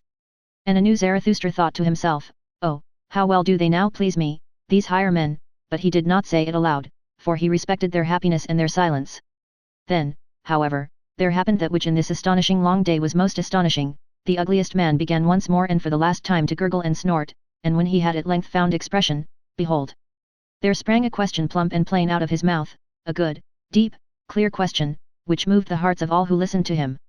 My friends, all of you, said the ugliest man, what think ye? For the sake of this day, I am for the first time content to have lived mine entire life. And that I testify so much is still not enough for me. It is worthwhile living on the earth. One day, one festival with Zarathustra, hath taught me to love the earth. Was that, life, will I say unto death? Well, once more. My friends, what think ye? Will ye not, like me, say unto death, was that, life, for the sake of Zarathustra? Well, once more. Thus spake the ugliest man. It was not, however, far from midnight. And what took place then, think ye? As soon as the higher men heard his question, they became all at once conscious of their transformation and convalescence, and of him who was the cause thereof. Then did they rush up to Zarathustra, thanking, honoring, caressing him, and kissing his hands, each in his own peculiar way, so that some laughed and some wept. The old soothsayer, however, danced with delight, and though he was then, as some narrators suppose, full of sweet wine, he was certainly still fuller of sweet life, and had renounced all weariness. There are even those who narrate that the ass then danced, for not in vain had the ugliest man previously given it wine to drink. That may be the case, or it may be otherwise, and if in truth the ass did not dance that evening, there nevertheless happened then greater and rarer wonders than the dancing of an ass would have been. In short, as the proverb of Zarathustra saith, what doth it matter? 2.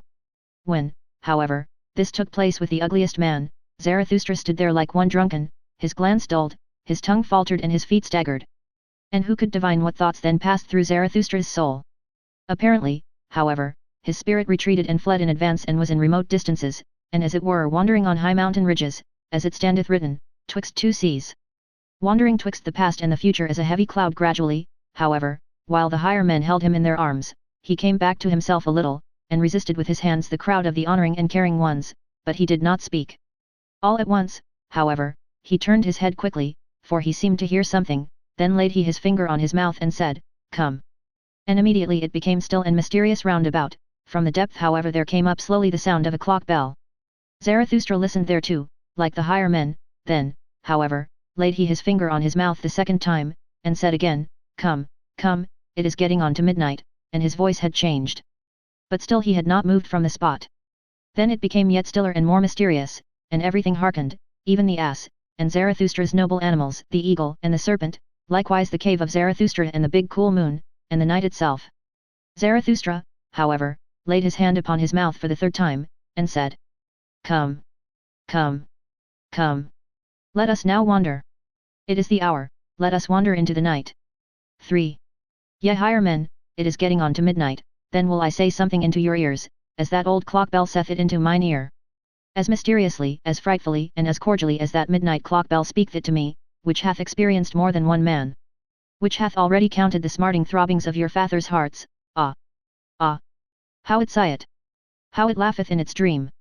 The old, deep, deep midnight! Hush! Hush! Then is there many a thing heard which may not be heard by day, now however, in the cool air, when even all the tumult of your hearts hath become still. Now doth it speak, now is it heard, now doth it steal into overwakeful, nocturnal souls, ah! Ah! How the midnight sigheth! How it laugheth in its dream!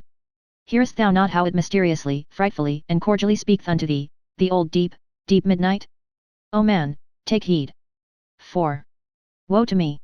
Whither hath time gone? Have I not sunk into deep wells? The world sleepeth. Ah! Ah! The dog howleth, the moon shineth.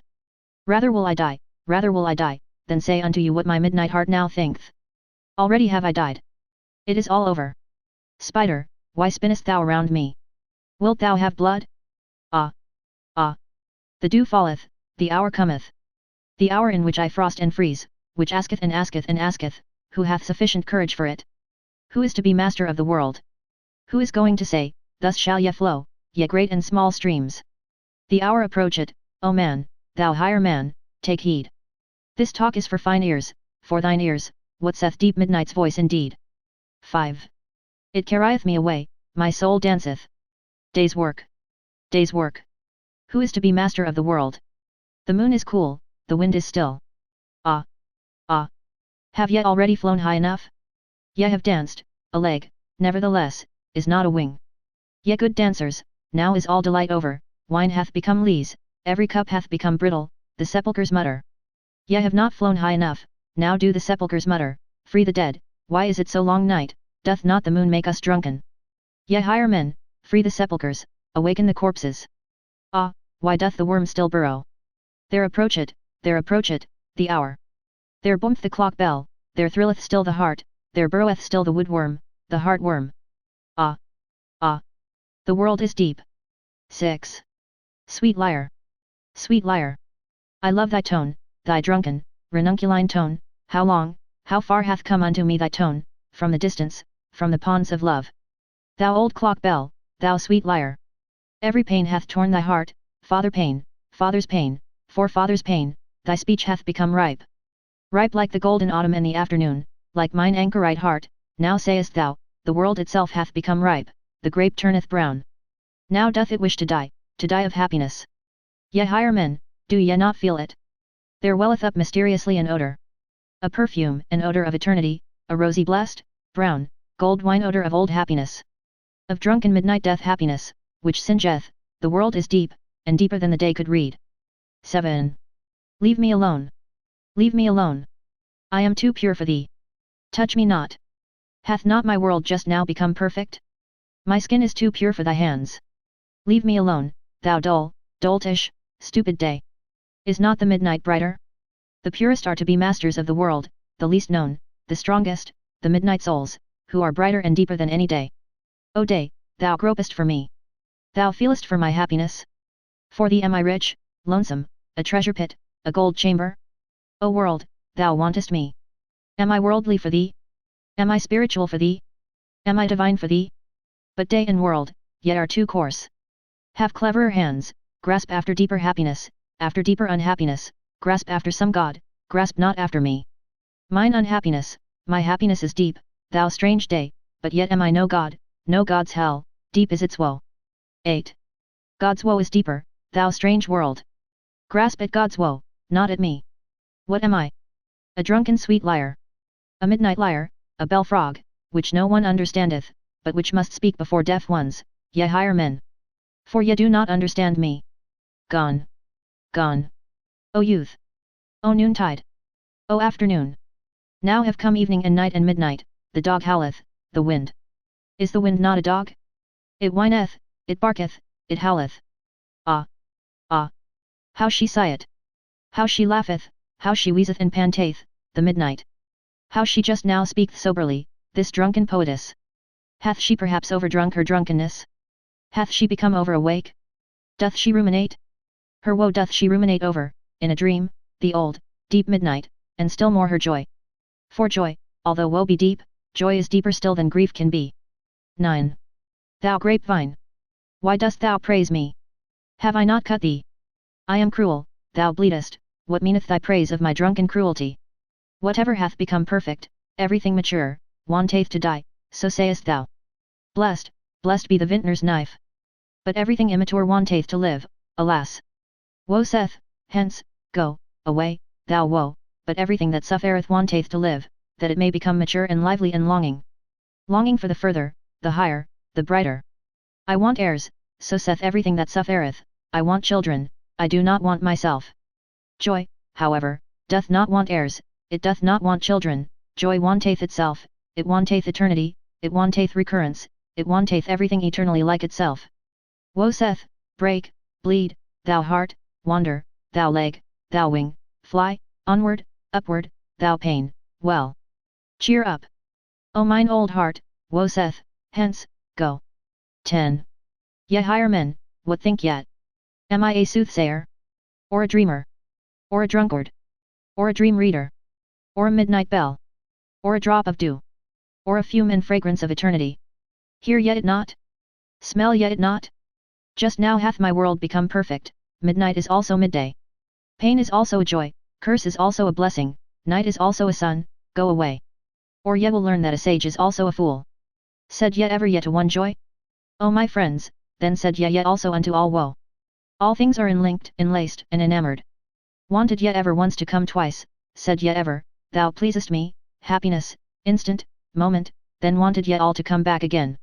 All anew, all eternal, all enlinked, enlaced and enamoured, oh, then did ye love the world. Ye eternal ones, ye love it eternally and for all time, and also unto woe do ye say, hence. Go. But come back. For joys all want, eternity. 11. All joy wanteth the eternity of all things, it wanteth honey, it wanteth lees, it wanteth drunken midnight, it wanteth graves, it wanteth grave tears consolation, it wanteth gilded evening red. What doth not joy want? It is thirstier, hardier, hungrier, more frightful, more mysterious, than all woe, it wanteth itself, it biteth into itself, the rings will rid hate in it. It wanteth love, it wanteth hate, it is over rich, it bestow it, it throw it away, it beggeth for some one to take from it, it then keth the taker, it would fain be hated. So rich is joy that it thirsteth for woe, for hell, for hate, for shame, for the lame, for the world, for this world, oh, ye know it indeed. Ye higher men, for you doth it long, this joy, this irrepressible, blessed joy, for your woe, ye failures. For failures, longeth all eternal joy. For joys all want themselves, therefore do they also want grief. O happiness, O pain! O break, thou heart! Ye higher men, do learn it, that joys want eternity. Joys want the eternity of all things, they want deep, profound eternity. 12. Have ye now learned my song? Have ye divined what it would say? Well. Cheer up! Ye higher men, sing now my roundelay. Sing now yourselves the song, the name of which is once more, the signification of which is unto all eternity. Sing, ye higher men, Zarathustra's roundelay. O man! Take heed! What saith deep midnight's voice indeed? I slept my sleep. From deepest dream I've woke, and plead. The world is deep. And deeper than the day could read. Deep is its woe. Joy, deeper still than grief can be. Woe saith, hence. Go. But joys all want eternity.